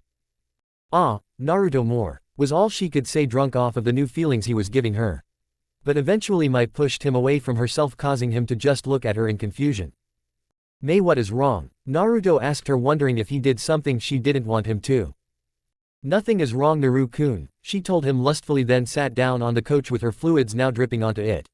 I just wanted to get to the main event, she told him, spreading her legs to let him see how wet she was. Course Naruto just smiled at this and quickly went over to her and placed his cock at her entrance. Are you sure you want to do this? Naruto asked her, still worried about his girlfriend. Course she didn't answer him and simply wrapped her legs around his waist, forcing him to push himself into herself, breaking her hymen, taking her virginity. Course Mai then dug into his skin with her nails as she began to feel the pain of it. She would have screamed out in pain, but Naruto quickly muffled it by kissing her until she finally got used to him being in her. And it only took a few moments until she began grinding against him, giving him the okay to move. So, move Naruto did slowly at first until he began to get lost in the pleasure and moans that the both were having, letting out and sped up. Yes, Naruto faster. Mai eventually begged Naruto, who complied with her and pounded into her as fast as he could. You could clearly hear the slapping of wet flesh each time they met up, even through the moans. Though eventually Mai decided to be on top and made Naruto lie down on the couch, still embedded into her pussy. She then began ridding him with her hands firmly placed on his chest for support, giving him a perfect view not only of their connection but also of her boobs that were now bouncing due to the force of their lovemaking. "Oh god, yes," she said in pure pleasure that increased even more when Naruto latched onto her nipples again. It didn't take more than 5 more minutes for her to finally clench down on Naruto's cock, trying to milk out his cum, which he ignored and kept going, much to the pleasure of the still extremely sensitive Mai. And in the next few minutes she clenched down on him again, and this time Naruto couldn't hold it in anymore and quickly released his warm cum deep into her without a second thought. Then they just sat there still drunk with the pleasure that their releases gave to them. But after a while Mai fell on top of Naruto, breathing heavily with his now soft cock still inside of her. "That was amazing," she told him after a few moments of kissing and after catching her breath only to get Naruto to only slightly move his head in agreement. Then they both fell asleep on the couch without a care in the world. Lemon end. Which only lasted for an hour or two when they woke up to the noise the door was making when someone was trying to open it. "Crap, we forgot that Mai is coming," Mai whispered, starting to get worried about what her sister might do if she caught them like this. So she quickly tried to clean most of the fluids that the couch gained throughout the night off with her cloths. Then they both ran into Mai's room just in time to hear Mai finally open the door. "Mai, I am home," Mai called out, surprised that the living room light was on but no one was in it. Where is she?" Mai wondered, seeing as the rest of the house's lights were still off. Course she eventually heard movement from down the hall and noticed that Mai's room's light was on, so she opened the door, not really caring for her sister's privacy. "Oh, sorry sis, I didn't realize you were home yet. I was just changing into my sleep clothes." Mai lied, then causally looked at the bed that Naruto was now hiding under. "Yay, that is fine," Mai told her simply, then sat down on Mai's bed and let out a heavy sigh. I think we need to get you a new bed or something, this is kind of stiff," Mai told her randomly, just noticing that it wasn't as soft as she remembered. Course now Naruto was now sweating because if she looked under the bed she would notice that he was there without his shirt on. "Oh, never mind that, I have gotten used to it," Mai told her, sweating a bit out of nerves. "But before I forget, Naruto came over to the door thinking that you were home a while ago looking for you. But seeing as you weren't here, I told him I would tell you that he has returned from his mission and will give you the report tomorrow afternoon or so, seeing as he wanted to rest before he got started on it," Mai told her. "Ah, well, that is fine. Now I had a rough day at work, so I think I will just go to bed early. I just wanted to say good night to you," Mai told her, stretching her tired arms a bit. "Okay then, good night," Mai told her with a small breath of relief, thinking that they got away with it. Course that breath was quickly held again when Mai began sniffing the air. Mai, you know what I told you about training in the house, even if it is night time, just go to the backyard training ground, it is still light up," Mai told her, causing her to sigh again. "Yes, sorry sis, I just didn't want to go outside today," Mai told her. Then Mai left her room, saying good night one last time. "Yup, good night," Mai called after her, then quickly entered her room again. "Man, that was close," Mai whispered to Naruto, who now quietly slid out from under the bed. "Yeah, I know, but it was definitely enjoyable," Naruto told her with a smile, then gave her a quick kiss. "Night," he then told her, then began to walk towards the window. "Good night, my lover," Mai whispered back with a small wink, causing him to blush again. And then he quickly jumped out of the window and went towards his house. Naruto only stopped running when he entered his house through his room's window and quickly lied down on his bed. Man, that was a good way to end the day, Naruto thought with a small smile, then fell asleep on his bed, happy knowing that he wasn't going to be killed by Mai. Yet anyway, course Mai was thinking about the same thing as well. The next morning Naruto quickly got up at his normal time, said a few words to his family and went as fast as he could to the meeting point Mai told him about during the movie. Though when he got there only Mai was standing there. "Hey Mai, how are you doing?" Naruto asked her with a smile. But she just looked up at him and coldly told him, "Sore." Which was a vague hint, but Naruto still understood what she meant. "Mai, I am sorry, I just got carried away," Naruto started to explain to her until he saw her smile mischievously. "I knew you would get all worried. I just wanted to see how you would react," she told him, near losing her smile. "Oh, so you are okay then?" Naruto asked her with a worried look. Sigh, "Don't worry, I am fine. I mean, I am sore, but I am happy we finally took our relationship to the next level. Plus, I had just as much fun as you did," Mai told him with a perverted grin on her face. "So, we need to make sure we have some fun again real soon," she told him with a glimmer of lust in her eyes. "This is just the beginning, Naru-kun. I have built up my desire for you ever since my hormones kicked in, and you aren't going to leave until I am satisfied." My thought happily as she looked over to Naruto, who didn't say a word, seeing as he was frozen in place with a bright red blush and a bit of blood dripping down from his nose. Course this just made her laugh a bit and was about to continue her teasing until she noticed that Megumi, Haku, and Hinata finally showed up. "Hey guys," Megumi called out happily, getting away from Mai, but Naruto was still frozen up. So, Mai being the kind girl she is, slammed her elbow into his stomach hard, shocking him out of his trance and out of breath. Why the hell did you? Oh, hey guys," Naruto told them when he finally noticed them after his freeze up. Plus, he quickly rubbed the blood off his face, hoping that none of them saw it. "Okay then, so how should we spend the day now that we have our pack mule?" Haku asked happily while she put her hand on Naruto's shoulder, making it obvious that she wanted to go shopping. Naruto began to pale a bit when he heard her though. "Please don't let it be shopping, please don't let it be shopping, I don't want to spend all day holding bags again," Naruto chanted in his head, because just like many other guys he disliked shopping. "Yay, let's go shopping for a bit. I heard that Misery-chan's shop just got a brand new shipment," Megumi told them happily, and then they all began walking towards the shopping district with Naruto mumbling something about bad luck. Course the bad luck was Mai's, because the group noticed that Mai was limping a bit. "Hey Mai, are you okay today?" Megumi asked her, much to the confusion of said girl. "Yay, why?" "Well, you seem to be limping a bit." "Oh, I am. I must have just pulled something without noticing or something," Mai told her, blushing a bit. "Oh, okay then, do you want to just sit out today or something? I mean, the best way to fix that is to just rest it out basically," Megumi asked, clearly worried about her friend, partial family member. Though Haku wasn't fooled. "Really then, why are you blushing?" Haku asked, suspicious. "Well, it is embarrassing to say that I managed to do something that's stupid to you guys, that is all," Mai mumbled out, trying to avoid her suspicious look. "Why? I mean, I am sure we all have already told several embarrassing stories to each other. So, why are you lying to us? And remember that I am a medical ninja," Haku told her, now suspecting why she was acting so weird, though she managed to get the rest of the girls interested as well now. "Well, Mai tried to begin but found it too hard to find a good lie to use now that all eyes were focused on her. And eventually decided to tell the truth, even if it was embarrassing to say out loud. So, they all quickly went to a park to talk. Sigh, fine, if you must know, Naruto came over to find Sis, and seeing as she wasn't there at the moment, we enjoyed a random date night while waiting for her to come. Though eventually that date night got really physically related, Mai told them, blushing just as much as Naruto was at the moment. Course almost all of the girls were confused by the statement and were just going to drop it until Haku decided to explain what Mai said in one sentence. "So, you had sex?" she asked, but made it sound more like a statement than a question, causing everyone to blush when they realized that Haku was right. Even Haku had a small blush on her normally snow-white cheeks. Course after they realized this, they all looked back at Naruto, slightly glaring at the bright red boy. How about I go and get us some food to snack on, okay?" Naruto told them, then ran away from the girls that were glaring at him, making him nervous. Though as soon as he left, they turned back to Mai and began to ask her questions again. "Did he force you or pressure you into doing it?" Megumi asked, with a bit of demonic chakra being brought out by the anger that idea brought to her. "What? No, we were just watching a movie and it somehow went to that. In fact, he actually tried to stop me because he thought we weren't ready," Mai told them with a blush that never left her face. And to make sure Sis didn't neuter him afterwards, she mumbled out so that only she could hear it. Course the part the girls did hear calmed them down, because they now knew that Naruto didn't force himself on her when they were alone. "Oh, and guys, why would you even think that Naruto would do something like that? I mean, you have known him for ages now and you still think he is like what Sis calls the normal man?" Mai asked them, then sat down on a bench.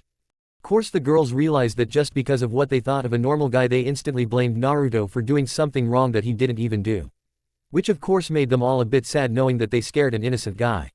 "Yeah, you are right, I guess we will have to apologize to him later because we decided to jump to conclusions," Haku told her with a sad tone of voice. "Yeah, I mean, we shouldn't have done that. I mean, all of us are either his girlfriends or soon to be one. We should have known him enough to know he wouldn't do that," Megumi added, just as sad. "I guess we all should apologize."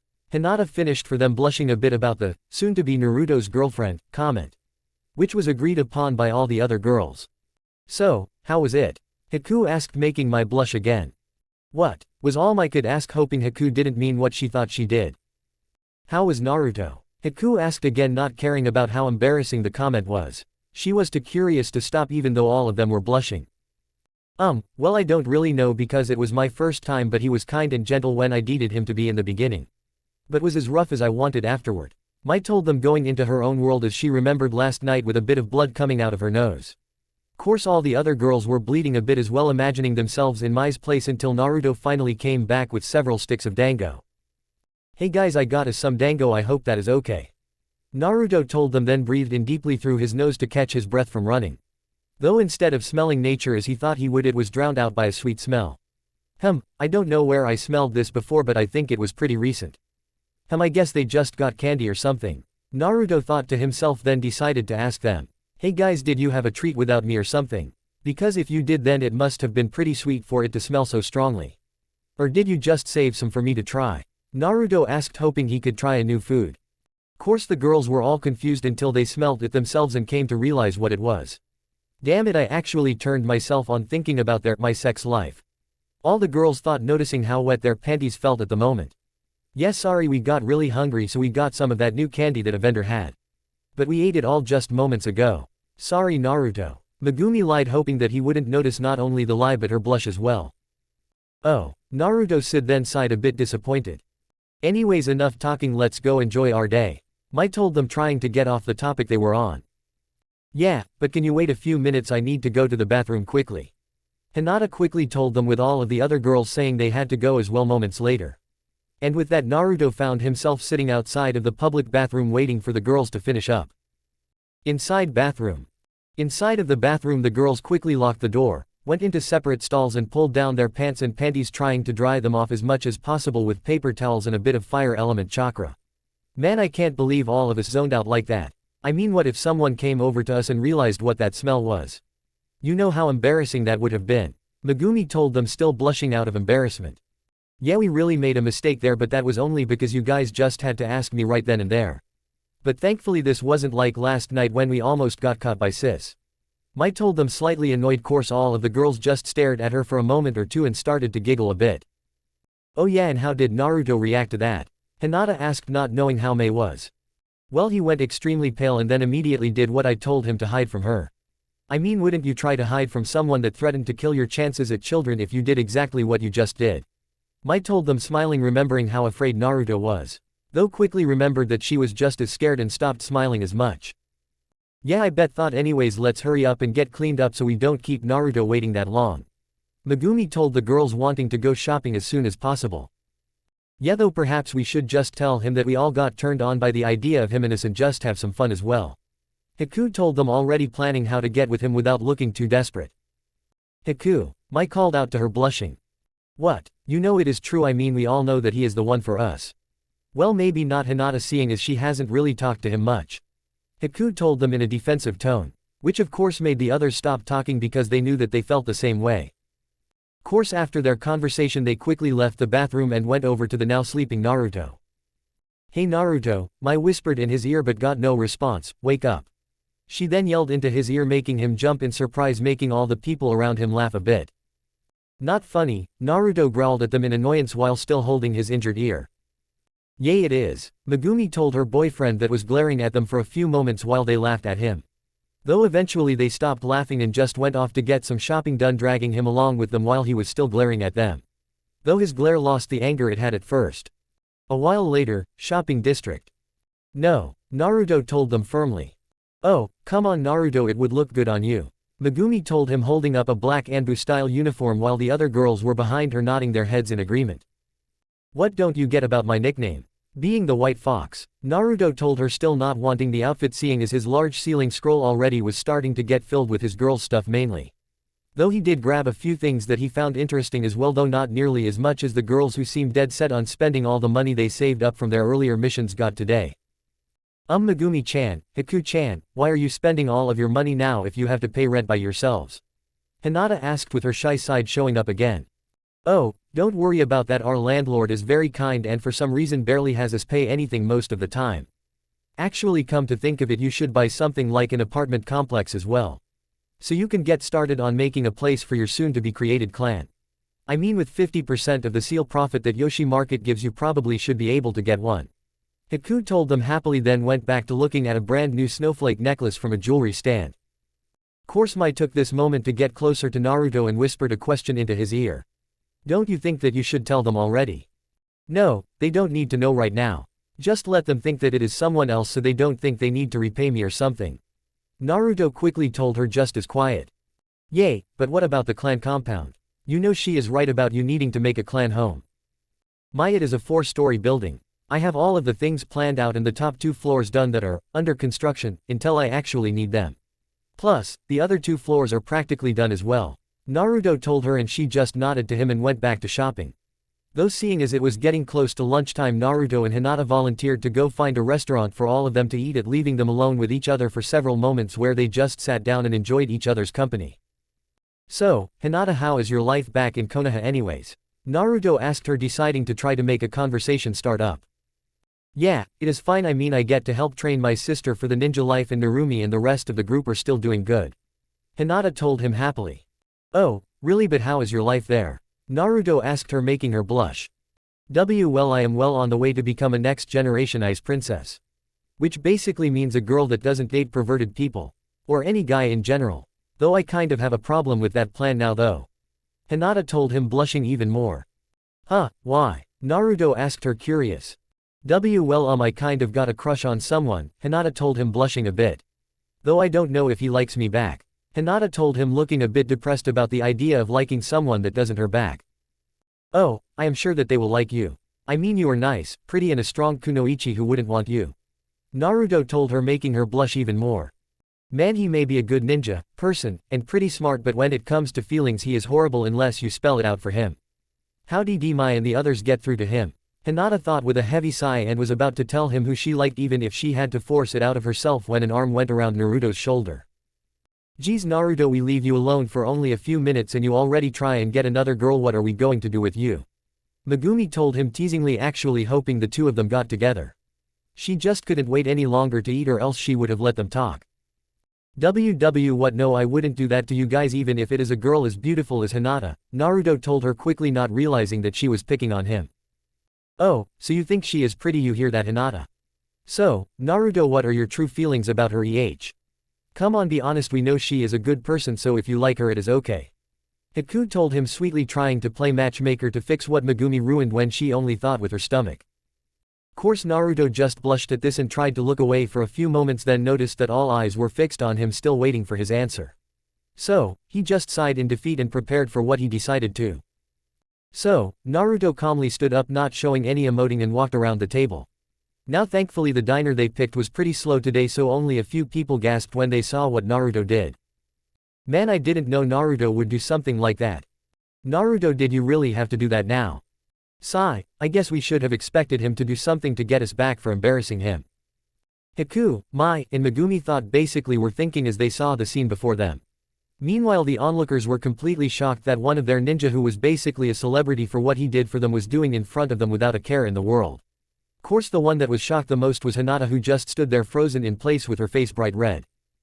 Naruto-kun, was all she could think before her brain basically shut down from shock.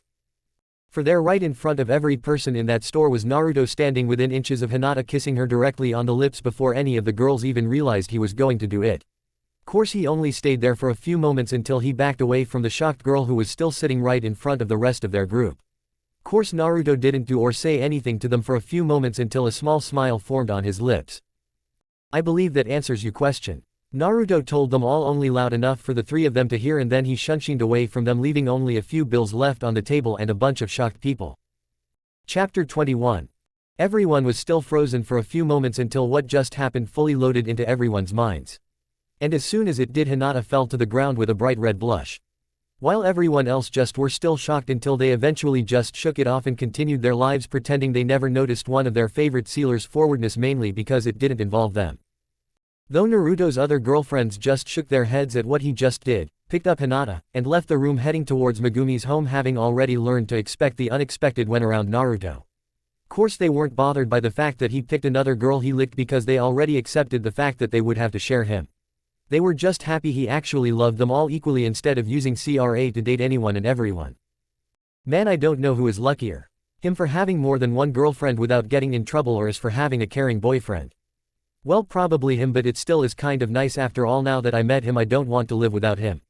Besides, I kind of like having a few girls that are basically my sisters or something now. I mean, it is like having the caring family I never had with my real one. Haku thought, remembering all of the good times they had as a giant family now that the rebellion is over. Then they all sat down and waited for Hinata to wake up from her fainting spell. Thankfully they only had to wait a few minutes before the young Hyuga finally began to wake. Oh hey guys, I had the best dream. You see, you guys asked Naruto-kun what he thought of me and he answered you. Though instead of talking he kissed me with no warning at all. It was a really good dream. Hinata told them happily. Course this brought a small smile to the girl's lips as Mai decided to see Hinata's reaction to the truth, seeing as it usually was pretty humorous.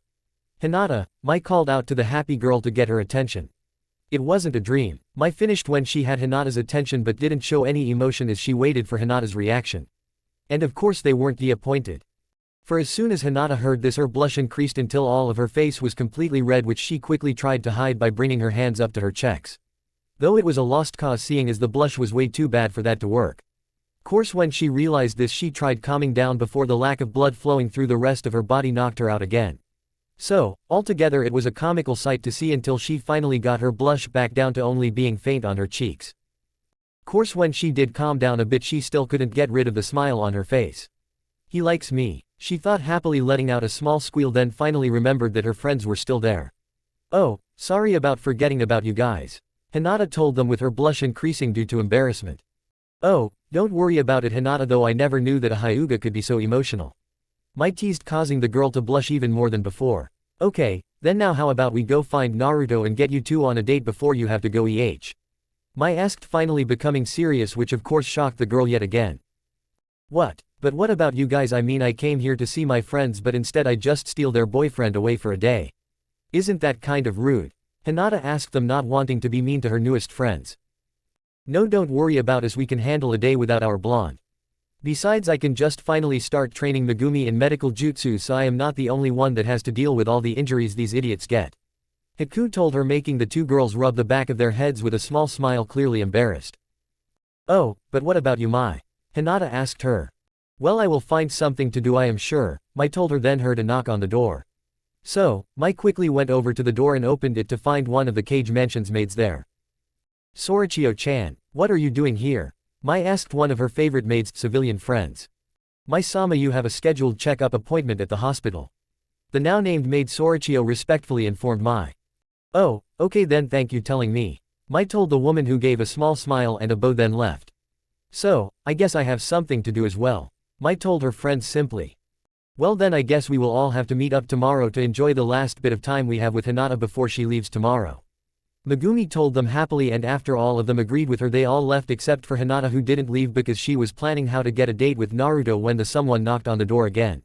And when she opened the door she found the very person she was thinking about. Hey Naruto-kun, what are you doing here? Hinata asked, trying to stall a bit so she could think of a way to ask him while blushing a bit at the idea. Course Naruto was blushing as well, though Hinata failed to notice due to her now looking at his lips with a glazed look on her face.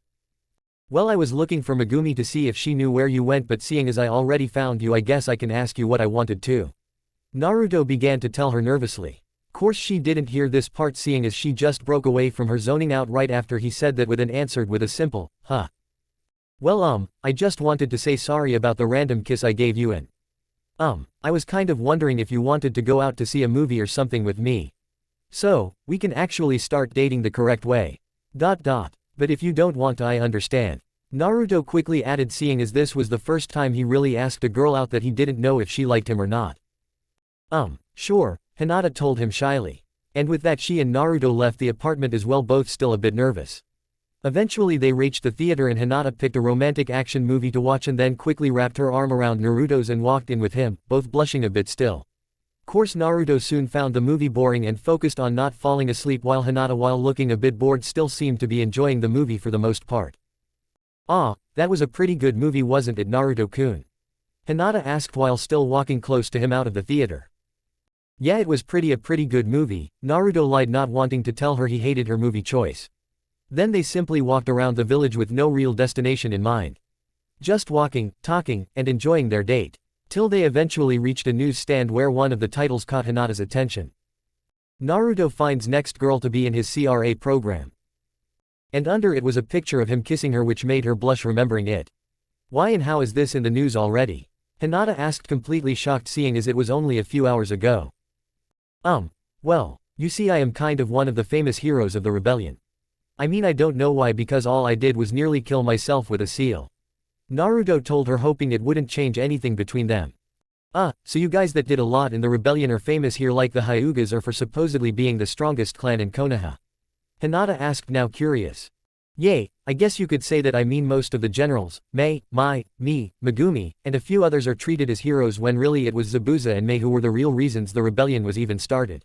Naruto told her honestly, then continued them both on their walk, both planning to spend the whole day getting to know Hinata even better.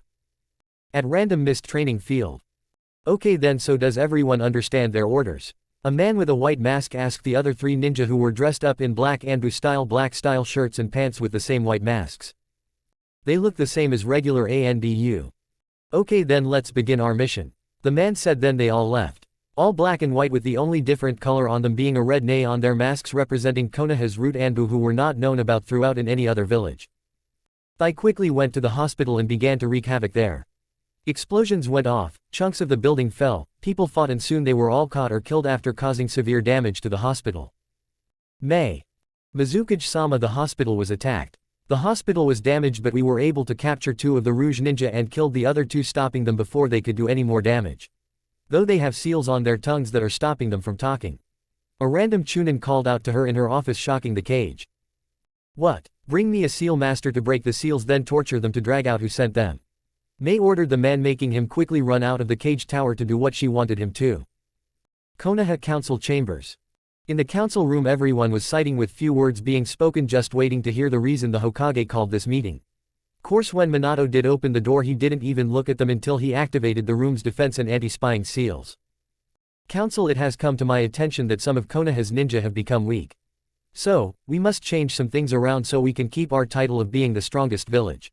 So, I give the elders permission to see all of our ninjas' information and are allowed to change their ranks to what the new Konoha thinks they deserve. Now most ninja will probably be demoted down to a lower rank, and most of our genin will have to go back to the academy for more training. Though for the recently promoted Chunin, we won't send them to the academy, but instead we will just let them become a genin team again. Minato told them, causing a huge uproar to arise. How dare you? Those ninja earned their ranks, they deserve them. Well, all except the damn Uchiha, who still doesn't even know teamwork. Soon yelled at him. Course, they were all surprised that all of a sudden several Stang Anbu came in and restrained all who were complaining. Course, a few of the ninja council managed to see their captors and were surprised to see Nei on their masks. You even brought Root back without our approval. How dare you? Soon screamed at Minato, though all of them were thinking the same thing. Yes, I am your Kage, the dictator. And if you don't follow me, then I will kill you now for insubordination. Minato told them coldly. You bastard, what happened to the man who actually cared? The one who tried getting his son to forgive him for all the crap he caused? Kushina asked him, but stopped struggling still because she wouldn't put it past Minato to simply kill her to get rid of her. I only did that because I thought I could still use him later on. I never cared about them anyways. My whole family was nothing but pawns in my plan. Only after I finish my plan will I go and find someone I actually want to create a true family with. Minato told her, looking her dead in the eyes with ice-cold eyes, so she knew that he was only telling the truth. Which of course made her even more upset with him and herself for ever loving this asshole. Okay then, now this meeting is over and I doubt I will get any trouble from any of you. Minato told them, though it sounded more like a question than a statement. Yes, Hokage-sama, Kushina told him, not even bothering to hide her hatred of him. Course, Inochi wasn't happy either. So, he quickly used a small amount of chakra, small enough not to be noticed, and connected the ninja council's mind to his as they began to walk away from the room. Course, they all noticed him trying, but noticed who was doing it and decided to allow him to enter their minds out of sheer curiosity about what he wanted. What do you want? Hiyashi asked, clearly annoyed with the presence of the Mind Walker in his head. I don't like Minato's crap just as much as you guys, so let's all meet up at Training Field 66's entrance room and talk more on this subject. Inochi told them, getting them all to mumble some sort of agreement, then broke the connection before they all traveled so far from him that he would have to use a noticeable amount of chakra. Right outside Training Ground 66. Okay then, the temporary seals are up, Kushina told them all, then sat down in the small room they were all in. Thank you. Now what are we going to do about this? Inochi asked, clearly annoyed still. I think we should kick him out of the village like the mist did. I mean, most of the ninja will follow us. Soon growled out. Yes, that works for me, but let's make sure we have the ninja on our side before we call out rebellion.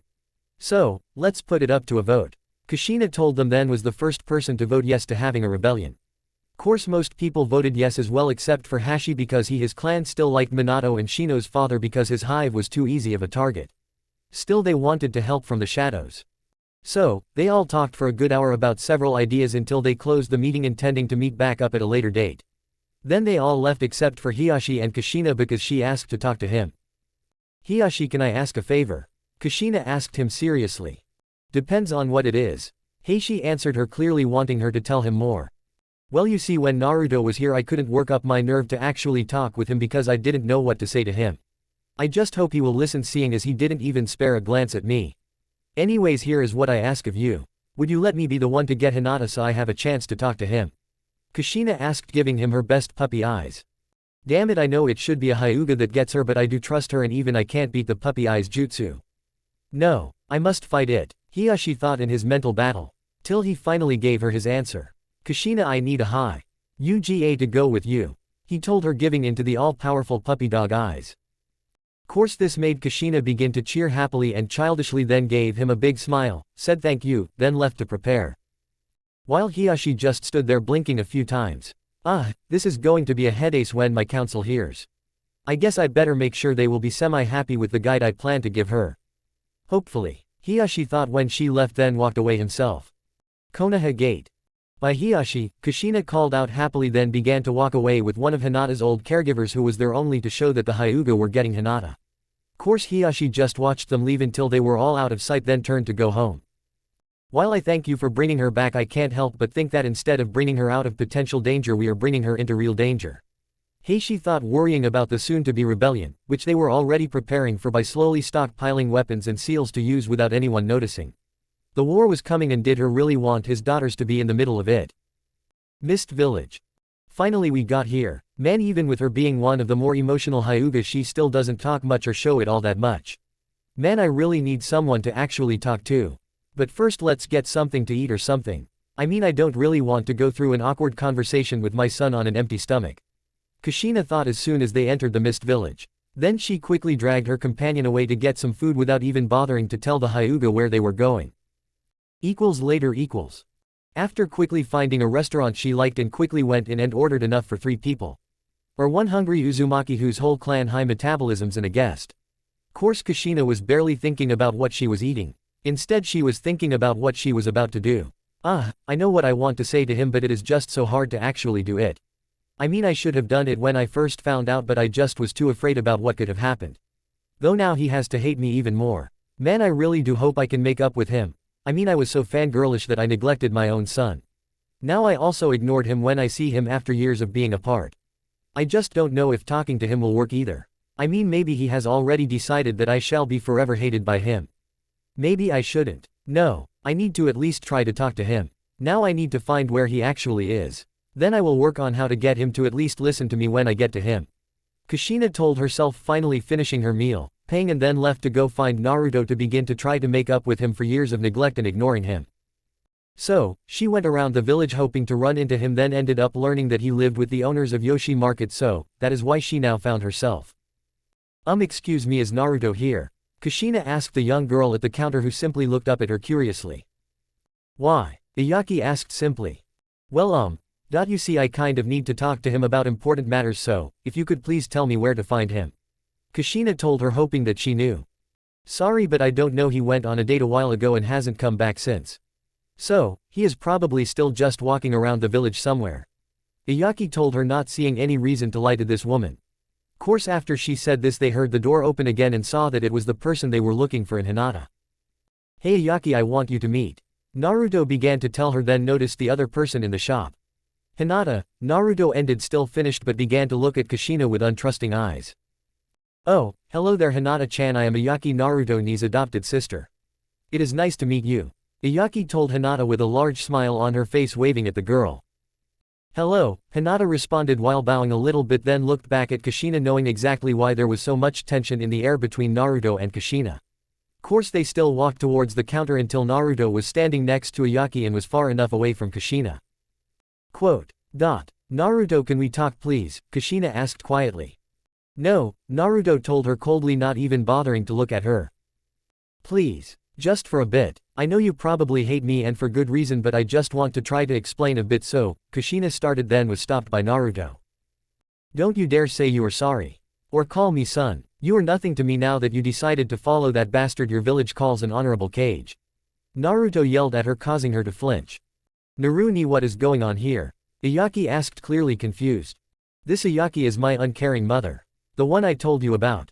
Naruto told her, still keeping an eye on his mother as if he thought she would try something. Course this made Kushina begin to feel the need to cry, with tears already beginning to appear on the corners of her eyes.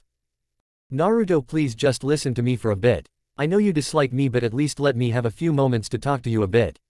Please at least give me a chance. Kushina asked, clearly upset. No, you guys never listen to me, why should I listen to you? Naruto asked her, then began releasing a good amount of ki while glaring at her, completely forgetting that Hinata and Ayaki was there. I might be able to mostly forgive Narumi just because she didn't do as much and actually tried to talk with me a bit, but I will not forgive a Minato lover. Naruto thought in absolute rage. Course Ayaki noticed that Kushina was practically crying and how Naruto wasn't being his normal think before acting self. So, she did what she thought she had to, thinking that she needed to get Naruto's attention to try and get him to clear his mind when she talked to him.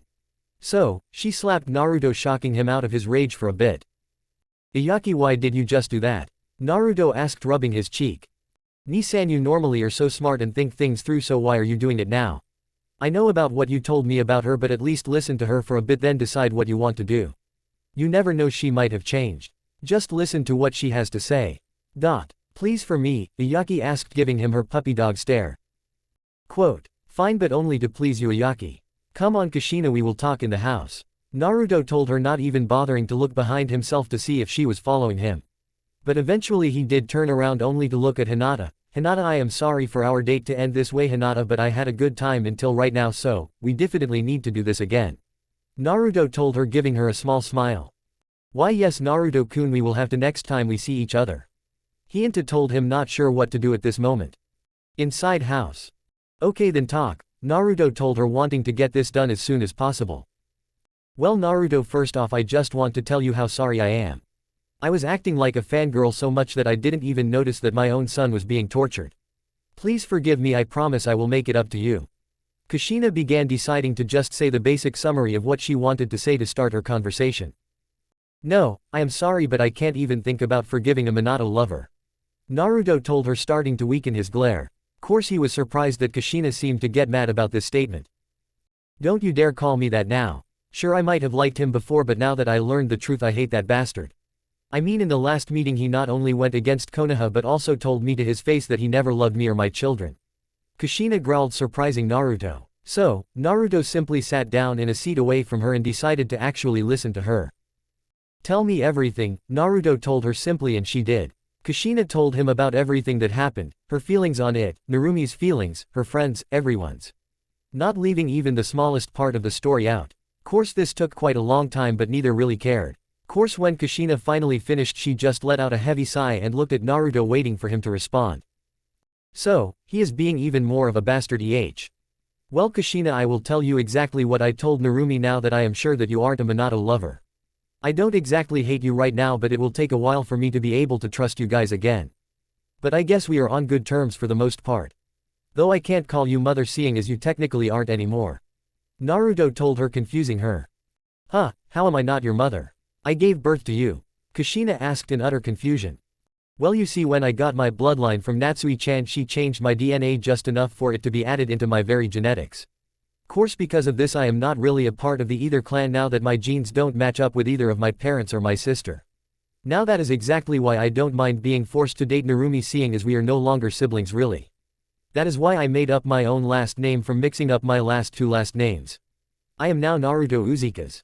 Naruto told her, now not even bothering to glare at her anymore. Okay then, that is fair enough. I guess I have to take Hinata back to our village.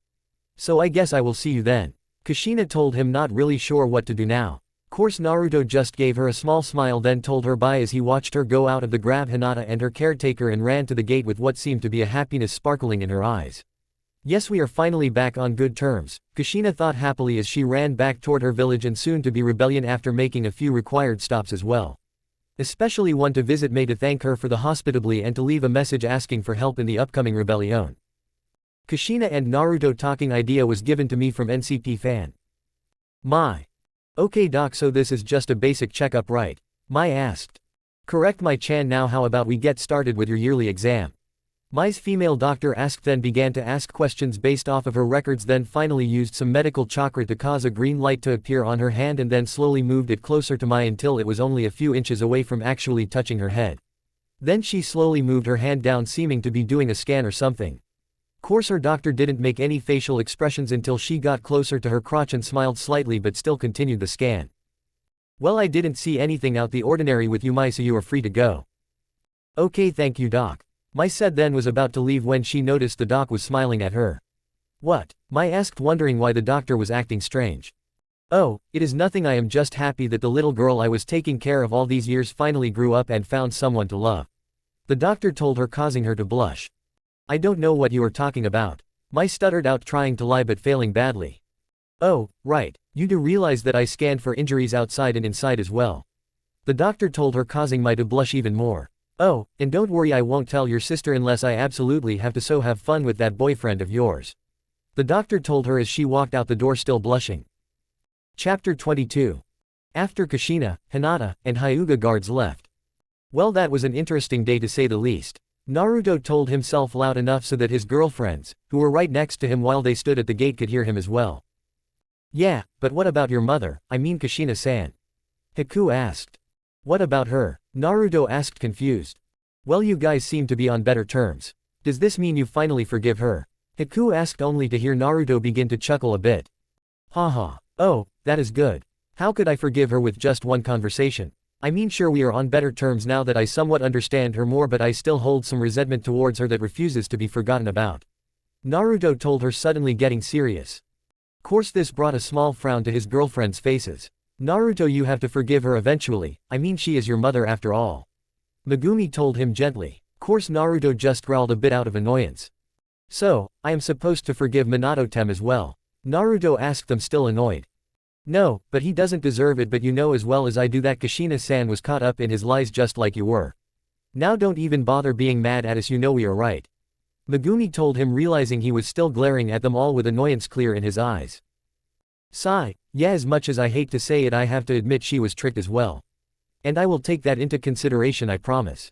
Though she still did several things to me that I have to think about as well. Though I promise you I will think about what you said. Naruto told them honestly, then got closer to his girlfriends and gave them each a gentle quick kiss. Besides, I could never be mad at any of my himes. Naruto murmured to all of them, causing them all to blush slightly. Well, I guess that is okay then, as long as you remember that then. Mai told him, still blushing a bit. Okay then, let's go do something relaxing. I mean, I don't know about you, but I really am tired already. Naruto asked them happily. Yeah, then how about we go to one of the hot springs? Haku asked with a glint of something in her eyes. What are you planning, Haku? Mai thought when she saw the glint the girl had. Course she still walked with them, pretending she didn't notice that Haku seemed to already planning something fishy. Hot springs. When all of they finally reached the hot springs, they quickly split up into the separate changing rooms. Course Mai and Megumi took their time while Haku seemed to be trying to get into her robe as fast as possible. Oi, Haku, why are you getting changed so fast? This is meant to be enjoyable, not something we rush into. Mai told her teasingly. Yeah, I know, but I want to get into the water as soon as I can. So, I will see you in the water, I guess, Haku told them, blushing a bit when she finished changing, then quickly ran out of the room only to run into Naruto, who seemed to be going towards the men's side already. Oh, Haku-chan, you changed quickly, Naruto asked her, laughing a bit. Course this just made her blush a bit more. Come on Haku, you can do this, just use your charm. Haku mentally prepared herself for what she planned to do. Why, yeah, I just wanted to ask you something in private quickly. Haku asked Naruto, cursing the fact that for once in her life she was nervous. What do you want to ask? Naruto asked her, curious about why she was nervous, so he leaned in a bit more to hear her better, causing her to blush even more. Well, I just wanted to see if you would go to the mixed bathing pool. Haku asked him, blushing even more. How what? I guess I can, as long as people don't think I am perverted or anything. Naruto told her simply, then began to walk towards the mixed bathing room, which was in between the male and female areas. Course Haku just watched him go for a few moments, then breathed in and out deeply a few times. Okay then Haku, you have him right where you want him, now just go do it. Come on, you prepared yourself for this, now just put your plan in action before the others catch on. Naruto, here I come. Haku thought, doing a finally prep for herself, then waited for Naruto to get situated before she slowly walked to the door herself. She opened and closed the door as quietly as she could, then quickly froze up the door with the same Kara infused ice she uses to make her ice mirrors to make sure no one could get in besides them. Then she began the next phase of her plan. Lemon warning equals. As soon as the door was locked up, she quickly dropped her robe, leaving herself naked, and walked over to where Naruto was. Course she still was going as quietly as she could so she could actually surprise Naruto. Which she actually did in the end, seeing as she ended up right behind Naruto without him noticing, with his defenses apparently down. So, she leaned down and quickly gave him a hug, making sure she pressed her generous bust onto his back and noticed his blush, which brought a smile to her face. Does Naruto-kun like what he feels? Haku asked in a lust-filled voice. Haku, what are you doing? Naruto asked, not looking around but still blushing up a storm, seeing as she was still pressing her breast to his back. What, you don't like this, Naruto-kun? Haku asked with a fake frown. Well, I just wanted to see what my ended up feeling. I mean, it is only fair for me to get a play date as well, right? Haku asked, now starting to turn slowly around his body so she could face him while still pressing against him the whole time. Haku, while I can't fight your logic, we can't do it here. I mean, what if get caught? And more importantly, what if it turns out that you don't like me anymore and you gave your first time to the row? Naruto began to argue with her until she pressed her lips onto his and practically forced her tongue into his mouth. She continued kissing him for a while until she finally moved away, needing air. Naruto, you will always be the only one for me, and people won't come in thanks to the barrier seals around this area protecting it from perverts and by the fact that I froze the door with chakra-infused ice. So don't worry, but instead help me, for I feel the need to have a set in something right here. Haku told him, still blushing but clearly spreading her virgin pussy lips apart. Plus the fact that it was already a bit moist in anticipation. Course Naruto was just shocked by her actions and could only mumble out, Haku. Before his resolve broken, he went over to her and caught her lips again and began to tongue battle with her again until she stopped out of shock when she felt Naruto begin to touch her breasts. Naruto-kun, Haku moaned out, loving the feeling of her plump breasts not only being fondled with but also for the fact that they aren't suppressed under her bindings anymore. Course she was surprised yet again when Naruto gently bit down on her nipple and began to suckle on it, causing her to moan even louder. She soon felt her lower body getting hotter and hotter until she finally couldn't take it anymore and pushed Naruto to the ground. Haku then got on all fours on top of him and shook her ass in front of his face, making it clear what she wanted to try as she began to set her sights upon Naruto's already hard cock. So, Naruto complied with her wishes and quickly used his tongue to explore the moaning girl's moistened pussy. Meanwhile, Haku began to wrap her hands gently around his cock and began to pump it up and down. And soon she heard Naruto's muffled groans come from behind her, causing shivers to go down her back thanks to the vibrations. So, they continued for several minutes trying to get each other to come first by playing with their most sensitive areas. Though soon Haku began to be overloaded and her pussy's walls clamped down on Naruto's tongue, giving him a better taste of her essence. Course due to Haku still pumping away on his cock, he came as well, trying to tell her but being muffled by the plump cheeks he was just feasting in between. So, he also shot his cum out without warning, sending wave after wave of fresh hot cum onto Haku's face. Though Haku didn't seem to even notice or care as she pulled away from Naruto for a moment only to sit back down directly on his cock, forcing Naruto to take her virginity without another word of warning. Course after a few moments of getting used to her newfound pain, lust fogged up her mind again and she began to bounce herself upon Naruto's cock, moaning his name over and over again until finally the feeling became too much for both of them. So, Haku brought herself down one last time onto Naruto's cock and clamped down onto it, forcing Naruto to send wave after wave of cum deep into her pussy without caring. Ah, I could get used to this feeling, Haku thought happily as she basked in the afterglow of their lovemaking. Focusing in on the feeling so much that she didn't even notice that her ice melted from the door already. So, she happily leaned against her lover's chest with his cock still deep inside of her now deflowered pussy, settling down for a few moments of resting. Lemon and Mai and Megumi. Yeah, the mixed bathing isn't that popular, seeing as no girls really go into it, so basically it is there just for a choice but not many people actually go into it. The other two girls got changed at a normal pace and quickly went into the female side's bath. Hey Megumi, where do you think Haku went to? Mai asked, looking around not seeing Haku anywhere within the area. I don't know, tell you the truth. I mean, she usually likes spending the time talking to us as well, but I don't see her anywhere. Wait, you don't think she went into the mixed bathing area by mistake, do you? Megumi asked. That might be possible. Maybe we should check, Mai told her, then began to put her robe back on. Was this her plan? Wait, she wanted to get into it quickly as well. I wonder what she was thinking going in there. My thought then walked out of the female side and quickly went over to the mixed bathing area. Course they didn't really want to go into it if there only was guys in it, so they just looked into the area and noticed that there only seemed to be 2 people in there, and one of them clearly was Haku and a blonde that was most likely Naruto.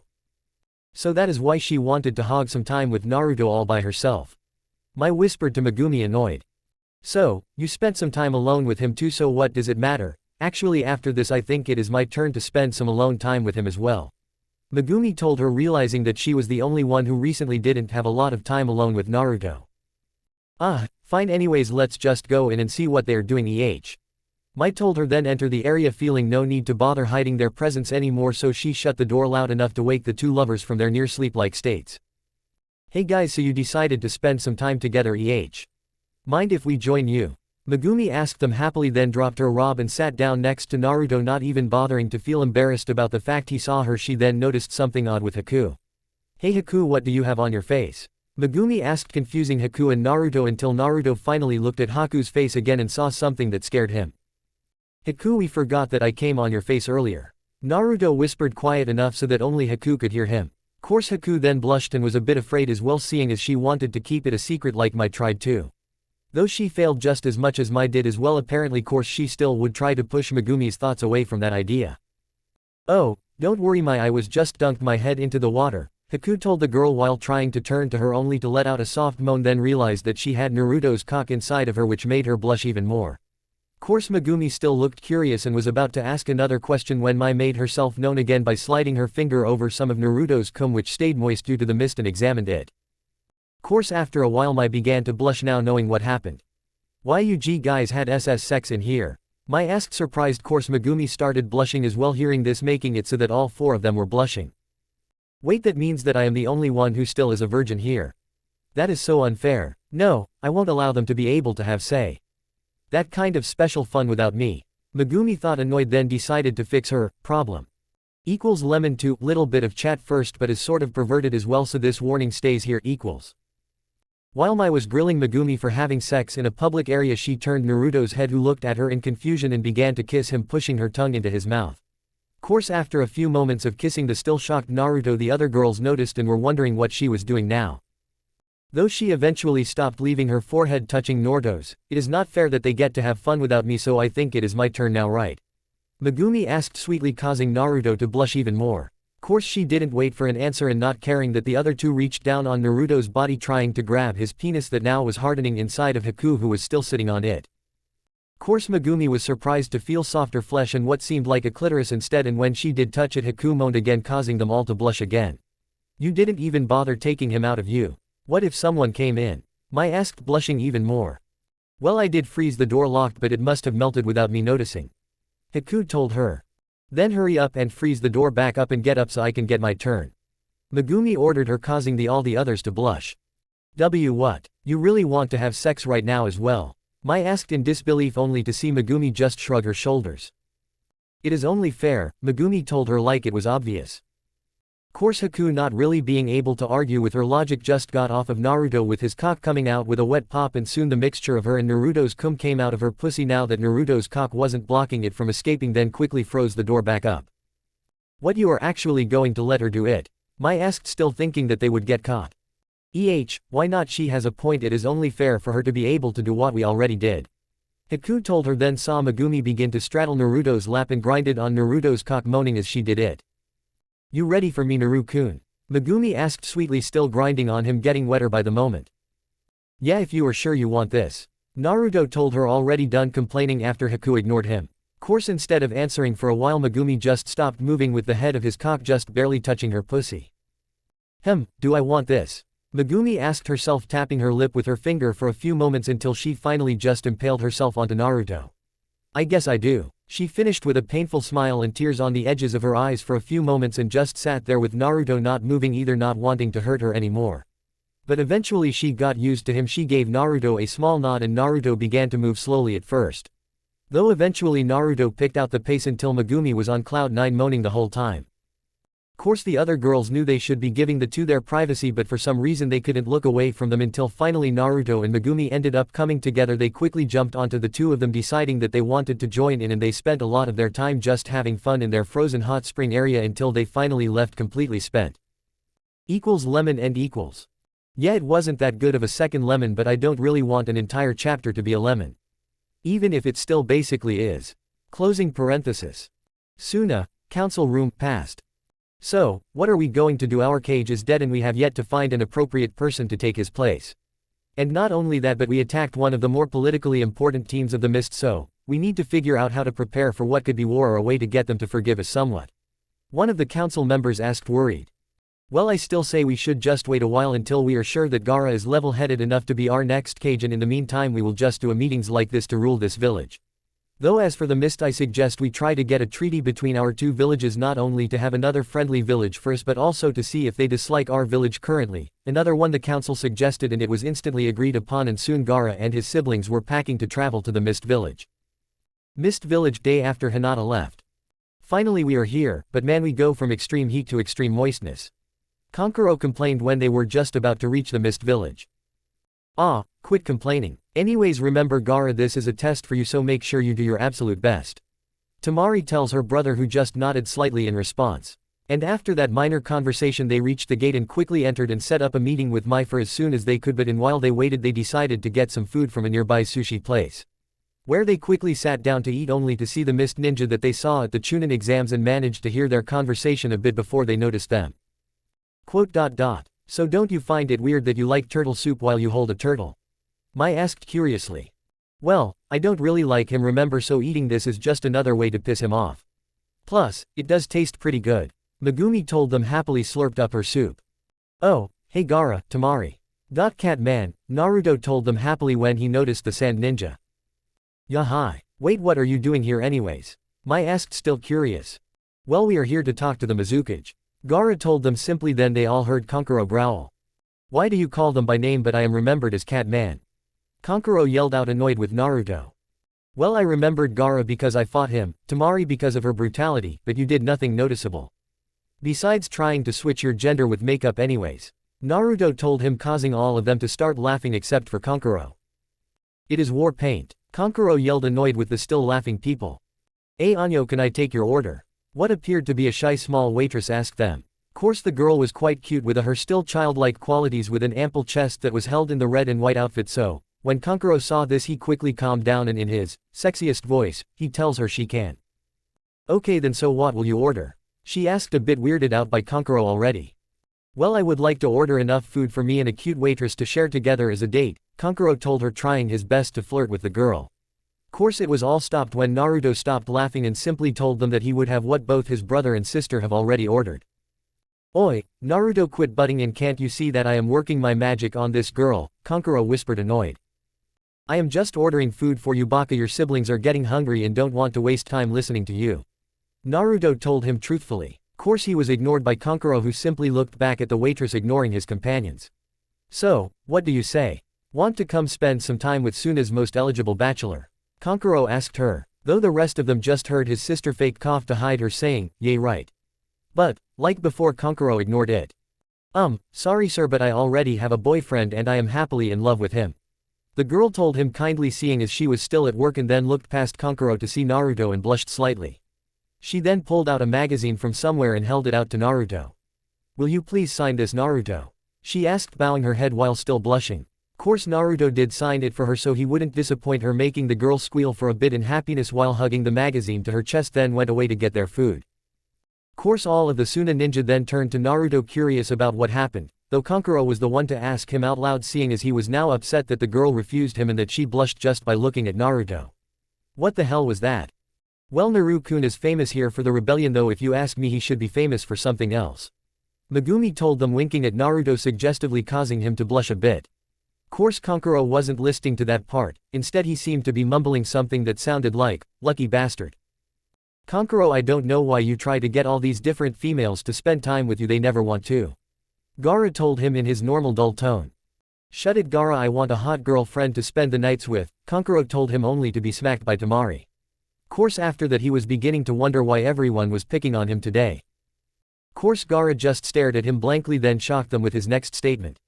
Kankuro, what is a girlfriend? Gaara asked, confused. Gaara, have you never been to sex ed or at least been told about things like this by someone by now?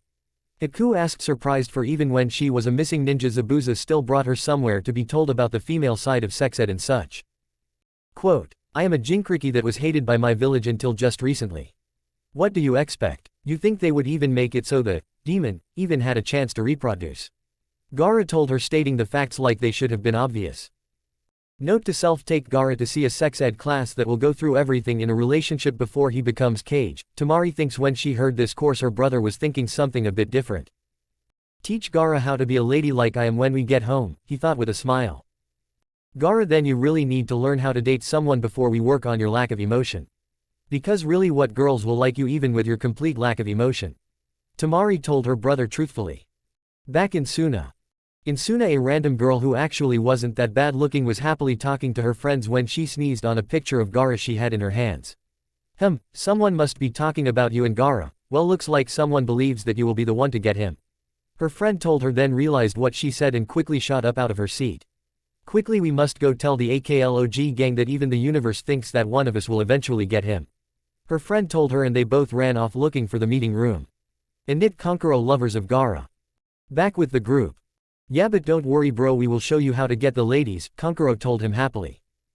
And of course they all continued to talk and enjoy themselves until the Gaara's team finally had to go to the Cage Tower to meet up with Mei. Cage Tower.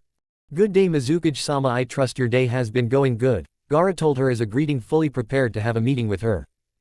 Yes, quite good. Now Ambassador-san, please tell me what brings you here all the way from Suna. Mei asked. Well, after our last Cage was gone after he decided to team with Orochimaru. So, our council wishes to ask for your forgiveness about that and if you would be so kind as to sign a treaty between our two villages as well. Gaara tells her, deciding to keep the meeting as simple as possible. Now why should I team up with your village seeing as their treaty with Konoha meant so much to them, besides what could I possibly need from Suna? Mei asked, sitting down behind her desk with her fingers interlaced in front of her. Well Mizukage-sama, if you were to team up with Suna there is a high demand for water and such cooling products that we are unable to have in mass quantities, so, I am sure we could create quite a few lucrative trade routes between our two villages. Gaara told her, knowing that he caught her attention. That might be quite good for us. How about we bring this to the council so they can put it on paper, and if both they and your village agrees I think this might be good for both of our villages. Mei told him with a small smile, then brought all of them to the council room. Course she wasn't the only one that was smiling, for Tamari was smiling widely, though not for the same reason. Ever since his seal has been fixed, Gaara has become such a different person. Thank you Naruto-kun, you did the one thing I didn't think was possible. You brought my family back together. She thought happily as she followed Mei into the protected council room, smiling the whole way. Konoha. All of the ninja council were at a meeting in what seemed to be a random training ground, but really it was protected by several ninja they already had on their side, though they used this area so as to not be as suspicious, seeing as they used the Forest of Death's room last time. So, how do our numbers look? Shikaku asked, simply getting to the main topic of the talk. So, a random Anbu that was on their side came in front of them and opened up a small scroll. Council, according to recent counting we have 100% of the Genin, 65% of the Chunin, 40% of the Jonin, and sadly only 30% of the Anbu on our side already, though these numbers may change later on, especially with our hidden recruiters going around the village planting seeds of tension around. The man told them, then bowed and left the center of the group. So, we have a lot of the low-ranking ninja but still have to get some Anbu. Will this truly be enough? Inochi asked, already worrying about what was to come. Well, if no others come it will have to be. For we will show Minato that even when the tainted diminish it, our will of fire will always burn strongly. Isn't that right Sarutobi-sama? Sume asked with a toothy smile pointed in the direction of their leader. Yes, that is correct Sume-san, we must show the village that I am willing to fix my mistakes to make sure that our village stays with the good name it is known for. Sarutobi told them with a sad smile. Minato, where did I go wrong picking you? I thought you were different. Apparently I really should have let Kushina be the Cage, seeing as right now she seems to be the better person of their horrible relationship. Oh, well Minato, you will pay. Not only for tricking me but also for tricking your own village. And I will take down all the other traitors during the process. Sarutobi thought, annoyed, clenching his fist in anger. Chapter 23. Konoha Rebel Council. How are the preparations going? Sarutobi asks the council. It is coming along quite well. We have enough for each person to have basic supplies for a while, but that is just because it is normal for everyone to keep themselves well stocked. Though we also have enough refills for every ninja we have to refill once or twice. So, if we plan to keep this rebellion going longer than a few days, we will have to wait for more equipment. Though may I suggest just having the genin named Tenten to buy some a lot of our supplies, for she is already known for buying large masses of weaponry already. Shikaku informed him. Are we sure that she is trustworthy enough? The last thing we need is to give money to someone on Minato's side to inform him of our plans. Sarutobi asked, not trusting anyone completely at the moment. Yes, she is. She was one of the people who helped us inform the old genins about the rebellion. Plus, she always has been more focused on Tsunade and Kushina as her role models, so I doubt she would betray them. Inochi informed him. Very well, then I guess we can trust her with buying some of our supplies, though we really need to actually start this rebellion, so let's start with the first phase of it, sabotage. So, any idea? Sarutobi asks them. Well, may I suggest that we go for the infiltrating the officials' homes or offices to try and learn about their side and try to learn about the plans and maybe even get rid of some of our main targets. So, we should try to get people into positions near Minato, the civilian council, and the elders, who we know are corrupt. Though to get to them we will have to be careful about Root, Kakashi, and Jiraiya, who we know are close to these targets. Shikaku told them, deciding to finally tell the group what he was thinking.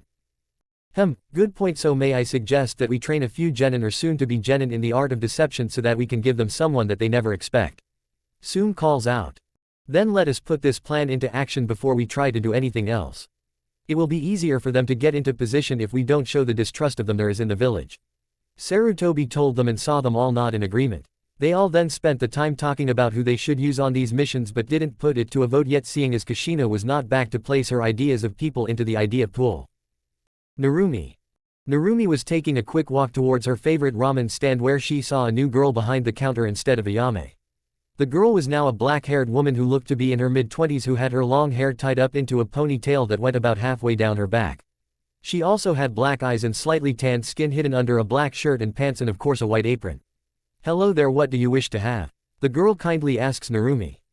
I will start off with 4 pork ramens, though what happened to Ayame?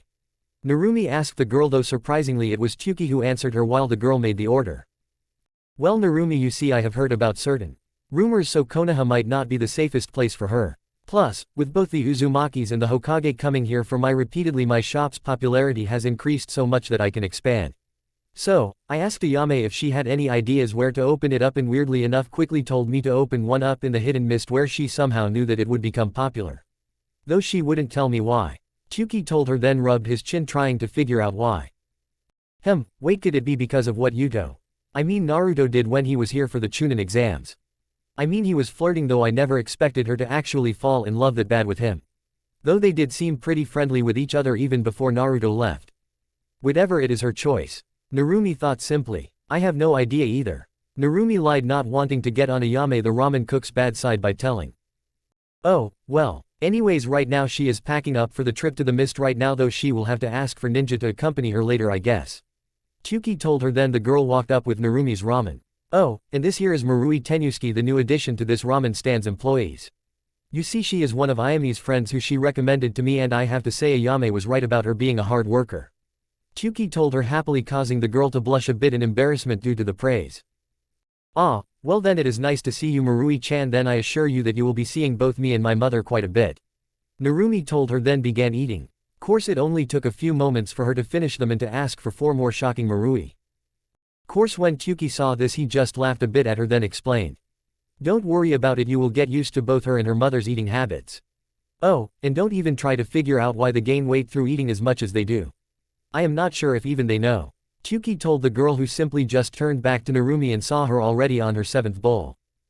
Some of these ninjas sure are weird, was all she could think as she just watched the ramen lover demolish the ramen in front of her.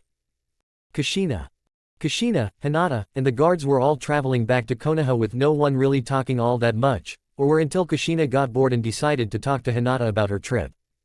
So, Hinata, how was the trip? Kushina asked the young Hyuga. It was great. I mean, it was pretty interesting. Hinata told her, momentarily forgetting about the fact that Hyugas are supposed to be level-headed. Oh, really? So, did what interesting things happen? Kushina asked, simply curious, though when she asked this Hinata blushed, remembering her time with Naruto. Well, I had a lot of fun with my friends after the camping trip. Hinata told the curious Uzumaki. I see. So, did you get to go to a hot spring? I heard a rumor that the best ones are in the Mist Village. Can you tell me if it is true or not? Kushina asked, still being her curious self. Well, I can't tell you if that is true or not, seeing as I really don't go to the hot springs that much anywhere. Sorry. Hinata told her. Course Kushina just waved the apology off. So, how did your talk go? Hinata asked, trying to get the attention off of her. Course this question caused a mix of several emotions to quickly be seen on Kushina's face, though she quickly hid them. Well, it actually went pretty good. I mean, I think he still resents me now, which is understandable due to all the crap he went through. But, at least he understands me a bit more. Which is the first step in recovering our relationship. Kushina told her without showing any emotion, then quickly went ahead, apparently done talking. Naruto, I promise you that I will make up for all the crap I did to you, even if it is the last thing I do. Kushina promised both herself and Naruto, even though he couldn't hear her. Narumi. After eating her 10th bowl of ramen and quickly asked if she could go help Ayame, which Tsuki quickly allowed, seeing as he knew they were good friends with each other. So, she quickly went behind the counter and went upstairs into Tsuki's home.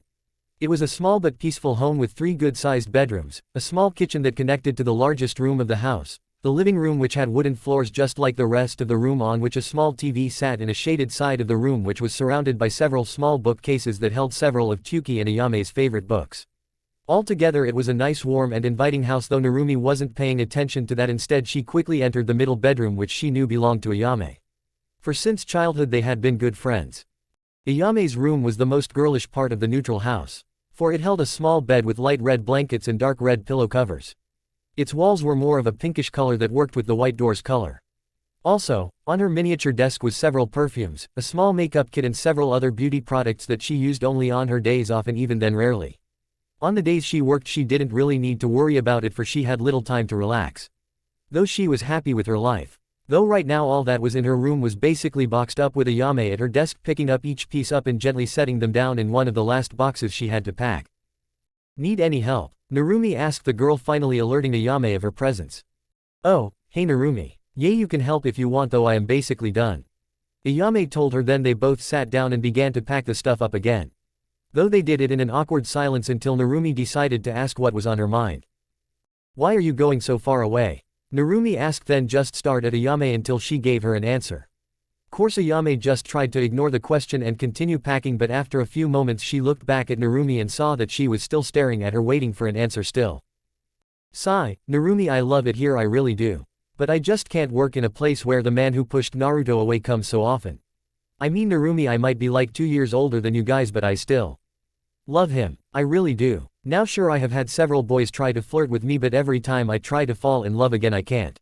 I just keep seeing Naruto as the perfect one for me. Now I know you loved him, so I never tried to make anything of my feelings, though when he left I was devastated as well.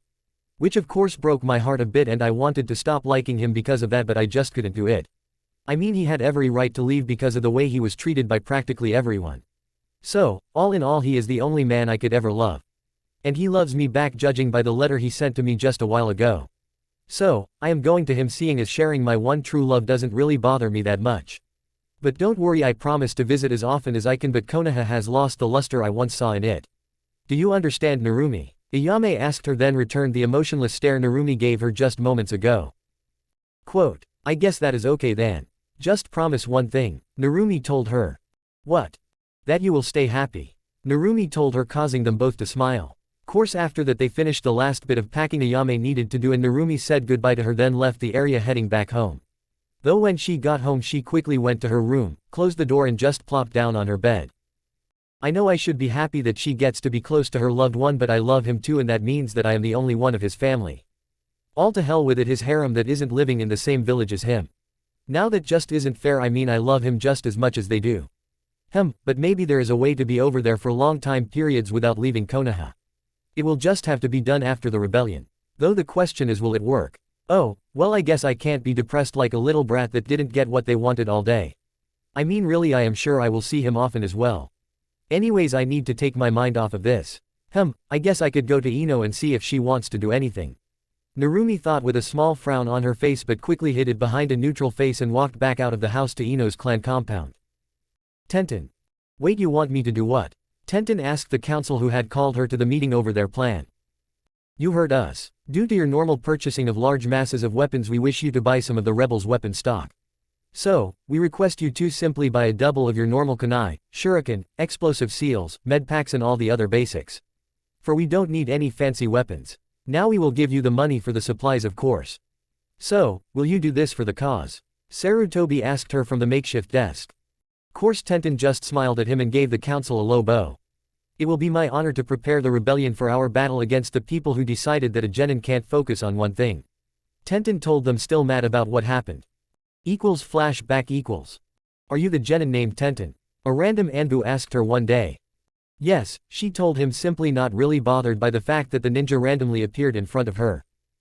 You are required to go to an important meeting that all genin will be going to in the normal meeting area. The Anbu told her, then simply left her as soon as she heard the message. Meeting room. Yush, my youthful teammate Tenten, how are you doing this fine day?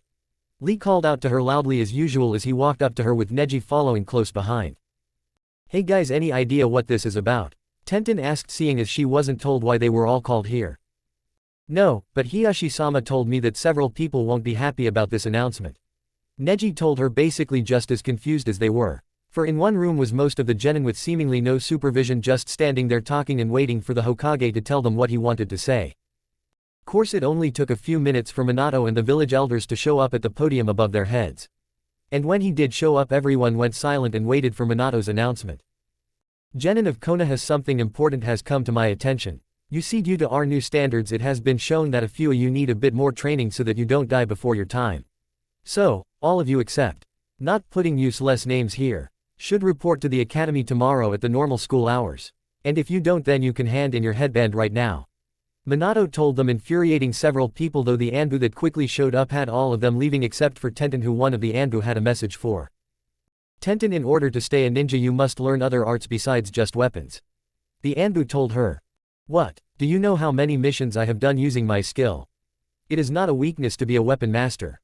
Tenten screamed at him, outraged. Course he just stood there and watched the irate girl until she finally quieted down a bit. Yes it is, for we will no longer have people who waste the stockpile of Konoha's weapons on each mission. The Anbu finally told her, then left, leaving the girl to scream out her anger alone. So, she quickly went to the forest and destroyed the trees any way she could in her fit of rage. Flashback and equals. The very memory of that day brought back the rage that Tenten had against Minato as she walked to her normal weapon shop after spending half her day at school, learning how to be a ninja. Ah, Tenten-chan, what can I get for you today? The clerk called out to her happily when he saw her.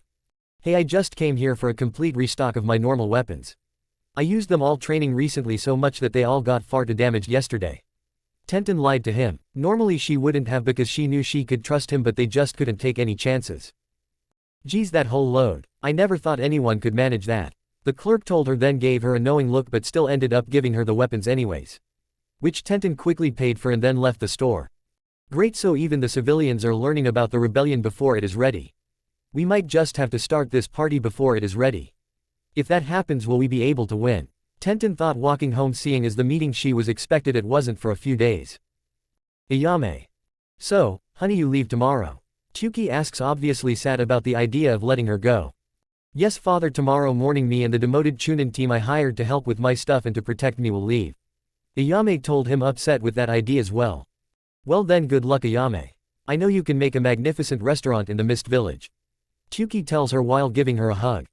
Yes, I will make you proud father. And I promise I will visit when I can. Ayame told him, returning the hug. And they just stood there for a few moments, enjoying one of the last few family moments they would have for a while. Course after a while they went back to what they needed to do before the day ended. Father, I promise you that I will make you proud in the mist. Not only with the business but also everything I do. Ayame promised him in her thoughts as she looked up at the mid-afternoon sky.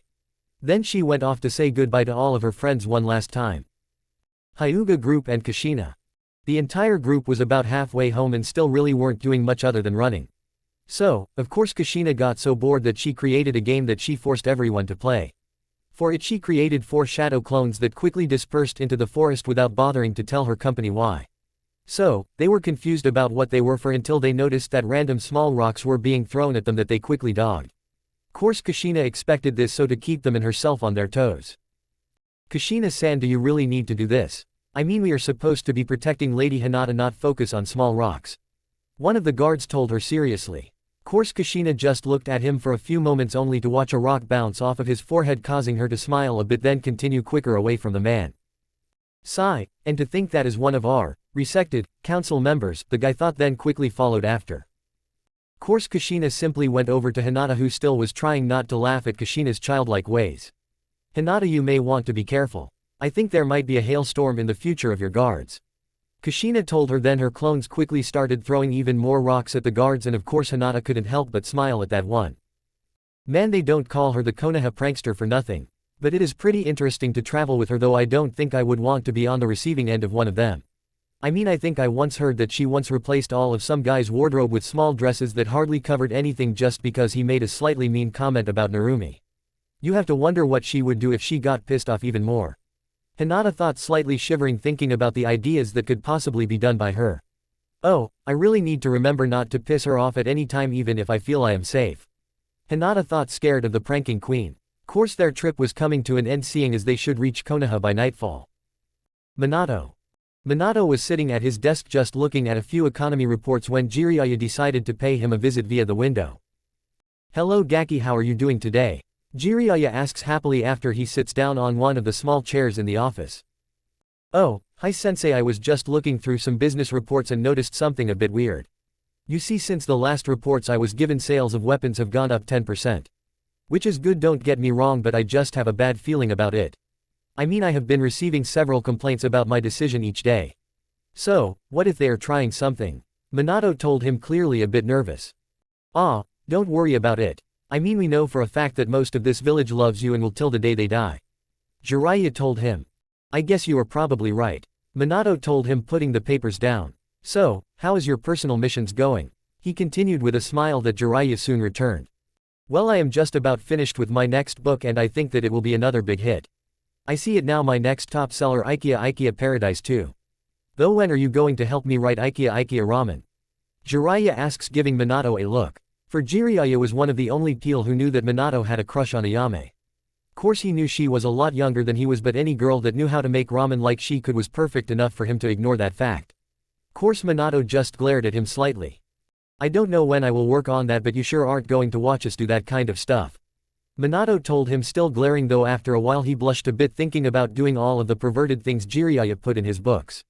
Though it is unknown whether he loved her for real or just because she made his favorite ramen. Anyways, as for the prophecy though, I just can't see Narmi being the one.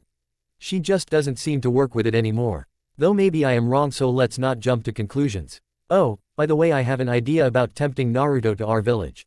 How about I spend a day or two there training him about the frog summons, then just leave.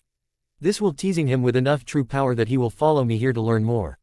Or in other words, bring him to join our village without us doing anything really. Course Minato thought about this for a bit, then a sinister grin appeared on his face. Yes, that might just work. Go ahead and do it, I want that brat here as soon as you can get him. Minato told him, and then Jiraiya left the room. Soon Naruto, I will use your publicity for all it's worth, then I will dispose of the uselessness that is you when I finish with you. Just you wait, I will make sure that I not only get a stronger village from you but also make sure that you die for all the trouble to my plans you caused. Minato thought with his evil smile style plastered on his face. Chapter 24. Jiraiya began to travel to the Mist Village, fully planning to tempt Naruto into coming back to Konoha. Thought he felt no need to rush. So, he was going to spend a few weeks slowly going to the Mist while getting some research done while he was at it. May. So, how are you progressing with the seal? May asked one of her seal masters. Well, the seal was quite good. I mean, I have never seen any seal like it before. The person who created it must have been quite inventive. So, I think it will take me at least a week or so to be able to figure out how to get rid of it, even with my apprentice helping me. The guy told May, causing her to slam down her hands in frustration. I just want to know who sent those bastards over here so I can make sure that they get what they deserve for trying to mess with our village. I mean, they even went for a spot where civilians live. The goddamn nerve of them. May growled out. I understand, Mizukage-sama, we will try to get the seal off of them as soon as we can. We know that the faster we find out who sent them, the quickly we can stop an enemy of the village. The master sealer told her, then slightly bowed to her and left the room with his Chunin apprentice following quickly after him. Sigh, we are nearly completely fixed up and now this kind of crap starts. This sucks, but at least all of us can live together freely without having to travel to another village. Actually, that reminds me, I need Mai to finally take her place as a clan head, and as much as I hate to say it, with Konoha starting to act weirdly, another war could be coming up. Though can I really just sit here sending the troops out without actually going in? I mean, that just seems to be weak. Just like I was just the village's figurehead of power while the others have to do all the work. I will have to change that idea I suppose. May began to think, knowing that she hardly left the tower anymore except for sleep and food, seeing as the meeting room is also in the tower. Naruto. Naruto was happily sitting at home simply enjoying a moment with Mai, Haku, and Megumi. Seeing as they were watching one of the girl's well-known favorite actors, Koyuki Kazuhana, who even Naruto had to admit was a pretty good actor. Princess movie actor from Land of Snow Naruto movie. Ah, this is nice, snuggling up with our nice and warm Naruto-kun while watching one of our favorite actors. What could be better? Mai asked happily as she moved closer to Naruto and leaned her head onto Naruto's lap. Seeing as both of his shoulders were already taken by Haku and Megumi. Though she wasn't complaining, seeing as to her and the others all of Naruto was comfortable. You were right, this is pretty nice. Megumi mumbled happily. Hey, you know she will be coming to the mist soon, right? Naruto asked them, seeing as they were so obsessed with the girl. What? Why did you not tell us? All three of them yelled out, surprised, causing Naruto to hold his ears in pain. OWW. You don't need to yell, I am right here. Naruto told them, annoyed. Anyways, I thought you guys would already know, so I didn't bother telling you guys. Hey, why are you such fans of her anyway? It is not like she really has any skills other than acting in these movies. Naruto asked them, actually curious. What are you talking about, Naruto? It doesn't matter if she can only act, she still is an idol of all girls. I mean, she had to dedicate so much time to be able to be that good. All three of them basically told him at the same time. Wait, but you guys had to dedicate your time into becoming ninja too, so how? I am so confused. Naruto mumbled, confused by the girls. So, they are basically fangirls right now. I know that can be bad, but really what harm is it causing right now? I mean, really they don't seem to be trying anything stupid because of it, so I guess I will just turn a blind eye on it for now. Naruto thought with a shrug. We have to go see her then. Mai told them. Yeah, so, where will she be and when, Naruto-kun? Haku asked, causing them all to focus on him. Well, I think she is going to be at some restaurant in like a week. I think, anyways, I really didn't look at the poster they have up for it that much, but I guess we could just look at it now. Naruto told them, surprised that they cared so much. But soon Naruto was being dragged out of the house by all of the girls who were forcing him to show them where it was, causing Naruto to chuckle a bit at the sheer awkwardness of what was happening. Course, he then remembered the message he got from Ayame via the mail the other day. Naruto. Hey Naruto, just wanted to tell you that it seems that Kushina-chan and the rest of the ninja council are planning a rebellion or something, and Pops doesn't want me to be around for the danger of it. So, we decided to make another ramen stand in the wave. So, in about a week I will be seeing you in the wave, and I hope we can continue that talk we had and maybe get something out of it. Anyways, I just wanted to tell you so that you wouldn't be that surprised to see me, and if you could please try to start helping me find a good location for my stand and for a good hotel. Thanks. Love. Ayame. And of course Naruto had yet to tell the rest of the girls, but he wasn't worrying, seeing as they already liked the girl. And given time, Naruto thought they might create a sister-like relationship like they had with each other. Speaking of that letter, I still need to figure out how to help her. I mean, she probably isn't expecting much to start off with even with my help, so I really want to wow her somehow. So, I guess I can easily give her one of the rooms at my hotel clan compound without a problem, but it is the stand itself that will bother me. I mean, I want it close enough to the hotel that she wouldn't have to move that far, and neither would I when I go to get my daily dose of ramen.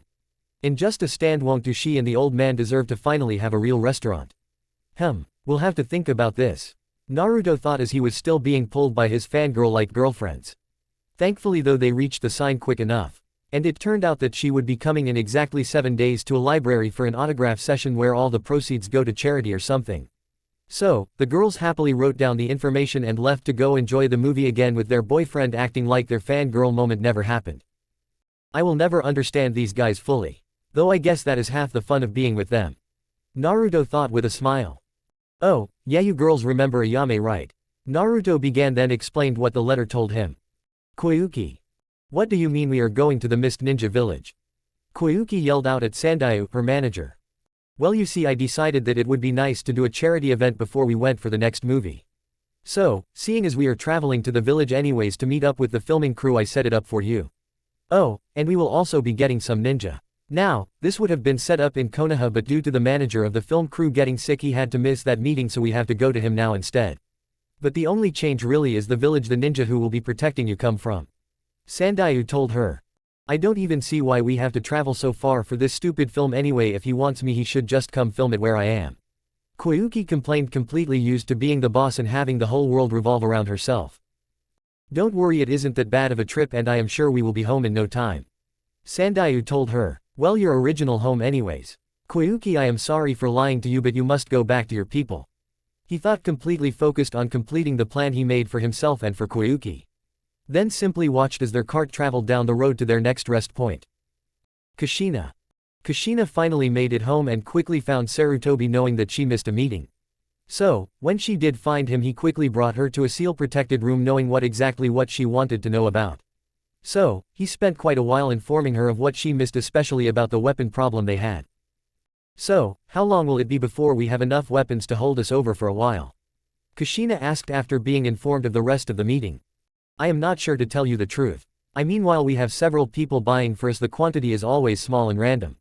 So, it could be as soon as next week or as late as next month, though I am sure it won't take any more than 30 days if we really make sure we keep getting every single weapon we can get by any means without the people loyal to Minato figure out. For you know as well as I do that if he found out now, our chances are practically zero at succeeding. Though that chance is slowly growing larger, and like the mist, I have a feeling we will beat the odds. Sarutobi told her, confident that Konoha's people can pull through anything with the will of fire that was hopefully on their side. I guess so, but I just want to get that bastard out office as soon as we can. Kushina told him with a small growl. Yes, I know you do, though we must do this as smart as we can, because no matter how much you want to deny it, he is very intelligent and strong in his own ways and will be tough to take down. Plus we have the Hidden Root Army, which I am pretty sure Danzo still controls, even though I tried to disband it. Sarutobi told her, and she simply nodded her head in response. Well, thanks for informing me of our situation, Sarutobi-kun. But I really must go say hi to Narumi before people get suspicious. Kushina told him, then left the room. I will make sure you die, Minato-tem, even if it is the last thing I do. Kushina thought when she left, remembering all of the stuff he did not only to her but to her family as well. A family that she felt he no longer belonged to. Narumi, Hinata. As soon as Hinata made it back, she had to report to her dad, but after she finished she quickly went to find Narumi, knowing that she had to tell her friend what happened before she found out some other way, which could possibly ruin their great friendship. Hello na Narumi-chan, Hinata told her, more nervous than ever due to the fact that she didn't know how Narumi would react to her news. Hey Hinata, how did your trip go? Narumi asked, smiling at her friend. Well, it was interesting. Hinata told her truthfully. Really, what happened? And why the hell are you stuttering again? I thought we worked on your confidence already. Narumi asked, annoyed with the fact that her friend seemed to be falling back on her old ways. Well, Narumi, I sort of started dating Naruto-kun. Hinata told her, barely breathing the last part out with a blush on her cheeks. You did what? Narumi asked, seeing as she failed to hear the last part. I said, I started dating Naruto-kun as well. Hinata told her, barely any louder than before. Damn it, Hinata, will you just tell me what you want to already instead of just making it so that I can't hear it? Narumi asked, started to get annoyed with the girl's return shy side. I said I started dating Naruto-kun. Hinata told her loudly, then quickly covered her mouth with her hands and blushed even more. Course Narumi was shocked. Wait, what? Narumi asked, shocked. I told you I actually love him and I actually went on a date with him. I am sorry Narumi-chan, but he was just too kind for me to resist. Hinata told her, then looked down at the ground, nervous about what her friend might do now that she knew. Course what Narumi did truly shocked her. Narumi laughed. What? Hinata asked, confused. Hinata, I already knew that I would have to share him, so why would I be mad about you being one of those girls? Narumi told her. Wait, so you were okay with it? Hinata asked, just as confused. Yeah, I guess. I mean, I am not the happiest because I have to share him, but seeing as I have to deal with it anyways, a few more won't be different. Besides, at least I will have one person I know in it. Though what will your father say about it? Narumi asked, causing the Hyuga to pale. I didn't know. Hinata told her, now a bit afraid about what her father would actually say about her love interest. And another is added to Naruto-kun's love fest. Though I better have a place in it as well. Kyubi told her container, making sure she wasn't forgotten. Yeah, I know, not by best work, but hey, Narumi needed to find out somehow. Iyame. Tsuki stood right in front of his stand, saying his final goodbyes to his daughter before she left with the Chunin Genin team that just finished sealing up all of her stuff. So, with a final hug and tear-filled goodbye, she set off with the team. So, how long will it be before we reach the mist? Iyame quickly asked the team almost as soon as they started to travel away from Konoha as fast as a non-ninja could. Well, I guess we should be there in about a week, maybe 6 days if we can get a pretty fast ship as soon as we get to the port. The leader told her. Oh, was all she told him. Then they didn't talk for a while until Ayame got bored. So, how do you feel about this new rank thing? Ayame asked. We hate it, of course. I mean, our sensei used to be an Anbu while all of us were chunin. So we really don't like it all that much. I mean, we have less difficult missions now. Not that we aren't going to still do them to our best ability. One of the genin chunin told her, annoyed. Well, I am sure that you guys can fix that pretty quickly. Ayame told them with a smile, shocking them.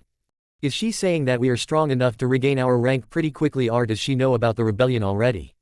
They all thought but didn't bother asking her, seeing as they knew she was going to stay at another village anyways, so she really couldn't tell anyone important at the moment. Time skip 6 days, Ayame. Ah, finally here, Ayame called out happily. Yeah, so how about we quickly go find your friend in this village and get you situated? The sensei told her with a smile. So, Ayame and the entire group were about to begin looking for Naruto when they noticed that a white and blonde figure was running up to them. And when he finally made it to them, they saw a slightly out of breath Naruto right in front of them. Sorry for being late, the mailman was slow, so I didn't get your last message until just a little while ago. Naruto apologized to Ayame, who just smiled and told him it was fine. Then she slowly turned to the ninjas that brought her to the mist in the first place. Thanks for bringing me here, guys, you really did a good job, but I think I am fine now. Ayame told them, then signed their mission papers and gave them the other half of their pay, letting them leave. Thank you, Ayame-san, I hope you enjoy your new life in the mist. They told her, then gave her a small bow and left the two alone, ready to buy some weapons from the mist to help out the equipment problem before they leave to head back to Konoha. So, Ayame, do you want to go see the apartment I got for you? Naruto asked her. Yeah, let's go see. But you didn't have to actually pay for an apartment for me, I just wanted to see if there was one. But thank you, Ayame told him, then quickly kissed him on the cheek. And then they left to go to Naruto's clan compound apartment complex. Okay, then here you are, apartment number 8. Naruto told her, happily opening the door to show yet another room that was more like a home rather than an apartment. Man, Naruto, this must have cost you a fortune, Ayame told him in amazement as she walked slowly around the room. Well, the guy who owns this place is pretty cheap with his prices, so don't worry about that too much, I am sure it will be affordable for you. Naruto told her with a smile. Well, you should, seeing as I can make the price into any price I think you can afford. Naruto added in his mind, but in reality just kept smiling. Oh, okay then, well then I guess we can figure that out later, but for now would you mind helping me unpack my stuff? Ayame asked, then handed him the scroll which she couldn't open seeing as she had no control over her chakra. Yes sure, Ayame-chan, then I can show you around with the others. Naruto told her with a smile, then unsealed all of her stuff and began to help out with putting the items around the apartment. Course when they finished all but the future store's shop stuff was out. Okay then, do you want to look around the village, meet the other girls, or see your new location first?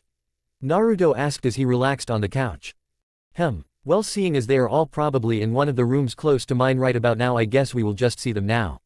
Ayame decided, and Naruto simply nodded and began to get up to bring Ayame to Megumi's room, where Megumi, Haku, and Mai were indeed waiting to meet her. So, Naruto quickly brought her over to the room right next the one they were just in. Ayame-chan, I would like you to meet Megumi Haim, Mai Haim, and Haku Haim, Naruto told, pointing to each of them individually, and then saw then each smile and greet her.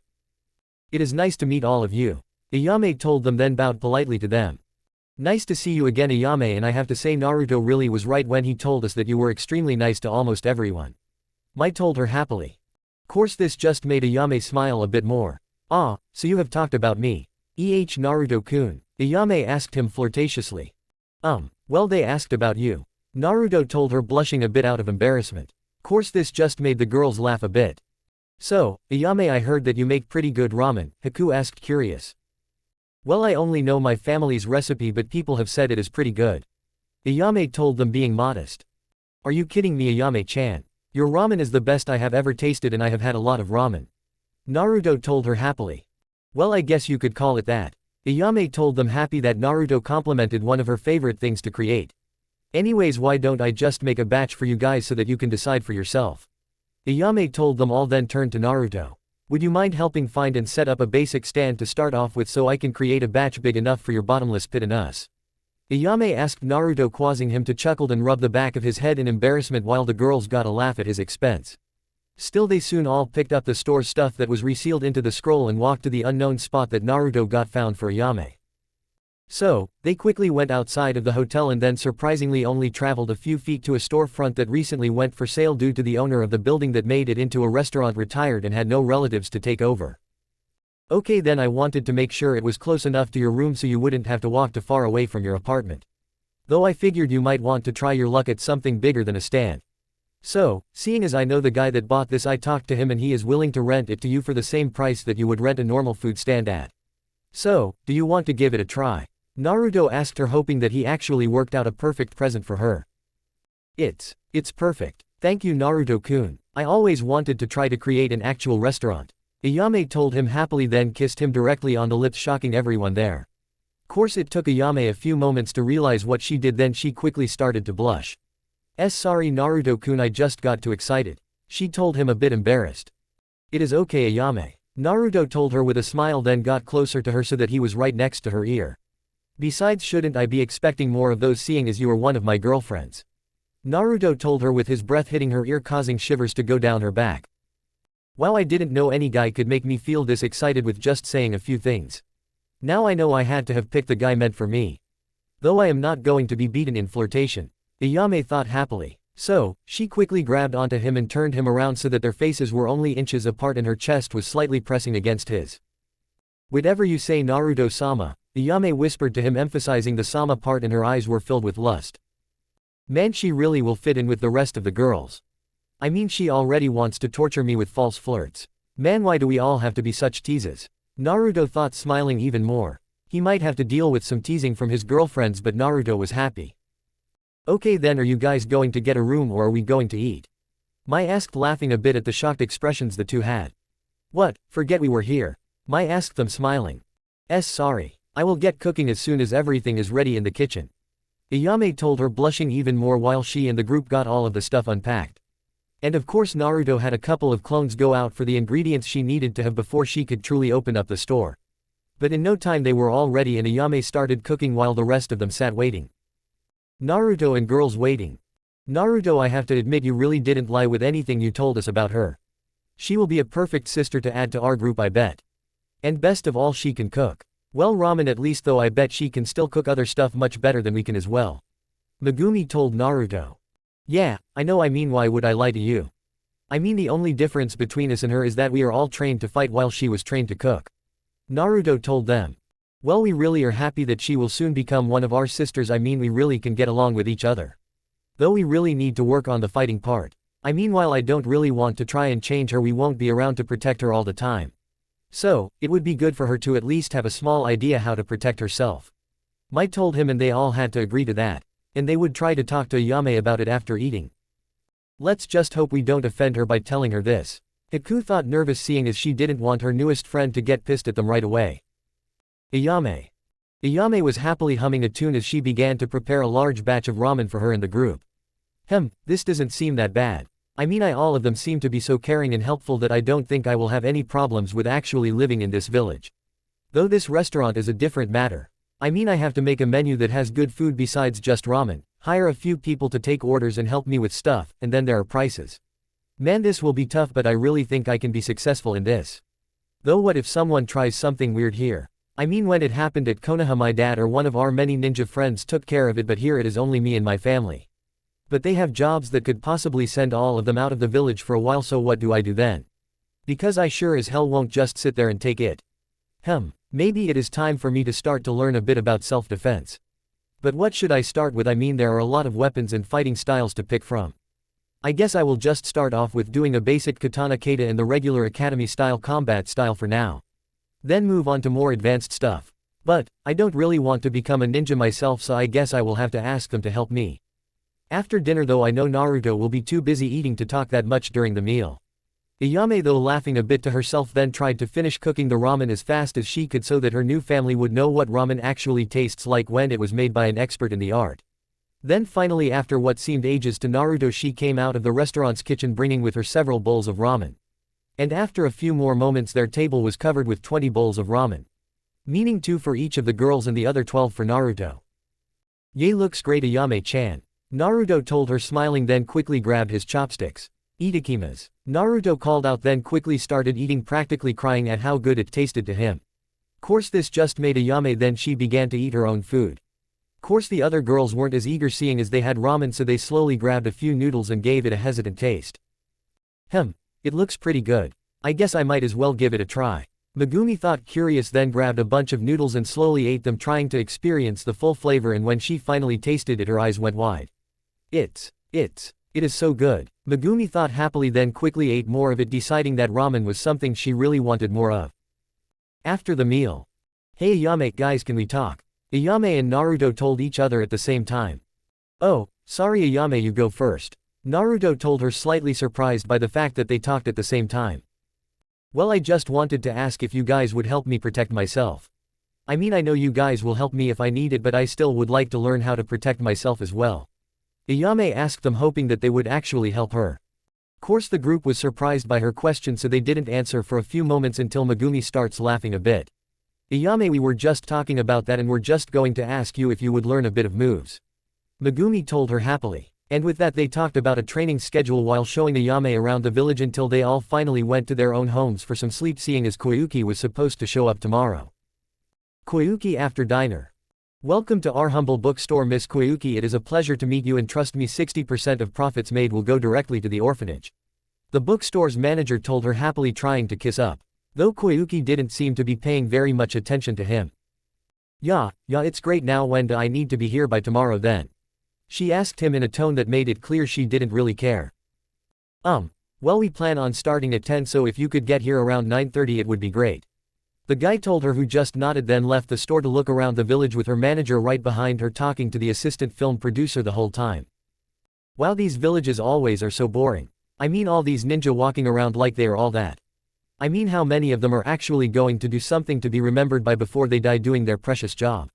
Not many, meaning they are just killing themselves without even expecting people to remember their deeds. How stupid. Koyuki thought, then noticed a newspaper article that had a picture of a kid standing there with weapons drawn, seeming to try and do a death glare at someone while there was destroyed objects all around him. Though what she was interested in was the caption. Today in the week of rebellion heroes, Naruto Uzika's the youngest hero that managed to overcome odds that several older than him could not. Course when she read this she couldn't help but get a bit curious, but did nothing about it. Bah, I bet this kid has a bloated head now. I mean, right now he probably doesn't even do anything, he just sits around waiting for his fans to care to his every whim. She though automatically picturing the kid to be some high-ranked official now. One that still is cocky for something that happened in the past. Course after this she heard her manager calling for her. Well, Koyuki, we are close to the hotel now, we should get some rest now. We have a big day tomorrow and then the next day we leave with a new set of protectors. Sandayu told her with a smile. But she didn't do anything to even show she heard him, other than simply walking beside him so that he could show her the way to her room. So, tomorrow I have to deal with these hopeless fans again. Great, was her last thoughts as she drifted off to sleep on her room's queen-sized bed. Next day. Ready yet, Koyuki? Sandayu asked from the other side of a closed door. Course yet again he didn't get an answer. Though he only had to wait 5 minutes until she came out and went to the bookstore with him. 11 o'clock. This is so stupid, how much longer do I need to do this for? Koyuki asked herself mentally, then sent a asking glance over to her manager, who raised 2 fingers meaning 2 hours, which of course made her sigh and then quickly go back to signing several pictures. Though eventually the squeals of excitement increased towards the end of the line, causing her to actually pay attention again. And when she did, she noticed that there was a group of 5 people, 4 girls and 1 guy. Simply standing in line, though for some reason the others waiting for her of both genders focusing on them. Which confused her until she remembered where she saw the boy before. So, that cocky brat has a couple of girls. Bah, the brat probably became a womanizer just because they probably were fangirls willing to do anything for him. Koyuki thought, still believing that Naruto was just a common overconfident famous person. Course seeing as they were a ways away she ignored them for the time being and just went back to absent-mindedly signing autograph after autograph. Till finally Naruto's group was up. Koyuki-san, would you please sign this for me? Ayame asked shyly, seeing as she was a fan as well. Sure, was all Koyuki told the girl, then lazily scribbled down her name. Arigato, Ayame told her, then waited for all of the rest of the girls to get their turn before they all turned and left, with Naruto following after them, surprising Koyuki.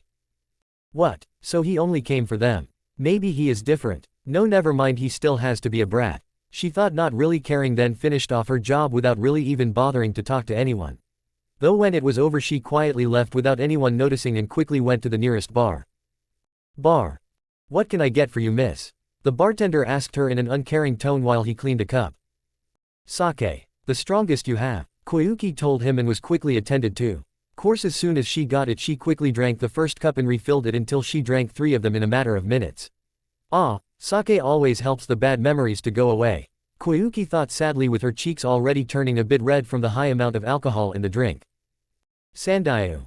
So, what is so important that you must talk to me directly? Mei asked the man in front of her desk. Well, Mizukage-sama, I came here to request a team to help protect Lady Koyuki on her trip to the Land of Snow for the film. Though there is a second part, the mission that even she must not know. For you see, she is the princess of the Land of Snow and must return to her people. Though there are men after her living in the village, so we need help also getting rid of them. Though I have no idea exactly how strong they are right now. So, please, I don't care about money, just help me bring our village back to what it once was. Sandayu begged Mei, who didn't respond at first. This man is being completely honest with me, I know that, but putting my men into a situation where they have to fight an unknown amount of enemies that could be extremely strong. What should I do? Mei thought, conflicted. Seeing on one side she wants to help, but seeing as she was a cage now, she also has to think about protecting the village and its people. What should I do? Wait, I think I have an idea that might just work. Mei told herself, then began to smile, confusing Sandayu. Konoha. Then let this meeting officially start. Sarutobi told the group, completely serious. First off, Tenten, when will you be able to go get another mass quantity of weapons again? Sarutobi asked the girl who was standing nervously in front of all of them. Well, I guess I could get another set from some other store in like a week maybe. I mean, it doesn't help that I am known to take care of my weapons. So, the fact that I am getting more than normal at any weapons store might cause them to get suspicious. Tenten told them. Well, we will work with you on a good reason. Though for now, Inochi, tell me, how are the infiltration plans doing? Sarutobi asked the blonde-haired man. Well, these kids, while willing, seem to have trouble actually holding to their stories. So, I think it will take a week or more to get it good enough to fool most of the people. Though for ninja above our old Chunin level 1, doubt they would be fooled. Still, those kids already trained in the ninja arts could do slightly better. So, I suggest we start by trying to put those that are doing the best right now into positions now, seeing as they could keep it up for a while. Hopefully until they are trusted enough to have the people around them to lower their guard a bit. Though it is your call, but these kids will never be completely ready, seeing as they are still only kids, so it is a chance no matter what. Inochi told him. Damn, why must war always be so complicated? Not to mention that we are forced to use children in it, how disgraceful. My only hope is that this ends quickly so I can take these kids as far from harm's way as possible. Sarutobi thought, sadly worrying about the village's future generation. Chapter 25. Mei's meeting with Sandayu. Well, Sandayu-san, I think I have a plan that will work for both of us. Though it will cost some. You see, due to the fact that you don't want her to know, we will have one of our strongest genin teams to help you in public. Though there also will be a team or two of Anbu that will follow you in the shadow. Is that acceptable for you? Mei asked Sandayu, who just smiled widely. Yes, thank you, Mizukage-sama. You don't know how much this means not only to me but everyone in my village. Sandayu told her, practically crying tears of happiness. You are quite welcome. Now if you would please take this scroll to the mission room. It has all the information we have just agreed on and they will handle the rest. Mei told him, then watched as he left her office. Then after he left, she turned to one of the walls. Bring me Anbu Squad 8 and 20. Oh, and get Mai's team and Zabuza as well. Mei told the wall, and then soon a fine mist was seen showing that one of her hidden Anbu guards had left the room to do as she ordered. After that she sat down and did some work before she had to talk to the groups.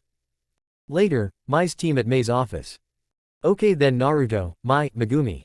I know you just met an old friend, but I really need you to go on a mission. You see, you guys shall protect Koyuki while he creates her next movie.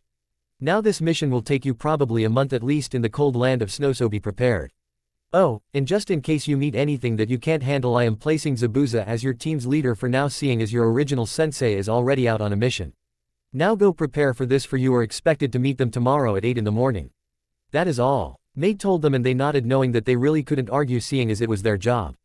So, they all quickly left the room to get ready. Course after they left, Mei couldn't help but let out a worried sigh.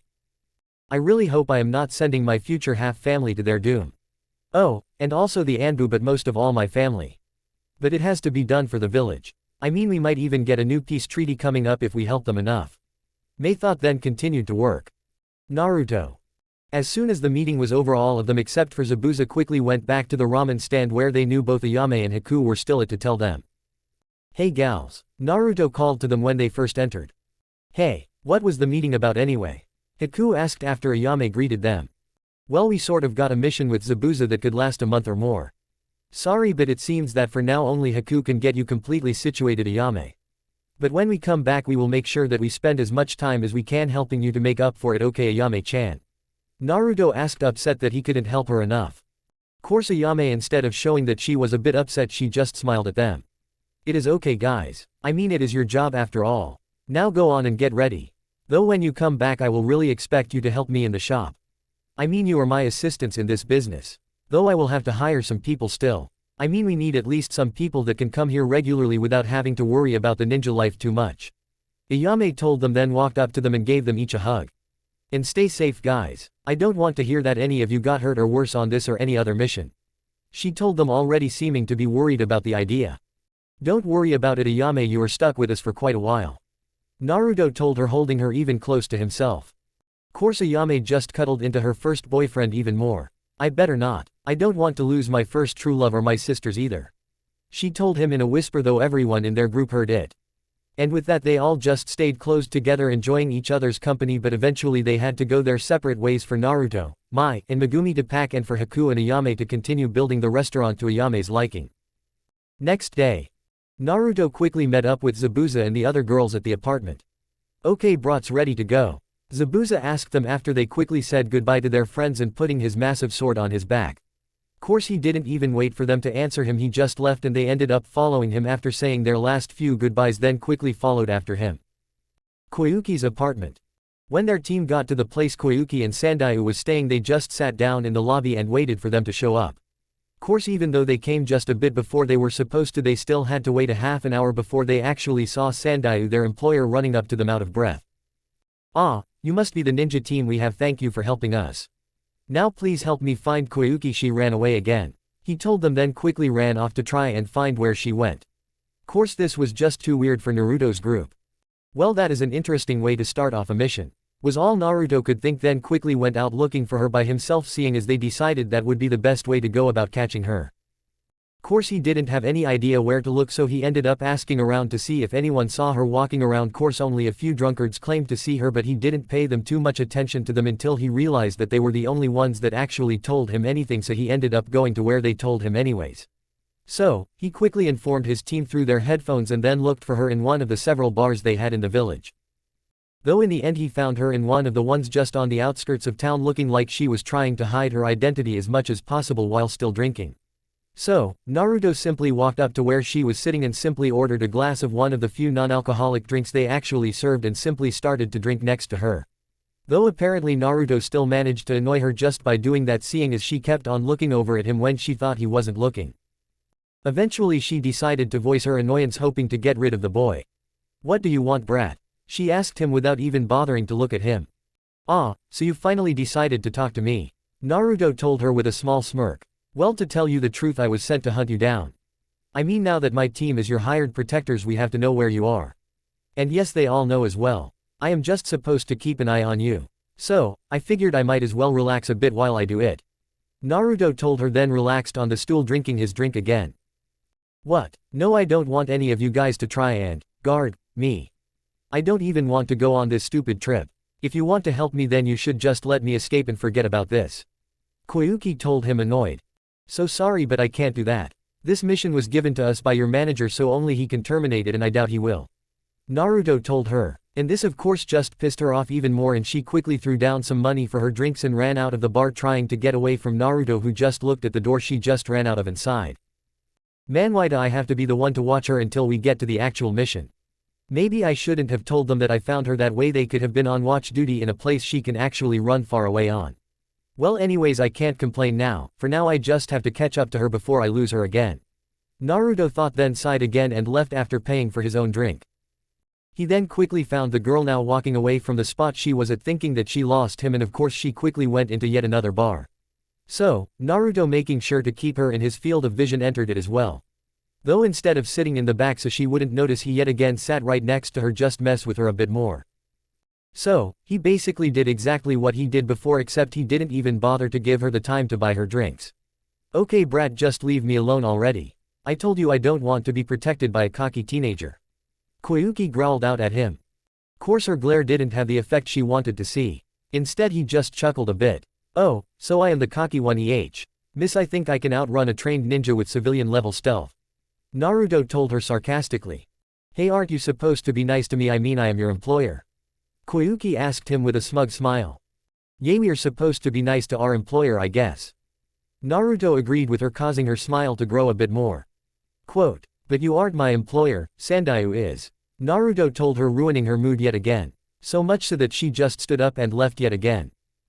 Sigh, you think she would get that she can't run from a ninja as a civilian no matter how much she tries.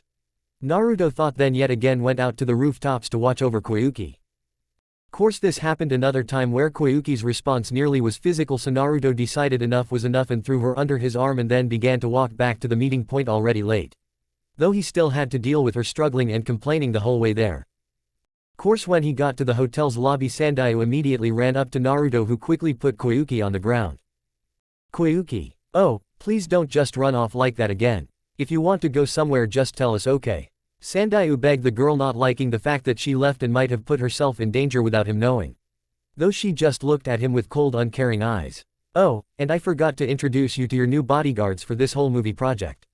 This is Zabuza, Mai, Megumi, and I am sure you already have met Naruto. Sandayu told her, seeing as she was literally carried by the boy back here. I met him. He dragged me all the way here. And all you can say is that I met that damn brat. Koyuki yelled at him, furious with what Naruto just did to her. Oh, calm down, it is not like he hurt you or anything. Mai told the girl, causing her Koyuki's glare to turn from Sandayu to her. This brute grabbed me and forced me to come here. Now I don't know about a tomboy she-male like you, but to me being carried by that man's sweaty hands is not something I want to happen. Koyuki told her, successfully insulting both Naruto and Mai in the same sentence. Course this didn't go well with Mai, seeing as she has the same rage problem that her sister does at times, so it took all of Megumi's strength to hold back the pissed off girl, while Naruto simply brushed to the insults, knowing that he couldn't do anything to the object they were supposed to protect. Koyuki-san, please be nice, they are kind enough to actually help us.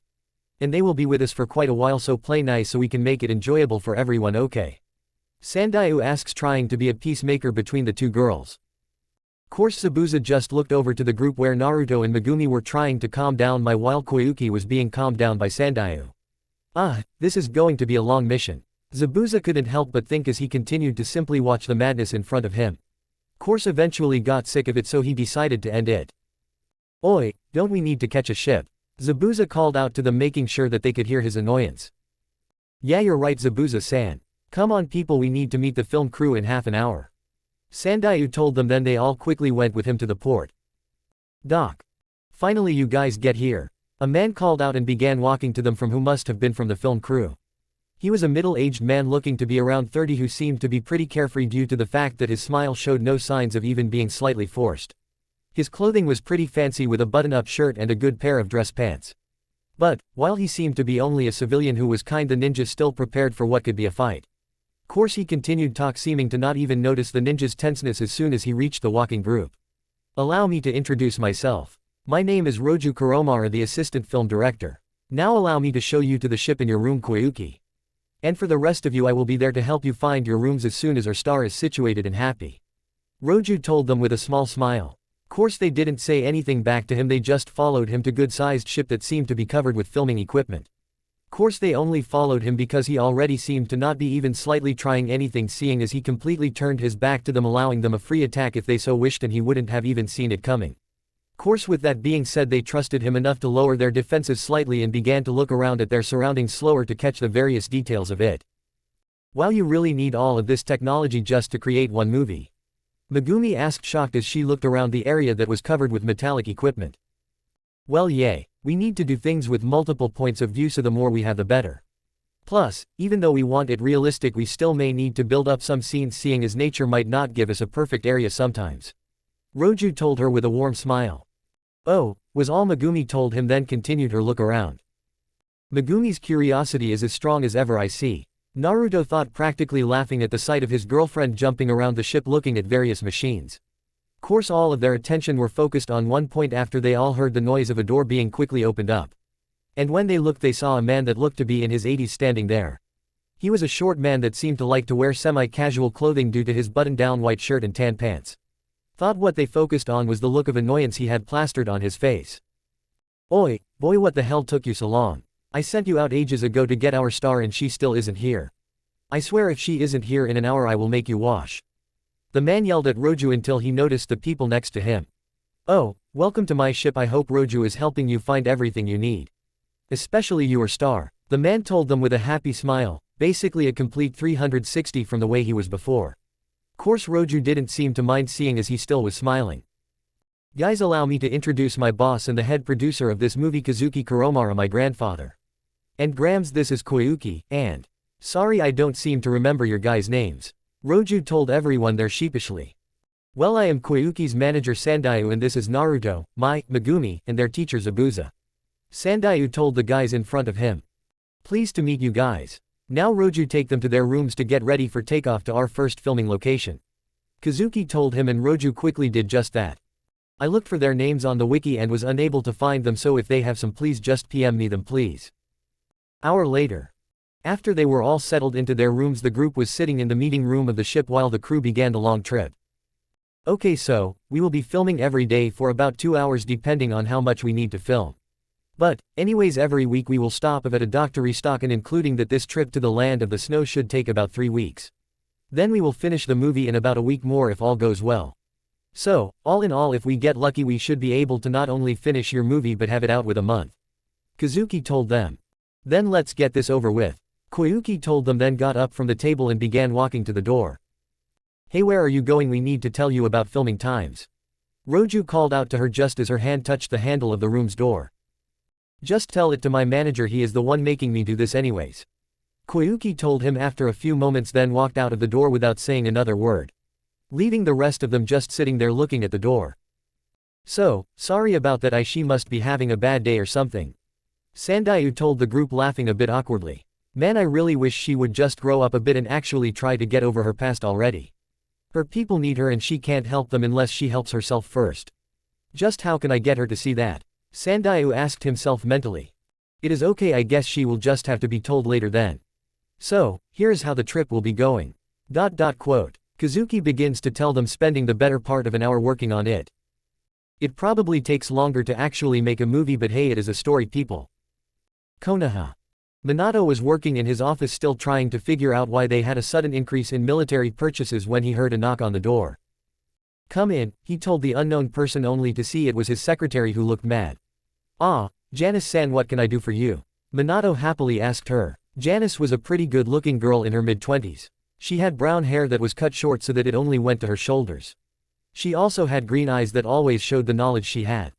Course her figure also was pretty good, with only a small amount of fat, making her look pretty attractive to several people that come into the cage tower, especially to Kakashi, who pestered her each time he saw her. But instead of instantly responding, she walked all the way up to his desk and slammed her hands down on it, shocking him slightly. "Okay, I know that Kakashi is your student and also I am supposed to let him in, but can you at least get him to stop flirting with me? I mean, I am already happily dating someone, so can't you just tell him to knock it off?" she asked him, annoyed. "Well, I am sorry to say this, but I can't do anything about it. I mean, I can't control him. Even if I tried, I am afraid that you must talk to him directly to fix this, Janice," Minato told her. "Well, I really could ask him, but I really want my student to have at least a chance to get their crushes, so I am hoping she will just accept his feelings already," Minato thought. Though Janice didn't seem to like that answer very much, seeing as she was still at his desk glaring at him. "Hokage-sama, we both know that what you are saying is bull crap. I mean, he is your student. He will listen to you, just tell him to stop. Please, I can't deal with his crap anymore. And I am sorry, but if he doesn't stop within a week, I will just have to go somewhere else for my job," Janice told him, clearly serious. "Are you threatening to quit?" Minato asked her, surprised. Why would she quit just for a fine ninja trying to get her attention? He thought, confused. "Yes, unless you get Kakashi to stop," Janice told him after pausing to think a bit about her choices. Course this just made Minato go into his thinking position, which was just interlacing his fingers in front of his chin to think about his choices.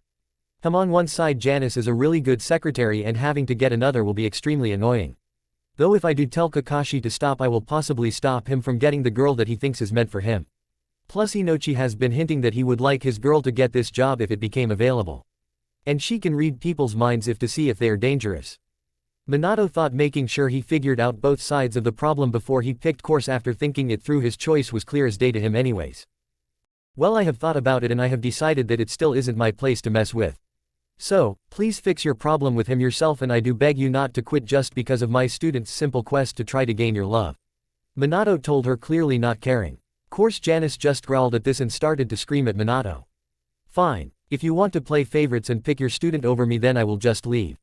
Goodbye, Hokage. Janice told him, then walked out of the room and slammed the door behind her. Dylan Melando.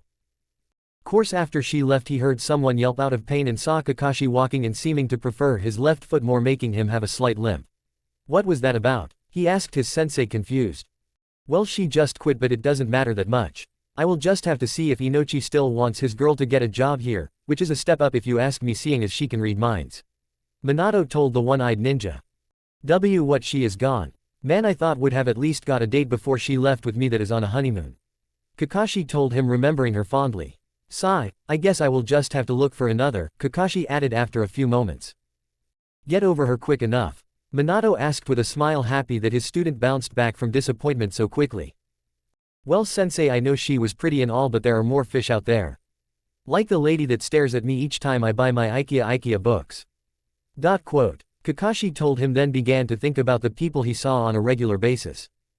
Course this just made Minato chuckle a bit at Kakashi's idea that the girls were staring at him instead of glaring when he had his IKEA books out. After that though, Minato quickly told one of his Anbu to go ask Inochi and his daughter to his office as soon as they could. Later on in the day, Minato's office. You requested as Hokage-sama? Inochi asked with a neutral tone of voice. Yes, Inochi-san, you see, I believe that it is time for me to get a new secretary. So, seeing as you were hinting that Ino wanted to get the job, I figured you would be the first person to offer. Minato told him with a smile, deciding that they didn't need to know that the last one quit. So, with hearing that, Inochi turned to his daughter, who just looked up at him. Well, Ino-chan, do you still think you can work here and do your father proud? Inochi asked her, knowing that she would get the hidden question in it. Course Ino just looked surprised, then swallowed once and answered in an excited tone. Yes, father, I think I will accept this position, Hokage-sama. And don't worry, father, I will do you proud. She told him with a large smile. Or I hope so anyways. I mean, if I don't, I am dead, Ino mentally added with a shiver of fear running down her back. Course neither men noticed this as Minato smiled warmly at her. Well then, I guess I will be the first to welcome you to the Cage Tower crew. Now I will have you get situated tomorrow at around 8 in the morning. Oh, and don't worry about the academy, I will make it so that you can get all of the information you need as well. Minato told her, to which she just nodded, happily. Arigato, Hokage-sama. I promise that I won't let you down. She practically yelled out in her joy, which just brought a smile to Inochi's face. She is doing well so far. I just hope she can keep it up. But Ino, for being able to full AS rank ninja one that has their guard somewhat down, of course, but still it is impressive. If it wasn't for this bastard's new idea of ranks, I would nominate her for Chunin already, seeing as she has this skill and can already fight like a low-ranked Chunin. My daughter, I just hope you continue growing into a great kunoichi. Inochi thought happily. Well then, Hokage-sama, if that is all, then we shall be going. Inochi told Minato calmly. Then both he and Ino walked out of the office. After that they continued to walk in silence until they finally reached Inochi's room in their clan house. When they got there, they quickly applied the seals, making the room safe, and lost their face masks. Man, that is harder than it sounded, Ino called out, allowing herself to fall into one of the chairs by her father's desk. Yes, I know it was Ino-chan, but you did extremely well, and I am sure that in no time you will be able to take my place. You have made me proud, daughter, Inochi told her with a smile. Course this just made Ino's face brighten up in shock and joy. Dad, was all she could manage to say in total shock and disbelief. But he didn't say anything else, he just held out his hands on either side of his body with a large smile on his face. And soon enough he felt Ino launch herself at him, giving him a loving hug. So, for a couple of moments they held each other, with Ino crying tears of happiness into her father's chest while he looked down caringly at her. It is the first time he gave her such a compliment, basically saying that he knows that she will probably be a really strong kunoichi very soon, and already is somewhat of one. It is just a touching moment, don't think too much into it. Chapter 26. On the boat, Naruto's team. The trip has already been going on for a good week, and so far they didn't meet any trouble, but they were getting closer and closer to the land of snow, which was clearly seen by the chunks of ice that they passed every now and then. Koyuki-sama, according to the ship's caption, we should be reaching an area where we will be able to film a bit of the movie on. Sandayu told the brooding girl calmly as he looked into her room slightly from the door. Whatever, was the only he got in return from the girl who was lazily sitting in a chair looking out a window to the sea. Course Sandayu didn't show that he was bothered by her rude way of just pushing him to the side. Instead he simply just closed the door and walked away from the room. In the room. Finally he is gone, Koyuki mumbled to herself as soon as she heard her manager's footsteps far away. She then simply went back to what she was doing before, which was simply looking out the window without showing any emotion at all. You know, that wasn't very nice thing to do. He was just trying to be kind to you, she heard someone say from the room, making her jump out of shock. She quickly turned to the voice and noticed Naruto leaning on the wall behind her, staring directly at her. Course this quickly got her annoyed, so she took a bit of anger out on him. Oh, shut up and leave. I mean, he is my manager, not yours, so don't worry about what I tell him. Remember, even if you were a big shot in the mist, you aren't here. Here I am, your boss, seeing as we are paying for you, so just leave me alone. Koyuki growled at Naruto and then expected Naruto to leave her room. Though instead Naruto just smirked a bit but didn't even begin to move. Sorry Koyuki, but I work for you, manager, and my job is protecting you, meaning that we have to watch over you. So, seeing as it is my turn, you are stuck with me for a while. Naruto told her with the smile still on his face. Course Koyuki just turned away from the boy, clearly even more frustrated than before. Man, she really is a brat. Wait, what did she mean about me being a big shot in the mist? Naruto thought, confused, but decided not to ask, seeing as she probably wouldn't answer him in the first place. Hour later. After what seemed like ages, everyone on the filming crew finally felt the boat thud to a stop and quickly ran to the upper deck to see where they ended up. Course all they saw was a small iceberg that seemed to be about the size of a small island. Oh, yeah, this is the perfect place to film at. Kazuki yelled out happily, then turned to everyone on the boat. Oi, what are you guys waiting for? I want to be filming in an hour, so kick it up a notch. Kazuki called out to his team, who quickly went to work bringing all of their equipment off of the boat. And after another half an hour they managed to get most of the supplies set up. Okay then people, let's begin, Kazuki told them happily from his chair, getting the best view of the scene. Scene 14, Act 4, Take 1. A man called out and then the scene began. And with that, Koyuki, who was dressed up in some type of fake battle armor, and 4 men in the same armor, standing behind her. Come on men, we only have a few more miles to go before we reach General Sandarayu's location. Koyuki told the men confidently, though seemingly tired and injured. Hi princess. The men answered her, then they all began to walk towards a random direction, though they seemed to be limping a bit. Almost like they just came out of a battle or something. So, this is how they create these movies, interesting. Quote. Naruto thought, watching both the actors and the film crew. Same ice chunk hidden behind a hill. Sir, it seems that the target is doing a scene now where she walks a ways away from the rest of the group. A female voice informed one of the other 2 people in her group. Same enemy as in movie, so if you want to know what they look like, just watch the movie. Okay, and what about the guards, anyone recognizable? The man asked the girl in a commanding tone of voice. Let's see. She tells him, then uses her binoculars to look at the main group of people. It looks like there is one of the 7 swordsmen Zabuza Momochi and one of the more popular ninja of the mist, the White Fox. She told them. And the other members of the team. Just normal chunin, it seems. Okay then, seeing as we have 3 jonin, we should be able to beat them, but it would be best if we just let the target move as far away from them as possible, seeing as she needs to be kept alive. Then we can send all our strongest moves to kill the rest of the group, making her easy pickings. Do you all agree? The man asked her and got nods in response. So, all of them simply sat there and waited for the right time to strike. Course they didn't have to wait too long, seeing as soon enough the scene ended and Koyuki and the other actors were starting to move, so they quickly went through hand seals so they could do as much damage as possible without having to worry about keeping her alive. Ice release, one-horned white whale, Nader called out. Water release, water dragon, Mizor and Fubuki called out just seconds after their leader used his. So, all in all they sent a giant whale that seemed to be made out of snow and 2 water dragons that quickly froze from the effects of the whale to annihilate the people before them. Course it wasn't really a surprise attack, seeing as it was too big of an attack to not see from several yards away. So, it quickly caused everyone except the ninja it targeted to freak out, trying to get away from the attacks. But the ninja just looked at the attacks coming at them calmly, not even showing a shred of fear. Instead Zabuza just looked over at Naruto and simply told him to use Plan A. And Naruto simply walked in front of everyone and began putting a large amount of chakra into his hands. So, much so that they actually was a blue glow a couple of inches away from them that were now placed together, palms touching. He then turned them out towards the attack, seeming to be having a bit of trouble judging by the fact that he was tensed up and slightly sweating trying to hold the attack. Then he simply yelled out, "Shirasan Tenshi," which caused a super-powered gravity push that started to push the attacks away. The attacks slammed into each other, making the dragons and whales begin to crack just from the pressure created. And soon the dragons broke into shards of ice that were sent flying back at the attackers at high speeds. Thought the whale managed to break through, though it seemed to be pretty beat up from the gravity attack. Zabuza's sensei, one of their attacks got through. Naruto quickly told his teacher, who already saw it and quickly ran to where Naruto was, tossing the tired boy back to his teammates. "Damn, I put so much chakra in that attack that I now need to recover."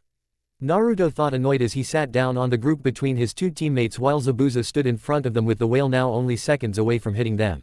So, using hand seals at a speed the Chunin could hardly follow, then called out his attack.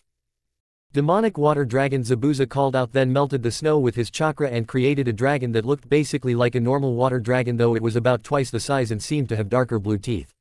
For this new jutsu not only made the jutsu bigger but also condensed the water chakra into the teeth, where it would rust through any weapon at a fast pace and would cause massive damage to anyone it hits. Though it took a lot of chakra, meaning that only cages and high-ranking jonin tried doing it. Anyways, the attacks clashed and the dragon froze slightly, though in the end it broke through the already weakened attack and continued toward the other ninja, making them have to jump out of the way of the attack that still had enough force to destroy some of the iceberg. "Oi, make sure you film this," Kazuki told some of his team who were now standing off to the side away from danger. And of course they all quickly turned on their equipment to catch the soon-to-be fight. As for Koyuki, she quickly went back to the rest of the group, not looking all that worried even though the rest of them were nervous. "I don't know why they are freaking out. I mean, these ninja are meant to be protecting us. So, we don't need to worry about getting hurt unless those idiots die. Then again, I still probably wouldn't be killed anyways, seeing as I am so famous. They probably would just hold me for ransom," Koyuki thought to herself, but still watched the fight with the rest of the group. Mist Team. As soon as the enemy group split apart, each one of the Mist Ninja raced to block them off from their target. So, Zabuza, Mai, and Megumi ran at the enemy ready to fight, while Naruto ran to where Koyuki and the filming crew were to protect as they planned to do before. For Naruto in this case was better for defense, seeing as he has separately thinking shadow clones to watch each direction, meaning that it would be harder for one of the ninja to get through to the civilians. While Zabuza was attacking, seeing as he really acted like a demon when it came to fighting. Though for Mai it was due to the fact that her lava jutsu would decimate any snow jutsu, and Megumi was sent simply because she had a large mass of chakra to use now that she had a bit of control over the Biju chakra she held within her. Meanwhile the hired snow ninja split up completely, simply running at the ninja, not bothering to work as a team anymore. For their skinny leader ran straight at Zabuza, knowing that he would be the only one that could possibly beat the demonic fighter. While the girl ran straight at Mai, smiling, confident that she will win already. While the chubby male of the team quickly threw his snowboard down to the ground and slid even faster down the hill towards the civilian group, completely ignoring Megumi. Course this didn't sit well for Megumi, who quickly got annoyed that he ignored her, so she quickly tried running in front of the man. Zabuza and Nadare. "Ah, so you are the supposed the demon of the Misty H?" Nadare asks, taking a good at his opponent for any weaknesses. "Well, you don't look all that tough." He ended up staying with a cocky smirk. Course if this bothered Zabuza, he didn't show it. Instead he just put one hand above his head and one by his chest using his hidden mist jutsu, even though he was still visible. "We will see about that," Zabuza simply told him with a maniac's grin, then disappeared into the mist completely. Mai and Fubuki. As soon as Mai and Fubuki were close enough, they took out two kunai each and attack blocked each other. This continued for a few moments until they both clashed together, trying to overpower each other. Course Fubuki took this as an opportunity to taunt Mai. "Come on little girl, just give up, you know you can't beat me. Tell you what, if you do I will let you serve as my slave," she told her with a smug smile, then tried to slash under Mai's guards. Though Mai saw this quick enough and jumped back to dodge it, but soon came right back at her, making their blades clash yet again. "I will never be your slave," Mai told her, mad, then looked her opponent over for a moment. "Besides, who are you calling a brat? I have to be older than you with how you look," Mai told the girl, who quickly got pissed. "Damn it, I am not a young brat, I am 32 damn years old," Fubuki yelled out, extremely pissed. Course this just made Mai blink out of surprise for a moment, then smirk out of amusement. "Really? Then I guess someone didn't develop much," Mai told her, already knowing how she would react. And of course Fubuki quickly glanced over her petite body compared to Mai's and quickly blushed out of embarrassment, seeing as Mai was actually right.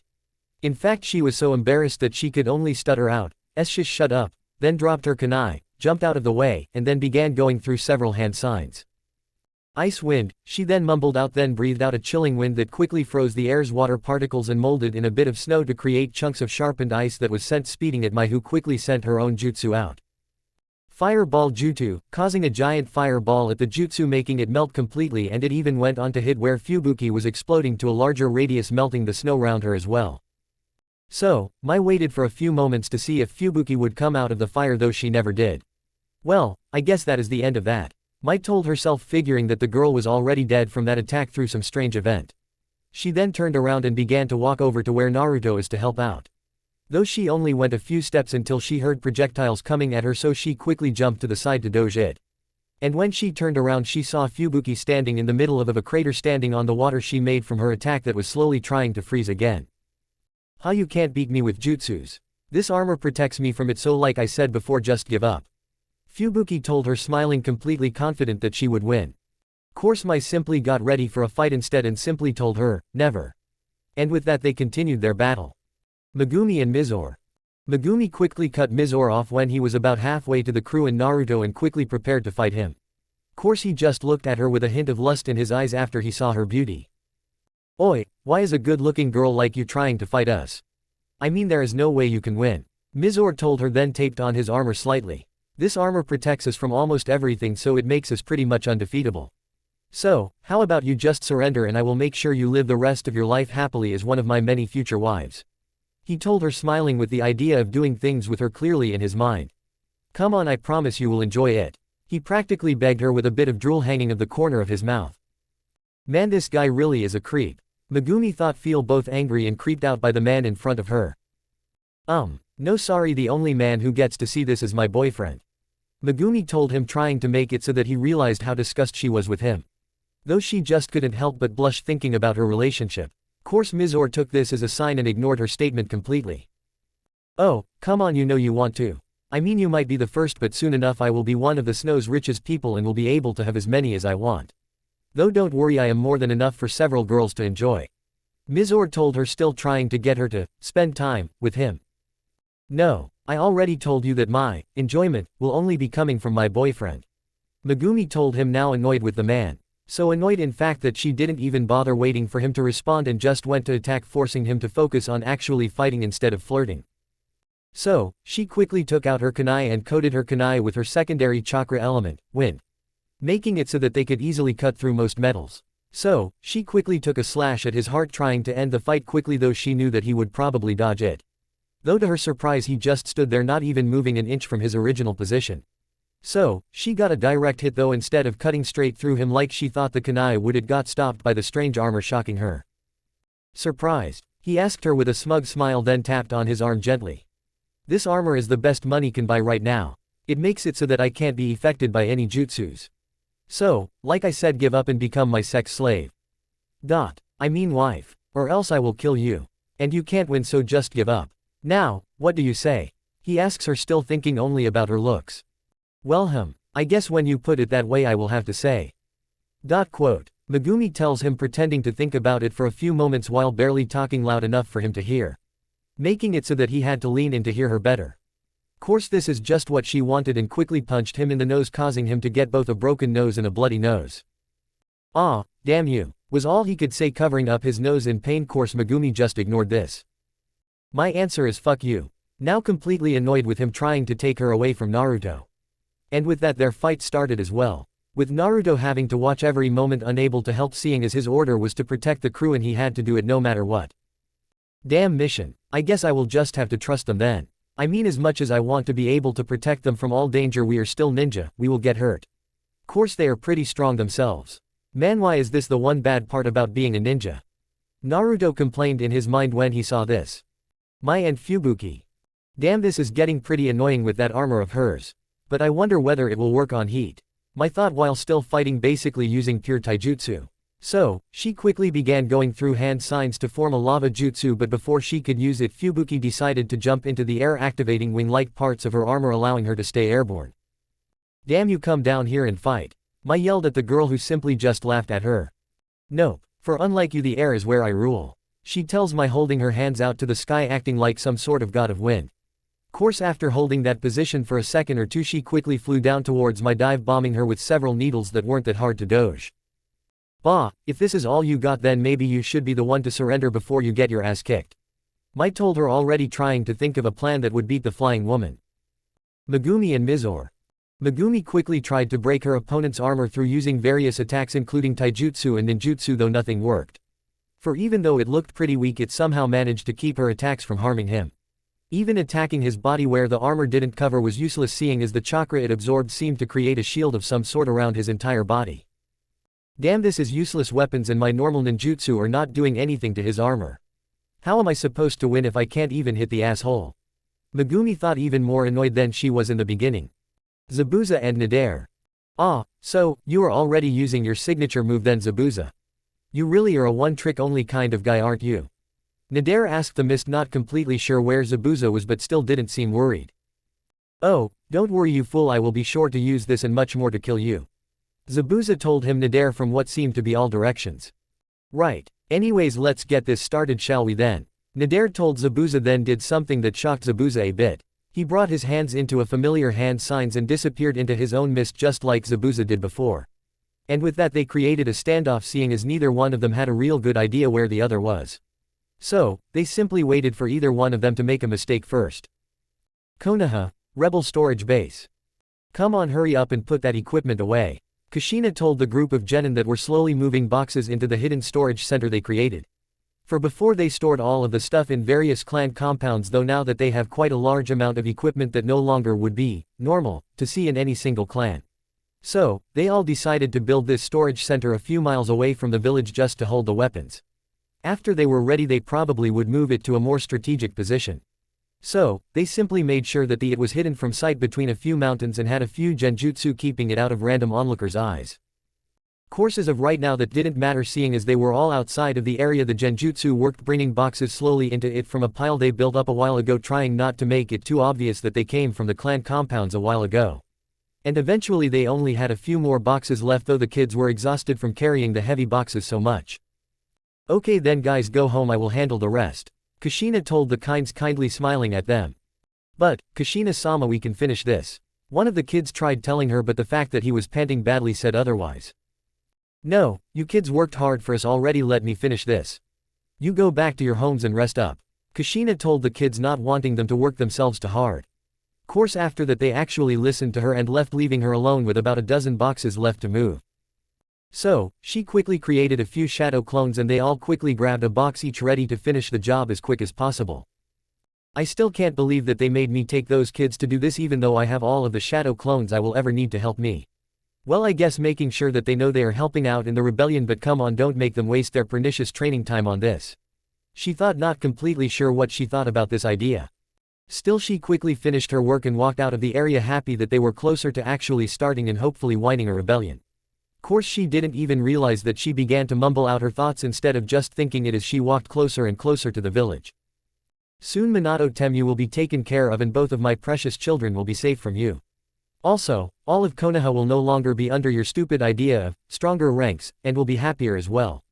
So, just you wait, Minato, I promise you that by the end of this year at least you will die. Kushina promised him, but didn't notice the fact that she was walking by a group of his supporters. Guys, did you just hear that? One of the three guys asked, surprised. Yay, but what should we do? She is a cage level ninja and we are only chunin even if we were jonin before. The second told him. Wait, why don't we just run and tell Minato-sama, I mean she can't get us all, can she? The third asked them, and of course they all decided to go with what he said. Course they didn't realize that they could have just walked away and pretended that they didn't hear her until they were away from her, but they were still in shock by what they heard. So, they weren't really thinking completely straight at the moment. So, they all quickly ran, bringing themselves to Kushina's attention. Wait, why are they running? I mean there is nothing around her to run from. And why did they keep looking back at me? Wait, was I talking out loud? Damn it, I have to stop them. Kushina thought, both surprised and scared for a few moments, then quickly made several shadow clones and ran after the group trying to stop them. Damn it, she is chasing us. One of them quickly told the others, scared. Damn, she is. Well, I guess we will have to hold her off while the other runs. So, which one of you will stay with me? The middle one asked, and they quickly figured that out, and two of them stopped running and instead jumped back at the Kushinas. Though the clones she made quickly attacked them, while the real one jumped past them after the last guy who was only a few minutes away from entering the village. So, she went as fast as she could and slowly caught up to the scared guy. Though he quickly created a shadow clone that ran back at her, causing her to have to pause for a bit to take care of it, giving him just enough time to make it into the sensing barrier that Konoha had around it.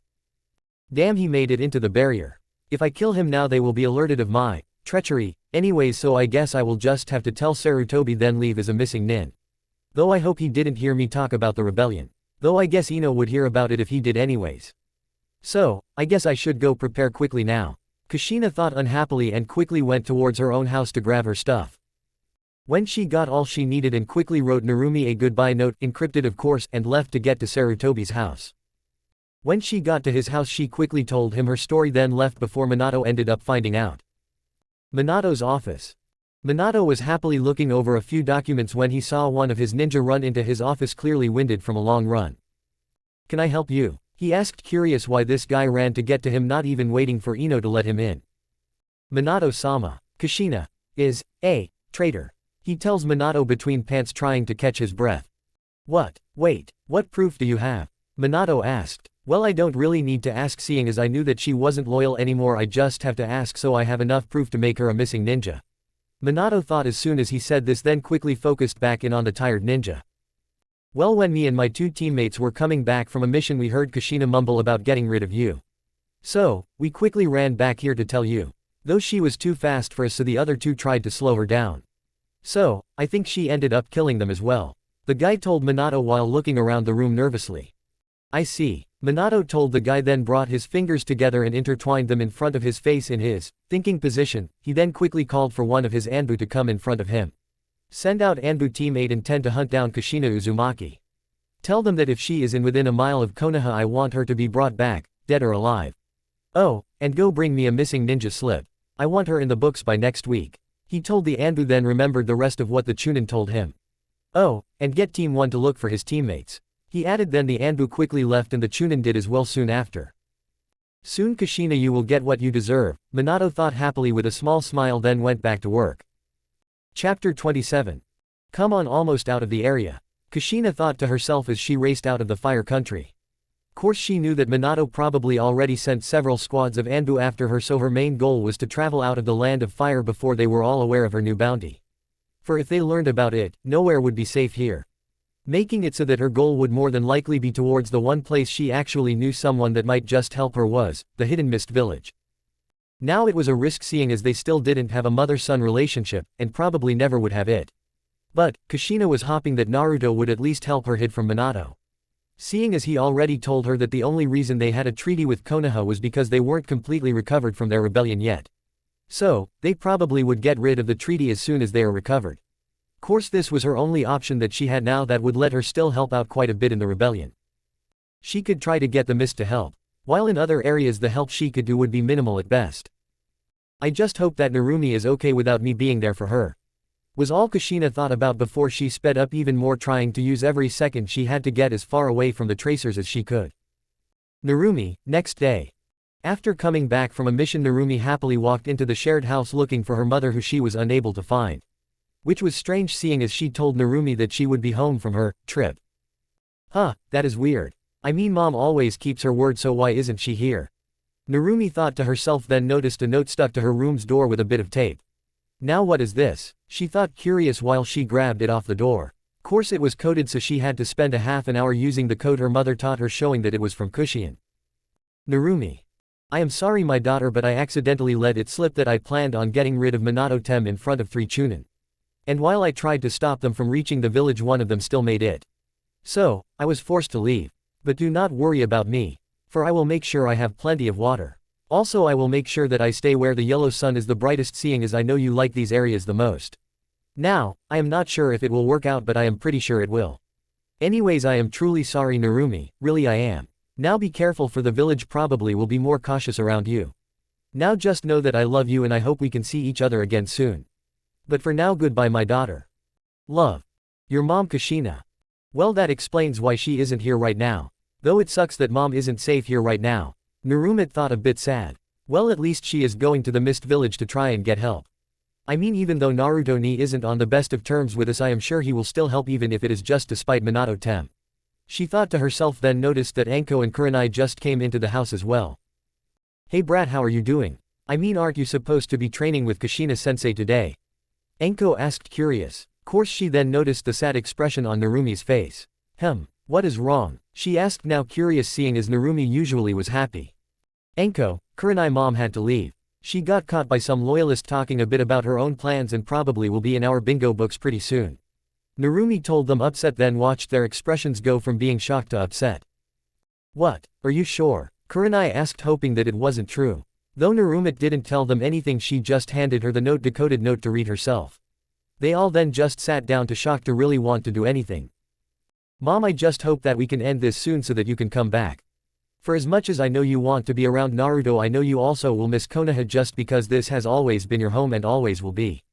Narumi thought then just sat down to think for a bit. Course she wasn't the only one that was taking this heavily. For inside of her seal Natsui was also saddened by the fact that Kushina left. For while she mainly wanted to be around Naruto, she still found herself beginning to like Narumi as well and maybe even Kushina a bit.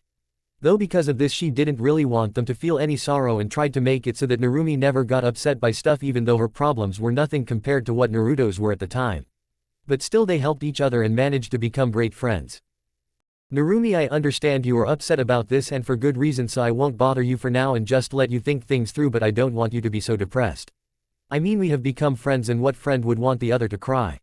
Though on a side note, I wish you will DJ Sut stop already just because when you get in one of these moods you make a storm cloud in your mind that constantly is downpouring on me even if I move, Natase thought unhappily as she begins to try and get away from the rain cloud so that her fur won't get soaked. Narumui could do some minor renovation to the seal so Natsui is allowed to be anywhere in Narumi's mind, which was set up to be a giant forest. My verses. Fubuki. Fubuki has already thrown several dozen needles at Mai, who deflected each and every one of them. Course Mai was getting annoyed that the girl was only throwing needles that were easy to block while she was just out of Mai's reach. She couldn't even hit her with any fire jutsu seeing as Fubuki could easily get out of the way with the speed her wings gave her. Though it seemed like she was starting to tire for some reason seeing as Fubuki was starting to sweat a bit. I guess those wings run on chakra or something, my thought still thinking calmly about how to beat Fubuki even though she was slowly getting more and more annoyed. Damn it, come down here and fight me, you little chicken. Mai yelled at the girl who just laughed. I am not being a chicken, I am being a ninja. Why should I fight you on the ground when I can fight you from the air where you can't get me? But if you really want me to end this then so be it. Fubuki tells her annoyed, then began to bring her hands up into a seal. Course when she did this Mai quickly began going through as many seals as she could, but before she could call out anything Fubuki already finished bringing her hand up. Ice prison. Fubuki called out and all of the needles she threw down that were now in the ground around Mai began to glow with the seals that they had covering them now being able to be seen. These seals then quickly sucked up a mass of snow and glowed even brighter blue. Course Mai took this as a warning of something bad, so she tried to jump away, but before she could go too far the seal released the water it gained quickly into a large chunk of ice. A chunk of ice that caught Mai, covering her completely in ice just on the top of the massive ice block with maybe a foot of ice above her. Well, that ends that. Fubuki tells herself happily, then goes down to the ground smiling happy with her victory until she heard Nadare, Megumi and Mizore. Megumi was at a loss of what to do until she remembered what happened before the attack happened. When Zabuza's demonic water dragon hit, the enemy moved away from the area. But why if they had armor on that seemed to block all jutsus? And that was when she finally figured it out and quickly jumped back a large distance and began to do hand signs. Come on Megumi, you can do this. Just remember what Zabuza-sensei told me. She told herself, then thought back to the time she met while still doing her hand signs at a relatively slow pace. Flashback. It was right after the Chunin exam and the group just made it back to the village. So, when they got home they automatically split up and went to their separate houses. Now Megumi wasn't too happy, thinking that she mainly was the third wheel in the war. How can I even show my face to this village? I mean, I joined the fight when it happened in Konoha, and while Naruto and Mai both did a lot to help, all I could manage was to back people up with the small amount of jutsu I know. Man, I feel so weak. I need to get stronger, but how? Megumi thinks annoyed, then just plops down on her bed for a quick nap. Though that nap quickly turned into a long one seeing as she slept till the next morning. Course she was still upset that she didn't know how to get stronger, so she simply did her morning routine and walked out to a training field to work for the day, even though she knew she would probably not learn much seeing as she didn't have anyone teaching her. Though before she made it to the field she heard a loud battle going on and quickly went there instead to satisfy her curiosity. And when she got to the field she saw Zabuza and a man who looked to be one of the Miss Jonin fighting. The fight was clearly intense seeing as there were already craters all over the place, though apparently she only caught the very end of it seeing as they both seemed to be panting quite a bit, Zabuza slightly less of course but panting still. Wanna put all of our strength into one last attack? The man Zabuza was facing asked him, clearly wanting to just end the fight already. Sure, was all Zabuza told the guy, and then began going through a lot of hand seals. Which was surprising seeing as he normally does only jutsus he can do quickly, and even then they were deadly. Still the other guy didn't seem bothered by this, he simply began his own set but finished before Zabuza. So, he quickly sent out a water dragon that contained all the chakra he had except for what he needed to survive. Now of course Zabuza saw this, but instead of getting out of the way he stayed his ground and finished his jutsu when the dragon was only seconds away from him. And when he did, he quickly called out demonic water dragon, which completely destroyed the normal dragon and continued on hitting the other guys hard enough to make him be launched back a few feet, but not nearly enough to kill him. Though it still was clear that Zabuza won. Course Megumi was utterly shocked by what she saw. She clearly knew that Zabuza was pretty strong, but this was just a level of strength she never saw before. It was now clear why he was training Naruto. Seeing as he seems to be the best person to use Naruto's talent to the best they possibly could. Course then it hit her, Zabuza training Naruto. Wait, if Zabuza is taking mentees maybe he will at least help me with a few things. She thought happily, then quickly went over to where Zabuza was still standing even though the other man had already said goodbye and left for the hospital to check on his injuries. What do you need, Megumi? Zabuza asked her in his normal coldish tone of voice. But, it was not like he disliked her. It was just the way he talked. Well, I was kind of wondering if you would maybe train me possibly. Megumi asked him, nervous about what his answer might be. Course at first Zabuza only blinked a few times out of surprise, then quickly decided but still questioned her just to make sure. Why do you want me to train you? He asked her, now looking down at the still nervous girl. Though Megumi surprisingly looked up at him with determination in her eyes after this question. I want to become stronger so that next time we get into a big fight like in Konoha I will be able to do more than what I did this time. Megumi told him without a hint of doubt seen in her eyes. She was telling the truth completely. She really just wanted to get stronger. And when Zabuza heard this he just smiled a bit and began to walk away from Megumi, making her think that he didn't want to, so she quickly got upset again, though was surprised to hear Zabuza begin to talk again while he was still walking away. 4 p.m. Here, don't be late and be ready for a brutal training regimen. He told her and then continued on his way, not even looking behind himself to see her sudden smile appear. Hi sensei, was all she said and then left to get ready for a later training time. Flashback and equals. After that she spent a while training under Zabuza, where she quickly learned new jutsu and how to control her biju's power as well as her own to the best of her abilities. He also showed her how to do some stronger jutsus, seeing as the biju gave her enough to be able to do them without being the required level. And she was ready to do one of those now against her first true enemy since the attack. So, she finally finished her hand signs with the guy now charging at her, deciding not to use a jutsu but to just hit her. Okay, then time to see if my idea is correct. Megumi thinks to herself, then quickly mumbles out demonic water dragon, quickly sending the giant dragon at the surprised man. Course he got a bit cocky and simply smiled and stood there waiting for the attack. And when it did hit him he just let it hit head on, not even bothering to move, figuring his armor would protect him. And of course it did, but the pressure of the attack and the sheer amount of chakra it had started to create cracks in his armor's main cell, jewel-like thing in the center of chest basically. Then soon enough it was destroyed completely, making his armor power down into just regular metal. And that metal barely gave him any protection. So, Megumi's attack tore through it with little trouble. Meaning that the attack instead began to tear through his body with the condensed water causing massive damage to his body. So, when the attack finally used up all of its power, Mizor looked to be beaten. Seeing as he was basically a bloody mess. So, as soon as the attack completely stopped pushing against him he fell to the ground either knocked out or dead. Either way it didn't matter to Megumi, seeing as although she was pretty tired she won. Though she was already beginning to recover her chakra, seeing as she still had the biju sealed inside of her. Man, I am so glad I am finally strong enough to actually help out.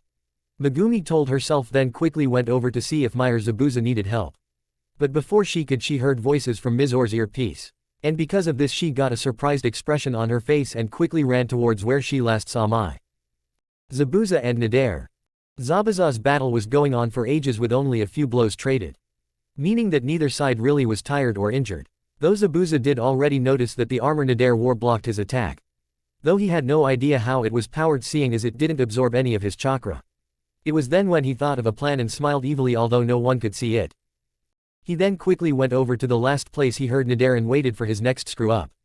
And of course he didn't have to wait long, and as soon as he heard it he ran head on at it and swung his cleaver of a sword straight at the spot, attempting to cut him in half. Course it didn't work, but it still was reflected by his chakra barrier, which should have took a bit of energy to do so. So, he quickly tried to do it several times with enough strength in his attacks to make it practically impossible for Nadare's kunai to block. Course this just made Zabuza smirk evilly, seeing as he didn't use any chakra in his attacks. And eventually Nadare looked to be tiring even faster than he was before, which made him smile even more, knowing he was right about his idea. So, his barrier runs on chakra. And while it can absorb other people's chakra, it doesn't need to. For if it doesn't have other people's chakra, it will simply feast on the person it is on. Though the amount it uses must be small, seeing as he blocked at least 4 of my blows with it and only looks a bit winded. Still I can use this to my advantage. Zabuza thinks happily, realizing that he could win this fight simply by not using any of his jutsus. Course Nadare noticed Zabuza's sudden smile and realized that he found out the version 1's major weakness. So, after Nadare realized this, he quickly realized that this fight wasn't looking too good for him, making him wonder if it was even worth fighting anymore, seeing as Zabuza was clearly planning to take advantage of that, meaning it only took him a few moments to decide. So, he quickly clicked his earpiece microphone to give a message to his group. "Attention team, we are retreating for right now. I repeat, we are retreating for right now." He ordered them, then backtracked as fast as he could, trying to get away from Zabuza, who had to let him go, seeing as his mission was to protect, not to fight.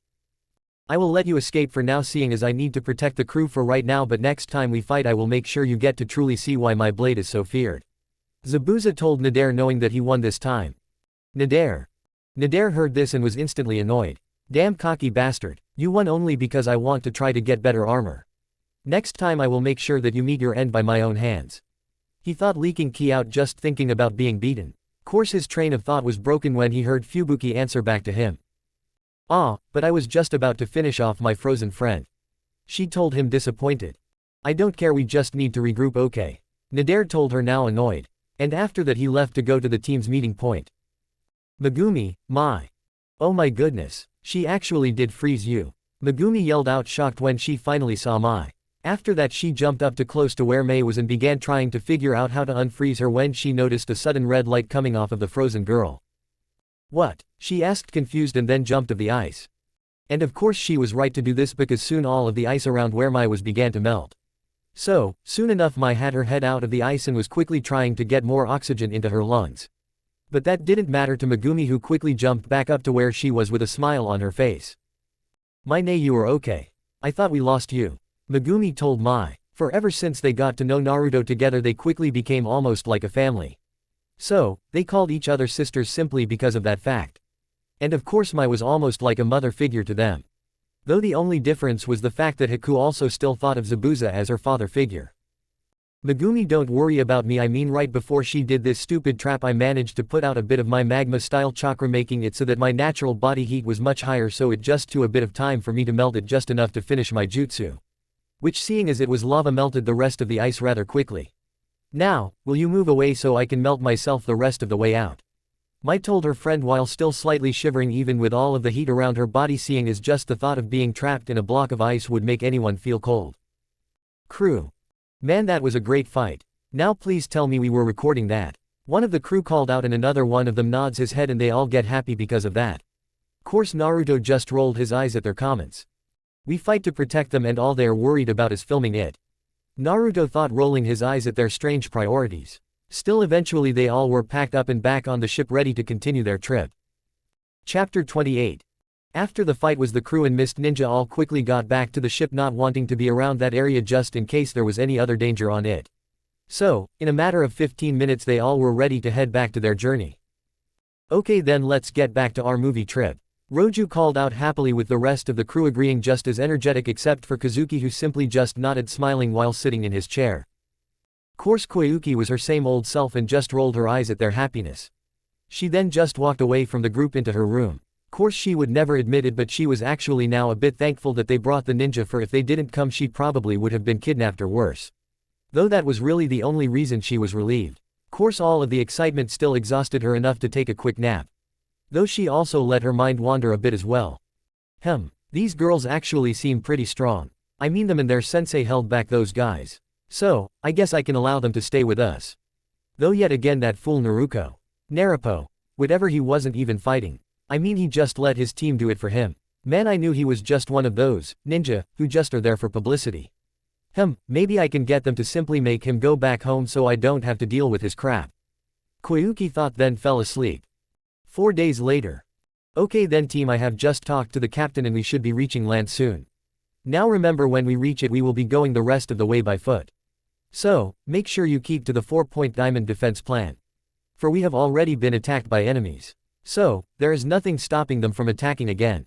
Just make sure that no one we are protecting gets injured, okay? Zabuza asks them his team after explaining his plan. Course they all simply nodded and waited for the ship to dock while they prepared their equipment. Though they didn't need to wait too long, for it only took another half an hour for them to hear one of the crew scream out, "Land." So, they quickly packed up and jumped to the front of the dock, ready to be the first people off to make sure that no one attacked them on the new land. And soon enough they were doing just that, watching the team slowly unpack for the trip. This is so boring. Megumi complained after watching the group for a good couple of minutes, just watching the slow group work. Well, too bad, for this is all a part of the mission. And if you didn't have to be with Naruto every minute you were awake, you could have not even been on this mission. Zabuza told the girl, who quickly blushed and got annoyed with her sensei. Hey, I don't need to spend all my time with him. I just like to be teamed with people I completely trust. And that will trust me completely as well. Maid told him, blushing out of embarrassment. Course this just made Zabuza laugh, making it clear that he didn't believe her for it all.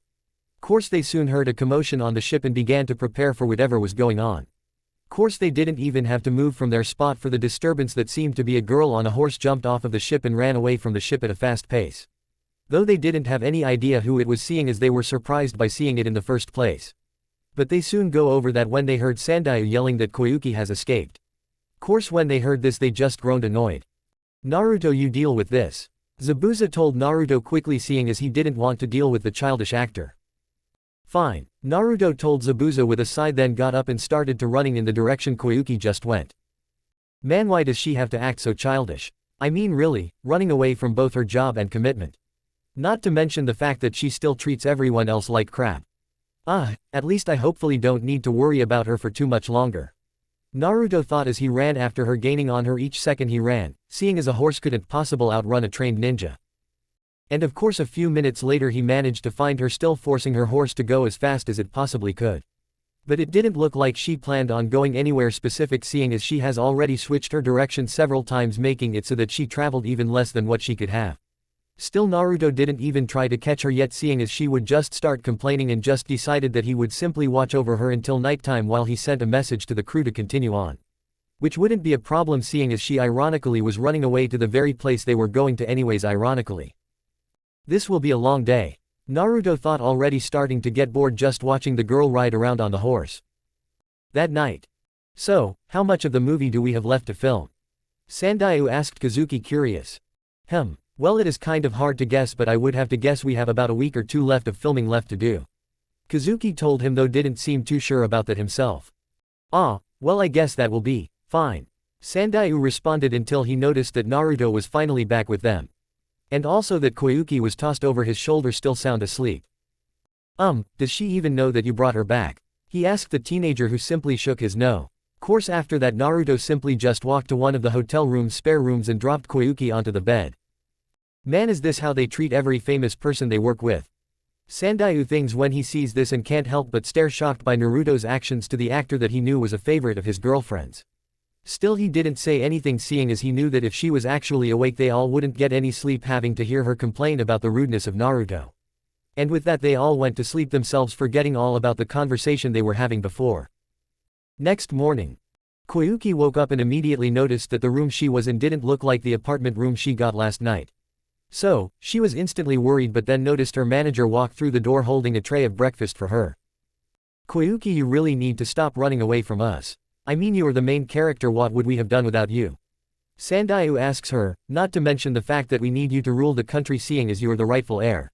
He added mentally. Course instead of getting an answer she just heffed, then turned her head away from him, but then remembered the food and how hungry she was. So, she quickly grabbed the food and turned back away, ignoring her manager while she ate. Sigh, Koyuki, when do you plan to grow up? I know you know why we are here, so just face it and stop being so afraid. Sandayu told her, causing her to clench her fists in rage. I am not afraid. I just don't see the point of coming back to this country.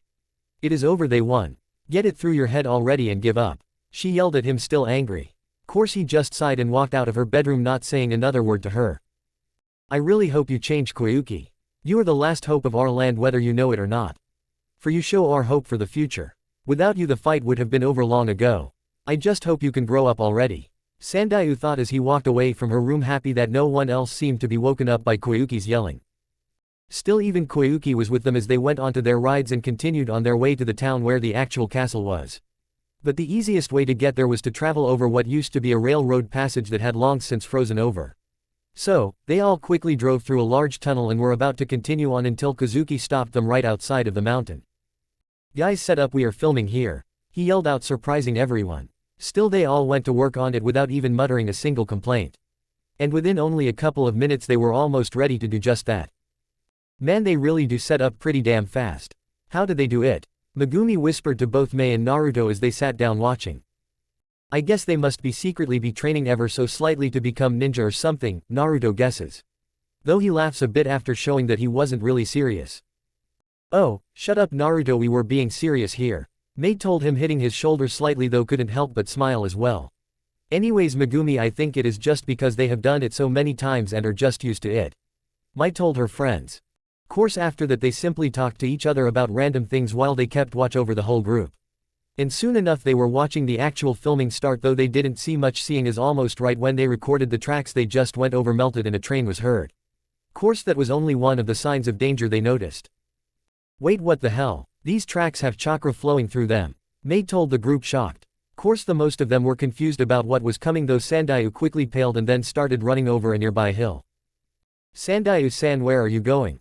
Megumi asked, curious, and was going to go after him but was stopped by Zabuza, who, when he got her attention, held his sword in front of him, giving them a silent order to prepare for whatever was coming through the tunnel. So, for what seemed like ages they stood there with the film crew still standing there, still filming, seeing as no one remembered to turn the camera off. Though soon enough the ground started to vibrate, making it clear that they were only moments away from seeing exactly what they were going to face. And of course a large train soon came out of the tunnel. Though instead of stopping by them it speed past them and stopped a couple dozen yards away from them. And before they could question that, they heard what sounded like a megaphone being turned on for a second, and then a voice was heard. Koyuki, I know you are out here, just surrender peacefully and no harm will come to your group.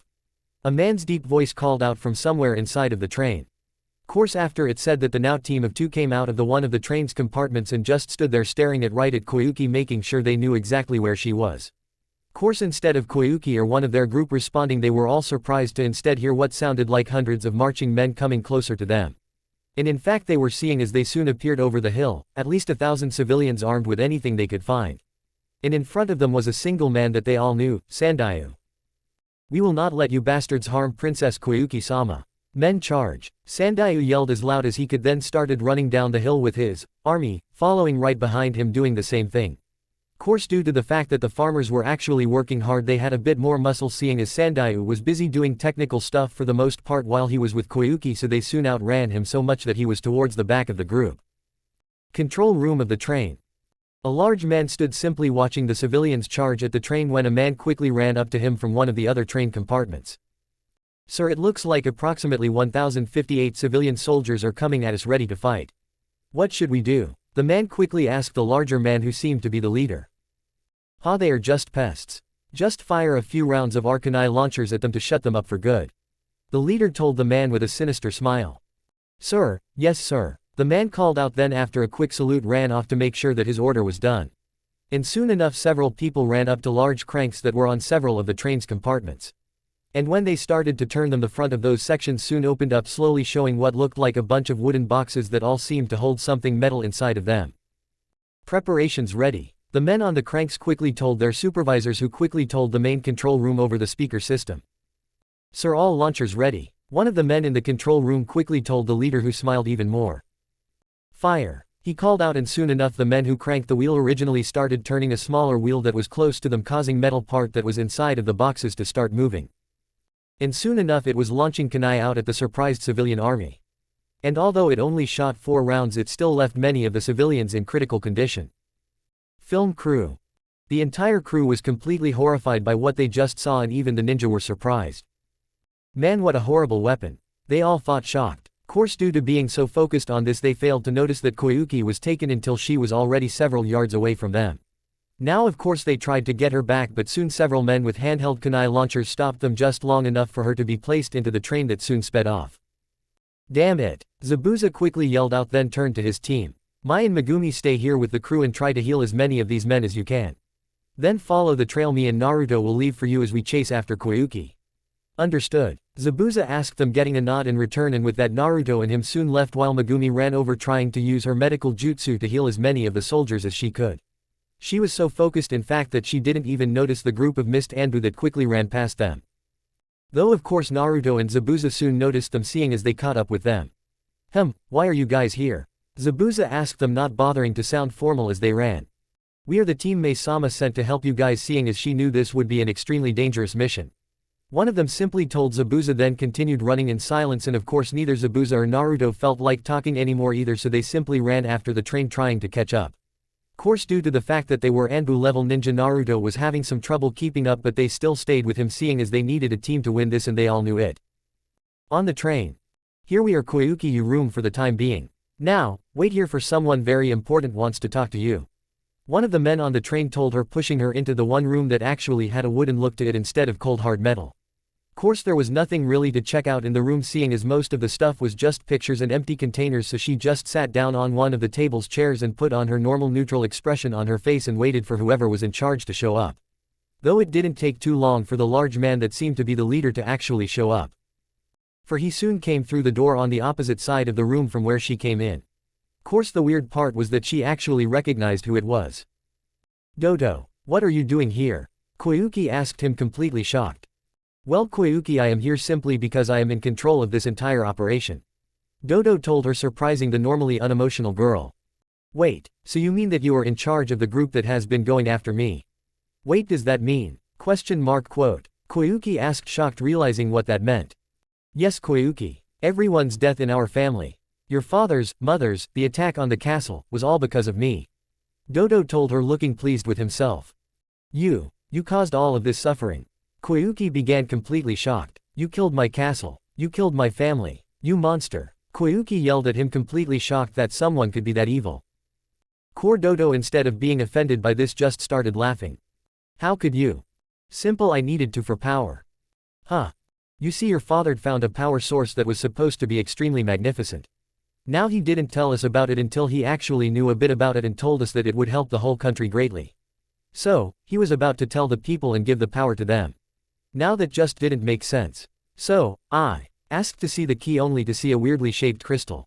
But it didn't matter seeing as after that I soon got all the information I needed about the power and decided to go for it. But when I asked for the key to go and harness the power your foolish dad told me that it would be greedy to try and hold the power back from our people and ignored the rest of my advances on the subject. So, I decided to take it. And that was by employing a few ninja and equipping them with my latest advances in armor to destroy the people stopping me. Leaving it so that only you were left in my way. Dodo explained the ended by pointing at Koyuki who was even more confused than before. Me, but why would I be stopping yo? She began but then remembered the time when Zabuza and the other ninja asked about her crystal necklace that she got from her father. A necklace that she quickly pulled out and looked at noticing its weird shape. I have the key don't I? Koyuki asked already knowing the answer. Yes, now hand it over and I promise I won't kill you. Dodo told her knowing that she now really only cared about her own survival. Course Koyuki quickly went into her own mind to shock to speak. Wait so he is the bastard that caused all of this. Man, I really want to kick his ass now. But how? I mean he is too strong for me. Man, I guess I will just have to wait for those ninjas to help me. But, for now I will just have to try and act like I don't care. But man I have to admit it seems like they won't be able to beat him anyways. Seeing as he does have that special armor that makes him almost invincible. She thought depressed basically giving up hope. Still she simply hands over her necklace to the smirking Dodo. Course he just looked at the crystal for a few moments and began to frown. And all of a sudden he slammed the crystal down onto the table causing it to shatter into small pieces shocking Koyuki. Why? Did you do that? I thought you wanted the key. She asked him shocked. Course he simply grabbed her by the neck and slammed her onto one of the walls. You little brat. Trying to trick me with a fake crystal. Now where is the real one? Dodo asked angrily. I don't know what you mean, Koyuki told him but then remembered the time Zabuza picked up her necklace. figuring that in that brief moment he must have switched it. Damn ninja, she thought, annoyed, then realized that Dodo was still holding her and was getting angrier and angrier. That ninja Zabuza must have taken it, she tells him quickly. But before he could say anything in response, they both felt a huge explosion hit the train. Sir, we were hit by several explosive seals by the group of ninja following us. Due to damage, our train is being slowed down. They will most likely catch up to us within 2 minutes. A voice told them over the intercom. So, Dodo quickly swore a few short lines, then pushed a button on the side of the wall that disconnected the rest of the train, and soon it started to fly off thanks to a balloon that was inflating on the top of it. And of course the ninja were simply shocked by that. Oh, come on, Naruto called out, not believing what was happening in just this one mission. Course he still quickly attacked a kunai with some ninja wire to the flying room so that he could try to recover Koyuki from the enemy. Chapter 29. Kushina was quickly running to one of the hidden supply warehouses to hide so she could still be ready to help the rebellion when she was needed. And of course she was smart to do that, seeing as almost as soon as Minato heard about it he quickly made her a missing nin that was supposed to be killed on sight. Course she wasn't going to be anywhere where she could be found if she played her cards right. Course the rebels actually knew where she was, seeing as they actually checked back on the stock of supplies and found her. Though they nearly killed each other when they first saw each other. Still, after that first encounter they planned out the stock checks just so they wouldn't actually kill each other next time. So, all they did was wait until they were as ready as they could be for the beginning of their war. 2 weeks later. Sarutobi was quietly walking towards what looked like a normal hill until he actually went into the hill. Inside there was a large clearing that had hundreds of tents all around. Though Sarutobi didn't even bother looking at them, but instead he simply stopped right at the entrance to the camp. Kushina, are you ready? He asked the area, which made a figure appear from almost nowhere. Yes, it is time already. Kushina asked, fully prepared in her battle armor. Yes, now just do the plan exactly as it was written down. While you are going to be a major part to it, you still need to trust your old student to do what he must. Sarutobi informed her. Course she simply just nodded her head as a response and put on a high-ranking genjutsu that made her look like a brown-haired normal civilian girl. Course high-ranking ninja could see through the genjutsu, but thanks to their planning the only Anbu that were guarding the path she was going to take were on their side. So they simply ignored her as she made her way over to the meeting hall. When she got to the lobby, the only person was Ino, who couldn't see through her genjutsu at the level she was at. So, she made it all the way to the meeting, seeing as everyone thought she was a member of the civilian council. Meaning that she was able to walk straight into the secret meeting without being hindered in any way. Okay, so it is agreed. What the hell are you doing in here? Minato asked Kushina as soon as she entered. Course he didn't know it was her, but he saw that she had a genjutsu I Metatali. So, she simply just smiled at him. I just came to deliver a message, Minato-sama, she told him, clearly saying the sama part like it was sickening to say it. She then simply dropped the jutsu and saw the shocked expression Minato got on his face that soon turned into rage. You dare show your face here again? Anbu, kill her, Minato ordered, but nothing happened. Anbu, he called again, but was only to be shocked by what he saw the second time he called for them. For instead of them coming out to attack Kushina, only one of them came out from hiding, only to fall on the ground already dead. You see, Minato, I am in control of the Anbu in this room, not you. Kushina told him happily.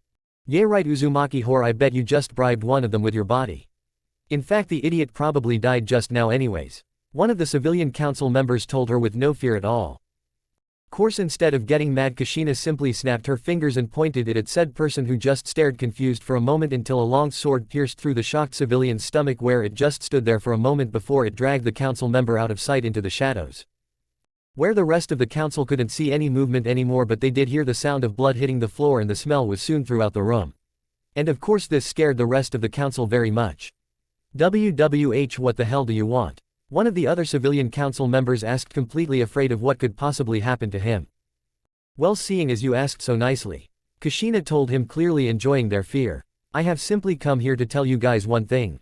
A large amount of us are sick of your crap. So, we have decided to simply overthrow you. Now the best part of this is the fact that you will have no idea who will actually be in it. So, watch your back. She told them, then began to walk out of the room, but after a few steps she stopped and turned back around to look at them. Oh, wait, you don't need to worry about this. At least not anymore, she told them, then gave them one last smile and threw a single paper on the ground and left the room. The paper landed directly in middle of all of them and activated. Course they weren't worried at first, seeing as it was just a storage seal, but soon a giant poof of smoke filled the room and Minato saw something that truly scared him. For the storage seal released 100 explosive seals, all of which were now activated, meaning he had less than 10 seconds to live. Course this shocked him for a few moments. So, he didn't remember his ultimate technique until just before the seals exploded. So, all in all, the whole village was suddenly surprised by a part of the Hokage tower randomly exploding. Minato's house. All of a sudden Minato appeared in one of his rooms with his cloak burnt up, and he of course had massive burns seeing as he got slightly hit by the blast before he could actually escape, but thankfully some of his loyal Anbu were there ready to help him. Courses of the healers tended to his burns, he was still angry. Damn it. Go out and get that damn woman. Minato yelled at the ones who weren't healing him. Get who? Which woman? One of them asked him confused. Kushina. She was the one who blew up the meeting room. Minato yelled at them, and with that several squads of Anbu were now after the fleeing Kushina. Course they weren't able to get her seeing as she went back into their hidden barracks without them noticing. And with that the war began. Note that the hidden barracks were made to put all of the people who either became known as rebels or if they didn't think that they could keep the secret. So, the rebels were also throughout the village and will remain so for a while. Naruto. Naruto was now hanging high in the air by only ninja wire and a kunai. Which of course was only barely stuck into the bottom of the flying train part. Well, this sucks, was Naruto's only thought as he slowly climbed up to the actual ship. Inside the ship, Koyuki was simply sitting in a chair across from Dosu, who was looking quite smug. So, Koyuki-chan, are you ready to see me use the tool you gave me to get the ultimate weapon? He told her with a smile, then walked over to her and grabbed her face. And I know exactly who I am going to use it on first. I mean, you aren't too attached to any of those ninjas you hired, right? He told her, smiling even more when he looked at the slight look of horror on her face. She began to kind of like the girls after they fought. Oh, what is this, you actually like one of them then? He asked her, who quickly went back to a neutral expression. No, I dislike all of those bastards. She told him quickly, but he didn't buy it. Right, princess? He told her and then looked out the window to see 4 large towers that had a small table-like structure in between the 4 figures. Oh, and look, we are here already. He told her as they began their descent back to the ground. Naruto. Naruto just made it the very bottom of the ship when he noticed it was beginning to descend back to the ground. Quote, damn, this is just not my day. He thought quickly and then quickly tried getting away from the bottom so he wouldn't be crushed when they landed. When they landed. Okay then, so Koyuki, give me the real crystal and we can begin this thing. Dodo ordered her. I told you I don't have it. One of the ninja have it. Koyuki told him, still annoyed with him. Damn it. Dodo mumbled, then quickly turned on his radio. Snow Ninja destroyed Koyuki's guards. One of them has to have the real hex crystal. Find it and bring it to me. He ordered them, getting 3 quick hi s as a response. He then turned to look at Koyuki. Well, it seems we have a minor setback to deal with, but don't worry, we will fix it soon enough. In fact, I see a way to get rid of one pest already. He told her and added the last part when he saw Naruto by the plane they were just on. Oh, just shut up and die already, you power-hungry freak. Naruto told Dosu, releasing a large amount of ki, and was walking up towards them, glaring at the man the whole time with his Rinnegan already activated and swords drawn. Bah, you really think that you, a small kid, can handle a full-grown battle-hardened ninja like me? Don't make me laugh, he told him, smiling only to just barely dodge a sword slash from Naruto. Don't underestimate me, Naruto warned him, and with that their battle began. Course after he said that, Dodo quickly mumbled out ice release black dragon mist and launched it at Naruto, who of course tried to dodge it, but Dodo somehow was quick enough to get around to where Naruto jumped to and kicked him into the attack, which quickly slammed him into a crater on the ground. Course it wasn't enough to actually kill Naruto, but it still destroyed the front of his jacket and cut him up pretty good. Still, Naruto wasted no time jumping back to his feet in a defensive stance. Though the thing Dodo noticed was the purple glimmer that was on Naruto's chest. The crystal. Great, now all I need to do is take it from a little brat that literally brought it to me. Dodo cheered happily, then quickly went back over to Naruto, attacking with more fury than before. Zabuza. Damn brat, leaving me to deal with his 2 girls. I mean, really, they are so worried about him right now that it is getting really annoying. Zabuza mumbled out as he tried to catch up to the flying contraption that had long since disappeared from their sight, so they were simply traveling to where they were told Dodo's target was. Zabuza-sensei, can we please go faster?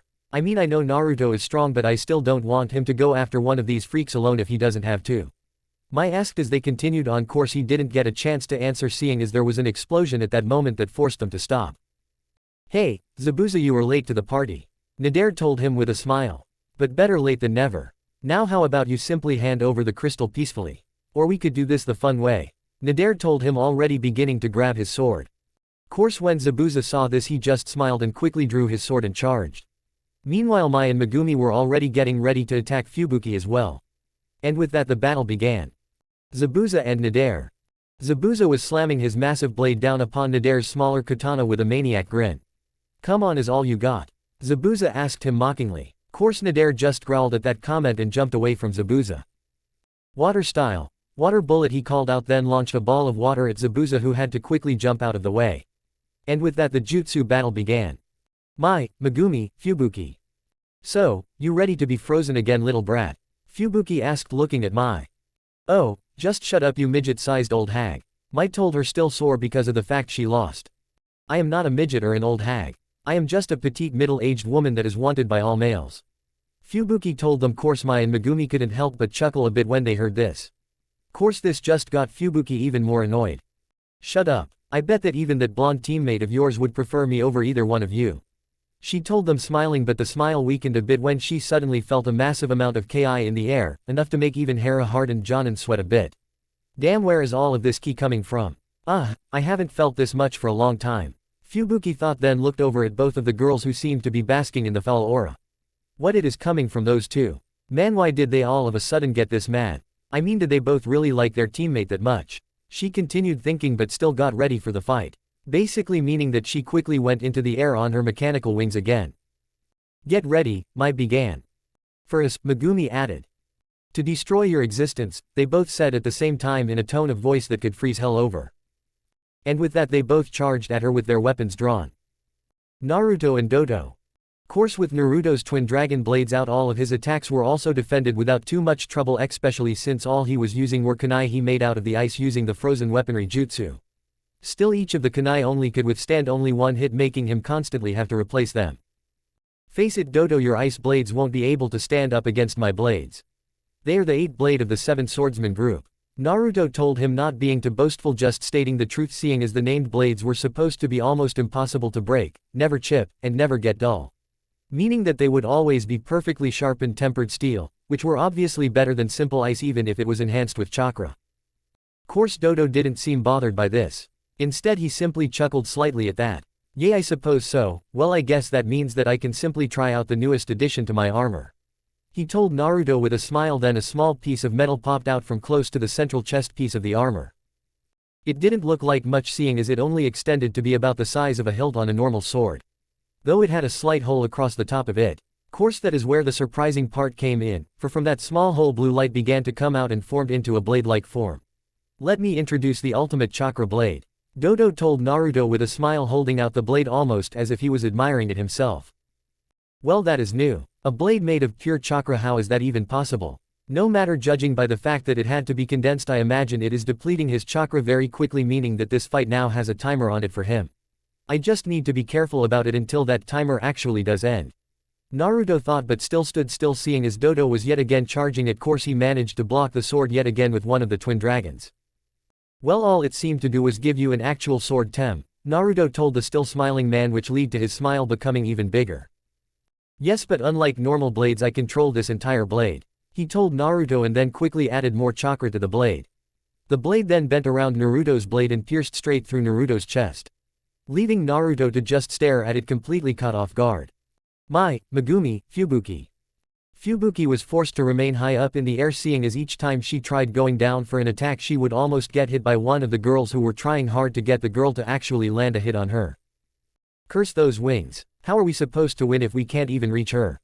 Mai complained after what seemed to be the 100th time she failed to hit the flying target. Course this just got Megumi thinking as they waited for the Fubuki to try to attack again. "Mai, I think I might just have a plan," Megumi then told her teammate with a smile that was soon returned when Mai heard it.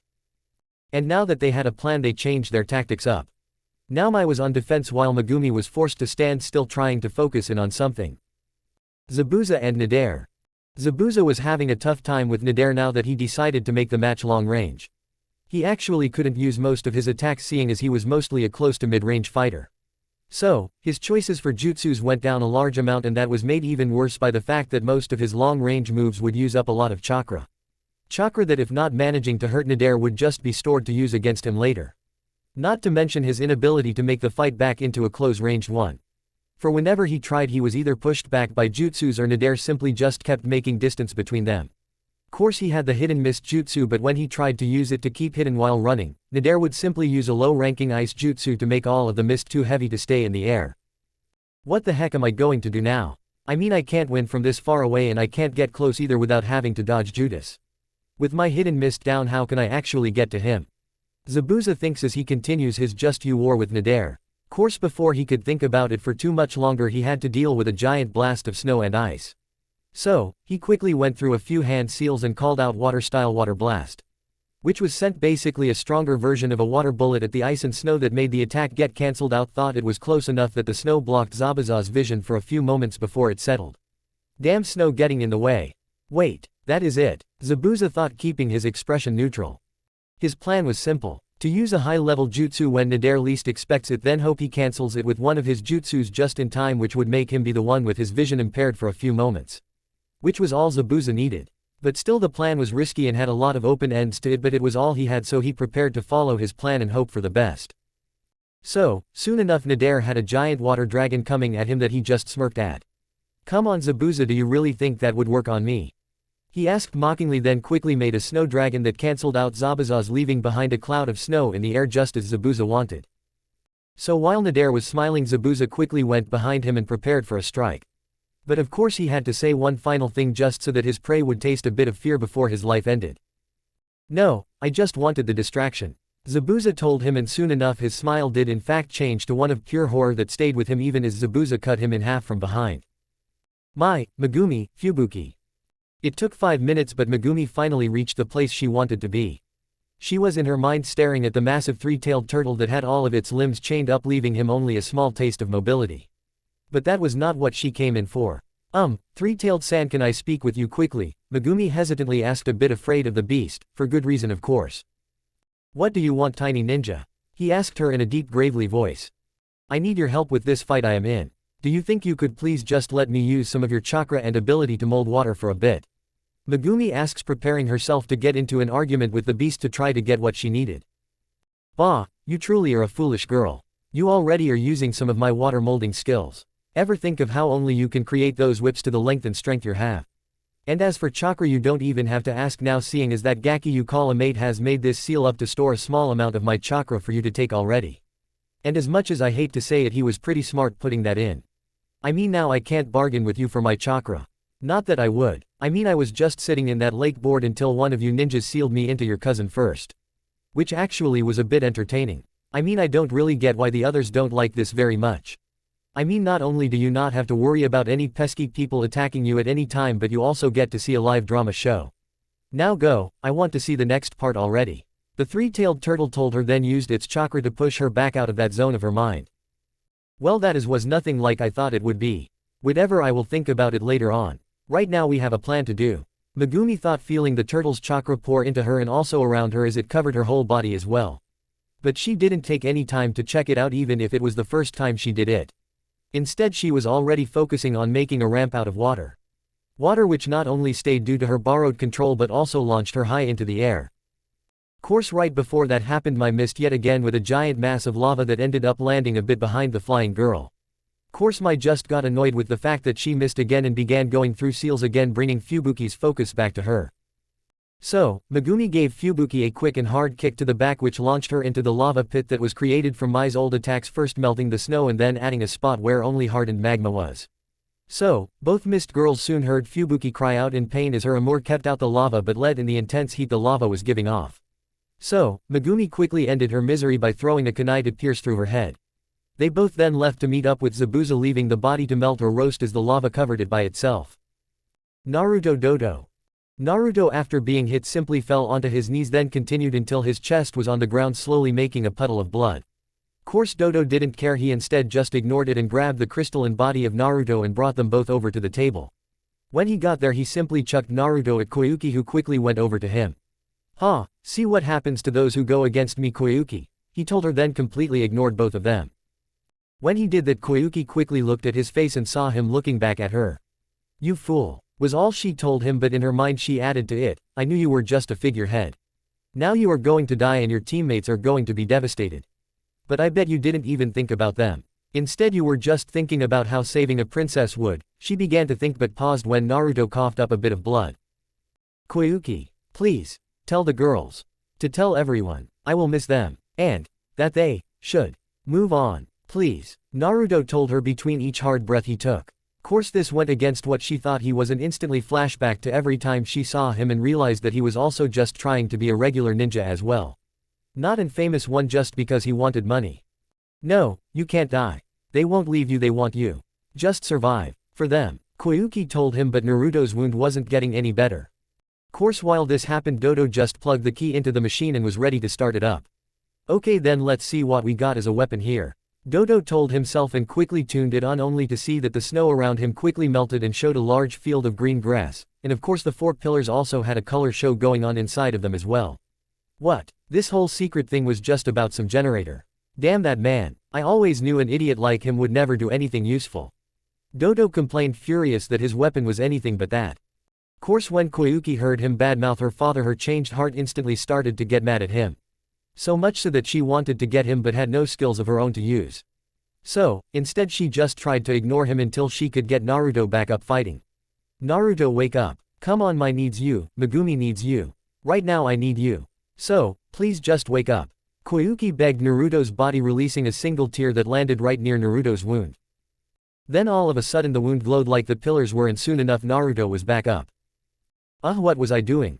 Naruto asked, then noticed that Dodo was there. So, his weakness being ignored, he quickly grabbed his swords and attached them to each other.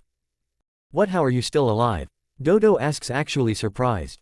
That is not important, Dodo. What is important now is your death. Naruto told him as quick as his injured body could, got over to him and slammed him away from the machine. Good now Dodo, any last words now that you are away from the machine? Naruto asks him, still holding his attached swords. Last words. Yay, BS, if anyone is going to die it will be you. He told Naruto, running at him. Course Naruto didn't even try to move, instead he simply lifted up his sword and gave it power, soon making it glow a dark blue. After that he simply called out Dragon Fang as the chakra came off of his sword and made a giant slash go towards Dodo, who with nothing able to defend. So, soon enough Dodo was slammed into the ground just before a large crater. His armor was destroyed and he had blood running from a severe wound on his chest. I win, Naruto happily mumbled out, then passed out yet again. Chapter 30. Hospital. How is he doing? Mai asked one of the Anbu members as Megumi sat by her, clearly looking just as worried as Mai was. He should do fine. He just needs to rest now for a days before he can really do anything to active. The Anbu informed them, quickly left to do who knows what. Course they soon saw Koyuki walking up to where they sat waiting for the still present doctors to allow them into their boyfriend's room. So, what did it end up being? Mai asked her royal friend. It was just simply a heater. But, thanks to this technology and the fact that this snow is annoying, we plan to make the land of snow into the land of flowers. With the village hidden in the mist as an ally, of course. Koyuki told them, giving them a small smile. So, why do you two share him anyways? I mean, he is strong and a village hero, but really is that the only reason? She asks the girls, only to notice their slightly annoyed looks. We don't care about his hero status in the village. We are with him because we both care greatly for each other, and that is the only reason. Megumi told her, clearly annoyed with the accusation. Okay, sorry. It just seems like the only thing he has besides his skill, which a lot of ninja have. Koyuki told them. Quote, why do you not like him so much? I mean, it has gotten better, but still why? Mai asks the girl. Well, I just thought of him as a figurehead. I mean, he is said to be a hero, but he was probably just someone who stayed behind and let people do the work for him.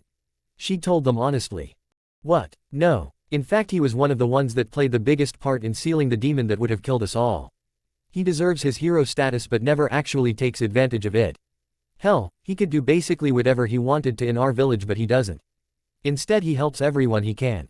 In fact, he is probably the kindest person in our village. Mai told her, clearly believing her own statements completely. Oh, sorry, I had no idea. I thought he was some figurehead. Koyuki told them. It is okay, I suppose people could see it that way, seeing as he was one of the younger heroes. Megumi told her, but clearly was still a bit annoyed. Still, after that they simply remained silent until the doctor finally came out.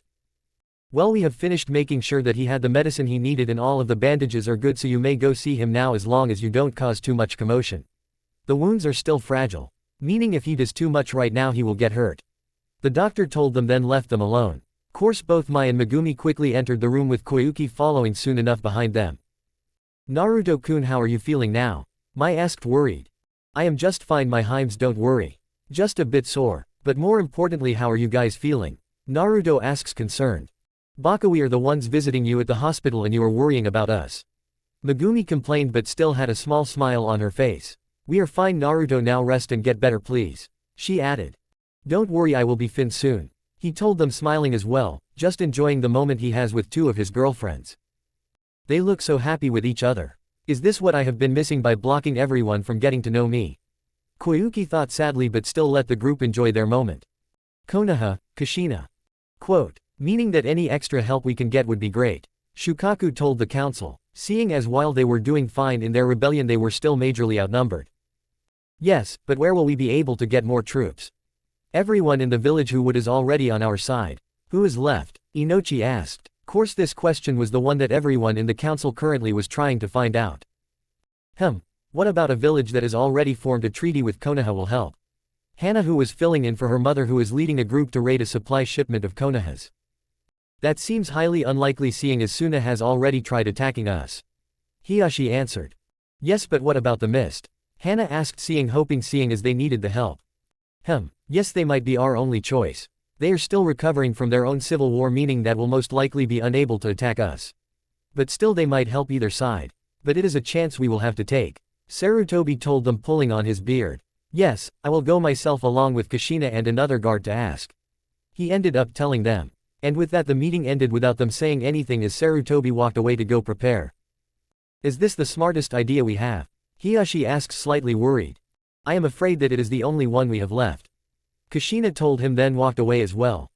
May Kami be on our side then, was all Hiyashi could think until he left for his own clan following all the others. Land of Snow. A few days has passed and Naruto was healed enough to actually move without fear that his wound would open back up. Course he still had to have it looked at by an actual medical ninja before it was completely healed. Okay, then you midgets ready to go? Zabuza asked as they left the hotel they were staying at for the past few days. Yes we are, but do you really have to call us midgets? Mai asked, annoyed. Yup, seeing as you are all smaller than me. He told them, smirking, enjoying the annoyed looks on their faces. At least we can actually get dates. Naruto told him, making the girls giggle and Zabuza scowl in annoyance. Damn brat. Zabuza mumbled, but they still continued on with the girls occasionally smirking or letting out a small fit of giggles. Now of course they went as fast as they could, seeing as Naruto needed more healing, and while he was good for now they all agreed that it would be best to get him back at 100% as soon as possible so they can go back on missions without having to wait for him to heal up. So, all in all they managed to make it all the way back to their village in only a few days. Sarutobi. All of the Konoha ninjas were traveling quickly towards the mist, just hoping that they would actually get some help from them. But, it still could go very wrong. For while they had an alliance with Konoha, from what they heard the Mist Village wasn't really big fans of the fact that one of their heroes was banished from them. So, in fact they might have to deal with another opponent. But still it was a risk they had to take. So, they all moved forward, deciding to let fate decide how it turned out. But there was still several days of travel left for them to go, and they could think and worry about it for all the way up. At Mist Village. We finally made it, Shukaku mumbled out as they were walking through the main gate. Course it was hard for them to actually get through, seeing as the guards were a bit hesitant about 2 level S ninja into their village. But eventually they were let in, with Anbu following them as they went into the cage tower. Kami, please let this turn out good for us, was the last thing Sarutobi thought before he walked in to talk to the Mizukage. Naruto's team, same time. After about a day worth of travel the group finally made it back to the village. Okay, now that we are back you brats go get healed up and take the break you earned. Zabuza told them, then walked towards the cage tower to give his report. Course when he got there he quickly just went straight up to Mai's office, not even bothering to wait, which everyone was already used to. Course instead of seeing the usual empty room there was an old man, a red-headed woman, and a lazy-looking man.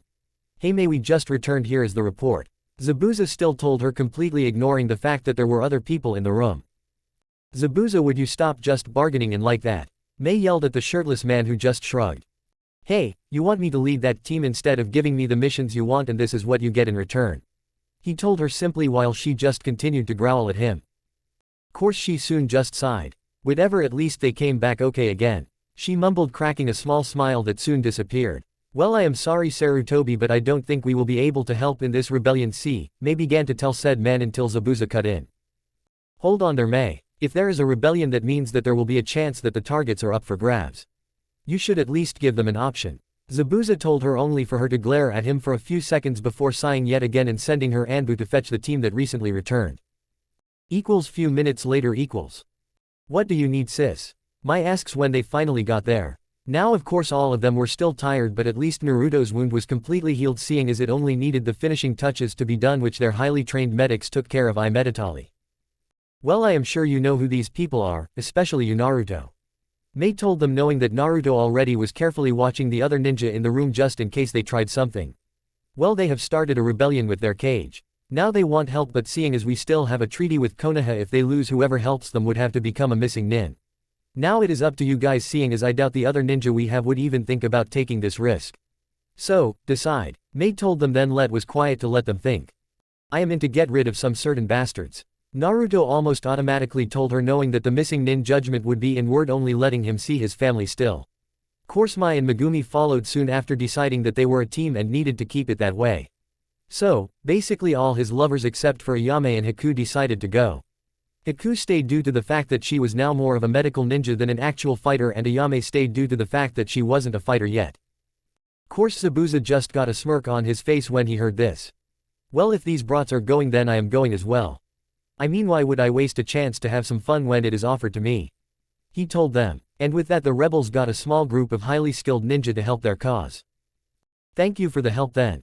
Sarutobi told them with a small smile. Don't worry about it, old man, we are helping for our own reasons as well.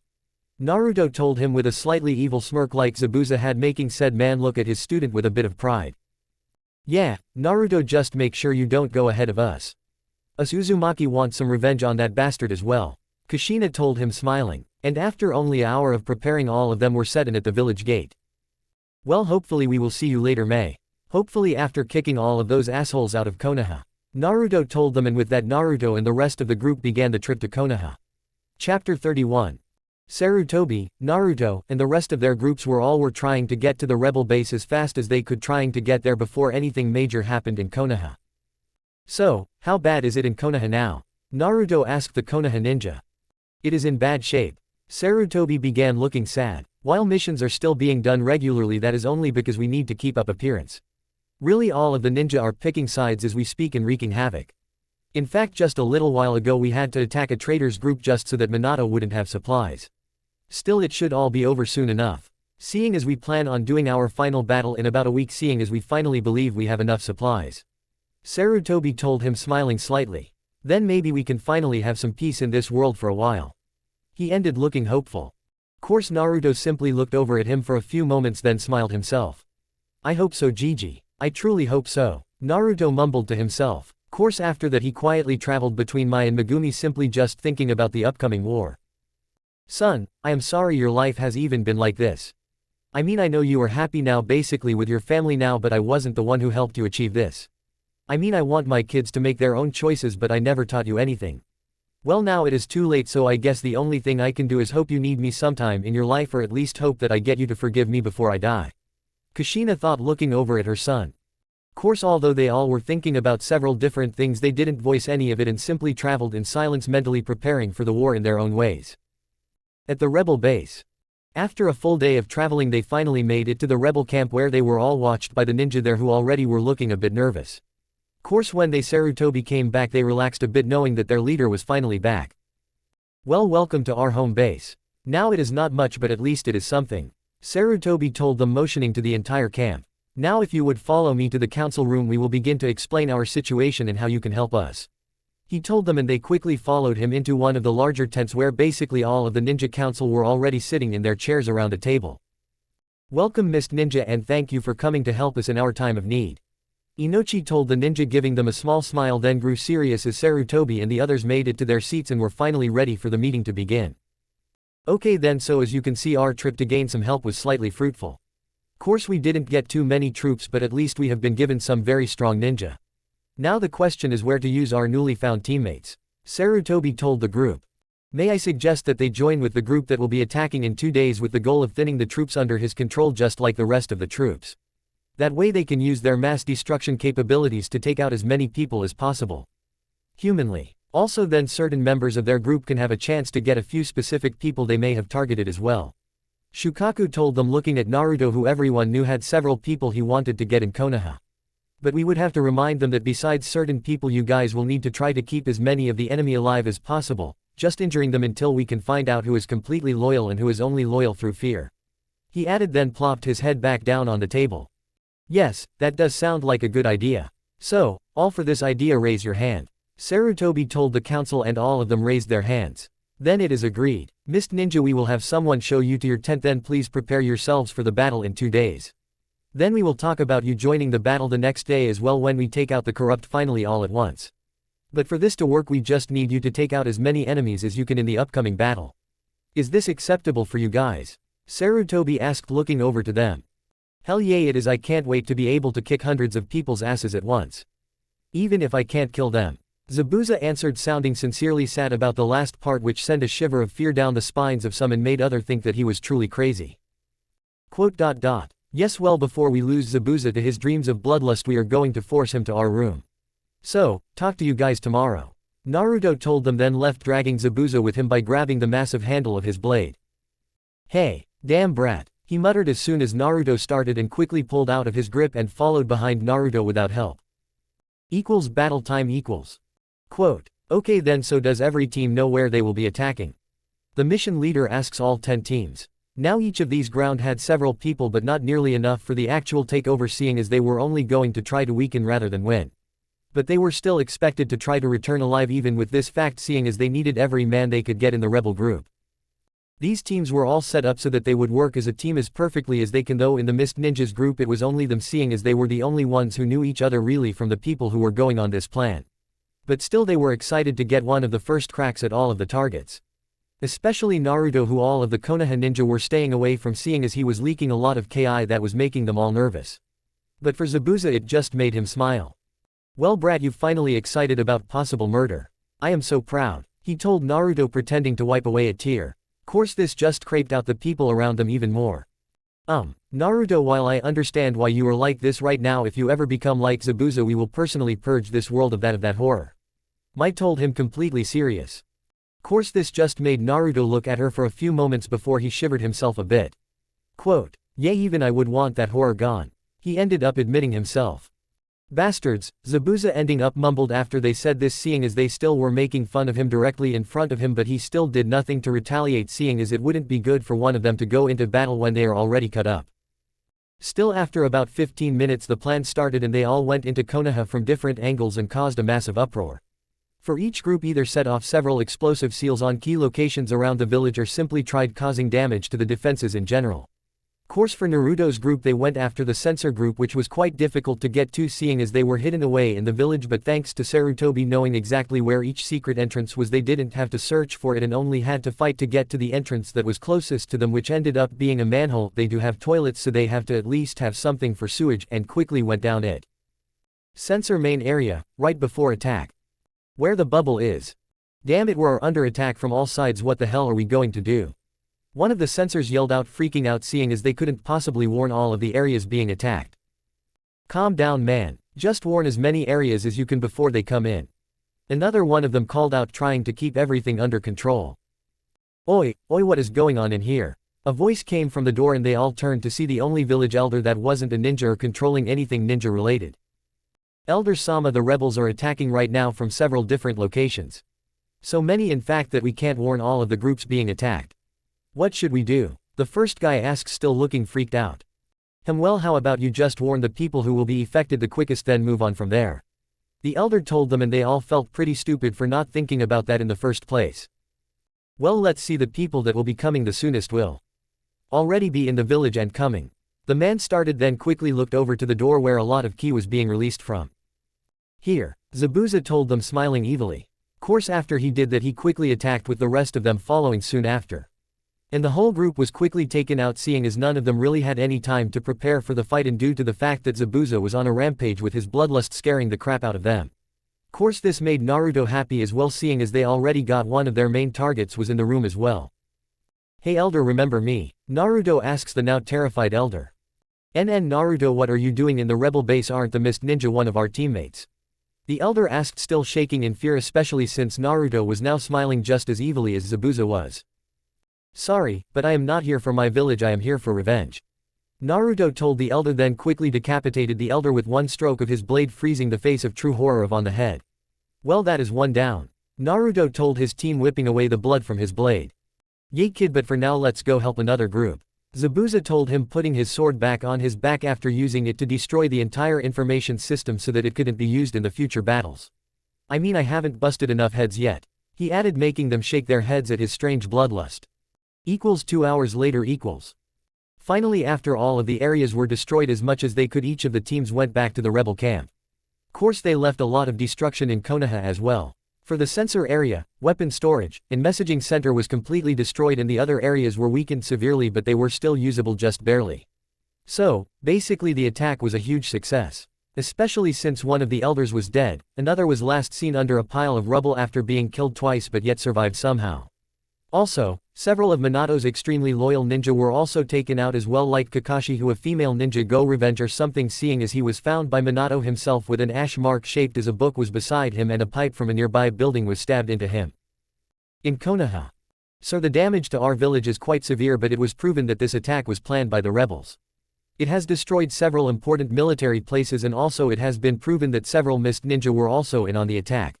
Finally, we have determined that both elders are missing at this current moment, and several of our strongest ninja were also killed in this battle. And Anbu told Minato, who slammed down his fist onto his desk. Damn these rebels, and the worst part of it is the fact that 3 of them are from my own family. Damn it, Naruto, if you never ran away none of this would have ever happened. That is it, the next time I see you I will make sure you will die in this war if it is the last thing I will do. Minato told himself after his ninja left the room. But for now all he could do was wait for the group to attack again, seeing as he had no idea where they were, and due to the fact that they would do better, hopefully, seeing as they have home turf advantage. Rebel camp. At the camp, everyone was simply standing in front of a stadium where Sarutobi was standing still in battle armor. My friends, our battle has been long and hard so far. But now that our recent mission was completed so thoroughly that we now have the perfect chance to end this once and for all. So all of my fellow Konoha ninja, prepare for the battle ahead, for in 2 days at dawn we move out for the final battle of this rebellion. And remember, the will of fire is always with us. Sarutobi told everyone loudly, causing everyone to cheer happily. Then after they all finished, they quickly went to their separate tents to prepare. Naruto's tent. That night. Naruto-kun, are you in? A voice came from the outside of the tent, whispered, trying to not to have anyone else besides him notice it. Yay, come in, Naruto told the voice, and soon saw Narumi and Hinata walk into his room. Now what do you two need? He asks as he finally finished checking all of his seals, showing that he was ready. Course both of them were simply fidgeting around, seeming nervous for some reason. Well, Naruto-kun, seeing as both me and Hinata have decided that we truly do love you, we just wanted some time alone with you. I mean, the girls from the mist get to spend all this time with you. So, just before this war starts. Narumi told him, blushing a bit. Really? Naruto asks, somewhat surprised. Hi Naruto-kun, Hinata shyly told him. Very well. So, what do you two have in plan anyways? Naruto asks them, who both simply blush, realizing what they could possibly do. Well, how about we have a talk to get to know each other again? Narumi told him, not able to bring herself to say what she actually wanted. Wow, of all the times for me to let my hidden shyness get the better of me. Oh well, I guess we should wait till after this war is over anyways. Narumi thought with a small frown. Course all of a sudden Naruto put his hand on her shoulder. Only when you are truly ready. He told her, besides I need to think about how I would feel about that as well. Naruto thought to himself as well. So, they spent some of the night basically talking about random stuff until she finally got the nerve to ask about her seal. Well Narumi, I found a way to bring her out, but to do it I have to use up a lot of chakra from all of us. So, after we are all rested then we will work on that. Naruto told her with a small smile, brushing her hair a bit. Course after he said this and put her mind at ease, both girls snuggled up next to him and fell asleep, resting their heads on either side of his chest, simply listening to his heartbeat. Course Naruto simply just laid awake, watching them breathe peacefully in their sleep as their long hair covered both of their faces somewhat and also intertwined a bit. Man, they do look cute sleeping like this. And as perverted as it sounds, if this is what I have in my future to look forward to, I don't really have a problem with it. Naruto though happily then brought the sleeping bag he was using up to the girl's shoulders and fell asleep, letting the girl's body heat keep the rest of him warm. Next morning. When Narumi finally started waking up, she found herself more comfortable than she was for a long time, but due to morning grogginess she forgot about how last night ended up. Why is it that even though we are in a camp this feels more comfortable than anything I have been on for a long time? Come to think of it, why does it seem to be moving? She thought and quickly moved her head away only to see that it was Naruto who she was lying on, and Hinata seemed to be trying to snuggle deeper into Naruto's chest for more warmth, seeing as she lost Narumi's. Oh, yeah, we ended up sleeping on Naruto, right? She thought after seeing this, and then laid her head back down on him. Well, I might as well enjoy this while it lasts, she thought to herself happily. Course she then noticed Hinata was waking up slightly. Course when she did, she noticed the same thing as well, though she also noticed the fact that she was sleeping so close to Narumi, which of course surprised her. And she was going to say something, but Narumi quickly used sign language to tell her to be quiet and basically to enjoy it before Naruto woke up. And she did just that, enjoying the warmth she felt under her with a small smile. Course they weren't awake for too long before the tent flap opened again, allowing Kushina into the room. Oi, Naruto, we need you and the rest of the mist ninja at the meet. She began to tell Naruto to wake him up until she saw the girls. So, you guys couldn't even wait till after the war, could ya? She asks the girls, smiling as their faces went completely red. We didn't, mom. We just were talking for a bit and then fell asleep. That was all, I promise. Narumi told her, still blushing. Oh, and well, even if it is just sleep, you seem to be enjoying it quite a lot. Kushina told her, smiling even more. I mean, you have yet to let go of him yet, she added, in making both girls blush even more and quickly release their hold on Naruto. Course he took that moment to actually wake up. Ah, good morning, girls, he told them, smiling, then looked over to see his mother. Hey mother, this is not what it looks like, Naruto quickly tells her, hoping she wasn't too mad at him. Don't worry, Naruto, I mean, you will eventually be doing stuff like this anyways. I guess you are just getting a head start, she told them, making them all blush. Mom, we weren't doing that, we were just talking and ended up falling asleep, that is it. Narumi told her mother, who didn't buy it at all. Whatever, anyways, Naruto, you are needed in the meeting so that we can make sure that each one of you mist ninja knows where to go. And of course the only way we can do that was to make sure we personally tell you guys. After all, we can't be too careful, she told him, then left with Naruto following after saying goodbye to the girls. At meeting. Okay then, welcome Mist Ninja. We brought you here today simply to assign you your own area. For last time we brought in partners, a few people messed up the orders. So, we will be giving you your duties with no middleman. Sarutobi began. Now then Zabuza, you will be one of the first attackers, so tomorrow you will meet up bright and early with the group that will be directly in front of camp's entrance, where you will be led by Jonin Hayami Getigshi. You and your original sensei, if she arrives on time, seeing as she had a mission to do before she could come, will be with the sneak attack squad that will be meeting at the left front corner of camp, where you will be led by Anbu member Neko. Megumi, you will be in the second wave so that you can support either Zabuza or Mai if needed, though this group is led by the recently promoted Jonin Aruka. Finally Naruto, you will be with your mother and sister to go after Minato himself, though there will be a backup team following you guys just in case as well. Sarutobi explained, then gave them each a file with more information on their specific groups. Is this understood? He asks at them as soon as he finished, and of course they simply told him yes, and with that they left. Next day. As they told the ninjas days before, they all grouped together getting ready for what would be their final battle of the war. Course it was mainly quite, seeing as everyone was focusing on getting final preparations done. Course none were more prepared than Naruto's group, who were armed to the teeth and were about as ready as they ever could be. And finally, when everyone was ready, they all went to the entrance of the camp. Ninja of our rebel alliance. Today is the day we have been waiting for. Today we will get rid of the corrupt people that have been controlling our village for far too long. So fight as hard as you can today. Keep the will of fire in your hearts and let us purge the corruption from our home. Sarutobi told the group, and with that being said, the final battle began.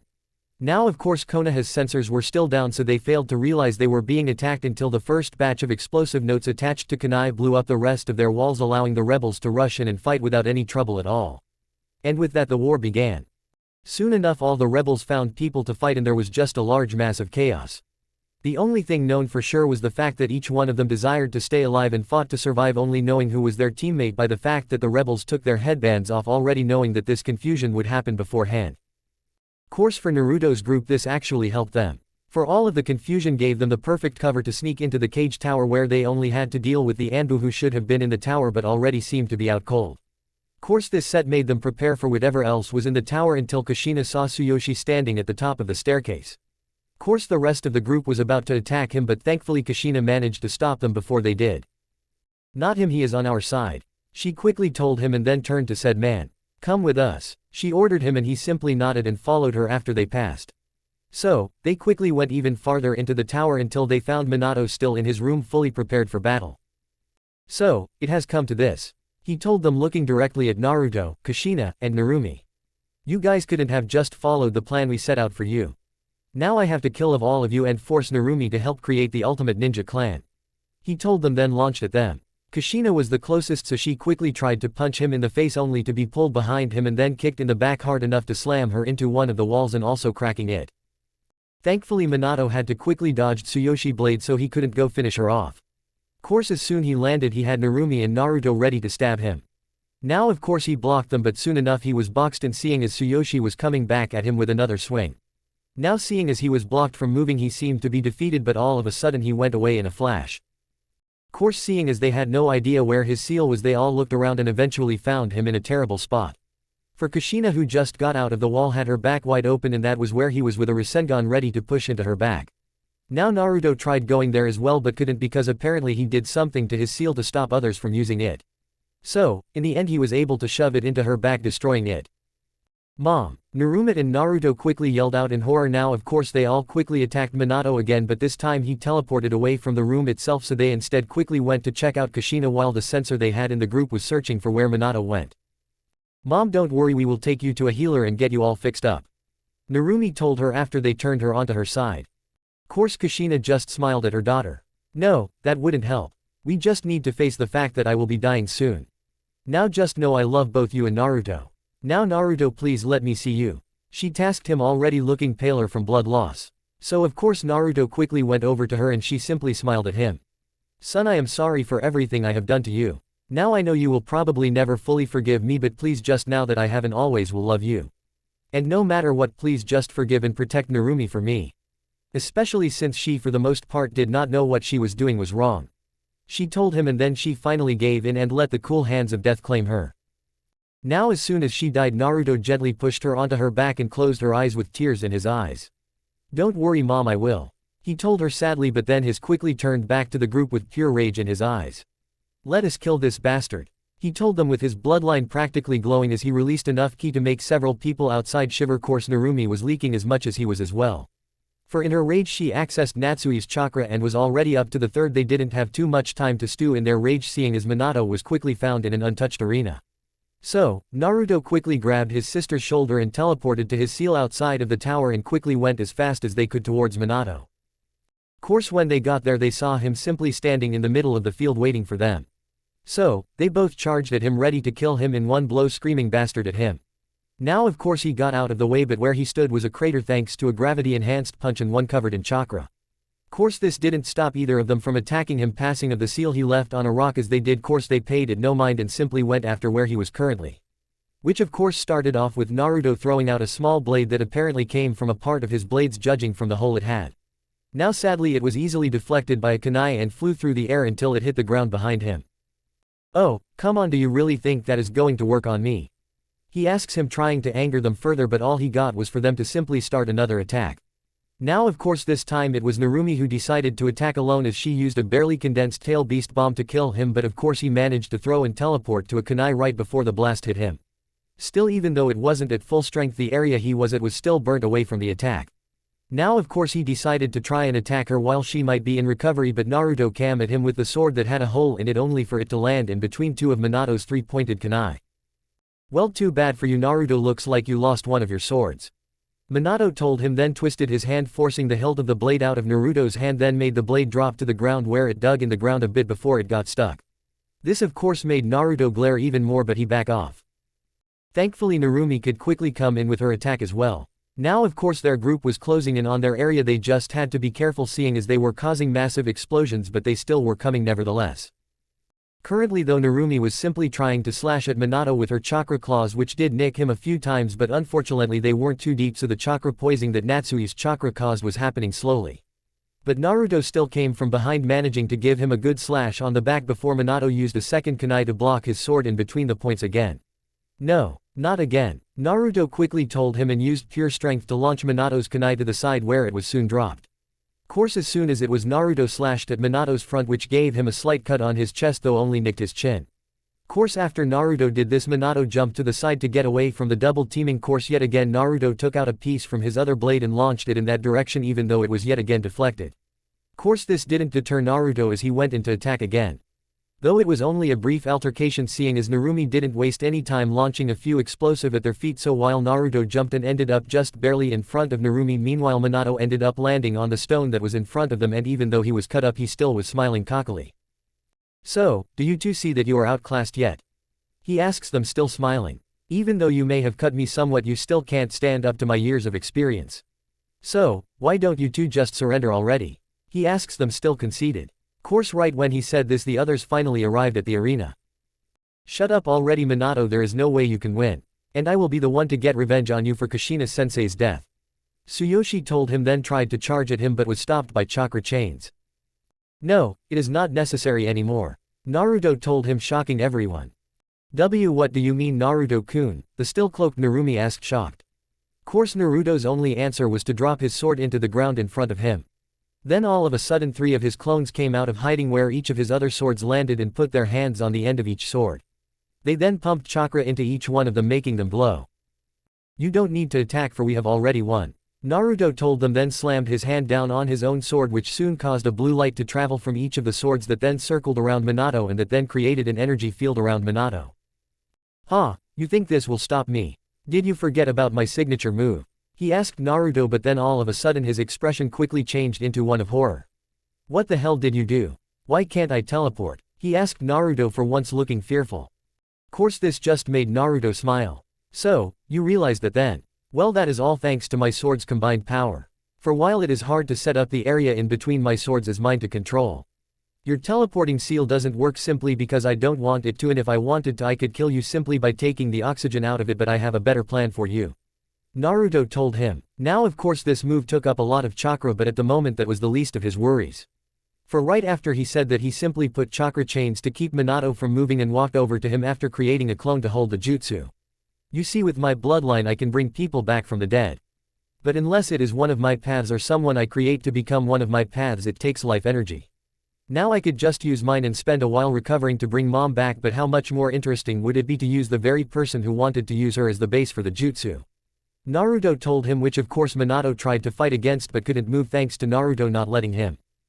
So, he had to just sit there on his knees as Naruto put his hand onto his head. He then saw a beast form behind Naruto and fought even harder against his hold.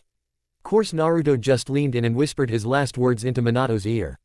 "Resistance is futile, go to hell bastard," he told him, then pulled out his soul and feed it to the beast that chewed for a bit, then spat out Kushina, who seemed to be sleeping. Now of course this made her other body disintegrate. Course this just made the onlookers speechless. "Well, that ends that, I guess," Tsuyoshi ended up telling the group and walked down to Naruto, who now ended both of his jutsus. "Thanks kid, you don't know how much this means to me and Narumi." "Actually you probably do," he told him, then gently picked up Kushina in his arms after creating a clone to toss the body of Minato carelessly over his shoulder. And with that they all walked back to the Cage Tower, which was the highest point of the town. Cage Tower. The return trip to the tower was rather short, seeing as they knew this time that they wouldn't be hit by anything. Course along the way they had Sarutobi join them and they all stood at the small platform attached to the tower for speeches. Now of course Kushina wasn't there, she was still sleeping on a couch in the room behind them, guarded by the Tsuyoshi clone that was joined by Naruto's and Narumi's as well. "So, how will this work out?" Naruto asks, looking over to Sarutobi, who just looked at him and smiled. "Well Naruto, now that he is dead we can end this war without any more fighting, hopefully. I just need to let everyone know," he told him with another smile, then turned to Tsuyoshi. "Would you mind getting their attention?" he asks said man, who just nods his head and begins to go through several seals until he stopped and breathed in. Then he finally called out Fire Sparker, that launched a fireball up into the air while it let out a high-pitched screech, then finally loudly exploded in the air, leaving a bright light as well. Basically a firework. Course this did its job and brought everyone's attention to the tower. And when this happened, Sarutobi calmly stood in front of everyone. "People of Konoha, stop your fighting. For this war has come to an end. Your leader has fallen already, so lay down your weapons and surrender," he told them, knowing that most of them were only fighting for Minato rather than the village, making him the important target. "Bullcrap, our leader can't be killed," a random ninja yelled out, so Sarutobi simply had Tsuyoshi walk forward holding Minato's head in his hand. "It is true, he is dead. And if you don't believe us still, let's see you try to deny it after this." Tsuyoshi told them coldly, then stabbed a smaller katana straight through Minato's already paused heart. Now of course this was proof that they couldn't stand against, so they all simply did as ordered and laid their weapons down, knowing the reason for fighting had passed away. So, that was the end of the rebellion, where the rebels ended up as the declared victors. Chapter 32. As soon as the war was over, the plans to fix Konoha began.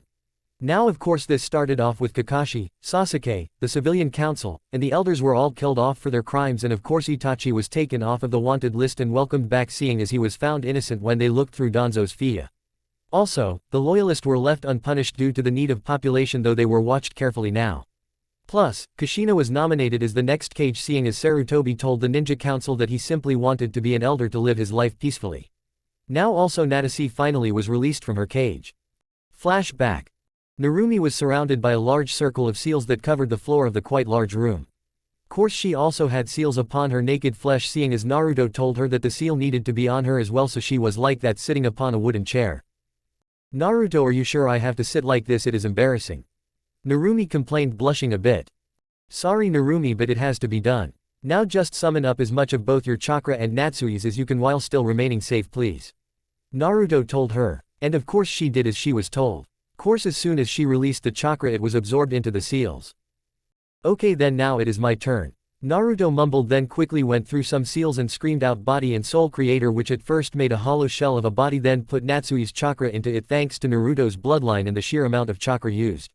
Transfer complete. Naruto finished letting his hands fall to his sides and watched the seals all form around Natase's new body's stomach, producing the same seal that Narumi had. Now this created body is really just a shell to hold most of your soul. Some of it is still in Narumi's seal so that she doesn't die. So, if you do, then we can just create another. But she is still in control and can call back your chakra if needed, but you should still be able to use that body as if it was your own. For it, anything that your original body did, this one does. For after all, it was originally created out of chakra after all, so I just had to use chakra to create another. Naruto explained, though right after he did she quickly jumped onto him and startled him. By everything you mean everything, right? She asks, implying something with the second everything that made Naruto have a minor blush. That is correct. He simply told her, then she quickly kissed him, forcing her tongue into his mouth. Then let's finally get started. She told him happily, then quickly started taking of the clothes Naruto also created for her. Flashback end. And of course she would have did just that, except for the fact that they all finally had the whole effect of the seal upon them, which knocked them all out for a few hours. Also in the days Naruto was there, he made up with his mother for the most part, and they were now in good terms. Finally, when Kushina brought them all to the mist to tell Mei, she set it up so that Naruto and the girls could travel back and forth between each village every month. With any missions they take in the opposite village gets some money for the other as well. So, in the end, Naruto ended up having all of his loved ones under one roof the night they returned. Now he finally told them about the building, which shocked them, but they all were busy checking the building while he simply meditated. Or was meditating until he ended up being interrupted. Naruto-kun, come on, we have set up a fun party for a celebration in one of the rooms as a reward for the war. Mai told him, with Narumi right by her. Now he, of course, this brought a smile to his face, but what else he saw made him have a small nosebleed. For both of them were in very reveling underwear, leaning on his bedroom's door. An open door that let him see that inside were the rest of the girls dressed the same way. You coming? Narumi asks him with a smile as they both walk into the room, making sure Naruto got a good view of their barely covered butts. Course it only took Naruto a few seconds to get his basic functions under control again, and he quickly stripped to his boxers and walked to the door. Kami, you gave me a rough start, but thank you for my life. He thought with a smile at the doorway, then walked into the room ready to enjoy the night with his girls. The end.